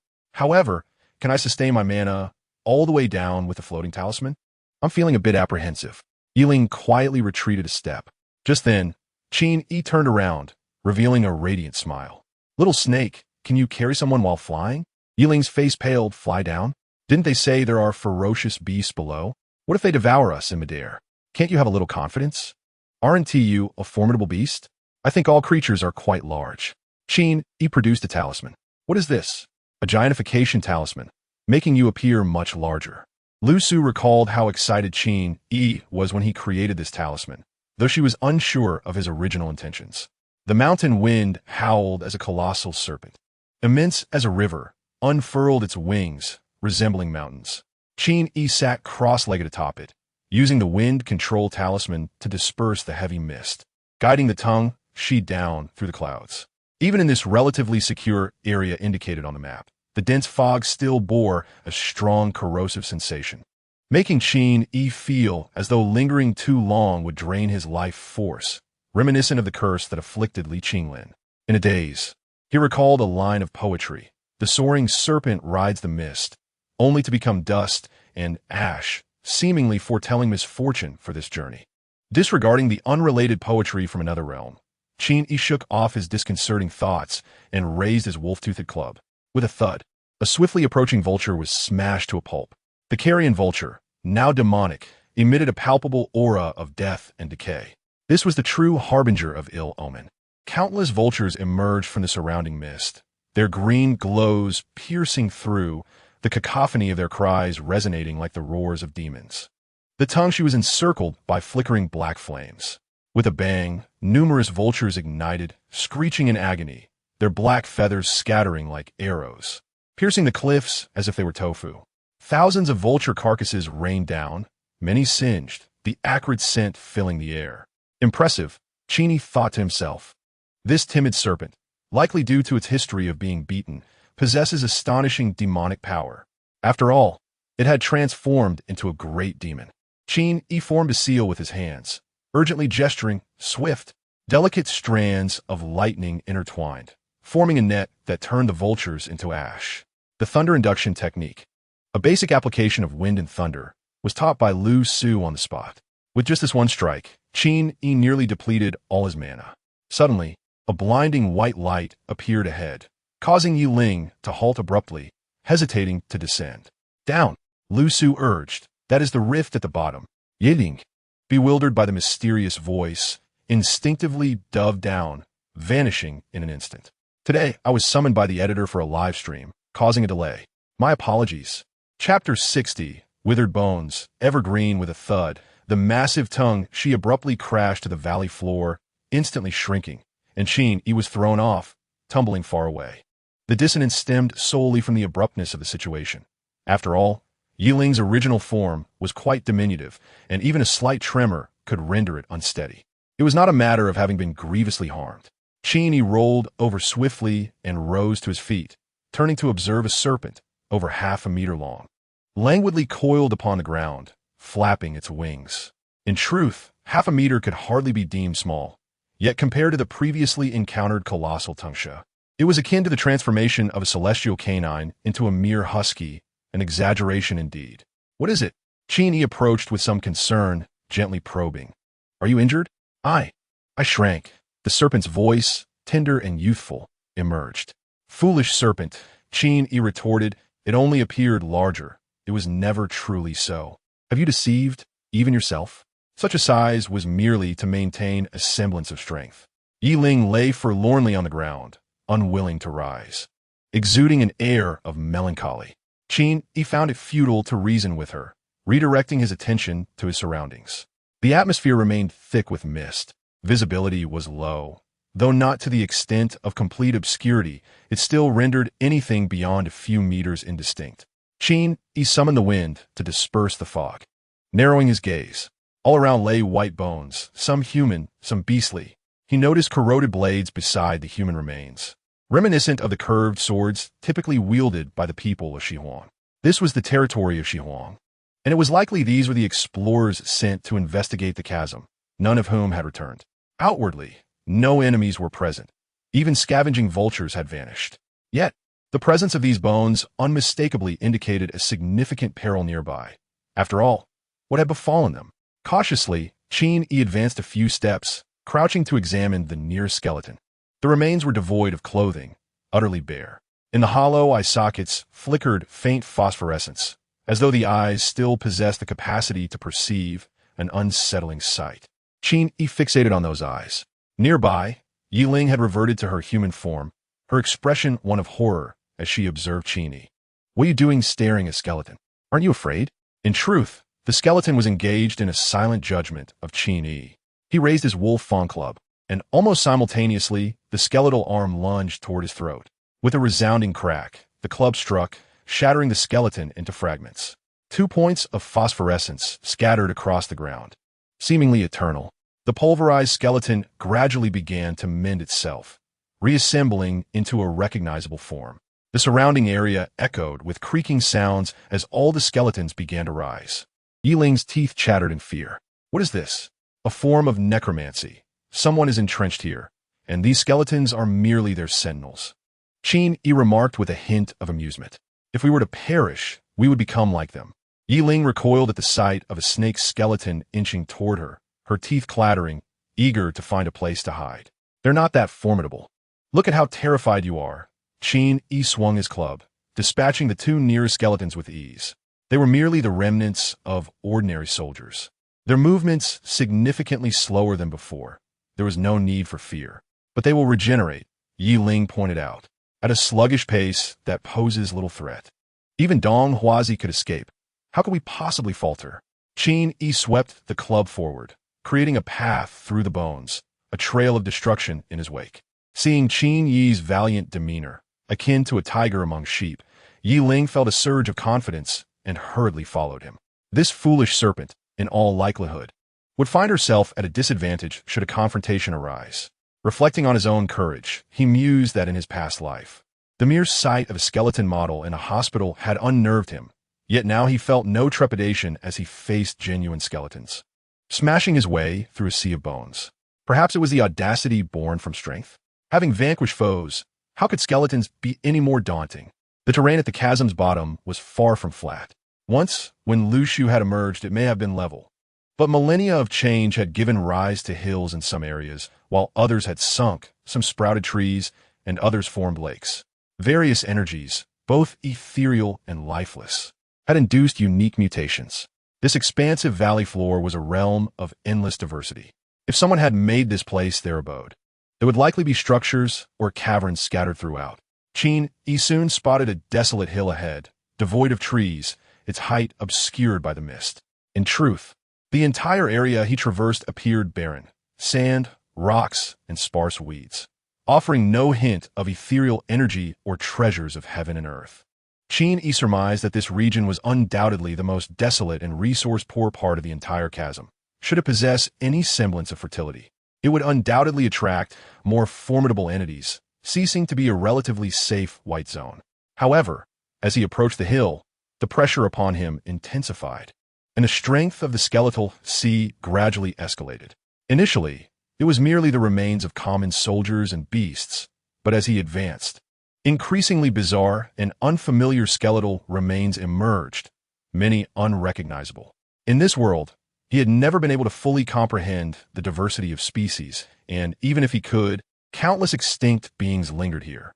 For instance, before him lay a gigantic reptilian skeleton, reminiscent of a dinosaur, with 3 heads, one resembling a human, while the other 2 appeared to be either canine or lupine. What manner of creature was this? Regardless of its identity, being brushed aside by such massive feet would surely lead to death or disfigurement. With a thunderous crash, the entire colossal beast skeleton collapsed. Qin Yi swiftly turned and grasped Yi Ling, darting toward the hill. Yi Ling scratched her head. It resembles me a bit.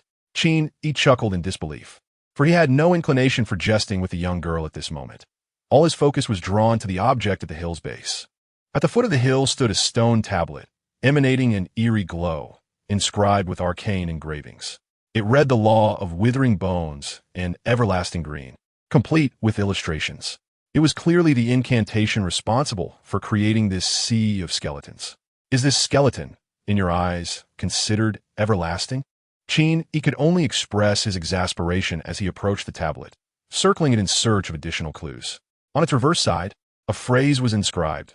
Behind lies withered bones, ahead lies everlasting green. The meaning of this phrase was peculiar, seemingly elucidating the nature of this sinister magic. Yet, interpreting it as a promise of longevity for those who advanced was equally valid. At last, Qin Yi understood how Dong Huazi had the audacity to forge ahead. Who wouldn't desire the allure of eternal life?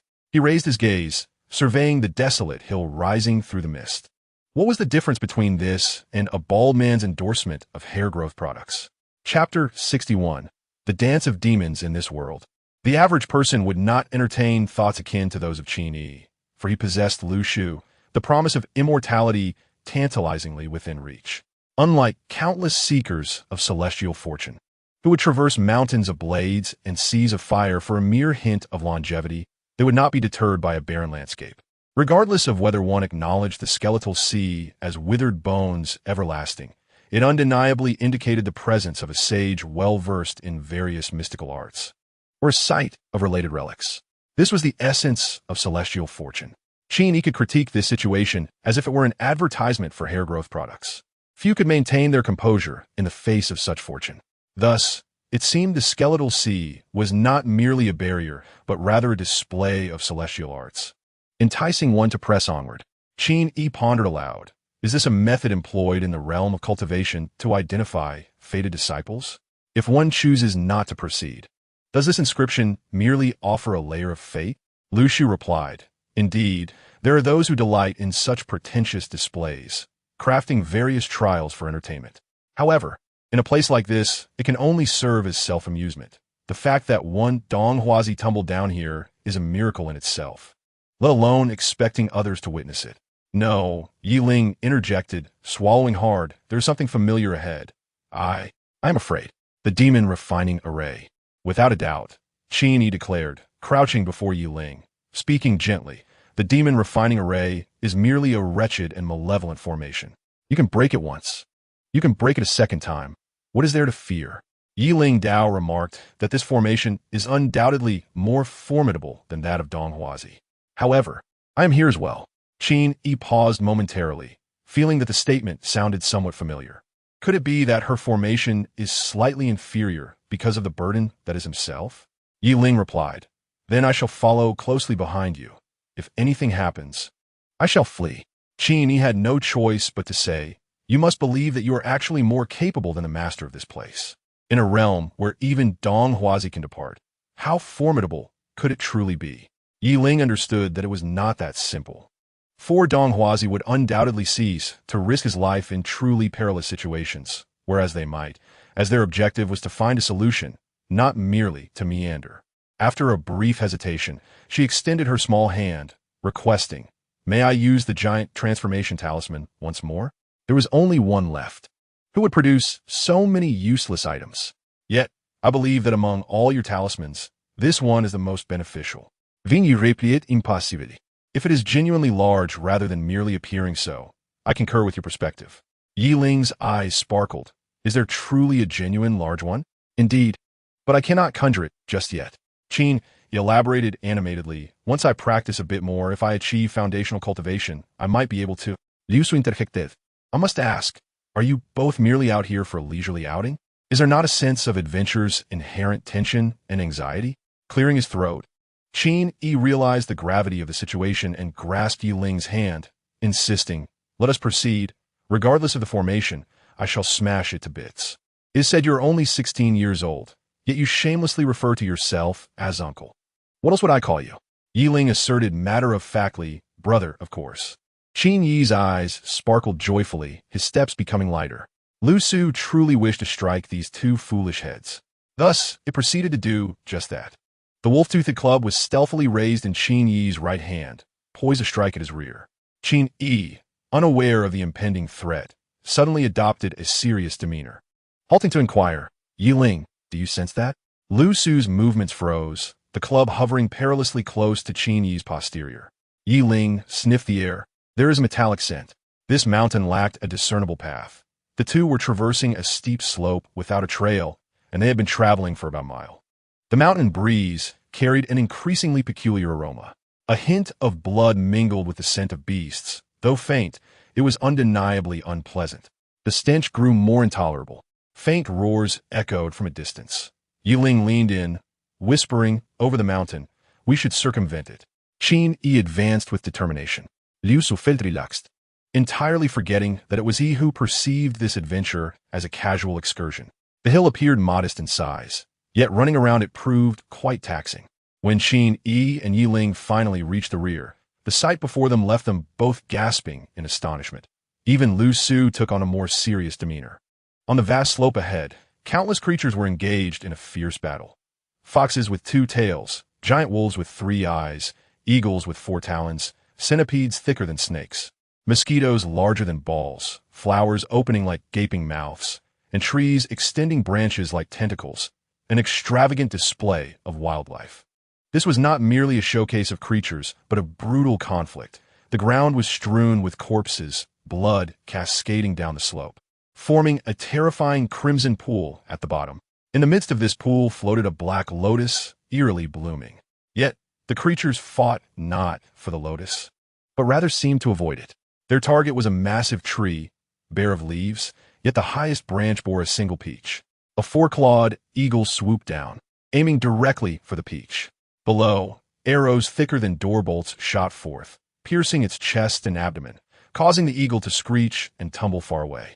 Following the trajectory of the arrows, they spotted a hedgehog the size of an elephant, grinning maniacally. Yi Ling watched the scene intently, scanning for her kind, only to let out a disappointed sigh after a while. There were serpents, many varieties, including giant pythons far thicker than her, yet none bore wings. Qin Yi remained vigilant, pulling Yi Ling back behind a rock, unwilling to draw closer. Each creature exuded power in his perception.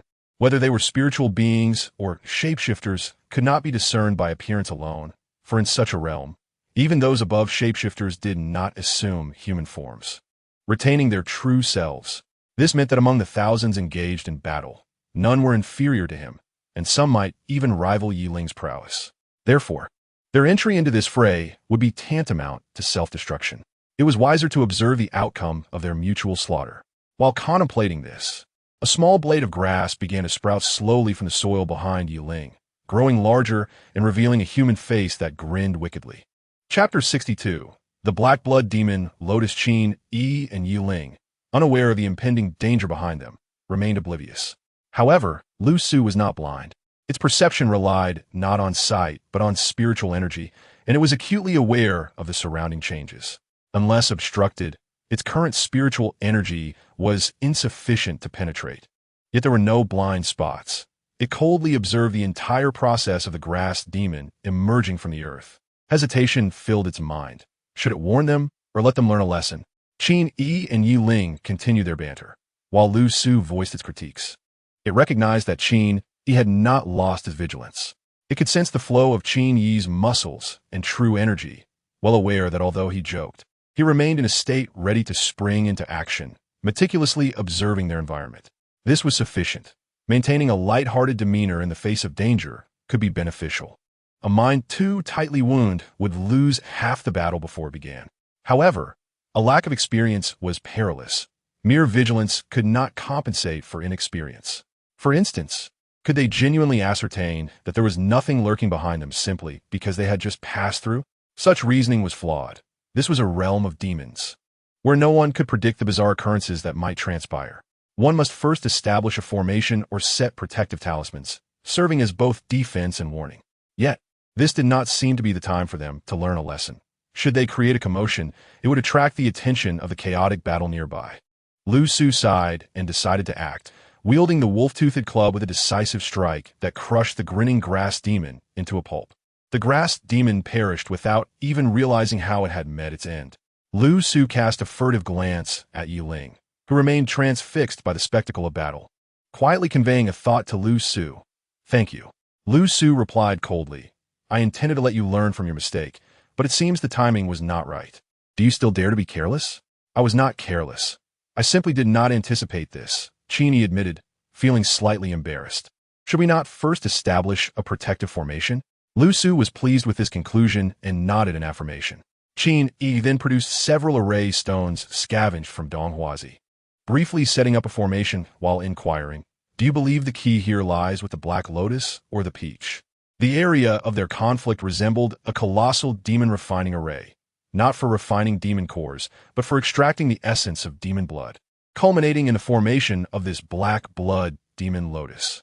This lotus possessed 9 petals in total, and the current one had developed 4, marking it as a true treasure, highly valuable as a material for various high-quality elixirs, particularly for the soul and consciousness.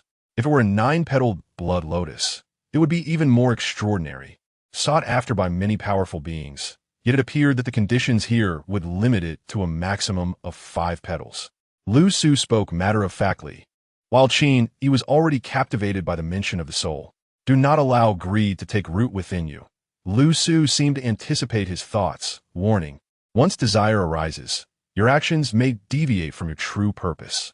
Remember what your goal is." The Taozi was, in essence, a form of witchcraft that manipulated the minds of those within its grasp, leading them to perceive the fruit as a sacred relic worth contending for, oblivious to the dire circumstances surrounding them. Should anyone emerge victorious and consume the Taozi, there was a significant likelihood they would become a puppet of the sorcerer. Qin Yi inhaled sharply. Such insights were not typically gleaned from the experience of ordinary cultivators, who could discern such truths on their own. This place was owned, not merely a relic of the past. Qin Yi pondered deeply, recognizing that the master of this domain was undoubtedly a formidable cultivator or sorcerer, far beyond his current capabilities. It was possible that both he and Yi Ling were already under the watchful gaze of this master, making any attempt to seize the xian a fool's errand. He realized he must cast aside his greedy thoughts. After all, this did not belong to him. What rationale was there for coveting something beneficial for soul cultivation? Had he read too many novels? Lu Su remained remarkably composed, even in the face of something that could greatly benefit her. She had never entertained a single thought of seizing it. Qin Yi felt a twinge of shame. He had considered himself serene, yet Lu Su's agitation revealed that, in matters of mindset, he fell light years behind her. Judging by the manner in which the individual had erected the stone tablet, as long as he did not disrupt their endeavors, remaining here posed no significant risk.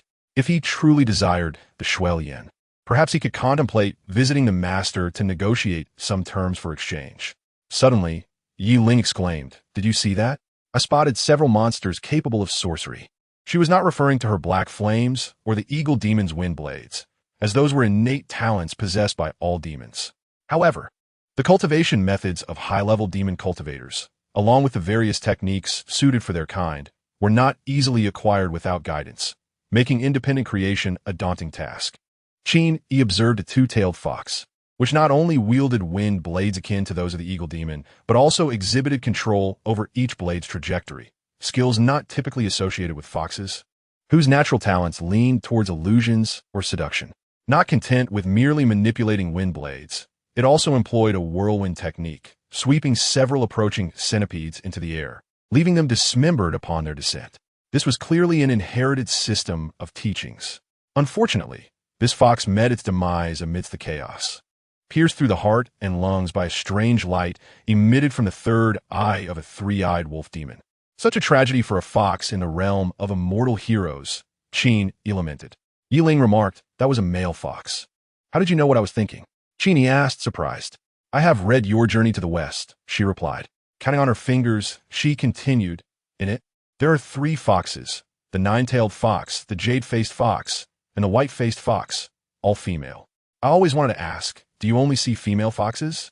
The reputation of Journey to the West had unfairly shaped public perception.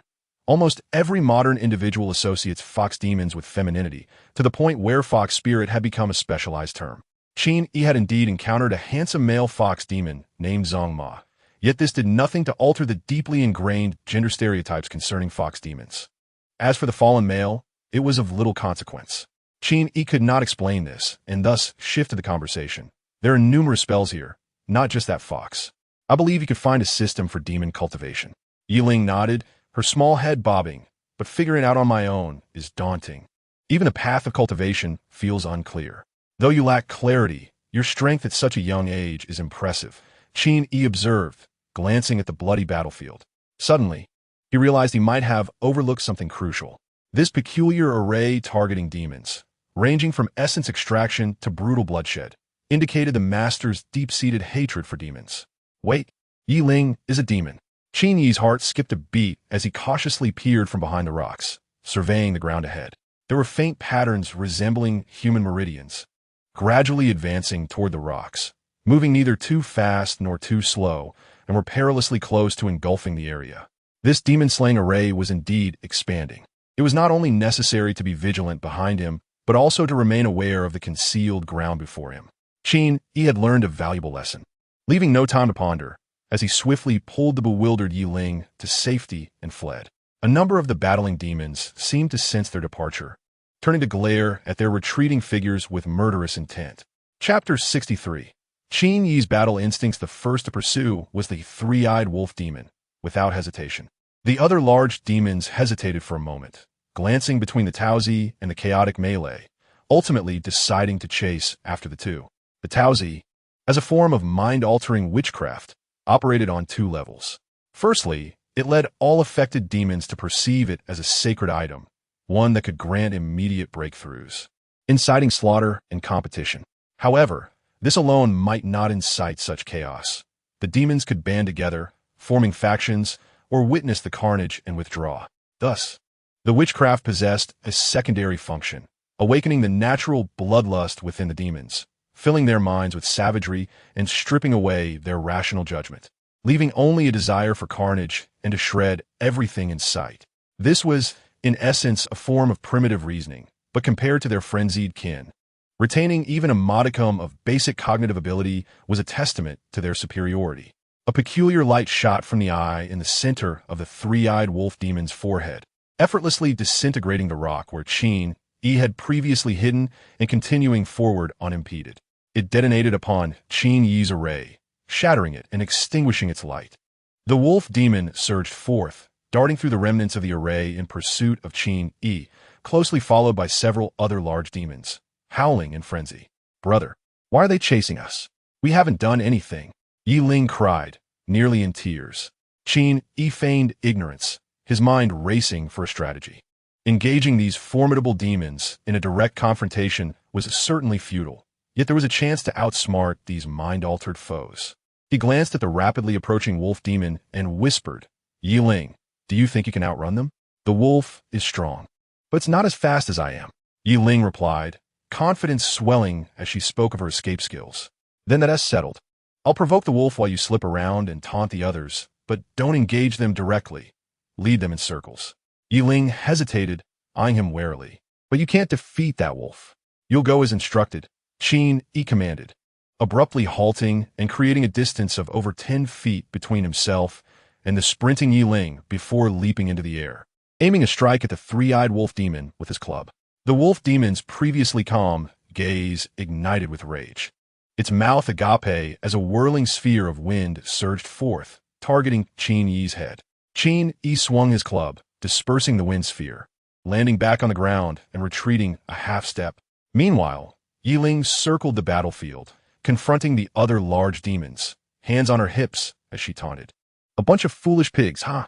All eyes turned a fierce crimson as they lunged at her. Lu Su fell silent for a moment, then sighed. "You have yet to experience betrayal. I hope you are not mistaken this time." Qin Yi began to perceive Lu Su as more than just a spirit tool. She might very well be the remnant soul of a powerful being trapped within a club. He wondered how she had ended up in such a predicament, confined to this bizarre space within Xian Mountain, perhaps suffering from an unfathomable betrayal. Yet now was not the time for such reflections. The sound of impact rang out as the club collided with the wolf's claws, producing a dull thud as their powers clashed, sending energy scattering and raising a tempest of sand and stone around them. Qin Yi felt an overwhelming force surge toward him, numbing his hands, and he staggered back several steps before regaining his footing. The wolf demon, however, did not fare much better. Its claws were bloodied, pierced by the club's sharp teeth, and along with the pain, an unusual power coursed through its veins, causing its blood to boil as if ignited. It howled in furious agony, and in an instant, the winds whipped up debris, pelting Qin Yi with stones that left him battered. "What is this club?" The wolf demon growled, its voice tinged with confusion. The demonic wolf nimbly evaded, the club swinging through empty air without expending any energy, only to retaliate with another sweep aimed at the lower abdomen. The martial arts techniques employed here were the culmination of generations of warriors' experiences, starkly contrasting with the brute force exhibited by the beast. Qin Yi recognized that his cultivation could not match that of the wolf demon. The disparity in strength and speed was substantial, yet he never entertained the thought of defeat. He refrained from closing in further, recalling the wolf demon's three-eyed gaze. Charging recklessly would be tantamount to courting death. Thus, he swiftly formed a series of hand seals, weaving a net of lightning at the cave entrance. Sure enough, a beam of eerie light shot forth from the cavern where the wolf demon had fallen. And Qin Yi was prepared, darting to the cave's edge, raising his wolf fang club in anticipation. In the next instant, the wolf demon burst forth, immediately ensnared in the electric net, while the wolf fang club, infused with tremendous force from his long preparation, came crashing down with a fierce howl. The wolf demon emitted a ferocious roar. The lightning net, capable of incinerating vultures, had no effect on it. Simultaneously, the wolf's claw dragged against the club. The spikes pierced through, eliciting another agonized cry, as its arm bent, barely managing to hold the club just above its forehead, its body compressed under the tremendous force. Gazing at the club mere inches away, and at Qin Yi's face behind it, the wolf demon's third eye blazed once more with otherworldly light. At such a close range, it was unthinkable that it could evade. Suddenly, a sharp, otherworldly force surged from the wolf-fawn club, penetrating deep into its very soul. It felt as though a dagger had pierced its essence, churning violently within, shattering its already chaotic spirit into fragments. This was the soul strike of Lu Su. Qin Yi, wielding the wolf-fawn club, was never alone. The wolf demon, in a final, desperate roar, summoned the last of its strength, kicking Qin Yi away. He spewed blood and flew backward for several dozen feet, crashing heavily onto the rocky ground. As he looked up, the wolf demon was lost in a haze of agony, cradling its head and howling in torment, its energy spiraling out of control. Its third eye cast erratic beams of light that detonated rocks nearby, leaving the hillside pockmarked and uneven. It could not fathom how a human, evidently weaker, could have brought it to such a state. Qin Yi did not advance. Instead, he took a moment to recuperate, carefully avoiding the chaotic light show, coldly observing the wolf demon's madness. When its frenzy began to subside, and its energy waned, Qin Yi suddenly swung his arm, the wolf-fawn club whistling through the air, striking forcefully against the wolf demon's third eye. The wolf demon collapsed backward, and Qin Yi coughed up another mouthful of blood, breathing heavily and feeling somewhat drained. This battle, though brief, was intensely gripping, nearly exhausting all of his strength. Just that single kick had left his body feeling as if it were on the verge of collapse, with deep wounds from the wolf's claws bleeding profusely across his abdomen. Yet, gazing at the unmoving wolf corpse in the distance, Qin Yi felt a surge of pride. This was indeed a challenge beyond his level. Although he was pitted against a mentally impaired opponent, the clash of powers and the intensity of the encounter ignited a fervor within him, invigorating his spirit despite his fatigue. Perhaps he was not as apathetic as he had once believed. The adventurous spirit hidden deep within him was awakening, stirring ever more vigorously. Or perhaps these two facets were not as contradictory as he had thought. Chapter 64. Master of the Stone Tablet Yi Ling was currently leading several demons in circles. From the moment she became aware, she became ensnared in a torturous demon-refining array, escaping only through immense suffering, and swore a blood oath to serve others, forced to endure their grim faces and commanded to commit murder. After finally encountering the kind Qin Yi, who liberated her from her blood oath, granting her freedom to enjoy stories, her respite was short-lived as she was nearly killed by Ming He's array. Still injured, she stubbornly faced off against the eagle demon and the wolf demon, her body torn and bloodied by the wolf fawn. Qin Yi praised her strength, yet she never felt particularly capable, as she was always on the receiving end of torment. Thus, her instinct in any situation was to flee with her head tucked down. These demons were no match for her. She could easily slip away to hide beyond the skeleton's realm. However, with Qin Yi engaged in battle, the only one who had treated her well, standing protectively behind her against the terrifying Ming He, she could not simply hide. Yi Ling felt she understood Qin Yi's intentions completely. She was clever, not a foolish snake, at worst, merely a timid one. Suddenly, before a shard of ice could strike her from behind, Yi Ling swiftly arced away, taking refuge behind a rocky outcrop. Several demons encircled her. A mosquito the size of a basketball barreled toward her, its proboscis as thick and long as chopsticks. The sight repulsed her, and she instinctively unleashed a burst of black fire to incinerate the grotesque creature. Unbeknownst to her, whenever she prepared for battle, her gaze transformed into one of fierce ferocity. The mosquito flapped its wings, dispelling the black flames, but upon meeting Yi Ling's gaze, it felt a surge of fear and instinctively veered away, allowing her to slip past it. The mosquito, momentarily dazed, soon resumed its pursuit. The serpent demon, a fearsome entity, instilled terror in others. Yi Ling could not fully unleash her true talents nor displayed optimal combat awareness.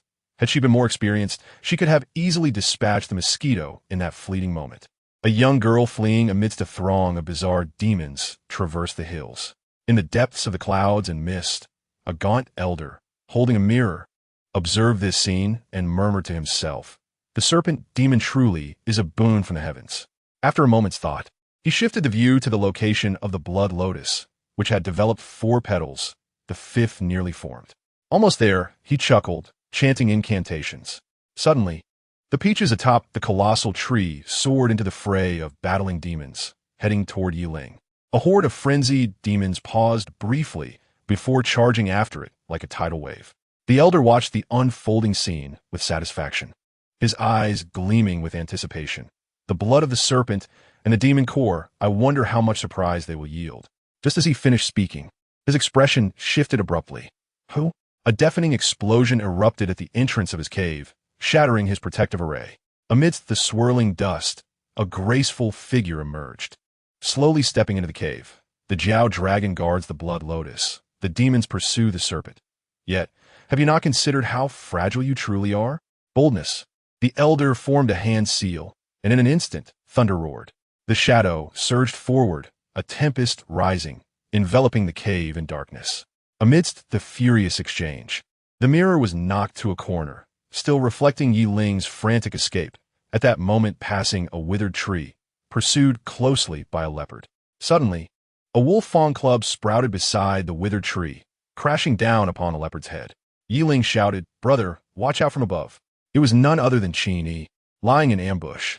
Striking with precision, he immediately spotted a massive mosquito diving toward him, prompting him to hurl the wolf fawn club at it without hesitation.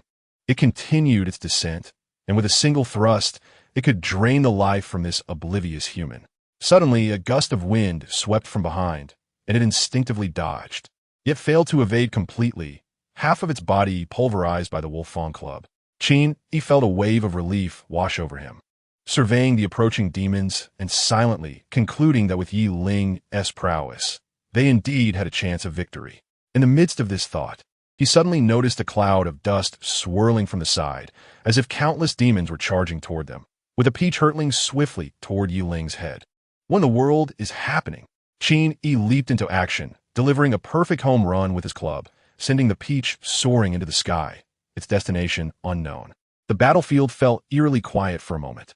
The monsters kept their distance from the peach, their minds seemingly rekindled, leaving them in a state of confusion. Qin Yi was also perplexed. He merely swung his bat instinctively, not expecting that this peach, clearly manipulated to harm Yiling, could simply fly away with a casual flick. Was the adversary jesting? In the next moment, the myriad of demons fixated their glimmering eyes upon Qin Yi. Humans, tender and delicate humans. It had been ages since they had tasted human flesh. How appetizing. Countless monsters approached, salivating. "Mine, do not snatch." Qin Yi could only roll his eyes in exasperation. Were they not the very ones who had just spilled rivers of blood for this peach? Would they rather snatch the peach instead? Boom! An unending barrage of spells and demonic arts surged from all directions. Yiling swiftly transformed into her original form, hoisting Qin Yi upon her back and taking flight. Clinging to Yiling's serpentine body, Qin Yi glanced back at the vast army of demons behind him, feeling utterly helpless. This is beyond even Ming He's capabilities. Suddenly, it dawned on Qin Yi. The Lian Yao formation, Yiling cannot enter. Lu Su coldly remarked, "The peach is gone. At least it won't harm her mind. As for the refining effects within the formation, she must endure." Qin Yi shook his head and instructed Yiling, "Head towards the Lian Yao formation, but do not enter. Find a place to hide. I will think of a solution inside." Yiling trembled slightly, but said nothing, silently turning into light and vanishing. Her speed was remarkable. Soon she spotted the towering peach tree once more, devoid of the demon horde, and she could clearly see another stone tablet standing beneath it, undoubtedly inscribed with various refining techniques. Gritting her teeth, she charged directly towards the evident formation markings on the ground. Chapter 65. The flying peach. Qin Yi was taken aback by Yiling's sudden entrance and hastily leapt down, supporting her as he asked, "Why did you come in? How do you feel?" Hearing no abnormality in her voice, Qin Yi felt somewhat reassured. It seemed the previous skirmish among the demons within this formation had not caused them much distress. It was likely not as torturous as the Dan-taking version of the Lian Yao formation, which probably only extracted the essence of their blood after killing thousands. But how would they deal with the horde of demons now pursuing them? Qin Yi's gaze fell upon the stone tablet, scrutinizing it closely. Refining humans to nourish oneself. All 9 volumes. Only 2 volumes remain. The second volume detailed the formation for extracting the essence of demon blood, which was precisely the formation before them. It required a copious amount of demon blood. Perhaps a pool of blood could yield merely a drop of essence, necessitating the slaughter of thousands of demons. To cultivate demon lotuses, only the refined blood was necessary. The true essence was meant for the demon beasts one kept, akin to the human practice of blood, refining to strengthen the body. The text particularly emphasized that if there were ancient exotic breeds, such as Zhuke, Xuanwu, or Changhuang Tingsha, extracting their bloodline essence would yield boundless benefits. It concluded with a lament that only 2 volumes of this method remained, with the remaining 7 volumes shrouded in mystery. Qin Yi now understood why the peach had flown towards Yiling. Undoubtedly, the master of this land had discovered the Tingsha's presence and sought to refine her. Yiling trembled, had redding. A profound fury surged from her heart, coursing through her veins as if her blood were igniting. She yearned to kill. Qin Yi felt his heart sink. Initially, he had thought this was merely a reclusive sage, but to wantonly refine someone without discernment was the act of a vile, self-serving scoundrel. Lu Su suddenly interjected, "There's a backdoor in this incantation." Huh? Qin Yi was taken aback.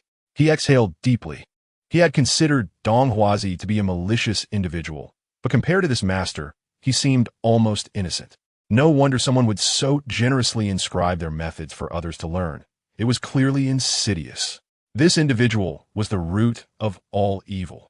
It was not an exaggeration to call him the mastermind behind the Southly incident, and now he wished to kill Yiling. A wave of malice surged within Qin Yi. If he intended to kill Yiling, then they would not hesitate to turn the tables on him. He quickly scanned the stone tablet once more, memorizing a key point, before smashing it to pieces with his bat. It cannot remain to ensnare others. Yiling softly murmured, "Thank you, brother. Do you wish for revenge?" Vinyi inwidet quietly. Yiling turned sharply, her eyes reflecting a ferocity Qin Yi had never seen. "I want to kill him. That's not possible," Qin Yi replied, glancing at the cloud of demons fast approaching. Although the inscription had taken only a few breaths, the demons were already closing in. He urged, "Go retrieve the blood lotus. If possible, take the essence below as well. And then flee. Hiding from this area is the best revenge. I will handle things here." Yiling hesitated. "Brother, I will manipulate the formation. It's inconvenient for you to remain here. Go. Then please be careful." Gritting her teeth, Yiling swiftly turned and, in the blink of an eye, soared over the blood pool, deftly plucking the blood lotus. At that moment, however, a whirlpool suddenly erupted within the pool, accompanied by the roar of a dragon. As powerful suction drew Yiling into the depths, everything transpired in the blink of an eye. Qin Yi could not even react in time. Roar! A demon tiger had already closed in, excitement and savagery gleaming in its eyes as it lunged for the back of Qin Yi's neck. Countless demons were already upon him. Qin Yi could no longer afford to glance in Yiling's direction, ducking to evade several spells before reaching into the hollow at the base of the massive tree. Locating a core erase stone. Before destroying the tablet, he had already identified what he sought from within the text. Having diligently studied array formations, he grasped the key points swiftly. With a creak, the patterns of the formation, akin to human meridians, suddenly bulged. The tiger's claws were about to sink into Qin Yi's shoulder, the stench of its breath palpable. Countless other beasts surrounded him, leaving no opportunity for escape. In a desperate moment, the tiger emitted a piercing roar, abruptly halting, its expression contorted in agony. Qin Yi slowly stood, gently pushing, and the demon tiger collapsed to the ground. All the surrounding creatures, including the myriad of demons that had gathered, writhed in pain upon the ground, howling in torment. Qin Yi gasped for breath, relieved. Fortunately, this formation had no delay, or he would have been doomed. Qin Yi could naturally activate this part of the formation. He hoisted his wolf-toothed club, surveying the multitude of howling demons. Such a scene of collective anguish was indeed moving. Yet Qin Yi found himself devoid of any sympathy. These demons were not Yiling. Their instinctual reaction upon encountering a human was to feast. His own speed was lackluster, and had he not been fleeing with Yiling, he would have long been surrounded and devoured to the bones. Truly, as Ming He had said, they were not of his kind. There was no cause for sympathy. Qin Yi hastened down the slope, arriving swiftly at the edge of the pool. He cast his gaze into the center, where a fierce whirlpool had formed, as if something was stirring the waters into chaos, accompanied by Yiling's pained groans. There was a guardian beneath. Yi Ling had been attacked while attempting to retrieve the lotus and drag below. Qin Yi inwardly cursed his negligence. He had assumed the waters were tranquil, oblivious to the guardian beast lurking beneath. Lu Su remarked, "Below lies a blood jiao, likely a creature raised by the master of this realm. The collected essence is intended to nourish it." What level? Peak transformation, on the verge of breakthrough. This creature possesses strength capable of battling Ming He, and Yi Ling is no match. She can only rely on her speed to survive. Qin Yi stamped his foot, shouting towards the waters. "Yi Ling, lure it up. I can assist." With no other options, he raised his wolf-toothed club, bracing himself to strike when the dragon head emerged again. Just as he felt anxious, he suddenly noticed something flying overhead. Looking up, he beheld a peach. Chapter 66. The dragon-shaped peach, soft to the touch and carrying the scent of peach. It indeed resembled a genuine peach. Yet Qin Yi was acutely aware that this was no ordinary fruit. How could there exist a peach that could withstand a blow from his bat, without even a scratch? Even a Pan Tao could not endure such force. This was undoubtedly the work of sorcery. Li S remarked that it was, in fact, refined SHHNJ-JN, an exceedingly resilient material for crafting artifacts, transformed into the likeness of a peach. This manipulation hardly resembled an illusion. Who informed you that it was mere illusion? It has indeed taken on this form. Witchcraft excels at such transformations, turning individuals into frogs and the like, which is rather mundane. With a tone laced with disdain, Li S continued, "True celestial arts embody genuine transformations, capable of altering both others and oneself, weaving clouds and rainbows into garments, and harnessing tempests as steeds. You are, after all, someone who can compose the journey to the west. Is such a transformation truly astonishing?" Qin Yi felt a surge of emotions. However, at this moment, he was preoccupied with resolving the predicament in the pool and rescuing Ling. The blood dragon, originally so close to the peach, remained unaffected by the enchanting allure, not due to its superior cultivation that could withstand such effects, but rather because it was nurtured by the same individual, possessing inherent resistance. Li S stated, however, that this resistance would not suffice against the act of devouring the peach. Qin Yi prepared himself, gripping the peach with unwavering focus. Ylinji, aware of his presence at the pool's edge, would undoubtedly continue attempting to draw the blood dragon upward, providing him an opportunity to assist her. Indeed, before long, a violent splash echoed as Ling burst forth from the blood surface, the dragon's head close behind, nearly snapping at her tail. "Eat the peach." Qin Yi forcefully hurled the peach into the dragon's mouth. The dragon seemed to pause, the air momentarily thick with tension. Ling tumbled to the pool's edge. Her serpentine form battered and bruised, mingling with the blood in the pool, transformed into a blood serpent. Even her wings lay limp upon the ground, barely clinging to life. In truth, the duration of the conflict was brief, from her plucking of the lotus to Qin Yi's rearranging of formations, culminating in the peach's flight. It spanned merely a handful of breaths. Ironically, Qin Yi had spent even longer waiting for the dragon to emerge from the pool. The disparity in their levels was considerable, and her survival relied on her serpentine body evading the pool's influences, slipping away effortlessly, while the dragon, due to its size, found itself hindered in the depths, narrowly avoiding many lethal assaults. The peach's enchanting effects also impacted Ling, as she felt her thoughts clouded, filled with violent urges to rend everything apart, a desire to bite. Yet, exhaustion overtook her, and she succumbed to slumber, the last sensation being that of a warm embrace. Reminiscent of Qin Yi's aura, Qin Yi cradled Ling and immediately turned to flee.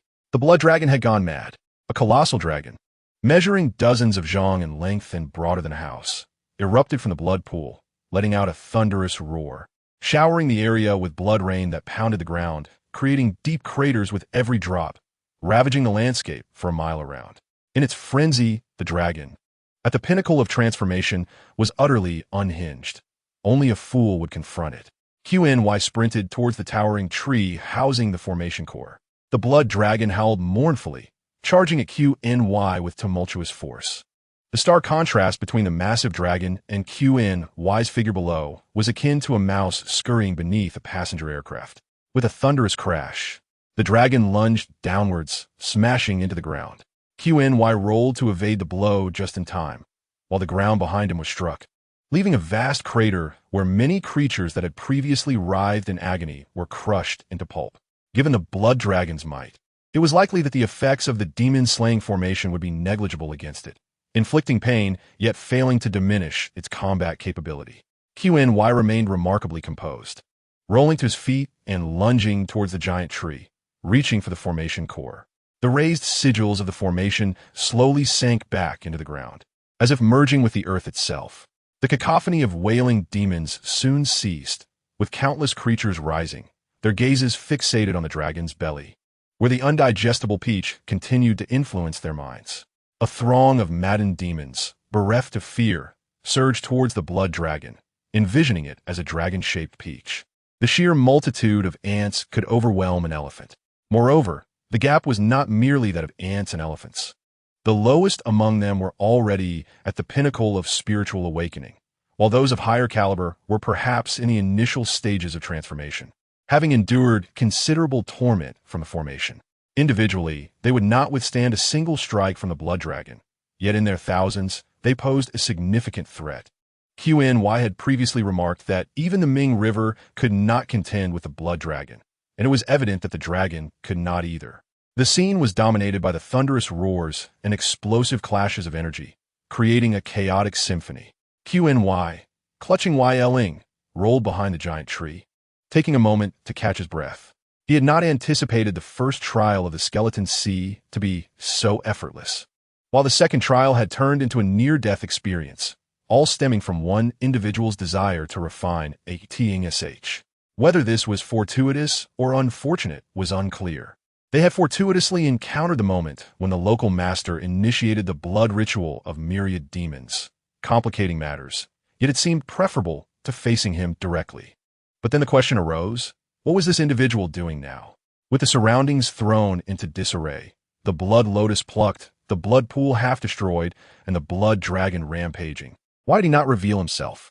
As such thoughts flitted through Qin's mind, he did not pause, swiftly feeding a pill to the barely conscious Ling. Upon doing so, he discovered that the blood lotus had been quietly resting in her mouth, explaining her silence. However, this had also prevented her from unleashing her celestial fire or retaliating, leaving her in a state of pure evasion at the pool's bottom, devoid of any counterattack. With a heavy heart, Qin removed the blood lotus and tore a piece from his clothing to bandage her wounds, lamenting his carelessness in not allowing her to retrieve the blood lotus herself. Li remarked that she too wished to retaliate against the local master, and seizing the lotus was the best approach. You need not feel sorrow. Her gains far outweigh her injuries. Referring to the blood lotus, is it beneficial for her? Indeed, it holds great value. However, that is a matter for another time. Now is not the moment for such thoughts. The local master has yet to appear, likely delayed by pressing matters, and once resolved, our demise is all but certain. Any suggestions? Qin found this reasoning sound, having tended to Ling's injuries, and was immediately inclined to leave. At that moment, a figure tumbled down the slope. A person? Ling had mentioned that one could not assume human form here. Could this imply that it was the local master? Qin promptly raised his wolf-fawn club. Upon closer inspection, he was taken aback. The figure rolling down the hill was a woman. The mere fact that she was a woman was inconsequential. What mattered was that Qin sensed no spiritual power emanating from her, nor any martial prowess. She appeared to be an ordinary human. Stunned, he watched as the woman reached his side, halted by a tree trunk, unconscious and clearly having fainted. She was an attractive woman, yet her attire was exceedingly modest, wrapped tightly, and her clothing bore an odd style reminiscent of certain ethnic minority garments. Presently, her garments were tattered from rolling down the slope, rendering her quite disheveled. Her face bore the marks of cuts from rocks, leaving her grimy and obscuring her features. Being, can you assess her spiritual energy? Li's voice conveyed confusion. She indeed has no cultivation. What of demonic energy? Qin knew Li had recently gained the ability to sense demonic energy, as evidenced by its successful nurturing effects in their recent battles. Yet there was none. Li hesitated, exhibiting uncertainty. My soul power remains somewhat weak. If she has concealed it while the sentence remained unfinished as itself negated, but she fainted. Surely she cannot hide it from me. Qin stared at it in disbelief. Could it truly be that she was an ordinary person devoid of any cultivation? Chapter 67. The mute beauty regardless of her identity. She should be eliminated. Li S. finally remarked. The presence of an ordinary person in this place is exceedingly peculiar. Qin twitched his mouth, knowing he could not bring himself to carry out such an act. It was not a matter of gender, but rather, his principles simply did not allow him to regard human life with such disdain. The appearance of an ordinary person in this place is indeed peculiar. However, the possibility cannot be entirely dismissed. If a hapless individual were to accidentally fall off a cliff and encounter a spatial rift, how could one so easily resort to murder? Even if one chose to ignore her presence and simply walk away, it would amount to allowing her to languish here until death. Qin Yi found it hard to fathom such an act, let alone personally commit it. Hesitantly, he crouched down and checked the woman's breath. It was faint but undeniably present. Observing his actions, Lu Su understood his decision and sighed, remarking on the compassion of a woman. The farmer saves the snake, only to be harmed in return. Ah, so you two have a tale of the farmer and the snake? Qin Yi pointed at the Yi Ling nestled in his embrace. There is already one. A second would not make a difference.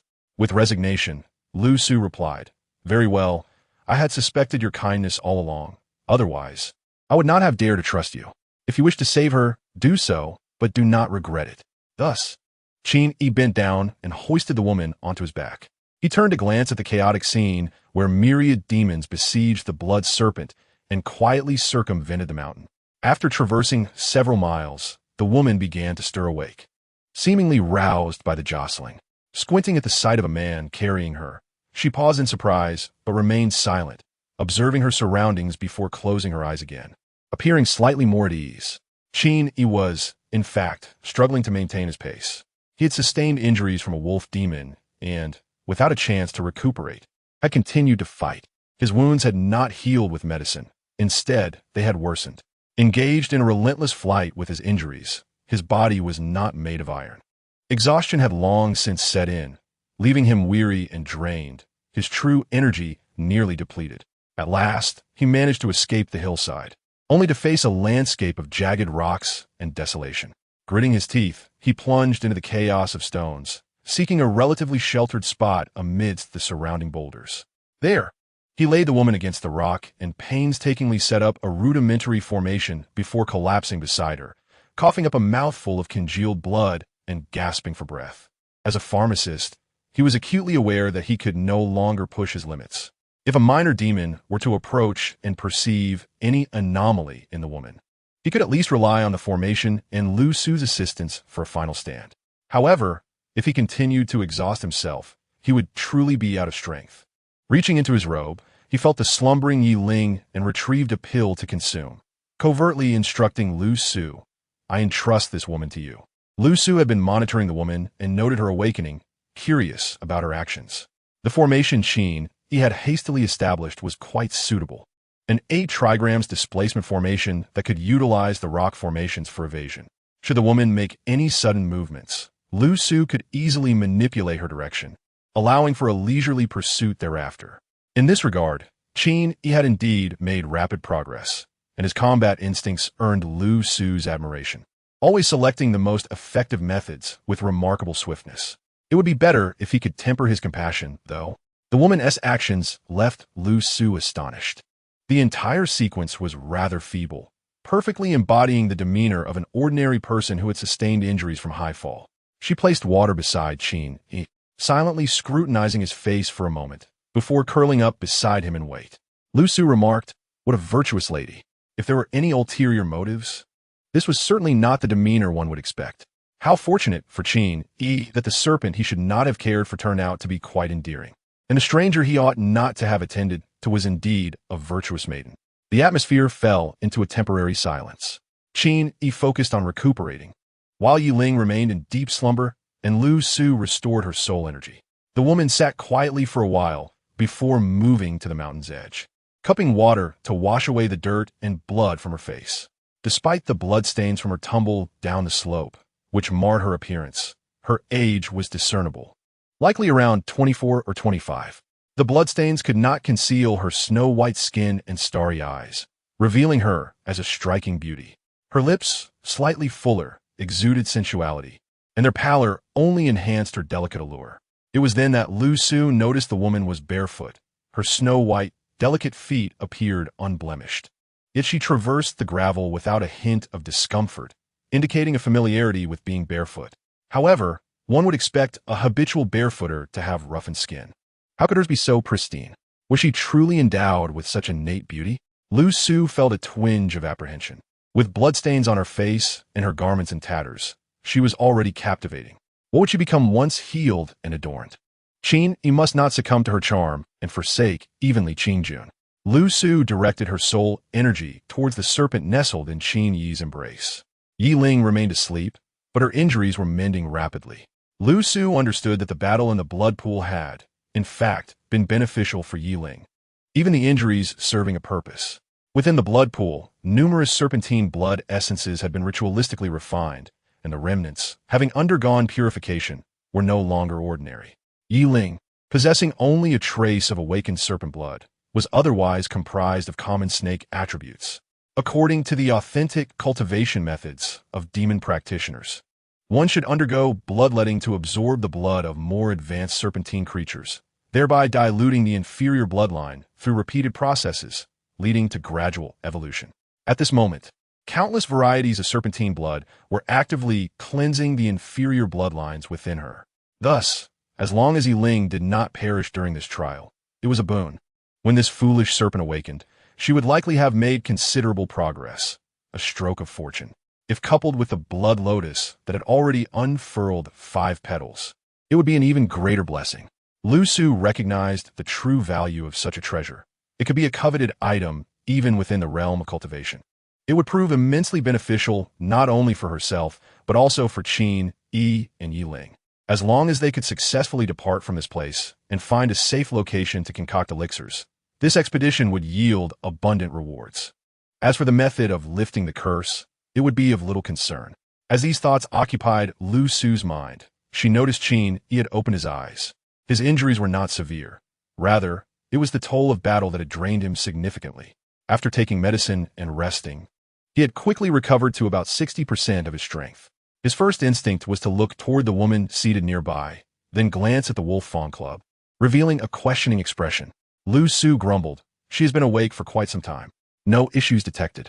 The woman, noticing Qin Yi's awakening, rose to bow respectfully and gestured toward the water beside him. Qin Yi was taken aback. You cannot speak? The woman nodded. Dumb? Both Qin Yi and Lu Su were astonished. After the initial shock came a wave of frustration. They had intended to inquire about her origins. But how could they do so with a mute? Qin Yi hesitantly asked, How should I address you? The woman picked up a stone and inscribed a character on the ground. Chung. After a moment's hesitation, she inscribed another Chung.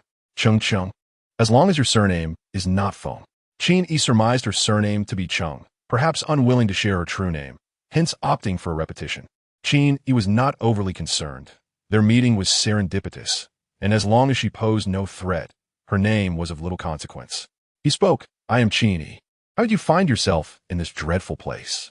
Chung Chung gestured toward the distance on her right, indicating she resided somewhere in that direction. Following this, she performed a peculiar gesture that seemed to implore Qin Yi to take her away. Qin Yi was taken aback. This rift was fraught with danger, and even Ming He's master had warned against venturing too deep into such a perilous environment. How could a person so seemingly fragile survive here?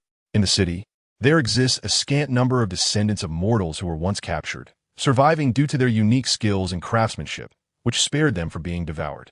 They have managed to thrive by aligning themselves with a certain demon king.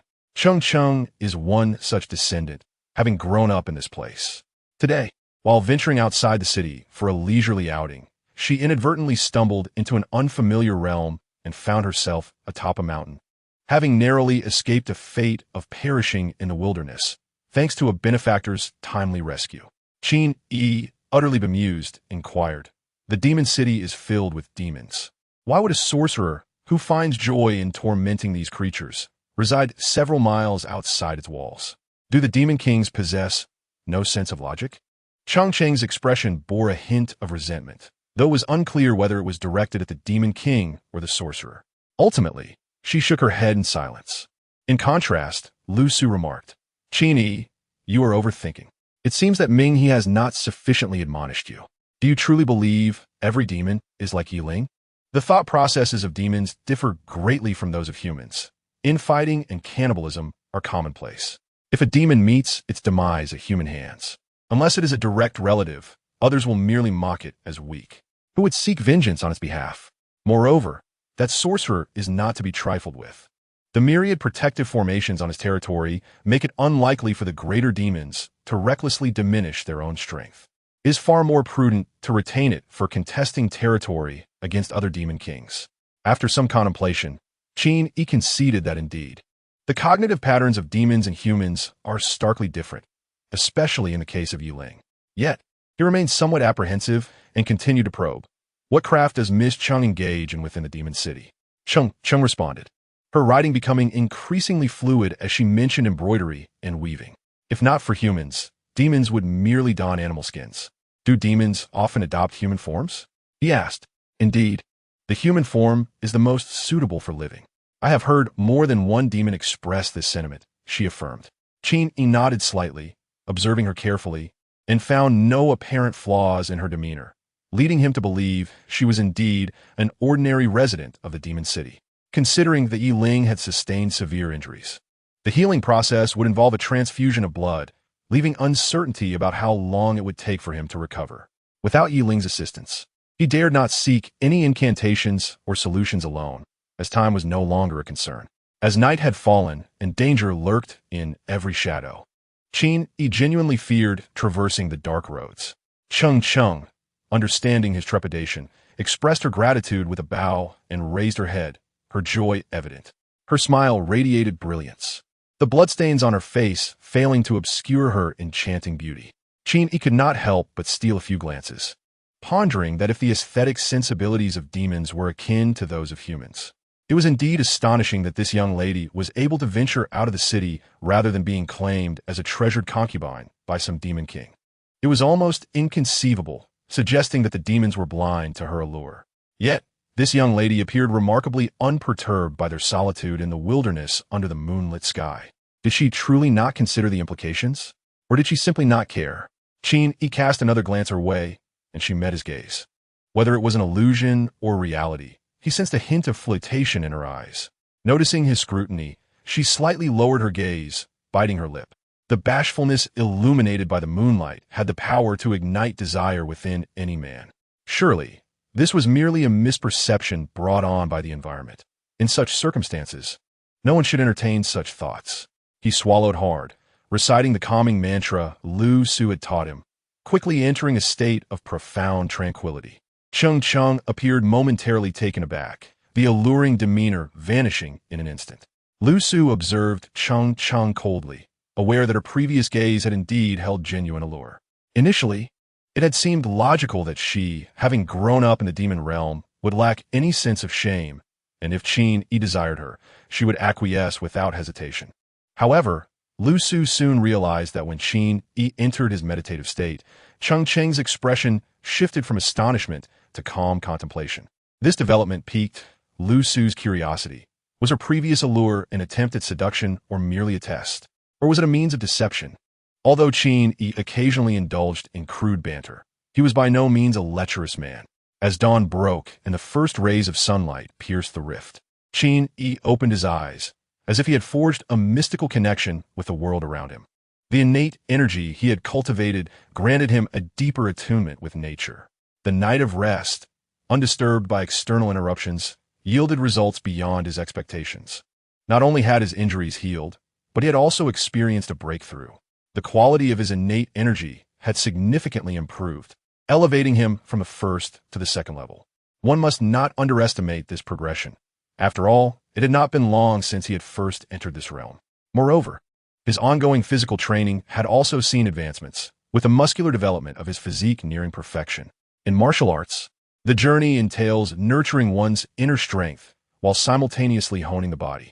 Some embark on their path from the outside in, while others from the inside out.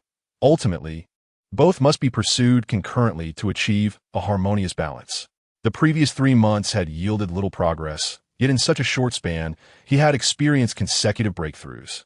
attributable not only to the dissolution of lingering resentments, but also to the numerous battles he had faced. Indeed, practical experience is the most effective means of martial advancement. Conversely, his magical prowess had not improved through these encounters, as the cultivation of magic differs fundamentally from martial arts, emphasizing tranquility and an understanding of the Tao. This suggested a potential conflict between martial and mystical paths. No wonder few managed to master both. Nevertheless, Lu Su had stated that it was indeed possible to harmonize the two. With a sigh, he mentally inquired, Lu Su, did Cheng Cheng exhibit any peculiar behavior during the night? Lu Su's voice bore a hint of languor. There are no significant issues. What does it mean that there are no significant issues? If there were issues, it would imply deceit. If there were none, then there would be none. The phrase not significant indicates that I cannot ascertain whether she is being untruthful. Yet I cannot place my trust in her. Ultimately, whether she deceives me is inconsequential. Death would be the simplest resolution. Turning to look, he found Cheng Cheng resting against a rock, asleep. The chill of the impending winter was evident, as she unconsciously curled up, her brow slightly furrowed, her body trembling lightly. Qin Yi sighed. If such unconsciousness during sleep could be feigned, I would truly be impressed. He then turned his gaze towards the east, where the sun was rising. The demon city is indeed a fascinating place. Were it not for my insufficient strength and pressing matters, I would genuinely wish to explore its wonders. His tone held an unmistakable exuberance, mingled with regret for the missed opportunity to investigate further. Lu Su, overhearing, chuckled. Qin Yi, you maintain that you only wish to remain secluded in the village. Chapter 69. The melody of birds and flowers. The so-called demon city perhaps possesses an inherent effect akin to transforming beings into demons, fostering the emergence of demonic creatures. As Qin Yi and Cheng Cheng journeyed eastward, they encountered various wild beasts and insects, all of which were demonized. Never did they come across a conventional animal. From the desolate lands, centipedes, venomous scorpions, and vultures all bore the mark of demonic transformation.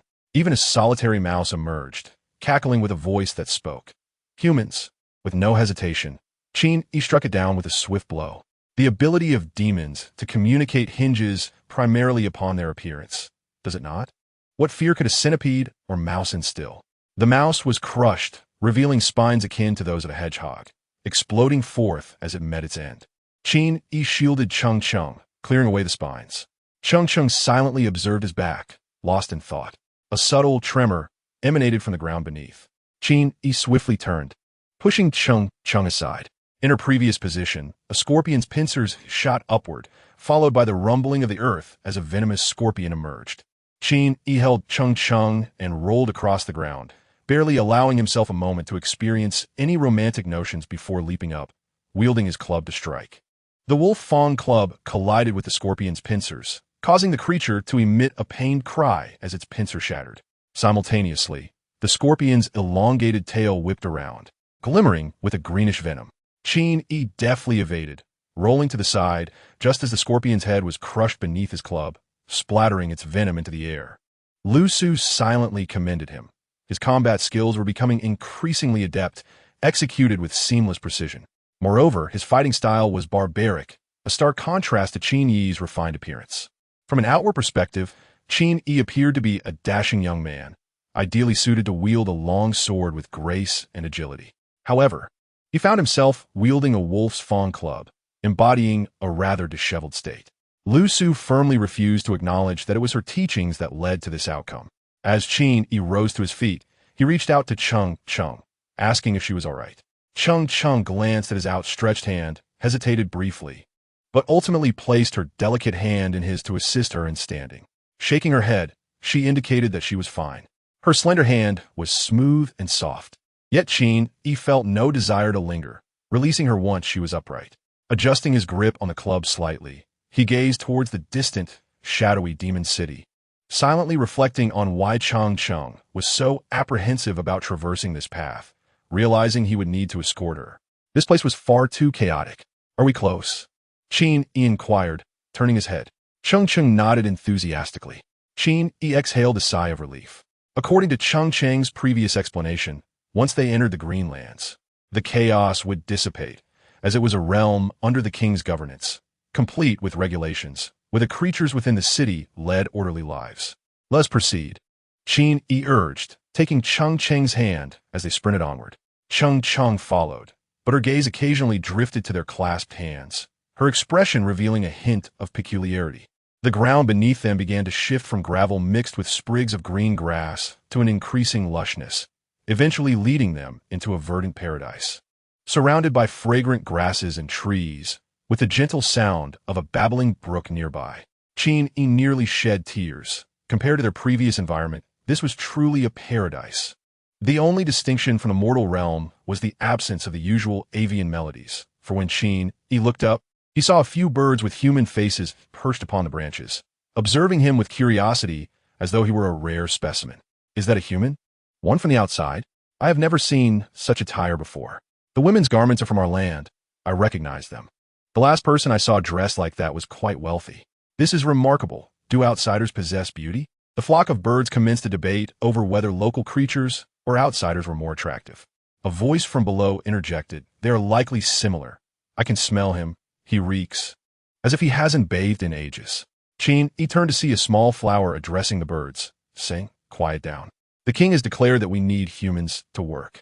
So this is what it means to hear the language of birds and the fragrance of flowers," Qin Yi thought. Covering his head, Cheng Cheng offered him an awkward smile, seemingly apologetic, as if to convey that he should not take offense. Qin Yi waved his hand dismissively. At least these flowers and birds were not as aggressive as the venomous scorpions outside, and he certainly would not incite trouble in such a perilous place. Cheng Cheng tugged at his sleeve, her large eyes glistening with an unwillingness to part. Qin Yi shook his head and prepared to turn away. Although he genuinely wished to explore the demon city, his current abilities rendered him unfit to do so. Just then a lewd voice echoed from nearby. "Oh, whose human woman is this, brazenly consorting with a man in public?" Cheng Cheng, feeling anxious, hid behind Qin Yi. Slowly, he turned to see a creature with a human body and a leopard's head, accompanied by several dog-headed subordinates, all clad in human attire that seemed vaguely familiar. This was the first time Qin Yi had encountered such beings. Previously, he had only seen creatures with animal bodies and human faces. The appearance of this hybrid form suggested they found it convenient to live in human guise, yet still took pride in their monstrous identity, adopting such an incongruous appearance. Lu Su remarked, "In the eyes of the outside world, they're even more primitive, foolishly ignorant." Qin Yi nodded in agreement. The beast-bodied, human-faced entities possessed a peculiar enchantment, akin to deities revered by many tribes, earning them respect. However, those with human bodies and dog heads were merely known as dog-headed humans, a lower species. The leopard-headed creature approached, audibly clapping a folding fan. By decree, human slaves attempting to escape may be seized by the horde. You, woman, possess considerable audacity. Cheng Cheng could not articulate a response, flailing her hands in gestures to prove she was not an escaped slave. Enough.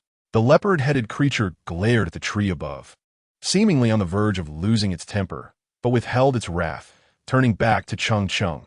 "You human woman, who is your master?" Cheng Cheng continuously shook her head, attempting to communicate that she was not a runaway slave. The leopard-headed creature impatiently waved its hand, displaying a lack of interest in conversing with someone mute. The dog-headed subordinates all laughed menacingly and encircled them. Cheng Cheng pressed closer to Qin Yi. He sighed. There was no escapee to be found here, as the birds had claimed her attire belonged to the wealthy. Humans were diligent and intelligent, capable of flattering those in power, and it was entirely plausible that some individuals could secure respectable positions and wealth within the demon realm. Qin Yi had always suspected that Cheng Cheng was likely a lady of such a family. Besides, even if she were a runaway slave, why should such grotesque beings as these bully her? This scenario felt eerily familiar, having read countless novels. It was clear they were smitten with her beauty and sought an excuse to stir trouble. The lascivious glint in their eyes was unmistakable. "Let's settle this," Qin Yi thought, tightening his grip on the wolf's fawn club, coldly assessing the approaching dog-headed creatures, silently appraising their cultivation levels. They did not seem particularly formidable, though the leopard-headed creature might be slightly stronger than himself, necessitating a strategic approach. "Ah, the human male's gaze is quite amusing," the leopard-headed creature chuckled. "A human warrior.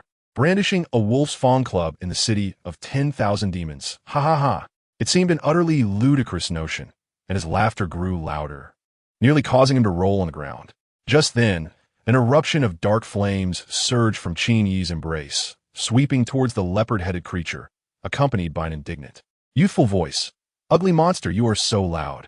Qin Yi was filled with exhilaration. Chapter 70. An invitation night. Ling's morning grumpiness was, in fact, a testament to her remaining vestiges of a fierce, demonic nature. She had even wished to bite Li Qingjun once, let alone these dog-headed creatures. The black flames erupted with a ferocity several times greater than before, catching the nearest dog-headed creature off guard, engulfing it in flames and causing it to roll on the ground, wailing in agony. The flames quickly spread across the grass, igniting it, yet remarkably did not extend beyond that, instead coiling into a fiery serpent that barreled towards the leopard-headed creature. Alarmed, the leopard-headed creature attempted to employ a spell, conjuring ice to counter the fire serpent in an effort to halt its advance. The fire serpent, once merely a metaphor, appeared to take on a serpent's head, roaring fiercely as it broke through the icy barrier and surged forth. The leopard-headed creature hastily produced a copper mirror, which radiated a gentle light that fell upon the fire serpent, finally providing some semblance of restraint against the rampant black flames. With a swift rush, the fiery serpent soared past, and amidst the chaos, a dog-headed creature's neck erupted in a spray of blood as it fell lifelessly to the ground. Qin Yi, momentarily stunned, stood there with his wolf's fawn club forgotten in his grasp. No, perhaps it was better to be cautious. This version of Night Ling was causing him a slight sense of trepidation. Qin Yi glanced at his shoulder, where the coiled serpent resembled a mosquito coil. And while it sounded poetic, it was also reminiscent of something quite different. Its wings had become increasingly diminutive, flapping adorably behind him. Listening to its timid words, Qin Yi felt a wave of relief wash over him. No, you did splendidly.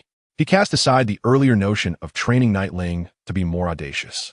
If she truly transformed into a decisive and ruthless monster, would she even remain Night Ling? Meanwhile, the leopard-headed creature struggled to control the flames with the copper mirror, as the fire serpent continued to rage beneath him. The flames creeping along the grass were inching closer to his feet. In a panic, the leopard-headed creature shouted, "You fools! What are you doing? Lift me up! Do you not see the fire is about to scorch my trousers?" Two dog-headed creatures rushed to his sides, hoisting him up, allowing the flames to pass beneath them. Qin Yi, without uttering a word, charged forward and struck one of the dog-headed creatures with a powerful swing of his club. The dog's head was crushed, its body collapsing to the ground, swiftly consumed by flames, the aroma of roasted dog meat wafting through the air. Fortunately, the fire was just extinguished. Yi Ling sensed Qin Yi's intent. Rising on his shoulder, a flash of black light appearing before him, her serpent-like eyes locking onto the leopard-headed man. The leopard-headed man was terrified, not of Qin Yi, but genuinely fearful of Yi Ling. Demons are primarily driven by their beastly instincts, honoring only the strong. This little serpent was, at the very least, a formidable creature of the advanced transformation stage, endowed with innate supernatural abilities. In terms of bloodline and demonic power, she was an overwhelming force. Stay back. The leopard-headed man's eyes darted frantically until he spotted Chung peering from behind a tree. Yi Ling had no knowledge of her identity. Qin Yi exclaimed, "Oh no," and without a moment's thought, instinctively lunged forward. With a sickening thud, blood sprayed as a fang sank deeply into Qin Yi's shoulder, causing him to groan in pain and collapse at Chung Cheng's feet. Brother. Yi Ling had no time to concern herself with the leopard-headed man, shooting forth like lightning, prompting the leopard-headed man to flee. This was the effect she desired, perfectly achieved. Chung stared blankly at Qin Yi by her feet, her lips moving as if to speak, yet no words emerged. Soon, a sound of rushing air resonated from afar, the overwhelming aura of a powerful demon palpable even at a distance. As Yi Ling prepared to carry Qin Yi away, she noticed a colossal eagle hovering in the sky, obscuring the sun. So fast, Yi Ling realized escape was futile and slowly set Qin Yi down again.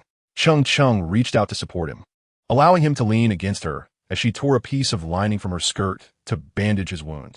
Qin Yi was momentarily stunned, observing Chung Cheng's concentrated efforts, her expression inscrutable. "Thank you." Qin Yi lacked the inclination for further conversation, gripping his wolf-toothed club and gazing skyward. This was truly troublesome. The oppressive presence of the eagle was intensely threatening, undoubtedly an insurmountable adversary. He wondered if, alongside the rapidly advancing Yiling, they could escape. Surprisingly, the eagle remained still, quietly observing them from above. Yiling stood protectively in front of Qin Yi, staring up at the eagle with an intensely fierce gaze.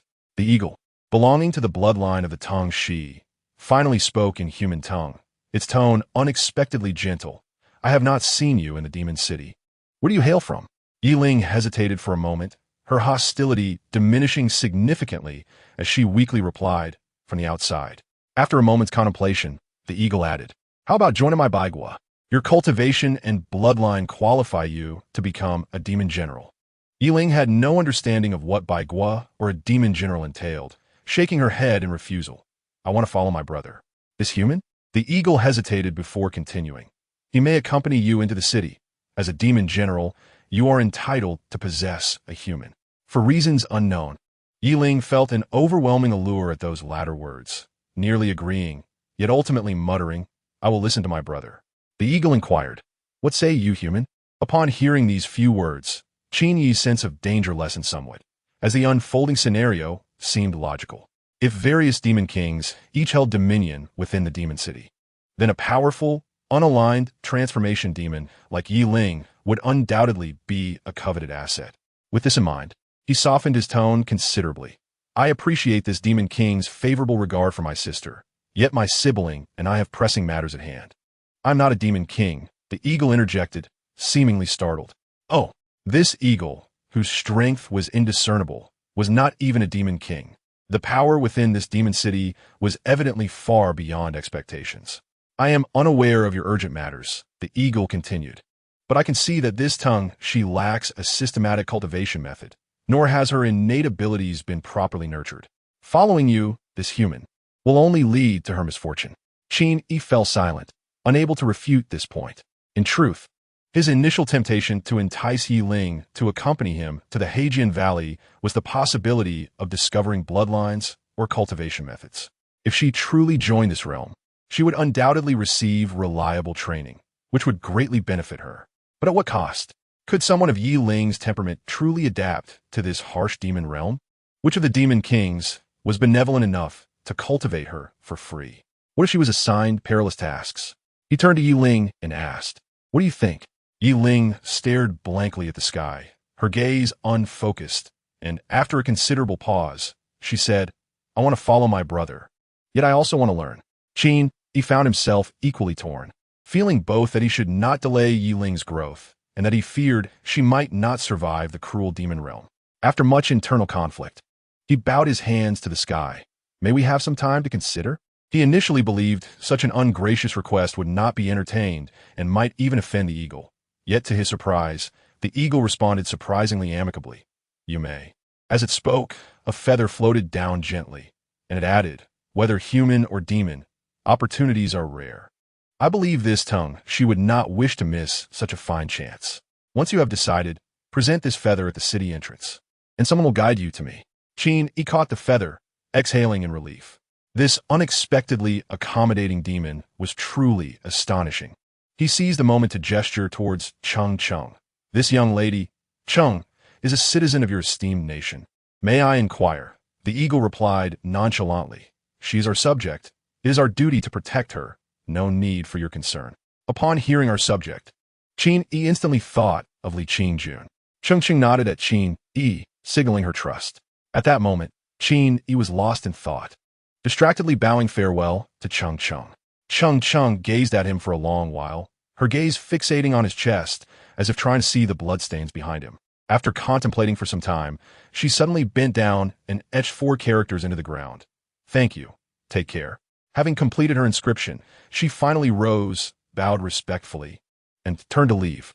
Watching Cheng depart, Qin Yi felt little joy in completing a noble act. His thoughts had already flown to the tumultuous realm of Nanli. The Xian Valley, oblivious to the passage of time, had long forgotten how long it had been since he left, unaware of Li Qingjun's current state. Chapter 71. Above and Below the Xian Valley. The crown princess and the king's side. Li Qingjun stared at the empty dragon throne, expression grave. This was the morning court, where officials assembled, yet Li Qinglin was absent. This had been the case for several days now.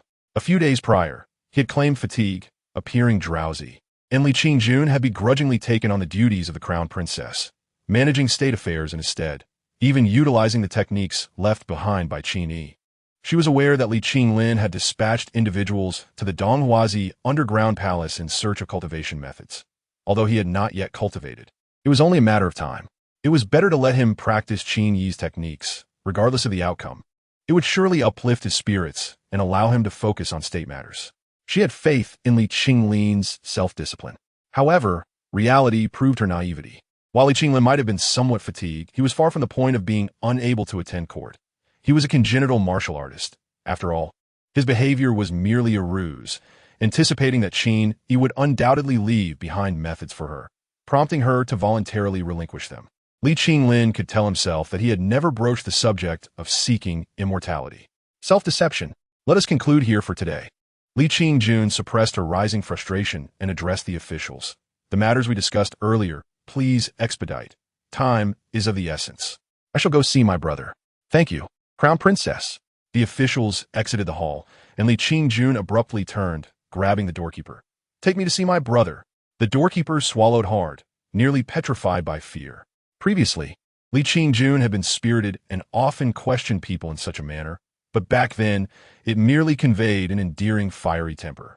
Now, with a single glare, she emanated an air of authority reminiscent of the once mighty Li Qinglin on the battlefield.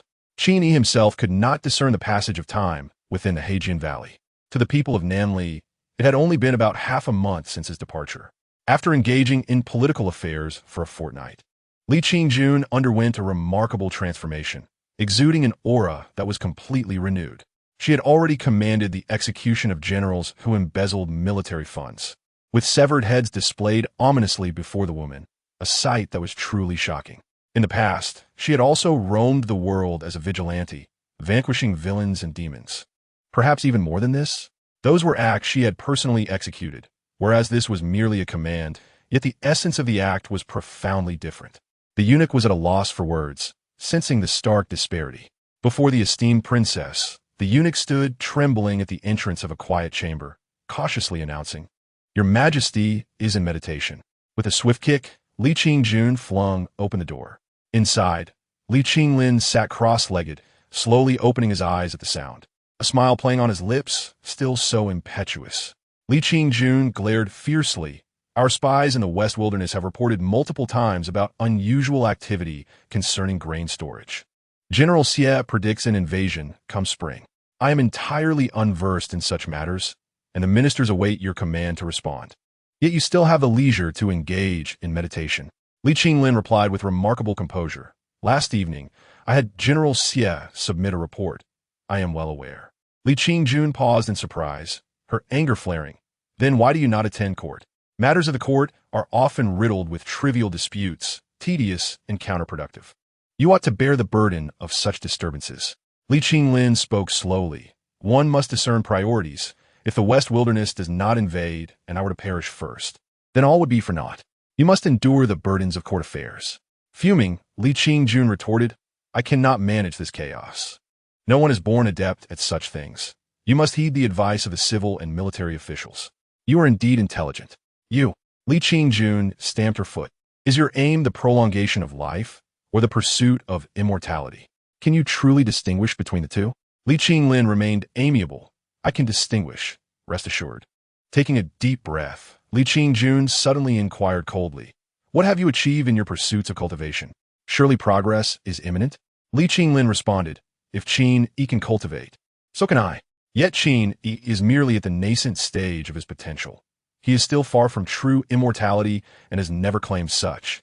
Li Qingjun paused, then said slowly, Brother Wang, there is fundamentally no such thing as a method for immortality. Li Qinglin's pupils contracted slightly as he met her calm gaze. They both felt a disorienting sensation, as if they were the former king and prince. After a considerable silence, Li Qinglin finally spoke, I am not father. Li Qingjun coldly replied, I too wish I did not have to become Li Qinglin. I am uncertain about my own changes. Yiling scratched her head. It simply feels as though the pain has subsided, the wounds have healed, and my strength has increased. Lu Su interjected. Her inferior bloodlines have been significantly replaced. Her current bloodline is a hybrid of various demon serpents. However, these bloodlines do not grant her any new talents. At most, they have fortified her physical form. The bloodline of the Tangsha is of such a high grade that even in diluted form, it remains dominant. Her current breakthrough is indeed peculiar. As such, bloodline replacement typically does not enhance cultivation. Lu Su continued, in truth, this bloodline replacement has merely elevated her developmental ceiling. The previous inferior bloodline would have greatly hindered her cultivation, likely causing her to stagnate at the transformation phase, unable to even enter the condensation phase. Now, that will certainly not be a problem. Yiling sat cross-legged before Qin Yi, her eyes blinking as she observed him, uncertain of his thoughts. Qin Yi, tending to his wounds, gazed back at her in bewilderment. Both were in a state of confusion. This is not the nature of xian. Liu Supandev. Her breakthrough seems to stem from personal factors. Her exceptional aptitude for cultivation, coupled with a strong will to survive, enabling her to unleash her potential in dire situations. Ultimately, it is a matter of self-preservation. Qin Yi felt a sense of relief. This indeed felt very much like Yiling. Lu Su added. However, this cannot be relied upon as a norm. It could compromise her foundational stability. A truly systematic method of demon cultivation is the proper path. I do not possess such methods of demon cultivation, but I believe the upcoming agreement in the demon city is certainly worth considering, Yiling remarked softly. Brother, I wish to go, she expressed. I always feel that demons should reside in their own realm. It is quite uncomfortable among humans. Qin Yi paused and sighed. Yiling's experiences in human society seemed rather unpleasant. Dong Huazi's malice, Li Qinglin's manipulation, Ming He's hostility, the mountaintop shaman's greed, and the ordinary people's fear and discrimination. Thus, she clung to him, seeking comfort in his presence, for she had never encountered anything pleasant in the eyes of others. Demons ought to remain in their own domain. Yet, brother, I understand your journey is to seek a method to lift the curse.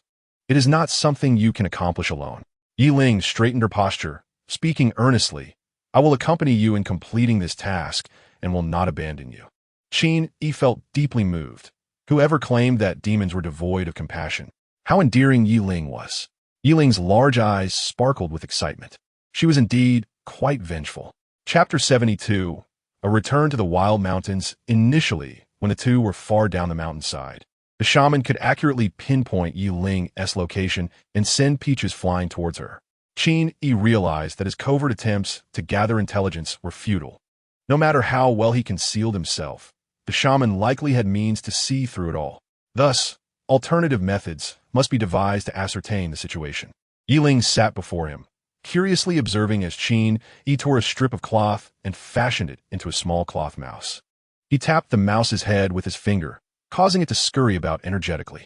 Yiling burst into laughter, jumping up with glee as she chased after the cloth mouse, exclaiming, Mine, Mine, you are a mature demon now. After learning demon arts, you can create as many as you like, Qin Yi said, retrieving the mouse and giving it a playful jab with a spike club before sending it scampering toward the hill. Yiling watched its retreating figure with teary eyes. It will die there. It's just a piece of cloth, Qin Yi chuckled. The mouse was animated simply because he infused it with magic. While his ability to control objects was not yet at the level of sword mastery, he could certainly manage a cloth mouse. The jab with the spike club was to allow Lu Su to infuse a thread of soul power. Currently, Lu Su could not separate her soul, but the connection of soul power would suffice for vision. Once the cloth mouse perished, the connection would instantly sever, causing no significant impact. Liu Su guided Vinyi, directing him to avoid demon creatures as they maneuvered the cloth mouse for over an hour before finally bringing it to the edge of the hill. The cloth mouse cautiously ascended the mountainside, and the feedback from Lu Su's soul power left it momentarily stunned. The mountain was a scene of devastation, littered with countless demon corpses covering the landscape. The blood serpent lay bloodied and exhausted on the mountainside, struggling against the last few demon attacks, while those demons, too, were utterly fatigued. This battle resembled that of the most ordinary beasts, with bodies tearing at each other with sharp teeth. The conflict had persisted for 2 days, and it was still ongoing. However, it was evident that the effect of the peaches was waning. The demon's eyes no longer glowed with fury. Not far away, the blood pool, once nearly drained, was now once again overflowing with the blood of demons. With resolve, Lu Su urged Qin Yi to guide the cloth mouse further up the mountain. Qin Yi, unaware of what Lu Su had seen, simply followed her directions. The mouse continued its ascent, encountering no further demons, but along the way, it came across 2 stone tablets.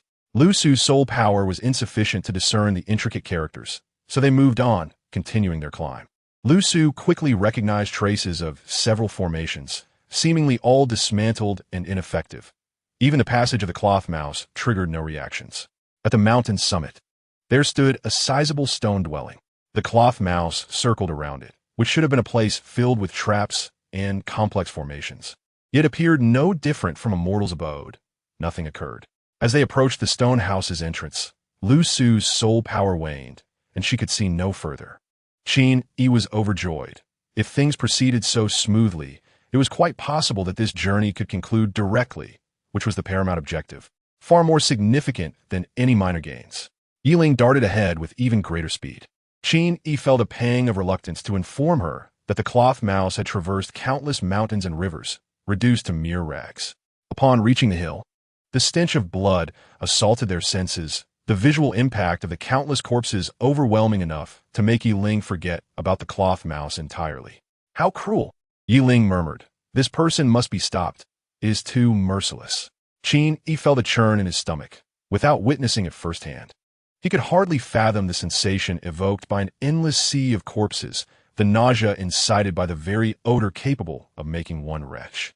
He held his breath and cautiously approached the blood dragon, still engaged in battle. Regardless of the compassion he felt, the blood dragon was a creature fostered by the enemy and could not be spared.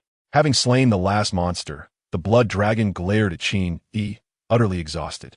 You again, monkey? Monkey? Qin Yi grined. Perfect, I've come to steal some peaches. With a heavy thud, the wolf-toothed club plunged into the blood dragon's abdomen. Yiling swiftly darted inside the gaping wound, aware that the blood of the blood dragon would be immensely valuable to her. The blood dragon thrashed wildly on the hillside, crushing countless corpses before finally convulsing a few times and falling silent. Yiling emerged from its body, tossing a peach to Qin Yi. Brother, it seems it is of no further use. Qin Yi caught it, replying, put it away. It will still have value after refinement, at least as auxiliary material for crafting. He stored it carefully, then retrieved a vial of medicine from his pocket, pouring its contents into the air and handing it to Yiling. Go to the blood pool and retrieve that drop of blood essence. I will ascend the mountain to examine the stone tablet. The 3rd stone tablet lay 2/3 of the way up the mountain. Surrounding it were some bones. Qin Yi lightly nudged one with his foot, and it crumbled to dust. The inscription on the tablet read, Curse of Death. This was the witchcraft employed by Dong Huazi, a curse that siphoned the vitality of its target, leading to their demise. If the strength levels were comparable, the victim could age on the spot, but since Dong Huazi's actual power fell short of Li Qinglin's, he could only induce a gradual decline. This decline, however, became an intriguing form of interrogation. Qin Yi's heart sank. Upon reflecting on the implications of the inscription, it became apparent that this could indeed be an insurmountable curse, as it drew upon the very essence of life, with no means of dispelling it unless one could augment the life force. To truly augment life would mean employing methods for immortality. Minor arts? Yes, minor arts. But at the level of my former self, or theirs, such incantations would be as ineffective as a breeze on the face, offering no practical utility. At most, it served as a record of insights, with the hope of deeper comprehension one day. Qin Yi, undeterred, thought, didn't they say there are 2 stone tablets? I shall ascend to see the other one. Perhaps it holds the solution. Lu Su said nothing to dissuade him. Qin Yi raced upward in search of the other tablet. With no obstructions in his path, locating a stone tablet proved effortless, and he soon laid eyes on it. However, upon glancing at it, his expression turned grave. It was not a solution and bore no relation to the curse. Instead, it was the 365 soul-snatching arrows. This seemed somewhat akin to the renowned nailhead 7-arrow technique, but was vastly inferior. It required collecting the target's hair, personal belongings, and other items in abundance, with the birth date and time meticulously detailed. Then, one must carve a peachwood effigy that closely resembled the target, equipping it with all their commonly used items. Following this preparation, one would need to perform the incantation for a full year to thoroughly bind their souls, culminating in the need to puncture 365 vital points over several days and nights. Dong Huazi and Li Qinlin had been adversaries for so long, and it was only recently that he had managed to complete this method. While it could indeed facilitate killing above one's level, it was not without its risks, particularly against opponents already engaged in soul cultivation, as it held the potential for backlash. Furthermore, aside from potential applications in palace intrigue, finding such conditions to meticulously execute this against an enemy in typical confrontations was impractical. With Lu Su by his side, high-level techniques would only increase, rendering this method effectively useless. Even if it were deemed useless, the absence of a curse-breaking solution rendered any gains moot. Chapter 73. The death of the sorcerer Qin Yi remained defiant against despair. Lu Su, well aware of the slim chances, nonetheless offered encouragement, noting there is still a possibility. Generally, one would not erect 4 tablets. The cloth mouse only encountered 2 along the way. Other tablets should be scattered in locations beyond our sight, likely totaling 7 or 9.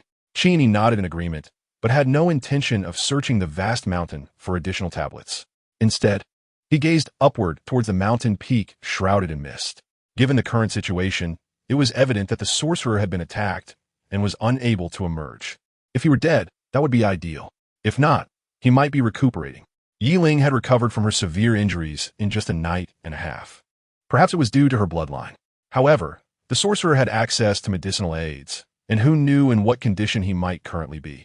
Rather than squander time seeking inscriptions, it would be more prudent to strike at the heart of the matter, taking advantage of his unpreparedness. What solutions could he possibly have hidden within his dwelling? With these thoughts crystallized, Qin Yi resolutely advanced up the mountain. Even Lu Su was momentarily taken aback by his determination, silently approving of his resolve. This individual was becoming increasingly decisive, exhibiting a fierce bravery. Did battle truly forge such strength? Not far up the path, traces of formations became evident, albeit damaged. The illusionary array had been destroyed. Liu Su remarked, I cannot ascertain the specifics of the illusions, but conventionally, if a formation is established, it often reflects the intentions of a fated disciple. Many sects employ such illusionary barriers to test character or wisdom. It was apparent that Dong Huazi had not passed through this array and may have even been frightened within it, prompting his retreat. Qin Yi pressed on, reaching the mountain's summit. Atop the peak stood a stone house of considerable size, now in ruins, with the roof completely collapsed. The front door was blasted open, revealing a scene of shattered walls within. Yiling soon joined him, surveying the devastation, and they exchanged glances, cautiously stepping inside. The remnants of formations lay scattered about, including multiple overlapping arrays, some offensive, others defensive, and many designed to hinder opponents, all now utterly destroyed. Qin Yi found the sight disturbing, realizing that in such an environment, battling would likely be an uphill struggle, even for those of significantly higher realms, not to mention the multitude of bizarre sorceries at play, the true nature of which was difficult to ascertain. It was unclear how formidable their assailant was, able to withstand so many formations and engage the sorcerer in his own domain, leaving him unaware of his fate. No wonder this individual had been slaughtering monsters near the demon city for so many years without any of the demon kings daring to confront him. They were clearly too intimidated to act rashly. The mountain's demon-slaying formations alone would suffice to keep the demon armies at bay, and even a few strong adversaries would be hard-pressed to endure the losses incurred. The lair could also be under threat from other demon kings. Brother, look! Yiling suddenly grasped Qin Yi's sleeve with urgency. Qin Yi followed her gaze and gasped in horror. Amidst the ruins lay a human form, or rather, a mass of flesh and sinew, devoid of bones, merely a heap of flesh. The skeleton, seated nearby with its broken ribs, assumed a standard meditative posture, the ribcage visibly mending, nearing complete restoration. He is not dead. Qin Yi instantly recalled the technique of eternal decay. This being had likely suffered bodily destruction, yet managed to transform himself into a skeleton to continue existing. It seemed as though he heard voices. The dark eye sockets of the skeleton gradually ignited with a phosphorescent green glow, akin to the slow awakening of consciousness. Both Qin Yi and Yi Ling took a cautious step back, the scene proving too unsettling to bear. Qin Yi remained composed, while Yi Ling trembled in fear, nearly fleeing in panic. In truth, Qin Yi wondered how a skeleton could possibly produce sound. Where were its vocal cords? Its strength was also indeterminable, as it lacked a vessel to contain air, suggesting that its cultivation was fundamentally different from the norm. Preparing for battle, Qin Yi spoke slowly. "We harbor no ill will towards you, esteemed one. We had intended to pay our respects, yet you suddenly harm my sister. What is the reasoning behind this? Sister?" The skeleton shook its jaw in disbelief, seemingly amused. "What hilarious jest! This matter does not concern you. Humans slay demons, and demons slay humans. Such is the natural order. Demons do not question why humans raise pigs, and you likely do not ponder why humans are kept within the demon city." The skeleton chuckled. Different races, where lies the rationale? Ming He had once remarked upon the differences between races, but this wizard's words were far more brutal. Your cultivation methods do not adhere to reason even among your own kind. Ah, the skeleton seemed surprised. You can discern the hidden loophole I left in my inscription? Quite perceptive. Qin Yi chose not to respond. As long as one can attain immortality, everything else is mere illusion. I'm a shaman, and I do not subscribe to the hypocritical nature cultivation espoused by your kind, the skeleton declared. Given your ability to decipher my stone tablet, consider yourselves fortunate. I will spare you. Depart. Qin Yi let out a hearty laugh and suddenly swung his club, declaring, "But I wish to kill you." With a crack, the skeleton tumbled awkwardly, unable to evade the blow, and its leg was shattered by the wolf-toothed club. Qin Yi laughed heartily, a cruel and malicious wizard. "If you still possess strength, would you simply let us go with a few words? Your facade is painfully transparent, is it not?" The skeleton lost its bravado, trembling on the ground. "Spare me. I have not harmed your sister, have I? The blood lotus, the blood essence, I shall give to you. Surely that suffices." Yi Ling, incensed, rushed forward and delivered a kick. "Return what you owe, or I will end your life." With a single kick, she shattered the skeleton's other leg. The skeleton, unafraid of pain, forced a smile. "As long as my lady is pleased, feel free to strike as you wish." Qin Yi and Yi Ling exchanged glances, speechless.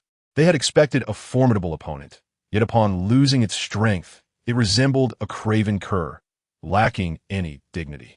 Yi Ling even quelled her hatred, turning her head away in silence. Qin Yi demanded, "Reveal the method to undo the curse of mutual death."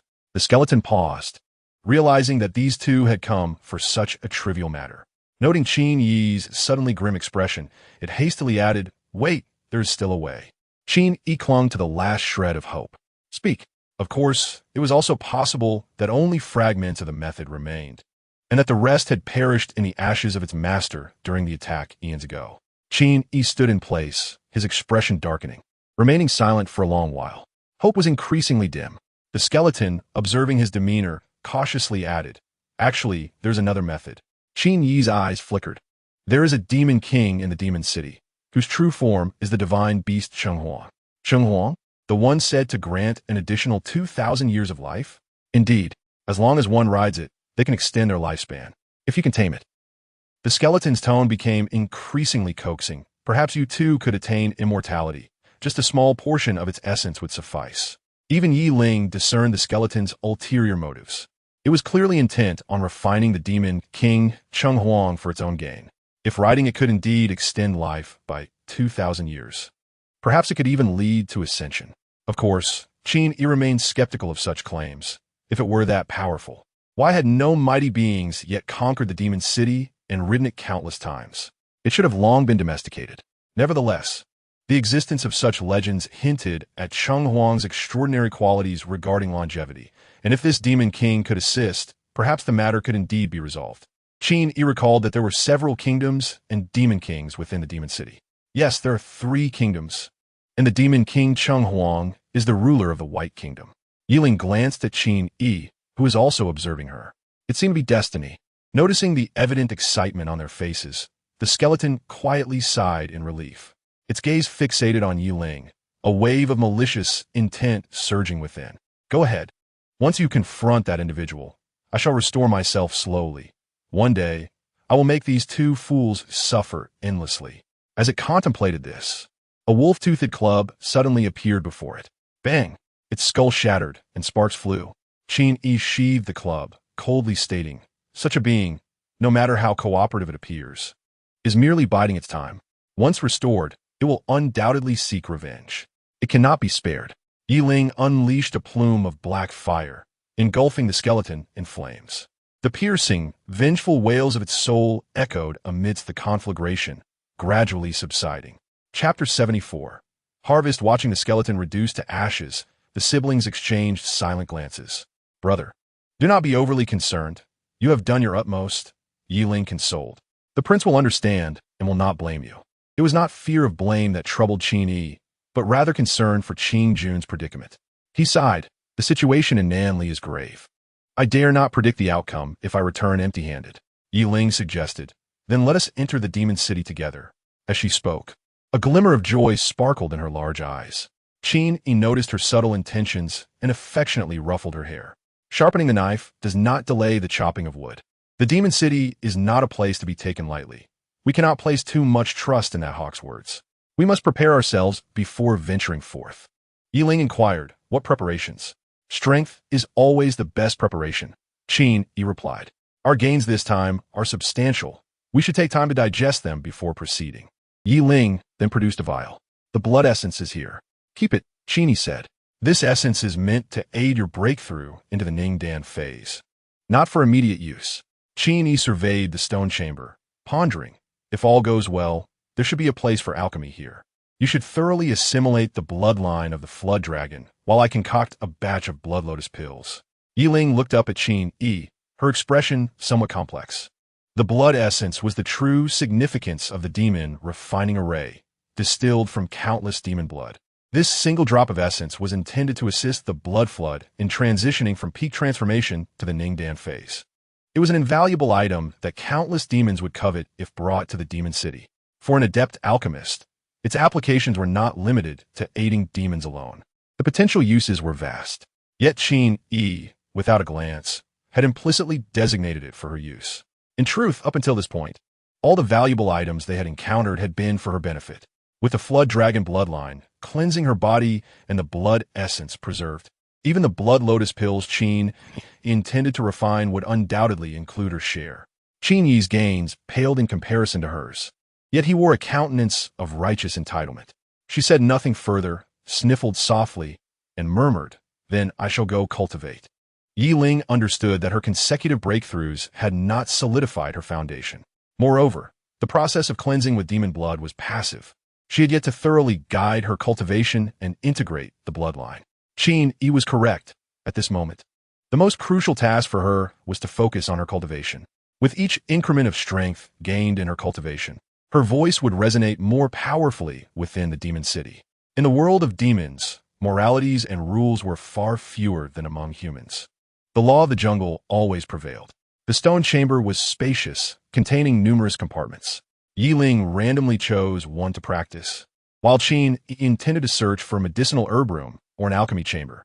As the fire on the ground extinguished, a glint of jade color caught Qin Yi's eye amidst the ashes. He picked it up to find it was a ring. Surprised, he noted that Yi Ling's flames were no ordinary fire. They had incinerated the skeleton to ash in no time, yet this ring remained unscathed, indicating its unique material. Lu Su's voice echoed, "A mustard seed can contain a mountain. This is a storage ring." Qin Yi's eyes brightened. "For quite some time, I have found the various vials and talismans on my person to be quite cumbersome. The peaches I recently acquired now make my pockets bulge uncomfortably. I have often mused about the ubiquitous storage rings possessed by individuals in the realms of immortal mythology and fantasy. To my astonishment, this sorcerer, ensconced in this desolate mountain, possesses such a remarkable item." Lu Su took a moment to sense the ring and remarked with a smile, "This ring bears no restrictions. It is harmless. You may use the mental transmission method I taught you to probe inside and see what you can find." Qin Yi focused his thoughts and attempted to send his consciousness into the ring. The contents within were laid bare before him, revealing a modest space of approximately 1 cubic meter, devoid of any treasures save for a singular item nestled in the corner. an intricately carved token fashioned from bone. Upon closer inspection, he discerned a fierce tiger's visage etched onto its surface, complete with bared fangs. What is this? He pondered, turning it over in his hands, unable to discern any magical properties or purpose. It appeared to be a mere trinket amidst the emptiness of the ring. Surely, it must have contained various shamanistic artifacts, all of which must have been exhausted during the prior battle. Lu Su speculated, this token may pertain to identity. Qin Yi paused, a flicker of understanding igniting within him. This desolate mountain lay adjacent to a perilous region marked on the map to the west, details unknown, while to the east lay the city of monsters. The sorcerer would certainly not dare to venture into the city of monsters, nor possess the strength to confront the dangers of the western region. Alone in this barren expanse, bereft of resources, how could he acquire the materials needed for formations, the soul-capturing essence, or even a storage ring? It was evident that he had support from someone in the shadows. Perhaps a figure from the perilous western region had sent him as a vanguard to breach the city of monsters. Or perhaps it was a certain demon king within the city providing covert assistance. Regardless, it could not be Chen Huang, as the sorcerer harbored deep animosity towards him and sought to incite Qin Yi against him. In any case, this could serve as a greeting gift for the demon king Chen Huang. Qin Yi donned the ring, stowing the token away. The reminder of the ring quelled his urgency to seek out the herbal chamber, prompting him to scour the ruins for any overlooked treasures. Soon, he discovered a shattered mirror lying in the corner. This was the mirror of divine sight, not a shamanistic artifact, but a tool for cultivators. Lu Su expressed interest, explaining, with the proper arrangements, one can observe all events occurring in the designated area through the mirror. It is particularly useful for cultivators whose divine sense has yet to extend beyond their physical form, allowing them to monitor the outside world even while within their abode. This damage could be repaired, making it a valuable find. This explained how the sorcerer managed to accurately perceive events atop the mountain and direct the peaches to Nightling. Qin Yi deemed it useful as well and added it to his collection. He continued his search, only to encounter numerous damaged formation stones, hinting at the ferocity of the battle that had transpired. It was difficult to fathom the true might of the formidable opponent who had invaded. Qin Yi pondered as he held a stone fractured into several pieces. Do you think this could be Chen Huang? Lu Su responded thoughtfully, it is quite possible. This sorcerer has been ruthlessly slaughtering monsters right under his nose, harboring malicious intent to refine him. I would not tolerate such behavior. After a moment of hesitation, Qin Yi inquired, regardless of whether it is Chen Huang, could this person be Cheng? He had long harbored doubts about this matter. The timing of Cheng's fall from the mountain coincided almost perfectly with the sorcerer's confrontation with his enemies.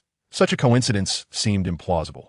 Lu Su appeared to deliberate on the matter as well and replied, it is indeed a curious coincidence, but I cannot confirm it. If it were indeed this powerful adversary and the sorcerer who engaged in mutual destruction, leaving them both weakened, then Cheng would likely be gravely injured. Yet, she bears no wounds, only bloodstains from her fall. Qin Yi pondered this, shaking his head in confusion. It defied logic. Let be. I shall ascertain the truth upon encountering Cheng in the city of monsters. After completing his circle of investigation, he found nothing more and proceeded deeper. Seeking the herbal chamber, he pushed open a door, and the intense heat within caused him to recoil momentarily. Lu Su's voice rang out. This is the ritual fire of the shaman. It may prove to be your greatest gain on this journey. Qin Yi gazed at the roaring flames within the chamber, utterly perplexed. How do I utilize this fire? Lu Su elucidated. Every individual can cultivate various arts, summoning flames and lightning, akin to the thunder call technique you have employed. However, such flames remain ordinary.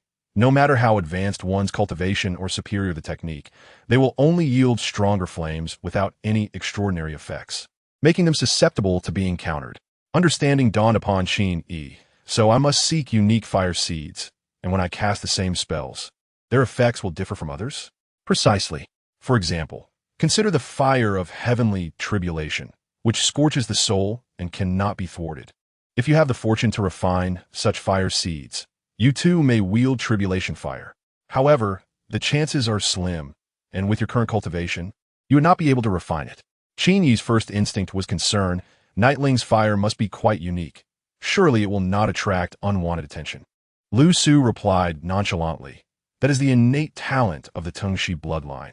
It cannot be refined into fire seeds and is of no use to others, unless other serpentine entities seek to claim its bloodline. This matter is independent of fire and pertains to the bloodline conflicts within the demon realm, which a high bloodline inheritor must inevitably confront. Still, Qin Yi felt a tinge of anxiety, questioning Night Ling's capability in such bloodline disputes. Lu Su remarked, "Are you worried about whether your future son will inherit the Tengxi bloodline?" Qin Yi exclaimed. The wolf-toothed staff fell silent, and he imagined it might have worn an expression of disdain. "I did not mean it that way regarding Night Ling. Who knows? Liu Su ritorti dismissibly. The lecherous staff cannot comprehend you." Qin Yi awkwardly shifted the conversation. "What kind of fire is this ritual fire of the shaman?" Lu Su, now disinterested, replied, "In terms of combat prowess, this fire is akin to ordinary flames, yet it possesses unique applications in the refinement of items. It is particularly significant for your alchemical pursuits. Moreover, this is a well-prepared fire seed that aligns with your current cultivation level." Auxiliary fire, Qin Yi acknowledged, holding no prejudice against supportive tools, recognizing that often such items prove more valuable than sheer destructive force. This shaman may lack in other areas, but how did he acquire such a precious resource? Lu Su explained, "This fire seed is of a relatively low grade and can be cultivated. While not overly precious, it remains rare." Lu Su continued, "When you eventually encounter innate flames that cannot be cultivated, such as chaotic fire, purgatory fire, or 3 mystical fires, then you will truly encounter something of great worth, as they are exceedingly difficult to find." Qin Yi shook his head. He never fancied such elusive aspirations. Instead, the prospect of gathering this unique fire seed piqued his interest, reminiscent of the joy of collecting rare items in games. "How do I refine this?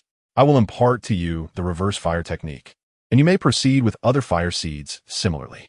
Qin Yi marveled at Lu Su's vast knowledge. Aside from the various demon arts and the fact that she could not predict fortunes, she seemed to possess near omniscience in other matters. This was indeed more remarkable than some predecessors traversing time with computers and search engines. As the room filled with flames, the fire gradually diminished under the incantation, transforming into a diminutive flame the size of a matchstick. Qin Yi beckoned with his hand, and the flame danced into his palm, swaying as if engaged in a waltz. "Previously, I taught you the thunder technique, which was most suitable for dealing with the vulture. Now that you possess a fire seed, you should focus your cultivation on the fire element henceforth," Lu Su advised. "Recent events have been tumultuous, and you have been rushed in your studies, learning an assortment of skills merely to cope. After this, it is time for you to cultivate in earnest." Qin Yi settled into a cross-legged position, watching the flame gradually merge with his being, murmuring, "I only hope that my journey in the city of monsters proceeds smoothly." Liu Su remained silent, indicating that she held little optimism. Qin Yi sighed, collected his thoughts, and guided the flickering flame upwards, penetrating the center of his brow. The external world fell silent. Yet it seemed as though Qin Yi could hear a resounding boom as a cluster of flames emerged in the center of his brow, drifting languidly. "Is it done?" Qin Yi's tone was peculiar. "Indeed," Liu Su replied, her tone equally strange. "Your technique is truly remarkable." The wolf's fawn club shook slightly, as if eager to strike. It was undeniable that this technique surpassed similar ones. However, Liu Su recalled that in her youth, absorbing and refining various fire seeds and lightning conduits took her no less than half an hour at minimum, a feat already considered genius. To absorb so casually threatened to incinerate oneself. Such compliance was unheard of. That is fire, not a pampered maid, she thought. Were this anyone but Qin Yi, Liu Su would have wished to deliver a fatal blow. "Go refine your elixirs," she said wearily, a sense of despondency permeating her words. Refining elixirs posed a challenge. As the materials stored by the shaman were not suitable, the requirements of witchcraft differed significantly from those of Taoism. Upon arriving at the apothecary, Qin Yi surveyed the dazzling array of materials: toads, swamp mud, human skin, and bone tablets, feeling utterly exasperated. Ultimately, he managed to gather a few essentials to concoct a 7th-grade elixir known as Peiyuan Dan, which would swiftly enhance Qin Yi's qi cultivation, as well as a Jingxua Dan, to aid Yi Ling in purging impurities from her bloodline, facilitating its amalgamation. Although the quality of both elixirs was not high and represented a waste of the blood lotus's essence, they were the most practical options available at the moment. As for the soul-nourishing elixir initially intended for Liusu, that was no longer feasible. No matter, she responded with a certain acceptance. You need only half a petal of this 5-petal blood lotus to refine both elixirs, just enough for your expedition to Yaoqing. We shall seek the remainder there, for it is certain to yield valuable resources. Qin Yi took the shaman's cauldron and began to prepare the ingredients, inquiring, besides continuing to nurture your soul, how do you intend to restore your corporeal form? It is premature to discuss this. I must first achieve the ability to separate my soul temporarily before considering the reconstruction of my body, Liusu replied. The separation of the soul, in conventional cultivation terms, equates to the emergence of the yang spirit. Attaining the ability to sustain the yang spirit outside the body for an extended period implies a near-immortal state. For the physical body becomes inconsequential. The yang spirit can reside in any vessel and cycle perpetually, thus achieving eternal life. This realm is the aspiration of over 99% of cultivators. Yet for Liusu, it merely signifies restoration. Qin Yi understood that reaching such heights would require an arduous passage of time. The most troublesome aspect was that the substances required for soul and spirit cultivation were all classified as rare treasures, 1,000 times more elusive and precious than those needed for qi cultivation. The Yinghan grass he found with Dong Huazi was exceedingly low-grade, and Dong Huazi had mishandled it. The shaman possessed none. Given his current strength, acquiring even one such item was a formidable challenge. Qin Yi had pursued the Tao not with the intent of achieving immortality, but out of genuine interest. No one could resist the allure of cultivating the immortal path, nor did he seek to dominate or suppress the ages. Now, he felt compelled to advance his cultivation not only for himself, but to assist Liusu in acquiring everything she required. Qin Yi was acutely aware that no one would wish to remain in the shadowy confines of the Wolf's Fang Club, silently observing the world outside. The thought alone drove him to madness, while Liusu had endured countless millennia of such existence. With a fleeting thought, he focused, meticulously preparing the materials. Qin Yi collected his thoughts and pointed his hand. The elixir flames surged forth. Gazing at the furnace fire, Qin Yi finally understood why Liusu remarked that the shaman's sacrificial fire was unique. It was remarkably stable. Aside from its insufficient power, it was indeed the fire that every alchemist dreams of. Qin Yi had previously achieved a success rate of over 90% with ordinary elixirs. And even with a 9th-grade detoxification elixir, he had a success rate of 70 to 80%. However, as he had never attempted to refine a 7th-grade elixir before, he feared the success rate would be low, perhaps 50% at best. Yet with this fire, Qin Yi was confident he could elevate the success rate of refining the 7th-grade elixir to 80%. Chapter 76. Kunping Qin Yi and Yi Ling remained in the stone chamber for 2 days, one day for alchemy and another for digestion. As they emerged from the stone chamber, basking in the morning sun, Yi Ling's form shimmered faintly with blood-red scales before vanishing. This was the result of her complete integration with the blood flood dragon lineage, endowing her with certain dragon traits. She had now stabilized at the 8th level of transformation, and both her demonic form and power had harmonized, culminating in the unique Yi Ling bloodline. In Liusu's eyes, the spiritual transformation of demons and the initial stage of the Phoenix Heart were all mere beginner phases. She found no need to differentiate further, casually assigning them a rough estimate of early to late stages. In truth, every realm consists of 9 levels. When the 9th level is reached at its peak, it signifies completion, allowing one to ascend to the next realm. There is no notion of a peak after completion. Initially, Ming had been assessed by Liusu as nearly completing the Phoenix Heart, which actually corresponded to the 8th level. In other words, Yi Ling's current cultivation level was on par with Ming He, who had once been able to defeat her from afar. Although she had not studied much, her demonic form was extraordinarily resilient, and her innate talents were exceptional. In actual combat, the outcome was far from certain. Qin Yi had also made significant progress. Having consumed only 2 Peiyuan Dawn, he had reached the 3rd level of the Phoenix Heart. Once, a lightning net could drain all his magic. Now, he could unleash it freely. This remarkable leap in progress stemmed from the Peiyuan Dan being a 7th-grade celestial elixir. Such elixirs were commonplace in many major sects, even providing considerable cultivation support for those at the Phoenix Heart level. For someone like him, at the initial level, the immense energy was just enough to prevent him from bursting apart. While this external force accelerated his growth, he was cautioned not to become overly reliant on it.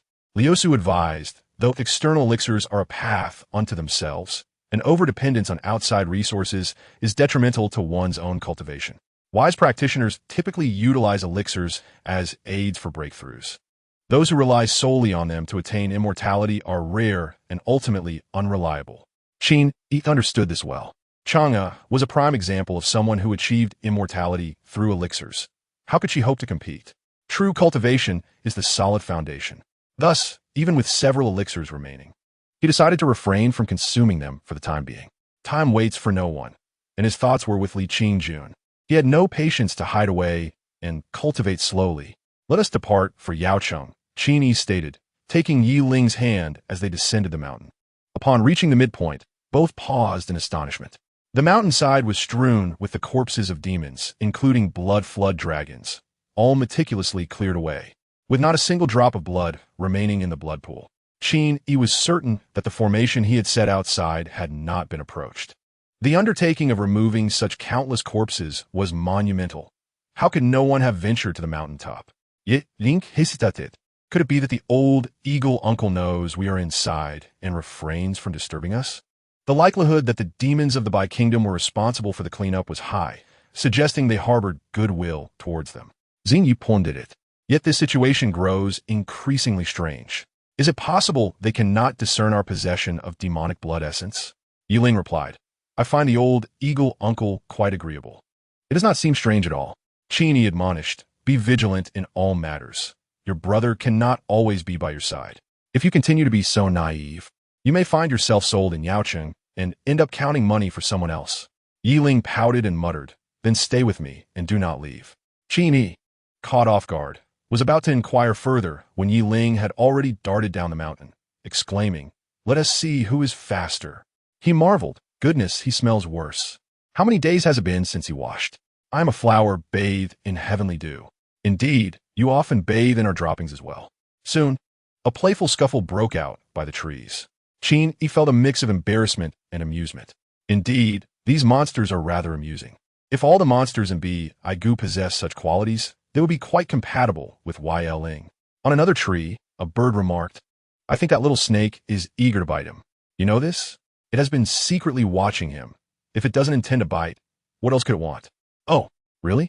Ling scratched his head in confusion, not realizing he had been staring at his brother. After all, he was quite unpleasant. Li sighed. And you claim not to have considered your son's T-ing SH bloodline. Qin, enraged, retorted, it's not me who is watching her. Another bird by the tree chimed in. Isn't that human also secretly watching the little snake? Does he wish to bite it too? Qin remained silent. Ling's cheeks flushed quietly as he lowered his head, murmuring, if it's my brother, then a gentle bite would be fine. Just be gentle, or it might hurt.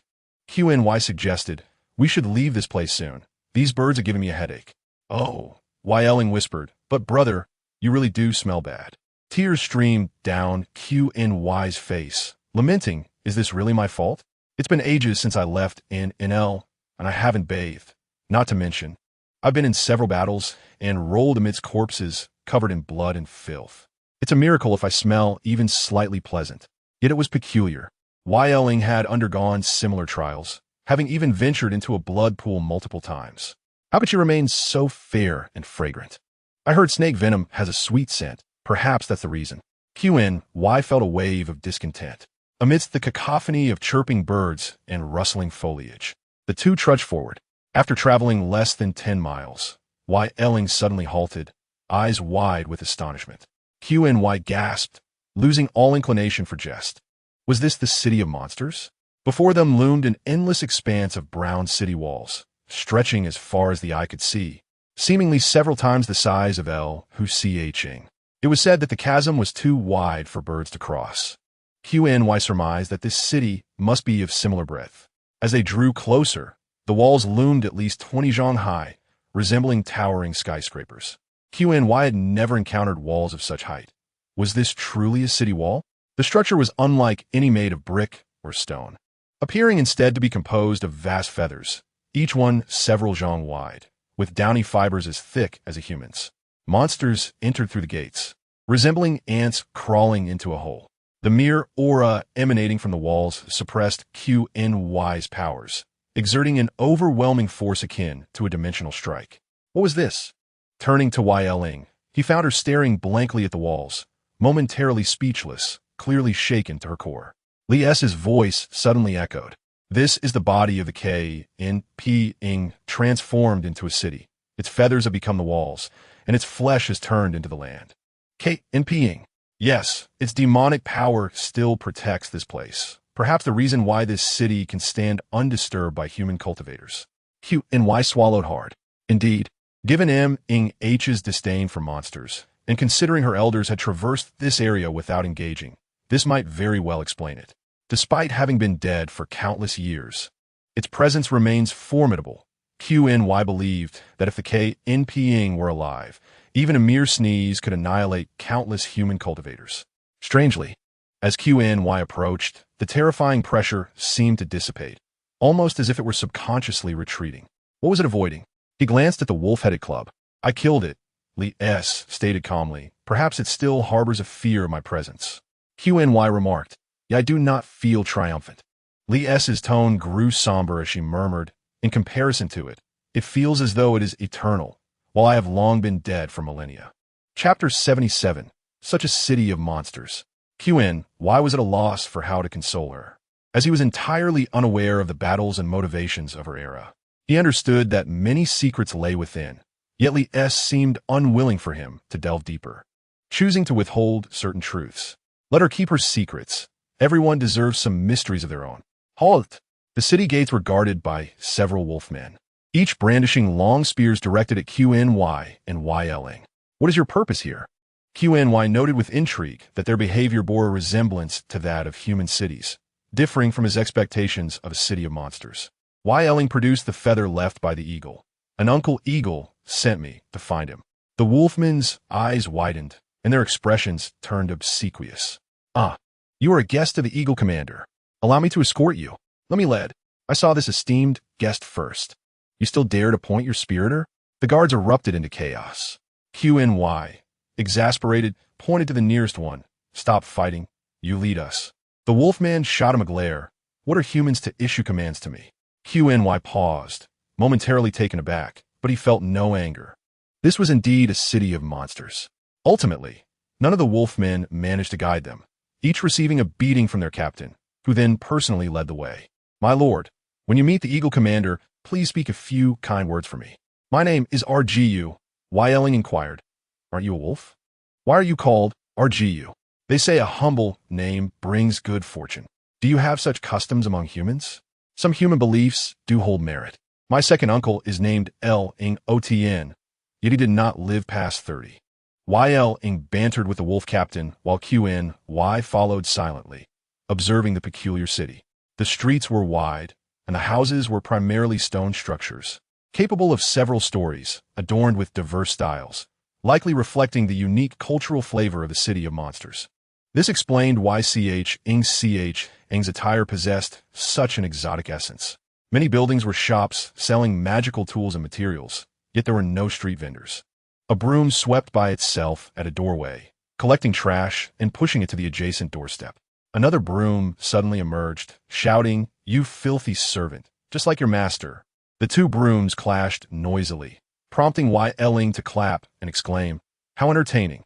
Brother, this city of monsters is delightful." Indeed, it was quite amusing. Even the brooms were monsters. Qin Yi inquired, "Is everything here capable of becoming a monster?" All living beings can become monsters. As for inanimate objects like brooms, they generally need to be enlightened to transform. Occurrences of spontaneous transformation are quite rare, the wolf captain explained. My grandfather once recounted how he painstakingly built a nest, only to awaken the next day to find it had grown legs and run away. Such misfortune. Qin Yi and Ling couldn't help but laugh. Even Li S was amused. As they spoke, a floating orb drifted over, circling Qin Yi several times, whining human. Ling, charmed by its cuteness, greeted, "Hello, little orb." Ing, Do not disturb the noble guest. The wolf captain punched it, sending it soaring into the sky. Yl exclaimed. Qin Yi thought to himself, I have many such things. This intriguing foreign atmosphere abruptly shifted as they turned a corner. Ahead, a row of wooden poles stood, and Qin Yi could clearly see a series of heads mounted upon them. Blood dripped from the poles, staining half the street. No, not human heads, but leopard heads. Yling stammered. That seems somewhat familiar. Qin Yi shook his head. To him, all leopards appeared alike. Who could say which among the mounted heads he had previously encountered? The wolf captain explained. This family of leopards dared to conspire with Gu and was executed en masse. They kept many dogs, all of which were also chopped up and sent to the butcher. Yling turned to Qin Yi, who narrowed his eyes. The werewolf captain remained oblivious to their thoughts, boasting, the great Wang Ming can see for miles, understanding both the past and the future. They foolishly attempt to drive a wedge here without even taking a moment to reflect on themselves. Suddenly, Qin Yi inquired, Are there any families with the surname Chung here? I mean humans. The werewolf captain replied with a smile. Chung? I'm not quite sure. Our Bai Gua has over 1 million inhabitants, while the human population is not large. There are still around 100,000. How many can I possibly know? Qin Yi chose not to elaborate further. The city of Yaocheng was indeed vast. It took several hours to reach the Eagle Commander's residence, and by the time they arrived, night had fallen. Yiling took out a feather and was about to call for someone to announce their presence when a voice resembling that of a hawk echoed from within. Please, guests. Enter the main hall. With its cultivation level, Yiling had already perceived everything happening outside with utmost clarity. A guard escorted the two into the residence. The guard, astonished, discreetly observed Yiling. The Eagle Commander seldom hosted guests, and there were very few beings in the entire city worthy of such attention from him. Although this tongue she had a commendable level of cultivation, it hardly seemed sufficient to warrant the Eagle Commander's regard. The guard concluded that the tongue she bloodline was exceedingly rare, perhaps the first of its kind seen in centuries, which might explain the Eagle Commander's interest. Upon entering the main hall, they saw an elderly man with white hair seated at the head of the table, sipping tea, resembling a human entirely. His nose had a slight hook, and his gaze was piercing. His hair was neatly swept back, presenting an orderly and spirited appearance. He was the very image of humanity. Sipping tea, Yiling greeted him respectfully, Uncle Eagle. Qin Yi followed suit, clasping his fists in salute. Greetings, Eagle Commander. The old man revealed a slight smile. I'm called Ingli. The siblings remained silent. Should they really address him as Ingli? Ingli looked at Yiling with a hint of kindness in his eyes. Have you made your decision? Yiling replied, Uncle Eagle, could you spare me from fighting? I am afraid of combat. Ingli appeared momentarily taken aback before chuckling. A demon afraid of fighting is not unheard of. Some tree and plant demons are quite serene. However, as a formidable tongue she, you should not find such a notion surprising. He then turned to Qin Yi. Is this human the one who has taught you to be like this? Yet I see him wielding a wolf fawn club, quite fierce. Brother is not fierce.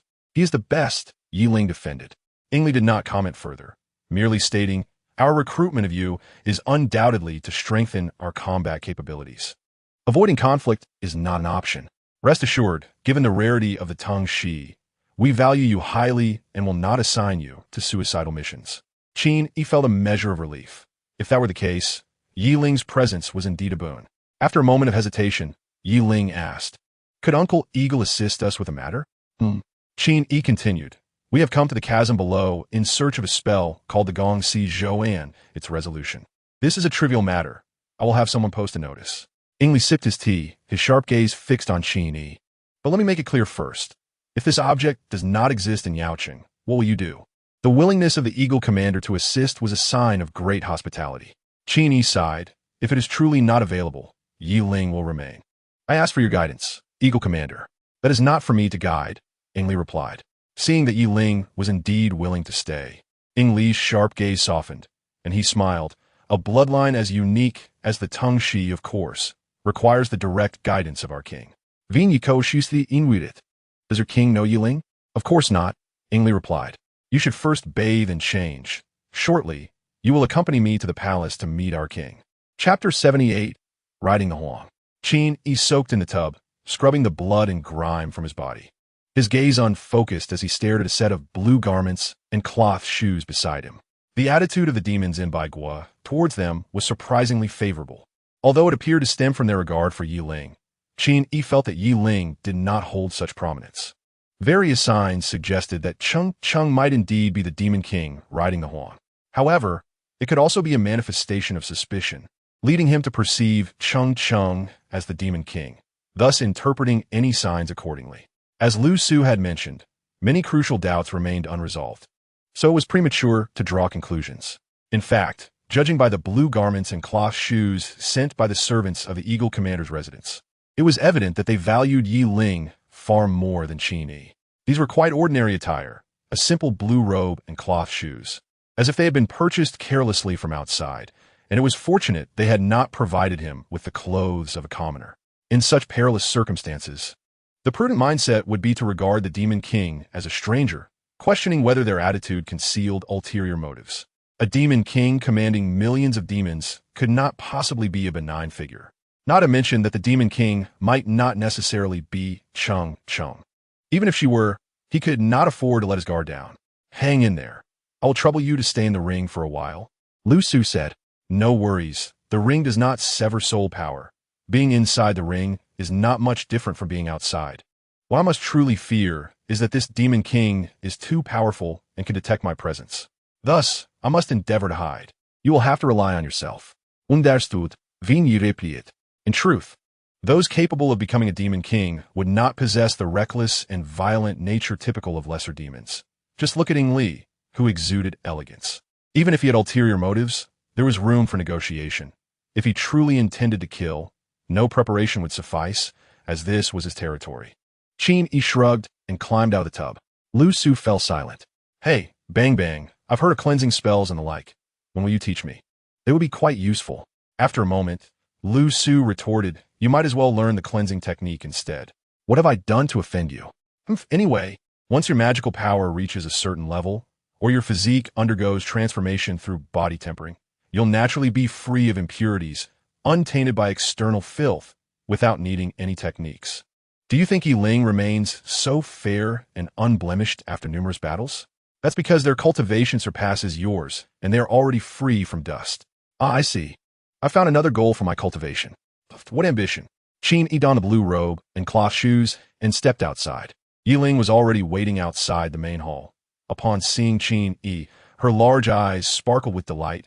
Brother looks so good in that. Qin Yi ruffled his hair. Of course, it's all about the aura. Ing Li shot Qin Yi a meaningful glance.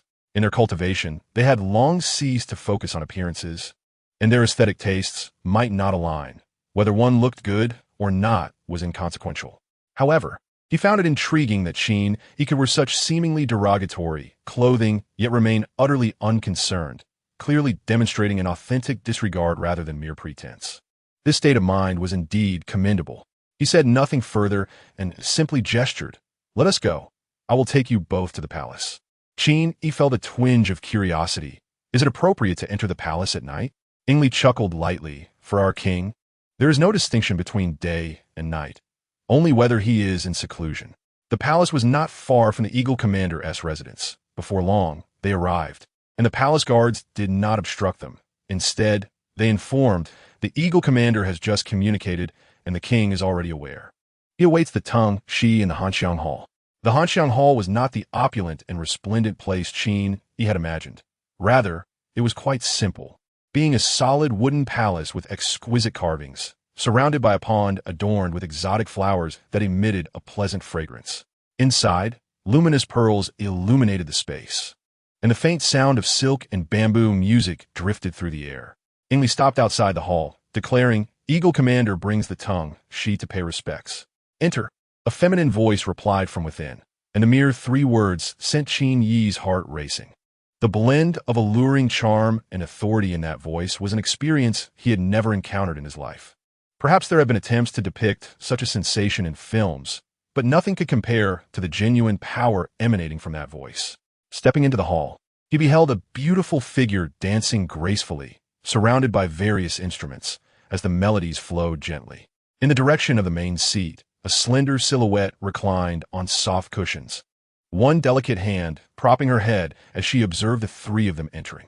The long, white gown concealed her form, yet perfectly highlighted her reclining posture, captivating anyone who laid eyes on her, if only they could overlook her face.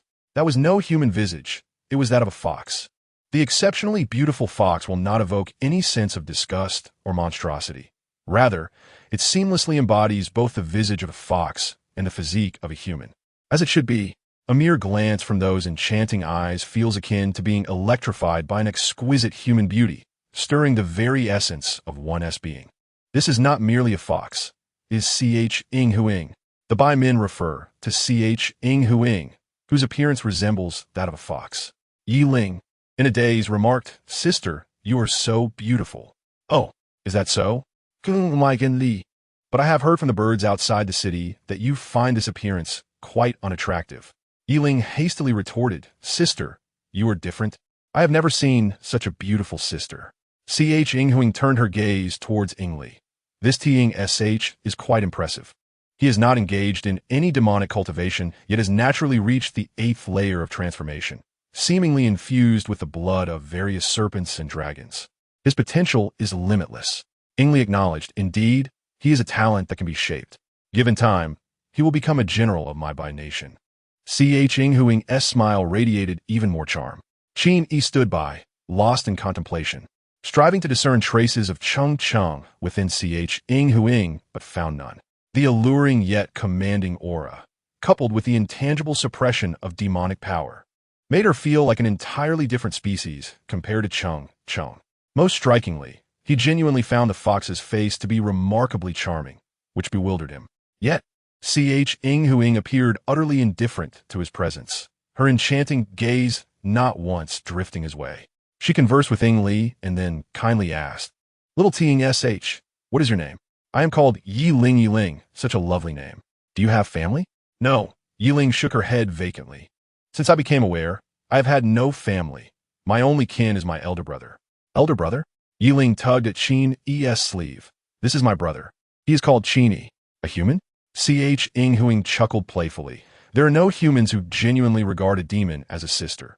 You are young and naive." "Easily deceived." Yi Ling exclaimed loudly. "That is not true, is it not?" Ing Huing languidly removed a bracelet from her wrist and tossed it carelessly. The bracelet fell to the ground, automatically expanding into a circular mirror facing Qin Yi, reflecting his image. Qin Yi furrowed his brow, noticing that the reflection did not mimic his movements.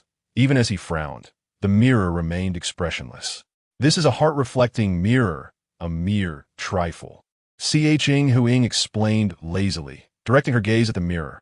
"Hey, what is your impression of Yi Ling? What do you think of her?" Ing Huing's expression froze, transforming into something peculiar. Ingli averted his gaze to the ceiling, avoiding eye contact. Yi Ling sitiflit alaf, while Qin Yi's cheeks twitched. The orchestral music in the hall ceased, plunging the atmosphere into silence. "Many wish to harm me." Ing Huing resumed her playful demeanor, speaking sweetly. "Do you know what fate awaits them?" "That was merely a saying. It does not mean one should bully my sister," Qin Yi, drenched in sweat, replied. Ing Huing beckoned to Yi Ling. "Little snake, come here." Yi Ling cautiously approached. Ing Huing retrieved a crystal-clear fruit from the table. "This is the xian fruit, a delicacy favored by serpents, beneficial for cultivation." Yi Ling's eyes widened, fixated on the fruit, saliva nearly dripping. "Do you wish to eat it?"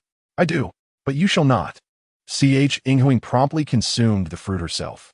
Yi Ling pouted, nearly on the verge of tears. Ing Huing then cupped her hands on Yi Ling's face, playfully molding it into various comical shapes.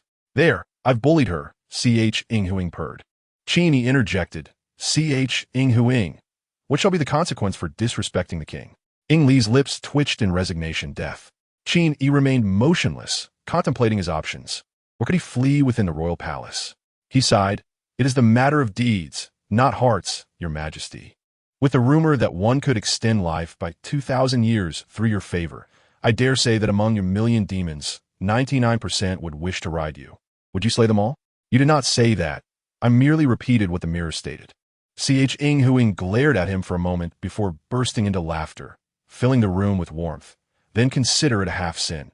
Instead, send a head to serve me in the palace." Yi Ling, not comprehending, remarked, "Brother, if they want to behead someone, let them do it. just to appease Sister Ch Huing. Qin Yi, sweating profusely, exclaimed, "Foolish child, if you do not wish for a beheading, it places me in a difficult position." Ch Huing cooed. Why not suggest a different form of punishment? She was a demon king who relished in teasing others. Do not mistake her playful banter for mere jest. Beneath her laughter lay a condescending indifference, where a careless word could indeed lead to one's demise. Qin Yi, in a moment of urgency, recalled an item. "I have a gift for the king. Perhaps it shall suffice as atonement."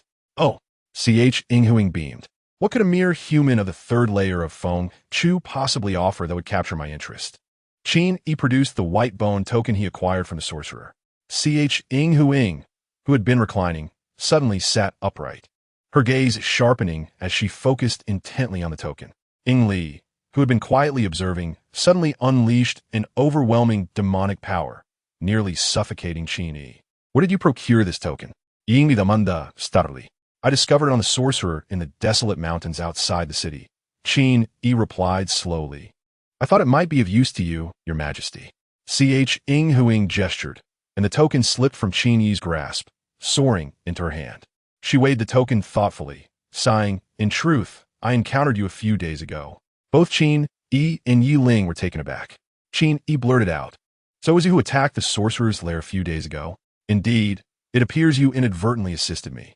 Qin Yi humbly responded, "I'm not worthy of such praise." His knowledge of various formations and sorcery was indeed considerable, with countless artifacts to contend with, which posed a challenge. Ch Huing's expression remained unchanged. "That alone would not trouble me.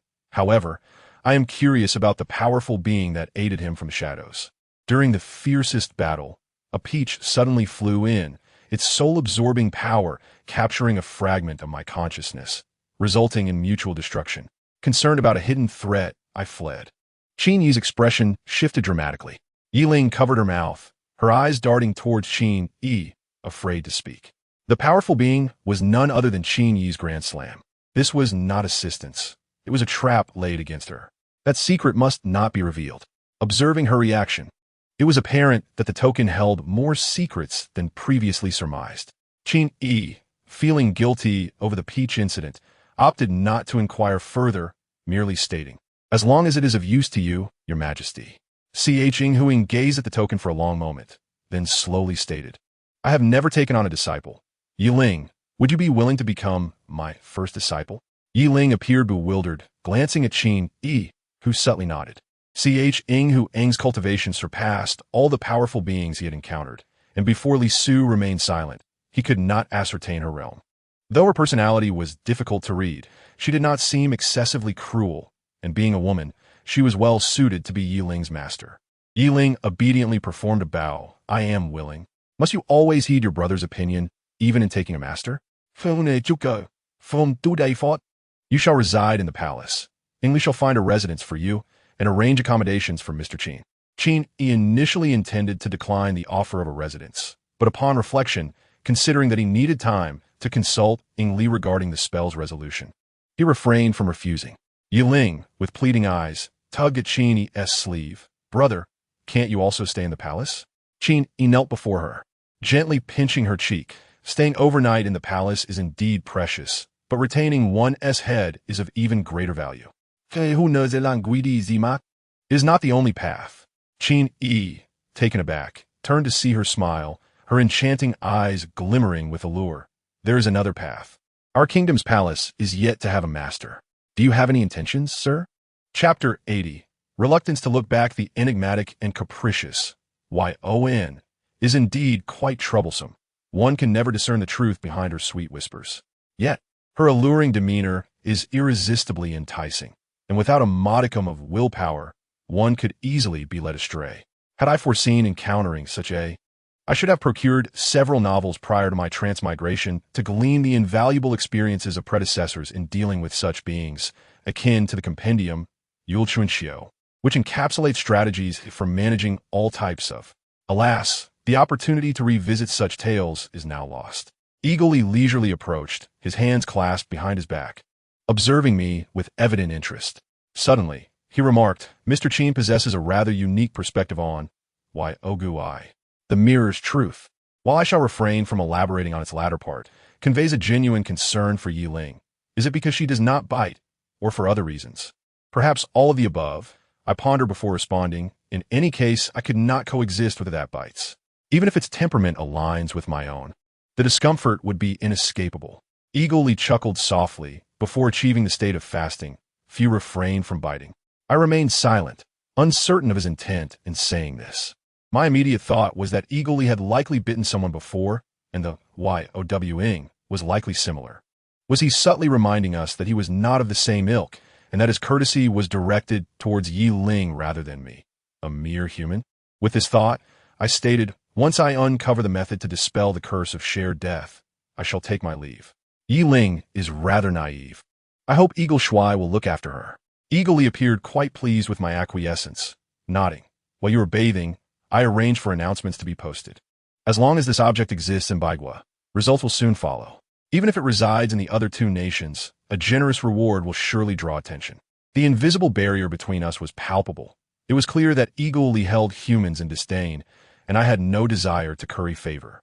Truthfully, his current demeanor was already tolerable, and there was little reason for further expectation. Before long, Eagle Lee led me to a grand estate.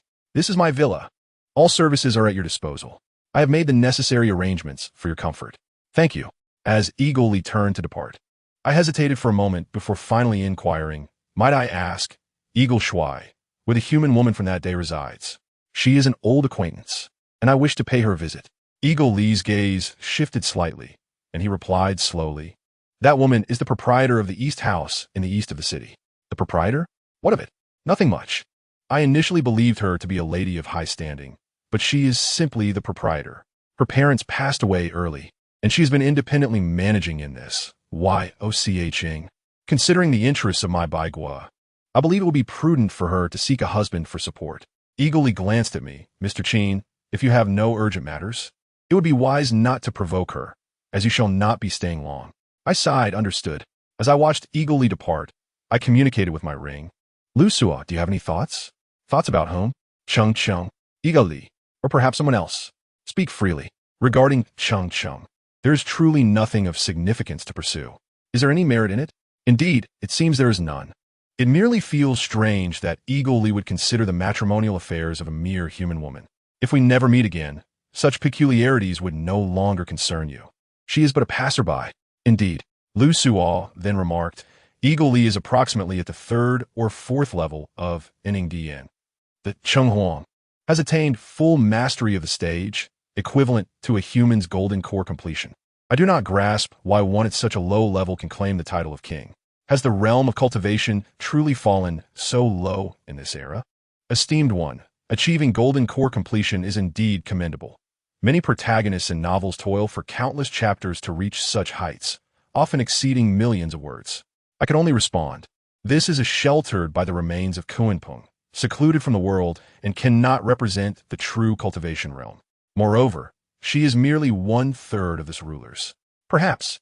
Lu Suo continued. From this, it can be inferred that the sorcerer is likely at the initial stage of the golden core level. Even with the advantage of the home ground, he would still struggle against the. However, it is his domain, and would not dare to be overly presumptuous. Waiting for the opportune moment to strike, I nodded, agreeing that this was likely the case.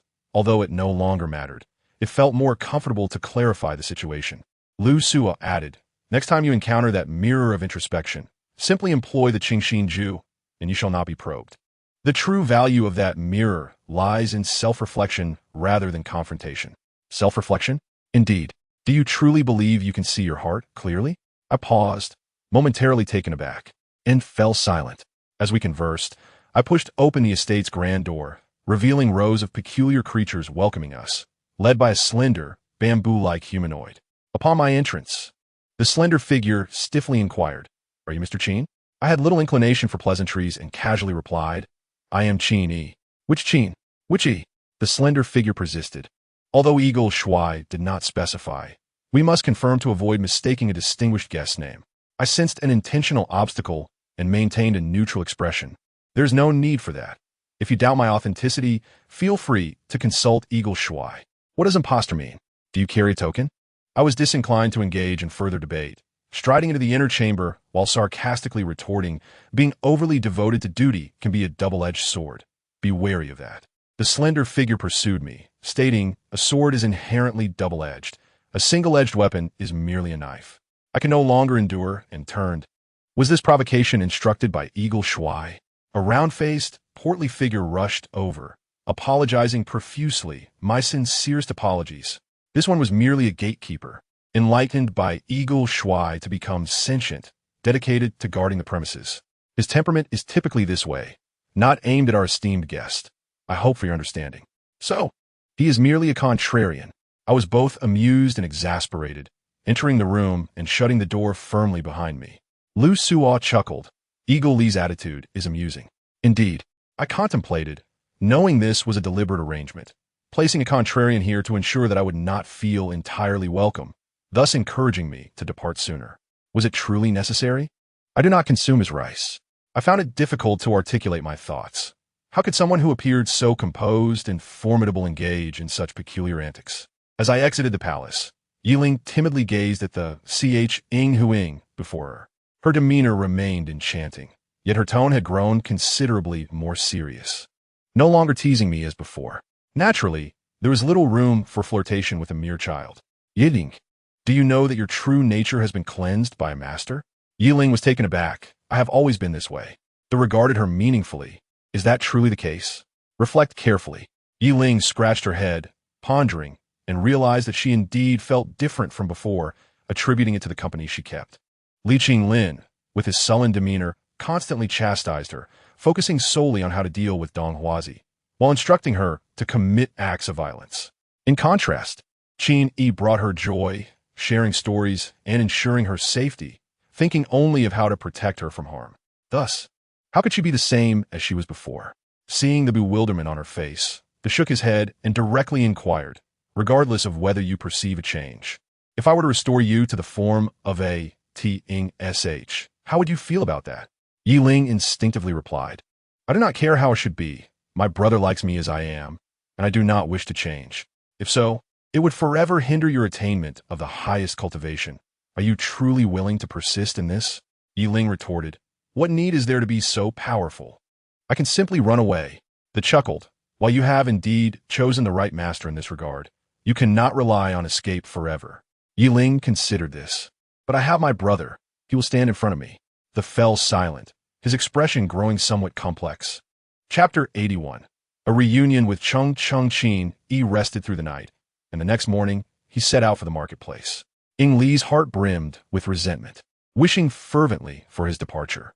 While he would exert himself in seeking spells and solutions from the hanging list, passively awaiting his actions left him feeling restless. Perhaps the various cultivation stores within the marketplace could unveil some clues. Moreover, he could procure medicinal herbs to concoct pills for Lu Su. "Human, what jest is this? With your vitality waning, do you really expect a remedy? Why not simply proclaim your quest for treasures that extend life?"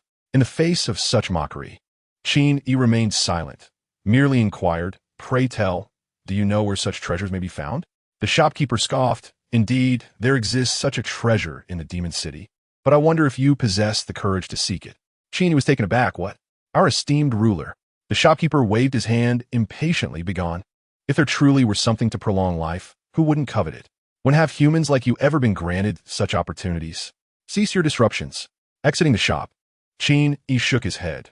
This marked the 10th establishment from which he had been dismissed, and the information gleaned was disheartening.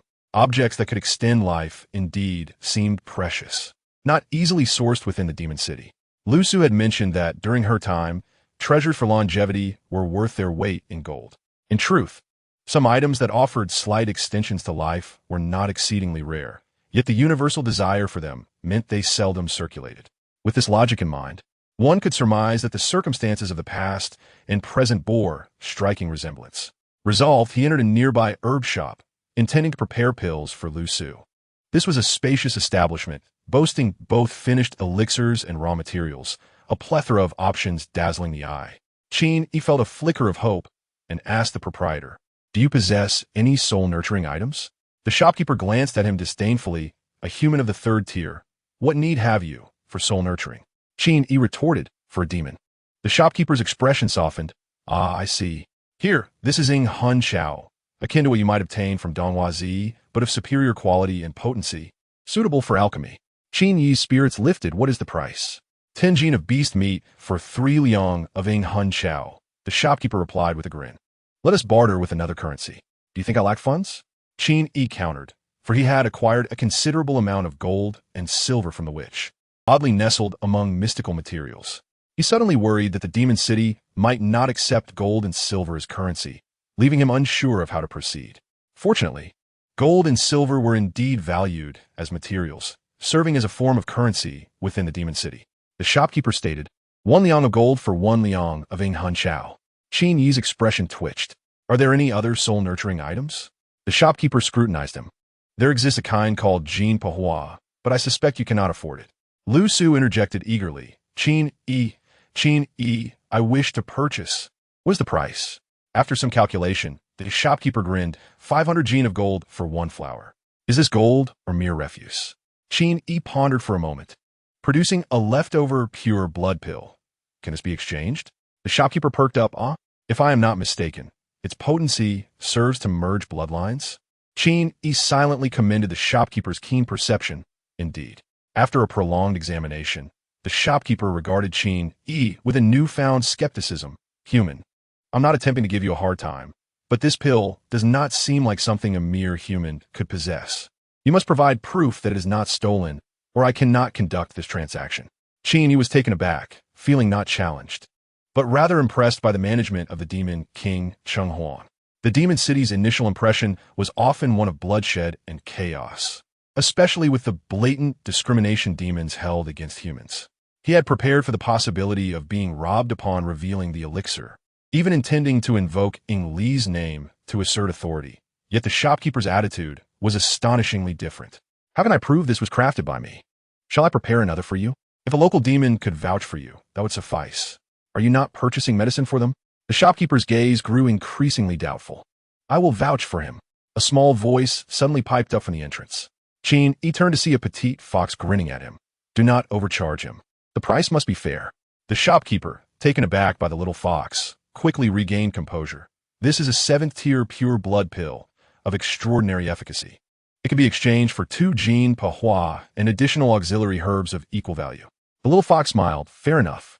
The shopkeeper, now smiling, remarked, in fact, this pure blood pill would also benefit you. You aren't trying to deceive us, are you? The little fox pouted and turned to Qin Yi. My master wishes to know if you are her friend and if you would like to meet.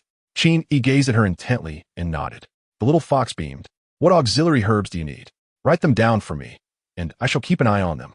Qin Yi then penned a list, and upon exiting, he encountered a stunning lady standing quietly by the street, her beautiful eyes fixed upon him. Chung. Upon noticing his gaze, Chung smiled and pointed toward a nearby alley, suggesting they might step inside for a moment. Qin Yi approached, smiling. I never imagined I would encounter you while wandering the marketplace. How fortuitous. A glint of mischief flickered in Cheng's eyes, though she said nothing, taking his hand and leading him into the alley. Qin Yi paused, surprised by her forwardness. As they turned into the alley, they arrived at a back entrance, and Chung ushered him inside, revealing a serene courtyard adorned with pavilions and flowing water, rocky formations artfully integrated into the landscape, creating an elegant ambience. Several small foxes stood by, curiously observing Qin Yi. Chung guided him to a pavilion where vibrant fruits adorned the stone table, their colors tantalizingly bright, igniting his appetite. A small fox approached with a wine jug, the amber liquid bubbling forth, wafting a delightful fragrance of wine, flowers, and the sweet scent of the lady, filling the air. Qin Yi gazed at Cheng's radiant smile, feeling as though he were in a dream, the scene surreal. She was breathtakingly beautiful, unlike her previous disheveled appearance. Her face was now free of grime, lightly adorned with makeup, resembling a blooming lotus, vibrant and captivating. Her large eyes sparkled with unspoken affection, her enchanting beauty radiating a gentle allure capable of ensnaring any man's gaze. The delightful environment juxtaposed with the rougher aesthetic of the demon city imparted an ethereal quality, akin to a dream from a legendary tale, fragile and ephemeral. Lu Su cleared her throat, snapping Qin Yi from his reverie. He raised his cup with a chuckle. It seems that Miss Cheng Cheng is indeed quite affluent. Cheng Cheng smiled, causing the surrounding flowers to pale in comparison. Chapter 82. The Foolish Male. Initially, communicating with a nonverbal individual could pose challenges, especially for an impatient person who might grow frustrated. Yet, Qin Yi found that engaging with Cheng Cheng was devoid of any such annoyance. Perhaps it was her expressions that spoke volumes. From the moment he laid eyes on her, without uttering a single word, her joy at seeing him was abundantly clear. Moreover, the two had little to discuss. When one party cannot speak, the ensuing silence and smiles become natural, far more comfortable than awkwardly seeking conversation. Throughout their time together, he felt a profound sense of tranquility. Were it not for the myriad concerns weighing on his mind, he might have been content to linger there indefinitely. Gazing at the beauty and listening to the gentle flow of water, he realized how long it had been since he had truly savored such natural delights. Constantly caught in the whirlwind of responsibilities and battles, struggling to breathe, the distance from the boy who had emerged from Xian Yi village felt ever greater. He even found himself questioning what his state of mind had been during that time. Was he still the person Lu Su deemed well-suited for cultivating immortality? Uncertain, for Lu Su had not spoken on the matter. It was only through the passage of time that one could truly discern. Cheng Cheng regarded his pensive demeanor with curiosity, her eyes sparkling with the question, "Do you harbor secrets?" Qin Yi chucked it lightly. Yet the topic of discussion shifted to another matter. Although the Bai Guo possesses a semblance of civilization and order, it is not the unreasonable realm of monsters. The fundamental differences in stance between humans and demons create significant challenges for humanity here. I have often felt an urge to retaliate. It must be exceedingly difficult for you, Miss Cheng, a mere fragile woman, to independently sustain an enterprise in such an environment. No? Cheng Cheng's gaze turned wistful, yet she merely shook her head in response. At that moment, the small fox, who had vouched for him at the apothecary, approached, presenting a package of medicine. Your medicine, esteemed guest. I assure you, I have not pilfered a single item. With her eyes darting around, it was unclear whether she had indeed taken anything. Qin Yi could not help but chuckle, accepting the package without further scrutiny. The small fox continued, Indeed, it is quite difficult for you, miss, without a male figure to provide support, and lacking certain connections. One would have long been devoured by others. Cheng Cheng gestured for her to refrain from speaking further. The small fox persisted, Yet, miss, you must rely on a worthy companion. What shall you do if this continues? Cheng Cheng finally dipped her hand in wine and scrawled simply on the table. They all seek to exploit both wealth and affection. None possess genuine hearts. The small fox sighed. Qin Yi observed in silence, fully understanding Cheng Cheng's predicament. Within this city of demons, only a scant few find refuge under the auspices of powerful demons. Having entered the city only recently, he had already sensed the profound disdain demons hold for humans. As a human, Cheng Cheng, unable to articulate her struggles, must find it incredibly arduous to uphold her family's legacy. It is indeed a challenge to expect any demon to harbor sincere feelings. Merely seeking to gain wealth and affection is one thing. Yet the most daunting fear lies in being betrayed by one's spouse, with no one to intervene. Contemplating this possibility, Qin Yi could no longer contain himself, and spoke. In truth, Miss Cheng, there is no necessity for you to remain in the city of demons. There are ways to ascend the rift. You could certainly find a means to depart and reside in the human realm. Cheng shook her head once more. Writing, one must not forsake the blood and sweat of ancestors. Qin Yi sighed, understanding that each person harbors their own aspirations and could not press further. He merely said, My sister, Yi Ling, the little serpent you have encountered, will be residing in your kingdom frequently. Should you face any difficulties, do not hesitate to seek her assistance. Additionally, the ruler of your kingdom is a queen. Though she may be somewhat inscrutable as a fellow woman in power, she is likely to possess some empathy. Cheng Cheng's expression turned peculiar. She nodded yet did not speak. Qin Yi mused that their fleeting acquaintance had reached a point of mutual understanding, and thus he rose. Miss Cheng, I have pressing matters to attend to. Though this place is delightful, I cannot linger. Thank you for your hospitality. Cheng Cheng lowered her head, remaining silent for a considerable time before writing. When will you depart? Uncertain, but I shall not stay long. Cheng Cheng lifted her finger, hesitating yet again for a long while, ultimately writing. Can you not leave? Huh? Qin Yi's eyes widened in surprise. Chang bit her lip and resolutely continued.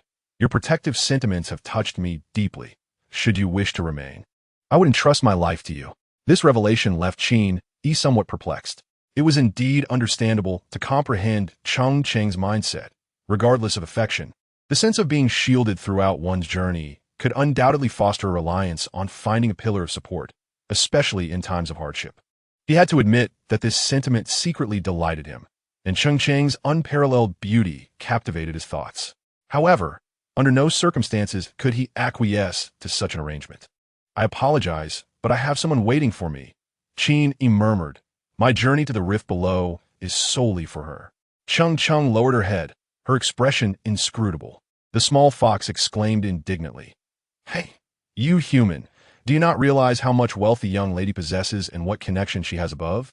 The small fox was about to say more when Chang silenced her with a gesture, then raised her head, wearing a bright smile, and gestured for Qin Yi to accompany her outside. The first time Qin Yi had rejected a woman's affections left him feeling somewhat bashful, yet he quietly approached the door, producing several talismans. These are Thunder Talisman and Divine Movement Talisman for your protection. Take care. As Qin Yi strode away, Chang leaned against the doorframe, watching his retreating figure, lost in thought. It was not until he vanished around the corner that she glanced down at the talismans in her hand, and suddenly burst into laughter, cherishing them closely to her heart. A gust of demonic wind swept through. Ingli appeared before her, speaking in hushed tones. It has been verified that Sorcerer was indeed a servant in the Wolf Clan. Chang revealed a knowing smile. So, the method to decipher the curse that Qin Yi seeks may also lie within the Wolf Clan? Chang's smile became increasingly enchanting. Is that not splendid? Let him linger a few more days. Ingli sighed. Your Majesty, such thoughts should not be entertained here, with a formidable enemy at hand. To expend time and effort on creating a human guise to masquerade as mute while managing a fa ade of embroidery and tailoring is utterly absurd. There is no formidable enemy. Chang cooed. Please inform the Wolf Clan that the Zodiac Order has been gathered. I shall soon journey to the Kunpeng Purple Palace, and I trust you will manage the state affairs of Bai Gui diligently. Ingli appeared to understand, bowing in acknowledgement. As you wish. Chapter 83. That princess must hold great significance for him. It is well known that he is a contrarian. How could he fall into a trap? Ingli could not have anticipated that Qin Yi's experience in dealing with contrarians was far more profound than in physical confrontations. He understood that as long as he remained silent, even a master contrarian would find no opportunity to argue, and he dared not provoke his guests. Thus the matter was resolved. Therefore, residing here comfortably was in fact quite simple. Qin Yi retrieved a wolf fawn club and a cauldron from his ring, preparing to commence alchemy without uttering a word. Lu Su clicked her tongue. I thought you would boast about the attention from the beauty first. What is there to boast about? Is there no hint of secret delight? Qin Yi paused his movements, sighing. To claim I feel no secret delight would be a lie. However, to take pride in rejecting a woman's affections as an achievement feels rather callous. It is not something to be pleased about. You are a callous one. Oomph. Lu Su remained steadfast. Perhaps it is my soul power that is insufficient, unable to perceive the intricacies of the hidden. So let us hasten with alchemy. I desire strength. Why do I feel that your eagerness to enhance your strength is more about quelling that nagging curiosity deep within you? Lu Su would not concede, insisting, it is due to the different systems and elevated standards encountered since entering the rift, leading to numerous misjudgments. This sensation is quite uncomfortable. For instance, that white bone token appears devoid of any magical power, does it not? It seems so fragile, yet it has garnered such attention from the Huang clan. It is truly perplexing. Indeed, that is true. Although the significance of the white bone token holds no relevance for Qin Yi, he found Lu Su's reasoning compelling. The experience that should have allowed him to see through everything, having feigned superiority, had instead led to a series of misjudgments, which was indeed quite vexing. However, Qin Yi believed that this was not solely a matter of soul power. It was hardly surprising that after such a prolonged absence from the outside world, he had not been exposed to certain new techniques. Of course, with a high level of soul power, even the most rudimentary concepts could be discerned, regardless of prior experience. He refrained from elaborating further and began to prepare the medicinal concoction. For Qin Yi, attempting to refine a 6th-grade pill was exceedingly arduous. He could not afford to be distracted in the slightest. The initial stages were no challenge, with Li S assisting him. Qin Yi was merely a tool for potion preparation. The true challenge lay in the fire. Fire encompassed not only the temperature, but also the intensity. Lower-tier pills could be refined with common fire, but as one ascended in grade, the need for specialized flames became essential. Otherwise, the ingredients might not even dissolve, let alone achieve any special effects. Had he not acquired the ritual fire from the shaman, Qin Yi would have dared not attempt the 6th-grade pill, as the success rate would be virtually non-existent. Even with the assistance of the ritual fire, the likelihood of success remained low. Inadequate heat compromised both his magical control and endurance. Nevertheless, with Li S eagerly awaiting nourishment, he had no choice but to proceed, even at the risk of wasting several batches. This situation also raised another issue: the furnace. An inferior alchemical furnace could not withstand high temperatures, and precision in heating was paramount. This was no longer the level at which one could simply use a clay pot as he had at Xian. Fortunately, the furnace obtained from the shaman was still serviceable, but if he wished to progress further, a better furnace would be necessary. The deeper he delved into this craft, the more he understood why the predecessors had battled for treasures. Even without pursuing resources, one at the very least needed proper tools. This was a fundamental necessity and could not be resolved merely by retreating to the mountains. As for the predecessors, who could refine pills using a pressure cooker, one could only attribute that to the benevolence of the will of the realms. Qin Yi felt a pang of envy that nearly brought him to tears. Yet, oblivious to the fortune he was born into, Qin Yi did not consider how the 6th-grade pill formulas were not something one could casually practice. Every minute detail of the formulation required meticulous guidance, and countless individuals had become impoverished or faced life-threatening situations in pursuit of alchemical mastery. All while he harbored feelings of envy, she decided to check on her newly accepted disciple's progress. Upon arriving at Ying's East Palace, she immediately spotted Ying wrapped in a small quilt, lying on the ground in meditation. The methods of demonic cultivation indeed emphasized adherence to one's innate tendencies, eschewing the human practice of sitting cross-legged. However, Ying's peculiar posture elicited a plethora of unspoken critiques from Xian. What sort of cultivation involves wrapping oneself in a quilt? Those who understood would say she was meditating, while those who did not would assume she was asleep, sprawled on the ground. How could your brother tolerate such a messy child? Ying opened her eyes, gazing vacantly at the flowing hem of the gown before her, her view obstructed and her face concealed. With a pitiful quiver, she sniffled, "Master." In truth, she thought it might have been better for Qin to come and take her as a disciple. Scrutinizing her cultivation with evident satisfaction, "I initially thought you were too playful and overly attached to your brother. Yet here you are, able to focus on your cultivation for an entire day. Did you not consider seeking out your brother? Because brother must be busy preparing potions and refining pills today, and I cannot disturb him." Xian paused, recalling the myriad of medicinal materials Qin Yi had purchased, and remarked, "You truly understand him." "Of course." Ying puffed out her small chest before drooping again. Xian blinked, suddenly asking, "Do you wish to marry your brother?" "Absolutely not." Ying sprang up, exclaiming, "Brother has a girlfriend." Xian maintained her smile. "Who is she? Is she more beautiful than you?" "She is a human princess, fairly average in beauty, and rather foolish," Ying replied, nearly causing Xian to burst into laughter. "You are certainly one to call others foolish. How peculiar. Yet brother likes her very much." He came to the Rift Valley knowing full well the slim chances of success. He knew he could not defeat the shaman and that he did not favor the demon city, yet he still chose to brave the danger, all for her. Oh, so he is seeking the solution to that spell and the treasure for longevity solely for her? Could it be that your desire to take me as your teacher stems from this intention? Ying awkwardly scratched her head. "I did not think of that when I sought to become your disciple. It is only now that I have recalled it." Xian mused. "The ability to extend life indeed exists, but not at the level I possess. For those with true expertise, nurturing a Xian to the Zsh realm requires more resources than pursuing a breakthrough on their own. Only the foolish would heed such rumors and constantly harbor designs upon me."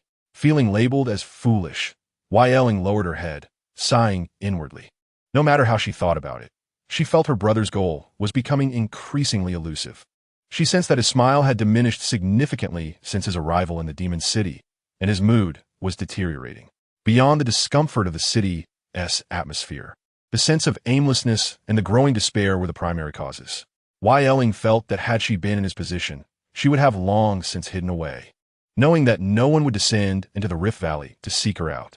But Qin Yi had never contemplated such matters. That reckless princess must be very important to him, right? Huing was pondering the same. As your teacher, I am quite curious about the lengths this foolish male, whom even I would not desire, would go to for that princess. Xiaoling was entirely bewildered, instinctively sensing that her brother might be headed for trouble. Chapter 84. The last hope. The time taken to refine a 6th grade pill far exceeded previous experiences.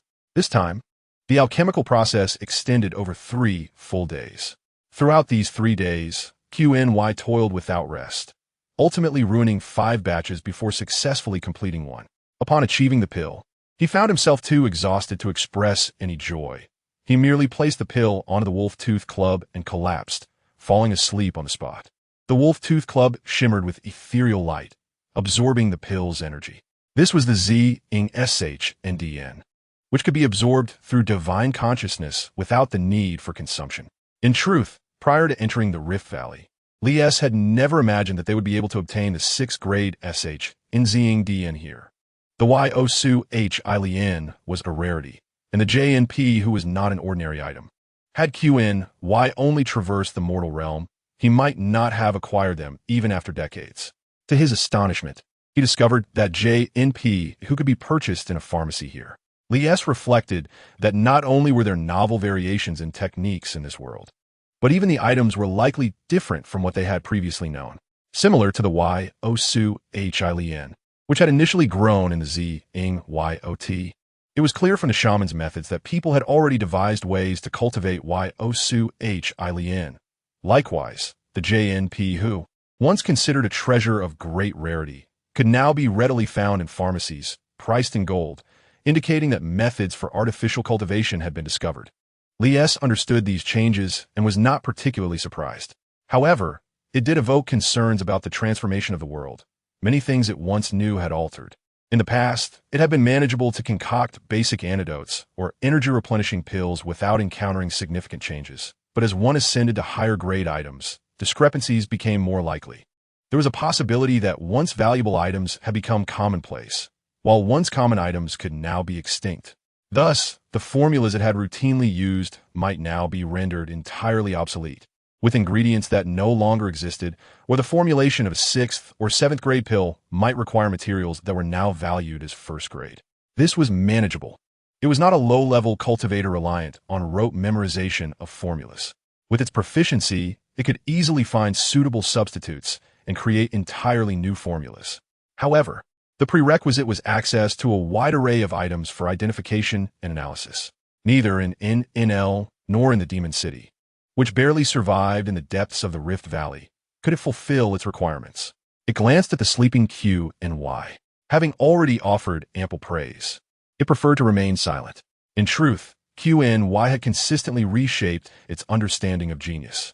While it was said that the magical power required for refining pills was not high, there was still a baseline, with merely the 3rd layer of FNCH. Attempting to refine a 6th grade pill, especially the notoriously difficult SHNZDN, would elicit a unanimous response of disbelief from any alchemist if one were to ask them. They would shake their heads in disbelief, insisting it was a dream. The precision demanded in the manipulation of magical forces requires not only a high level of cultivation, but also a mastery of control and a concentrated mind. It is universally acknowledged that the less force one exerts, the easier it is to manage. Conversely, greater force increases the likelihood of deviation, necessitating extensive training. Thus, achieving perfect control while practicing low-level elixirs is somewhat understandable. However, when one must exert maximum magical output, achieving such precise and flawless control becomes exceedingly challenging. While an experienced alchemist can undoubtedly accomplish this, one must wonder how Qin Yi has managed it given his relatively short period of practice. Regardless, The benefits of the Shen Tsang Dan for Lu Su are immense.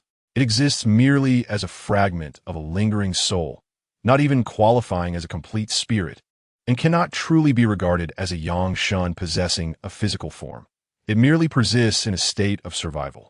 Therefore, after one failed attempt at seizing a body, it lacks the strength to do so again, and the ability to perceive the world or convey sound is already quite impressive, let alone sensing demonic energy. However, with the right medicinal assistance, its recovery could be astonishing. This is not a matter of creating something from nothing, but rather a revival. As long as the fragment of the soul remains intact, it can become a yang shen, a state coveted by nearly all cultivators in the world. Though it currently cannot achieve such heights, it already possesses the spiritual strength characteristic of the Teng Yun realm. The term Jin Dan is merely for Qin Yi's understanding. The proper term corresponding to this realm is Teng Yun Jing. To soar among the famed mountains, to fly freely, to glide through the mist and clouds, is the essence of Teng Yun. This aligns with the conventional image of an immortal in the eyes of the world, akin to Li Qing Jun, who dreams of traversing the azure void daily, or Qin Yi, who sings of the North Sea in the morning and the Kangwu in the evening. Regrettably, this batch of Shen Tsang Dan contains only 3 pills. Had there been more, it could have propelled Lu Su's soul power to the pinnacle of Teng Yun.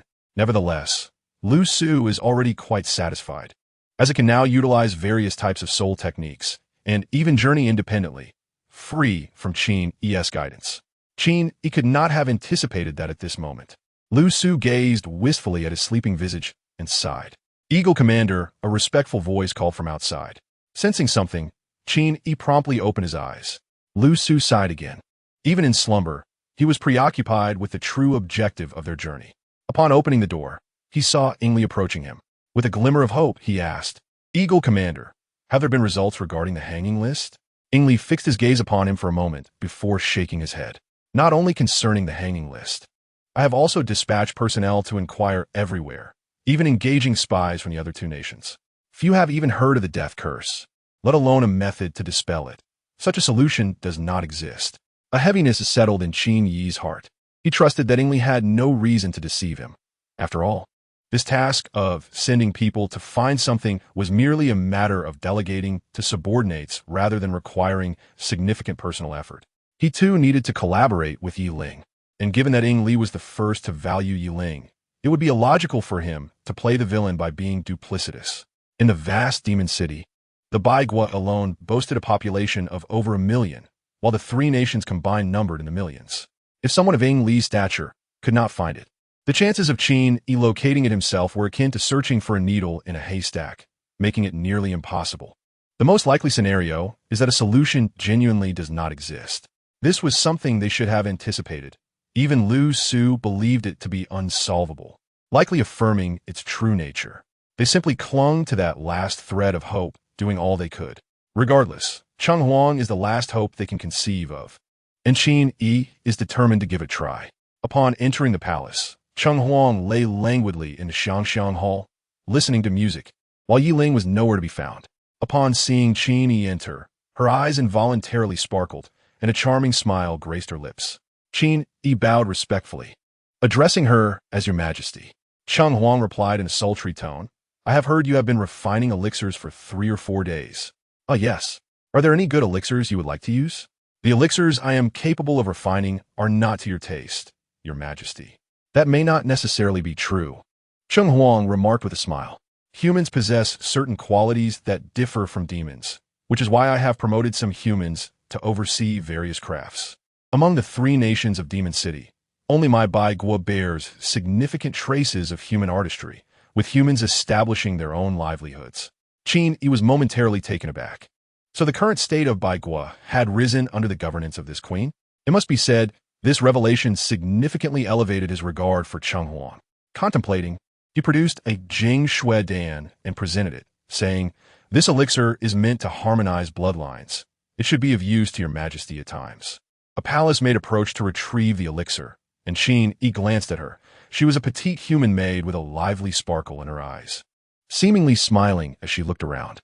Cheng Huang also smiled as she delicately brushed her sleeves, feeling the elixir within. It was indeed the Jing Shui Dan that Qin Yi had traded for at the apothecary. This foolish male dares to present me with a readily available elixir. What are the elixirs he has refined over the past few days? Chapter 85. The Holy Morning Desert Instance Group. Cheng Huang was not seeking Qin Yi's elixir. As a sovereign, she possessed ample treasures and had not anticipated that Qin Yi could produce anything she required. However, Qin Yi's reluctance to share left her feeling somewhat displeased. She could not help but wonder if a human princess asked him for elixirs, would he not willingly offer all he possessed? Holding the Jing Shui Dan, she mused. Yi Ling mentioned that you seek a treasure for longevity? It is quite simple. I possess a type of elixir that induces a deep, dreamless sleep, allowing one to live for an extended period. In light of your Jing Shui Dan, I can grant you one. Qin Yi replied helplessly. That is of no use. Your Majesty, what I require is true vitality. As an alchemist, you should know that such items belong to the realm of rare treasures, difficult to procure. I understand. However, as an alchemist, you also know that through appropriate combinations and refinement, one can induce certain effects from substances that inherently lack such properties. Cheng Huang smiled slightly. Of a high grade, you cannot refine it. I can. Qin Yi was taken aback. Does your Majesty mean I know of a formula?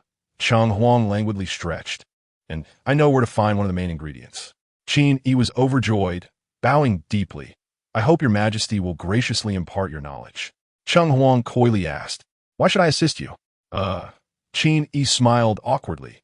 After all, Yi Ling is now also your Majesty's disciple. That is for Yi Ling to honor me. Are you mistaken about something? Cheng Huang scrutinized him with a grin. Moreover, even if I care for my disciple, it does not imply that everyone associated with her is of concern to me. Qin Yi continued to smile. After all, we are all part of the same community. If there is anything your Majesty requires of me, I shall go through fire and water. Cheng Huang regarded him with amusement. This male had consistently displayed a traditional masculine demeanor since their acquaintance. Whether it was shielding her with his flesh and blood, standing defiantly against the formidable Ying Li, or the protective manner he exhibited towards his sister Yi Ling, or even his demeanor in the presence of her, the demon queen, or when he rebuffed Cheng Cheng's offers of wealth and beauty, his essence remained consistent, exuding a strong masculine aura beneath an ostensibly unassuming demeanor. This submissive, sycophantic display was something she had never witnessed before, much less expected from Qin Yi. Was that princess truly so significant to him that it could bring him to his knees? Surely, one could see that this demon city is no ordinary place, but rather the transformed remains of a venerable saint of our demon race. Cheng Huang felt a twinge of discomfort in her heart, and her flirtatious demeanor waned, becoming somewhat disinterested. Qin Yi gazed at her expectantly. Cheng Huang sighed and continued, many parts of the saint's remains, such as the dantian and ancestral orifices, have formed our sacred grounds, which hold profound significance for our demon practitioners. The three nations engage in conflict primarily to vie for control of these special sanctuaries. Qin Yi nodded, having a rough idea of where she intended him to go. However, these locations were not accessible to just anyone. Some required advanced cultivation, while others necessitated a special bloodline. Furthermore, there were even more peculiar places, such as the wounds inflicted upon the primordial sage by humans, where remnants of human power or the sage's own corrupted essence lingered. Such locations were akin to death zones for demons. Qin Yi inwided. Does the king imply that there are places where humans can enter instead? It depended on the type of wound. Some were remnants of techniques specifically designed for slaying demons, which indeed made them off-limits for the demon clan, while humans could venture there. Cheng Huang stretched lazily. Coincidentally, one of those places within our nation's borders houses a fruit tree known as Lin Shuanggua, which serves as a primary ingredient for a longevity elixir. Qin Yi expressed his delight. Thank you for your guidance, Your Majesty. Cheng Huang's expression turned serious as she replied, do not rejoice too soon.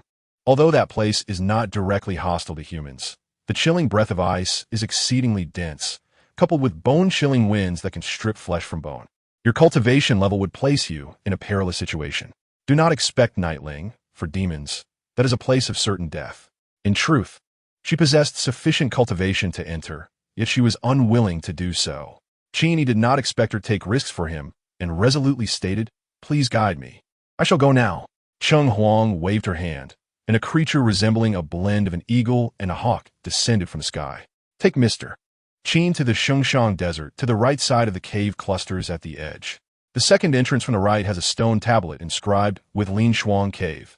Do not go astray, and do not venture into the desert itself. That would be suicidal.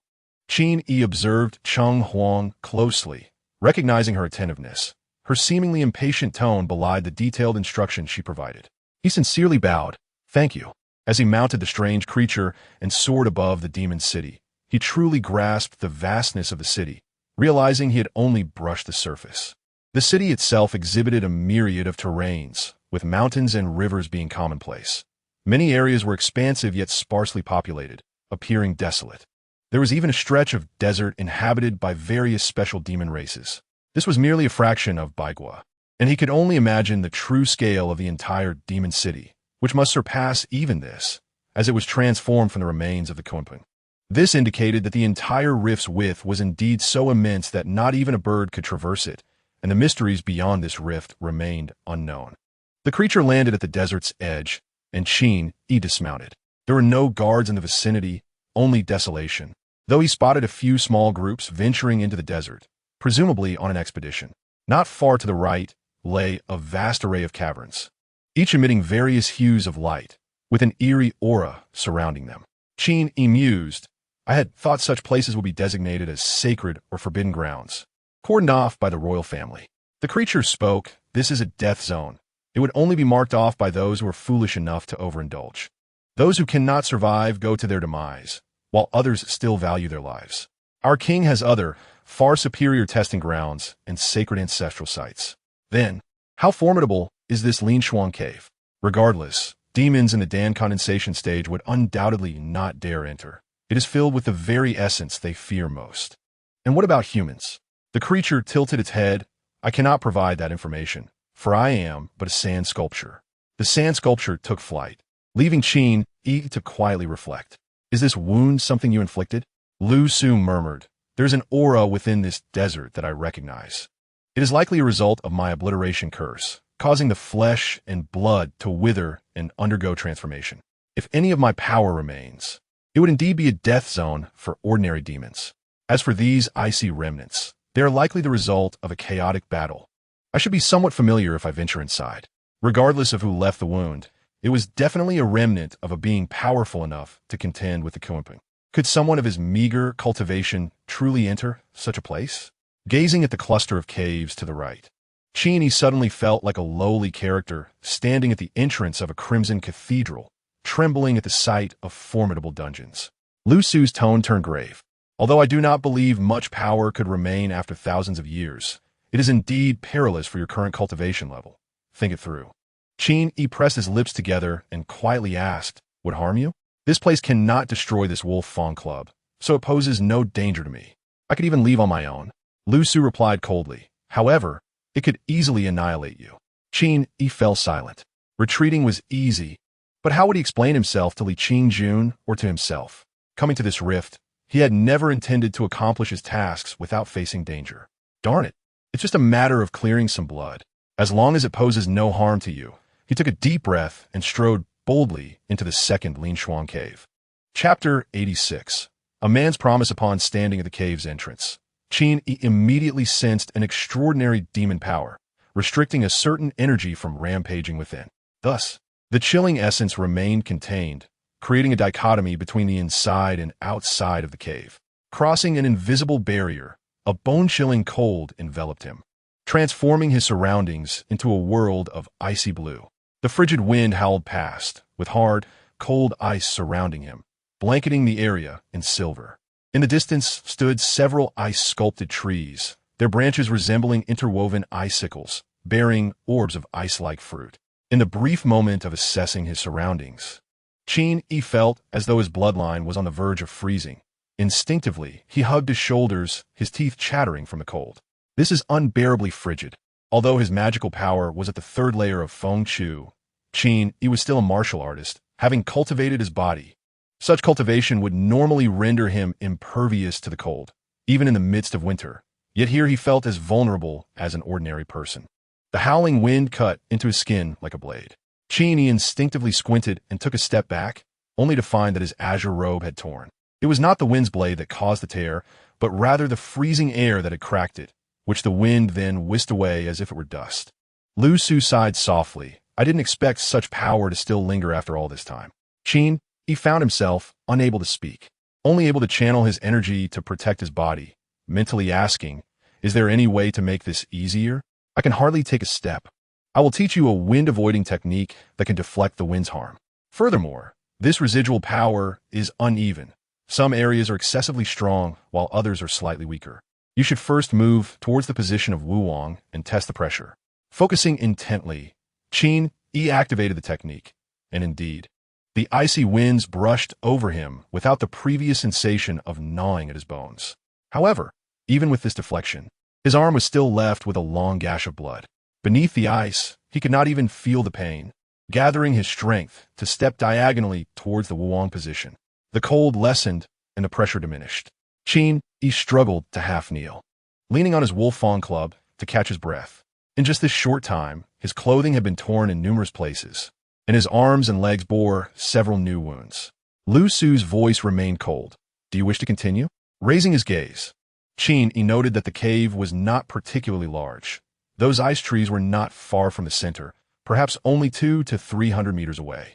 While it would be easy to reach from outside, traversing this distance felt like crossing a chasm.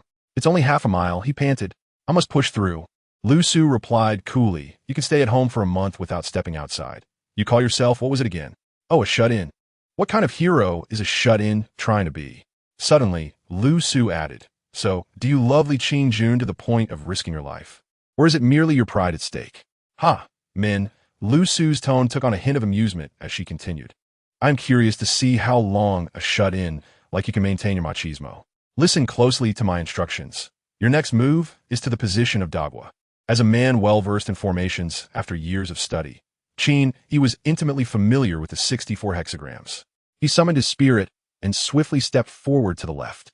However, as soon as he took that step, his legs weakened, nearly causing him to stumble.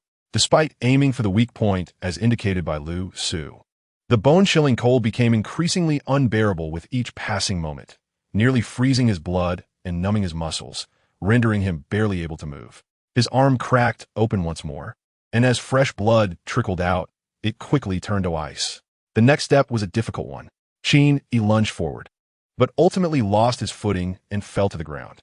Lu Su gazed at him solemnly, momentarily silent. In the palace of the Bai Kingdom, the emperor reclined on a fragrant couch, holding a mirror that reflected Qin Yi's disheveled figure.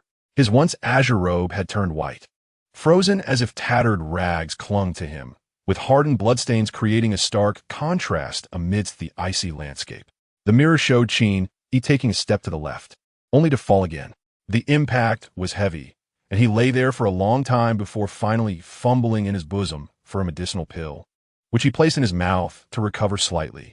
The fox-like visage of the emperor vanished, transforming into Cheng Cheng. She unconsciously bit her lower lip, staring at Qin Yi in the mirror, her gaze lacking focus. Around Qin Yi, the flickering flames of a sacrificial fire briefly illuminated him before quickly extinguishing. As if in vain, seizing this fleeting moment, he surged forward, feeling a sense of satisfaction in his response, only for Lu Su's voice to softly lament. Your hand has rotted. Startled, Qin Yi looked down at his left arm, now frostbitten and raw, with skin peeling away to reveal sinew and bone. Even in its numbed state, a piercing pain resonated through him, deep to the marrow. He spat disdainfully, tearing away the decayed fabric of his clothing and hastily wrapping it around his arm before pressing on. Such frostbite would have rendered an ordinary person incapable. But for a Dan Master, it was still treatable. The ice tree lay ahead. He could not afford to give up. In the southern Li Qingjun donned her armor, mounted her steed, and spear in hand, led her troops into the fray.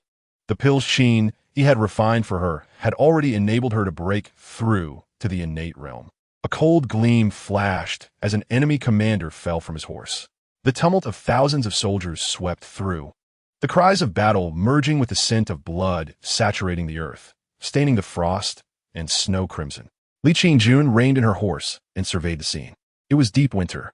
This was a rebellion orchestrated by remnants of Dong Huazi's faction, and from the first signs of trouble to the organization of the rebellion, she had been the architect behind it all.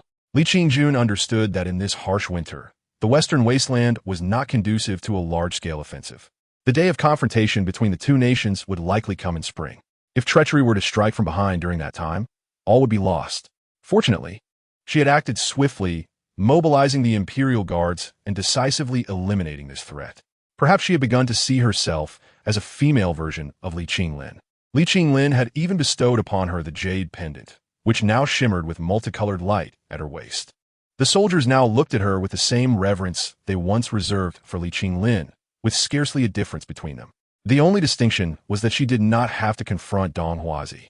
Clad in battle armor, blood still stained her attire.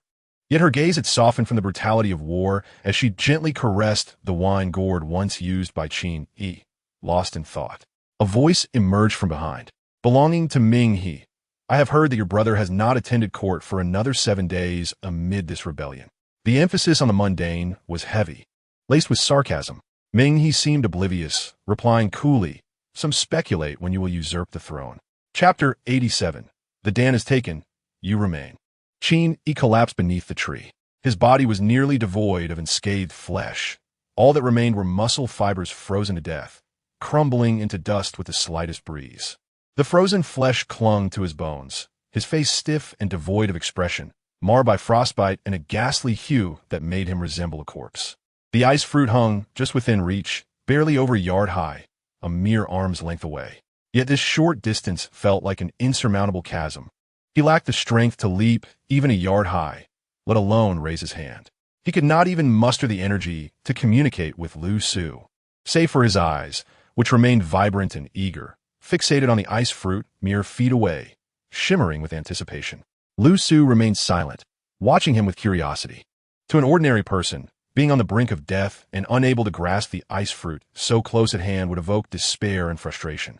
Yet, in Qin Yi's eyes, there was no trace of dejection, only fervent desire. After spending so much time together, Lu Su had never anticipated this side of Qin Yi, resilient and stubborn, so unlike a recluse. This stubbornness, at times foolish, could also evoke admiration. It all depended on one's perspective towards him. Even Lu Su had not considered this, let alone the emperor. She gazed pensively into the mirror, her delicate fingers unconsciously clenching, unaware of her own thoughts. Qin Yi took a moment to catch his breath before slowly reaching into his bosom to retrieve a talisman. With a swift motion, a fierce wind began to swirl around him. The tempestuous gale, capable of shattering souls, gathered with a sudden intensity, slicing towards the branches like a dagger. The wind controlled talisman. With precise magical control, he transformed the surrounding gale into weapons, directing them with accuracy towards his target. With a crack, an ice branch shattered, and several ice fruits swayed precariously before plummeting. Lacking the strength to stand, Qin Yi reached for the fruit that fell before him, a smile breaking through the stiffness of his face. However, Qin Yi's smile froze in place. An overwhelming wave of fatigue washed over him, and he finally succumbed to unconsciousness. "What a fool," the emperor remarked as she cast aside the mirror and vanished from sight. Lu Su seemed to sense a change, murmuring softly to herself. The intent to monitor has dissipated. The wolf-toothed club moved on its own, whisking Qin Yi's body to the cave entrance in the blink of an eye. When the emperor reappeared at the edge of the desert, she found Qin Yi sprawled outside the cave like a lifeless rag doll, his right hand grasping the wolf-toothed club and his left tightly clutching an ice fruit, crystalline and beautiful. Qin Yi had no notion of how long he had been asleep. Even in dreams, he could feel the bone-chilling cold that pierced through him, every muscle akin to being sliced by a blade. The slightest movement sent waves of discomfort coursing through him, akin to the sensation of having his bones scraped. His mind felt muddled, accompanied by sharp bursts of pain. He realized he had fallen ill. Later, someone fed him medicine, and he seemed to hear Yi Ling weeping. Eventually, warmth flooded in, intertwining with the medicinal effects to nourish his body, revitalizing his flesh and blood. The pain transformed into a mild itch, and he awakened amidst the sensation of countless ants gnawing at him. He discovered himself lying on a soft bed, wrapped in a pure white silk quilt that exuded a delightful fragrance. His body was bandaged like a mummy, immobilized, yet the pain and itchiness were now within tolerable limits. The spiritual energy within him was being purified, and his qi flowed smoothly, showing signs of recovery and perhaps even a breakthrough, whether due to the trials in the icy cavern or the healing effects of the medicine and spiritual energy. He could not tell. Awake? A gentle voice, seductive to the core, drifted from nearby. The voice was unmistakable. He didn't need to turn and know it was the Emperor. Qin Yi opened his mouth, his voice hoarse. "Thank you, Your Majesty." The Emperor approached, gracefully sitting at the edge of the bed, her gaze soft as she regarded his face. Qin Yi was momentarily taken aback. She was not adorned in her customary elegant gown, but rather wore a style akin to a sleeping robe. He dared not look too long, instinctively averting his gaze, only to catch sight of the medicine bowl she held. She scooped a small spoonful, gently blew on it, and brought it to Qin Yi's lips, softly urging, "Drink." Qin Yi, somewhat dazed, opened his mouth. The medicine was at the perfect temperature, sliding down his throat smoothly, warming him as he could distinctly feel the medicinal power spreading, continuing to nourish his muscles and bones. "You have sustained severe frostbite. If you do not properly recuperate, your body will be ruined," the Emperor remarked with a playful glint in her eyes. Qin Yi, feeling somewhat awkward, responded, "Your Majesty jest, but do you know where my wolf-toothed club is?" Cheng Huang's expression was peculiar. He had never encountered someone who would wake up inquiring about a wolf-toothed club. Did he not appear more appealing than a mere stick? Qin Yi felt a cold sweat forming on his forehead. However, Cheng Huang refrained from further comment, continuing instead to administer medicine to him. Qin Yi, cautious not to say too much, obediently finished the medication before expressing his gratitude, stating, "Thank you. How could I trouble the king personally?" Cheng Huang interrupted, saying, "This king admires your selfless act in pursuit of a promise. Such individuals should be revered as national heroes." Qin Yi felt a blush creeping to his cheeks and tentatively asked, "As for the longevity elixirs, I possess all the necessary medicinal ingredients." Cheng Huang set down the medicine bowl, replying nonchalantly, "Given your actions, I shall gift you all the ingredients. I can even personally concoct the elixirs for you. But there is one condition." Qin Yi was overjoyed. "Please speak, my king." He thought to himself that having survived such perilous experiences, one more condition seemed trivial. Cheng Huang stated slowly, "These medicines are immensely valuable. To craft such high-grade elixirs requires considerable effort. It is unreasonable for me to expend such resources on outsiders. Do you comprehend?" "I do not," Qin Yi replied earnestly. "This favor from you, my king, will certainly be repaid. This king does not require your gratitude." Cheng Huang replied coolly, "I have already stated that I cannot expend myself for outsiders." Cheng Huang continued, "The elixirs may be prepared for you, but you must remain here." "Huh?" Cheng Huang articulated each word carefully. "You must join this kingdom in service, and the elixir shall be yours." "But I am merely a woman," Qin Yi protested. Cheng Huang replied, "I am aware of your connection with the Cheng family of the East City Jin Xiufeng. She harbors deep affection for you. This king can arrange for her to become your wife. Do you suppose her beauty pales in comparison to your earthly beloved?" Cheng Huang sneered, "Should you refuse, I shall offer her to a monster at my whim. Would you be able to endure that?" Qin Yi, feeling helpless, responded, "Why must the king lash out at an innocent woman? Cheng is blameless. If you refuse her, she is destined to wed a monster. How can that be considered blameless?" Qin Yi was rendered speechless and sighed deeply after a moment, saying, "If Cheng is willing to accompany me, I—" Cheng Huang fixed him with a steady gaze and suddenly laughed lightly. Qin Yi's face flushed, realizing his words seemed rather callous. Unexpectedly, Cheng Huang remarked, "Though lacking in decorum, it is preferable to say it is none of your concern, allowing her to seek a worthy partner on her own. At least you possess some semblance of conscience." Qin Yi found himself at a loss for words. However, Cheng Huang slowly continued, "What grounds do you have for me to waste precious resources and expend effort to assist you in crafting elixirs? In your eyes, am I merely a foolish demon king who selflessly aids others?" "Selflessly aiding others is not foolish," Qin Yi mumbled, but upon catching the icy glare from Cheng Huang, he fell silent. This situation had become quite complicated, just as the atmosphere grew increasingly tense. A young girl's voice echoed from outside. "The outer formation of Kunping Zifu has been dismantled. We may enter at any time." "What are xian's movements?" "There's been no activity." Cheng Huang chuckled softly. "No activity is the greatest activity. If my suspicions are correct, the elite of Gua State have long awaited us at his residence. What shall we do?" Cheng Huang pondered briefly, then suddenly noticed Qin Yi's bewildered expression. grinning as her eyes narrowed in amusement. Do you understand formations? Qin Yi replied vacantly. I have a rudimentary understanding.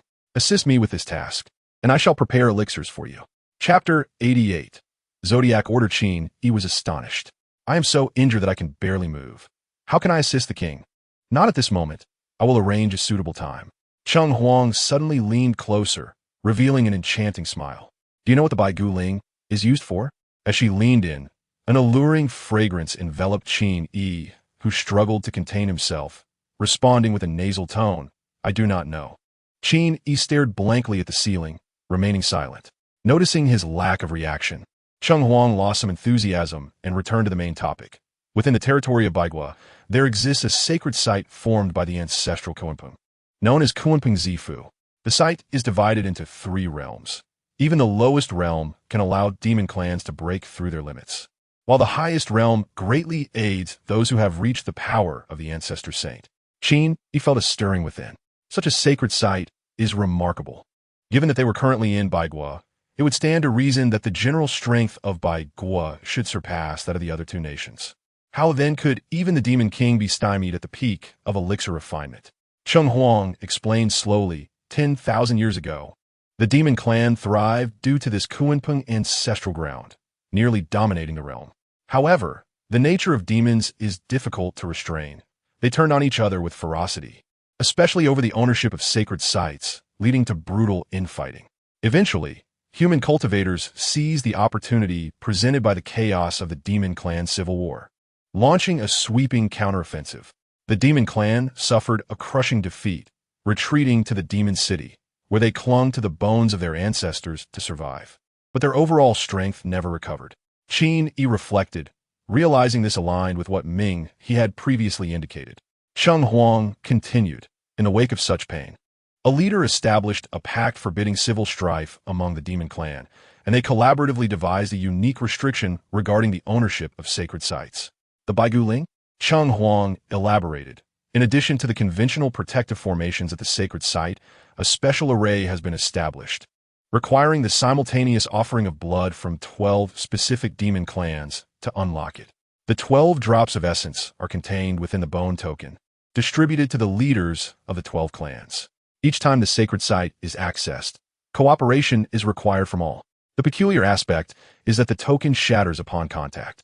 Once broken, both the bone and blood disperse into the void, necessitating many years for a new token to form somewhere within the demon city.